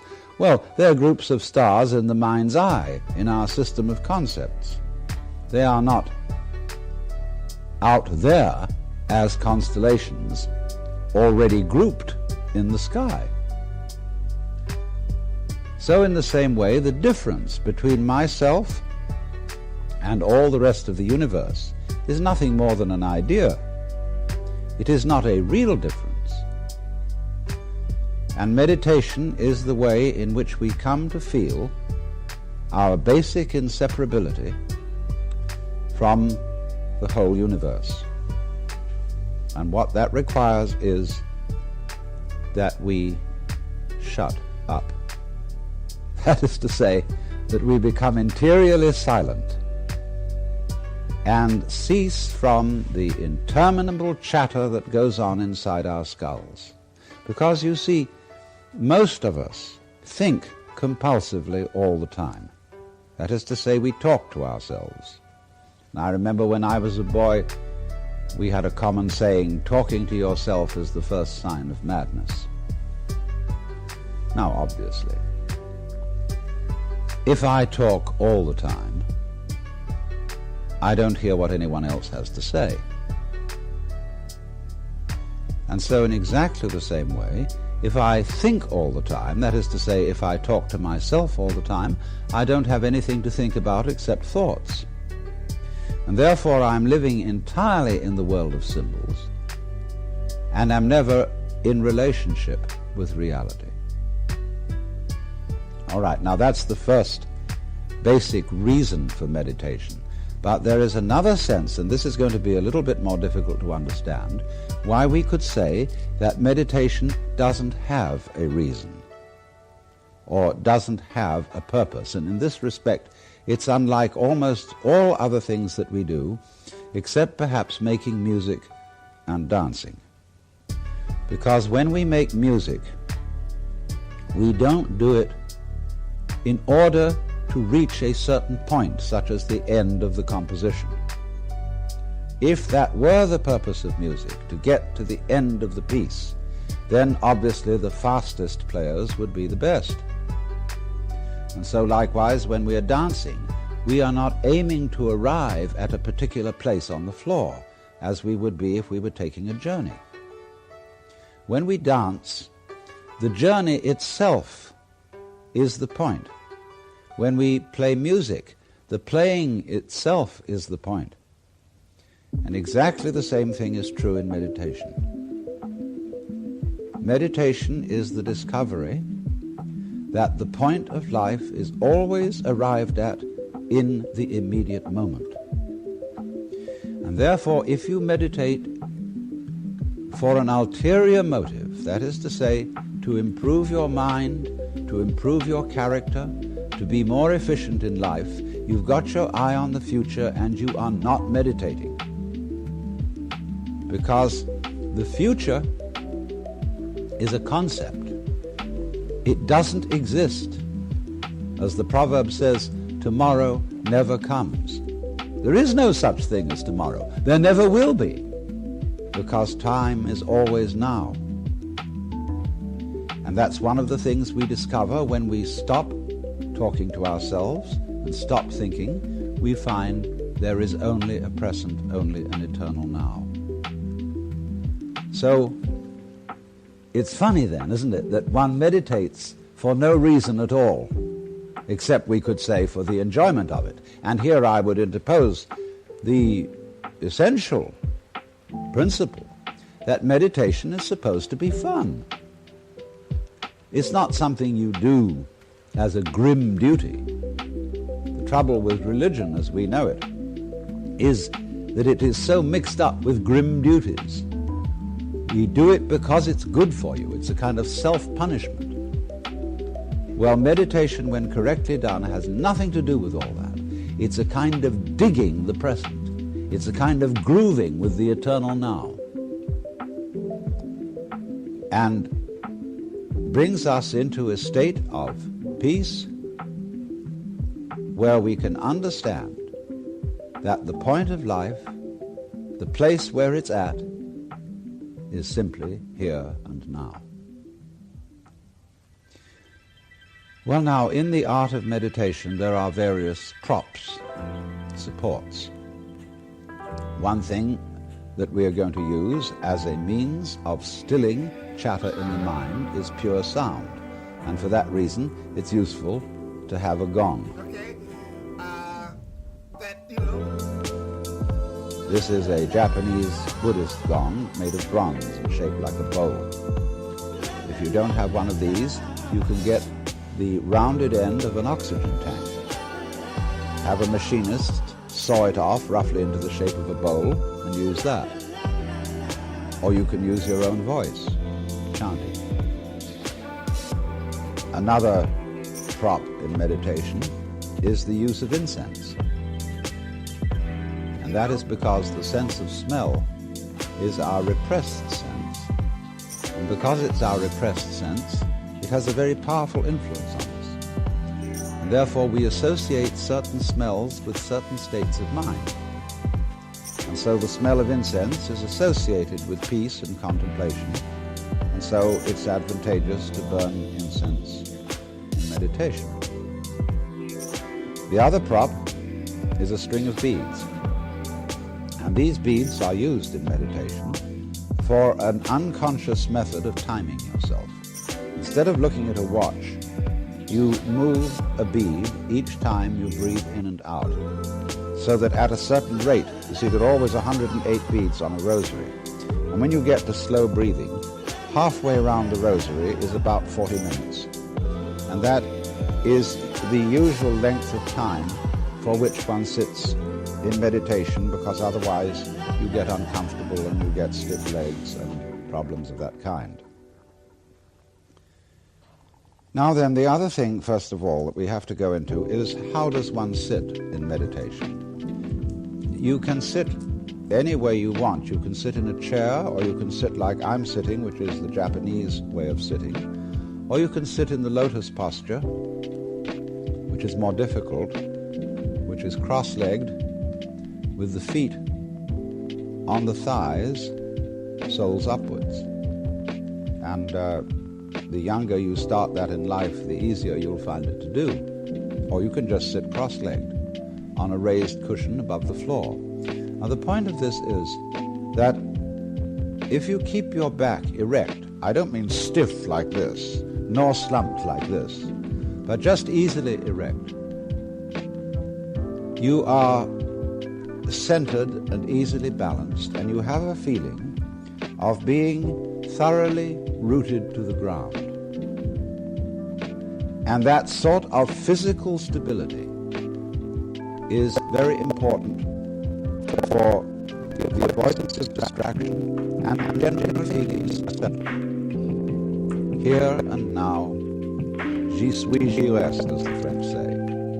I'm here and I'm going to stay. Well, now, the easiest way to get into the meditative state is to begin by listening. If you simply close your eyes and allow yourself to hear all the sounds that are going on around you, just listen to the general hum and buzz of the world as if you were listening to music. Don't try to identify the sounds you're hearing. Don't put names on them. Simply allow them to play with your eardrums. And let them go. In other words, you could put it, let your ears hear whatever they want to hear. Don't judge the sounds. There are no, as it were, proper sounds or improper sounds. And it doesn't matter if somebody coughs or sneezes or drops something. It's all just sound. And if I am talking to you right now and you're doing this, I want you to listen to the sound of my voice just as if it were noise. Don't try to make any sense out of what I'm saying, because your brain will take care of that automatically. You don't have to try to understand anything. Just listen to the sound. As you pursue that experiment, you will very naturally find that you can't help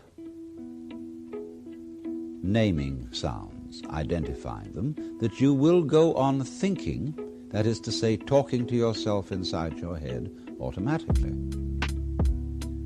But it's important that you don't try to repress those thoughts by forcing them out of your mind, because that will have precisely the same effect as if you were trying to smooth rough water with a flat iron. You're just going to disturb it all the more. What you do is this.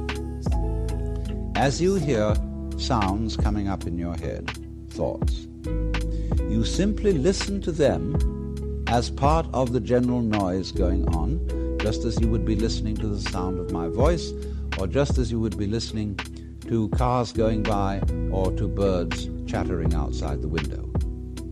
So look at your own thoughts as just noises. And soon you will find that the so-called outside world and the so-called inside world come together. They are a happening. Your thoughts are a happening, just like the sounds going on outside. And everything is simply a happening, and all you're doing is watching it. Now, in this process, another thing that is happening that is very important is that you're breathing. And as you start meditation, you allow your breath to run just as it wills.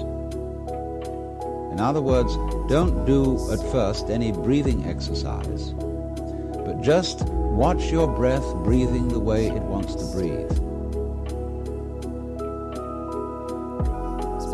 And notice a curious thing about this.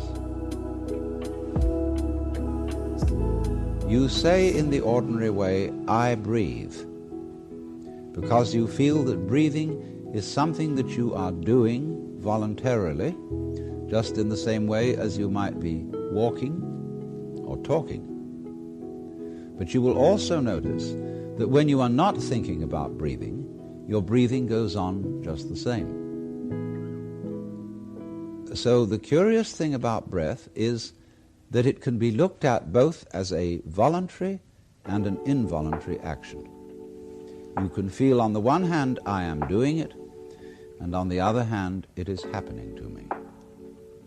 And that is why breathing is a most important part of meditation, because it is going to show you, as you become aware of your breath, that the hard and fast division that we make between what we do on the one hand and what happens to us on the other is arbitrary. So that as you watch your breathing, you will become aware that both the voluntary and the involuntary aspects of your experience are all one happening. Now that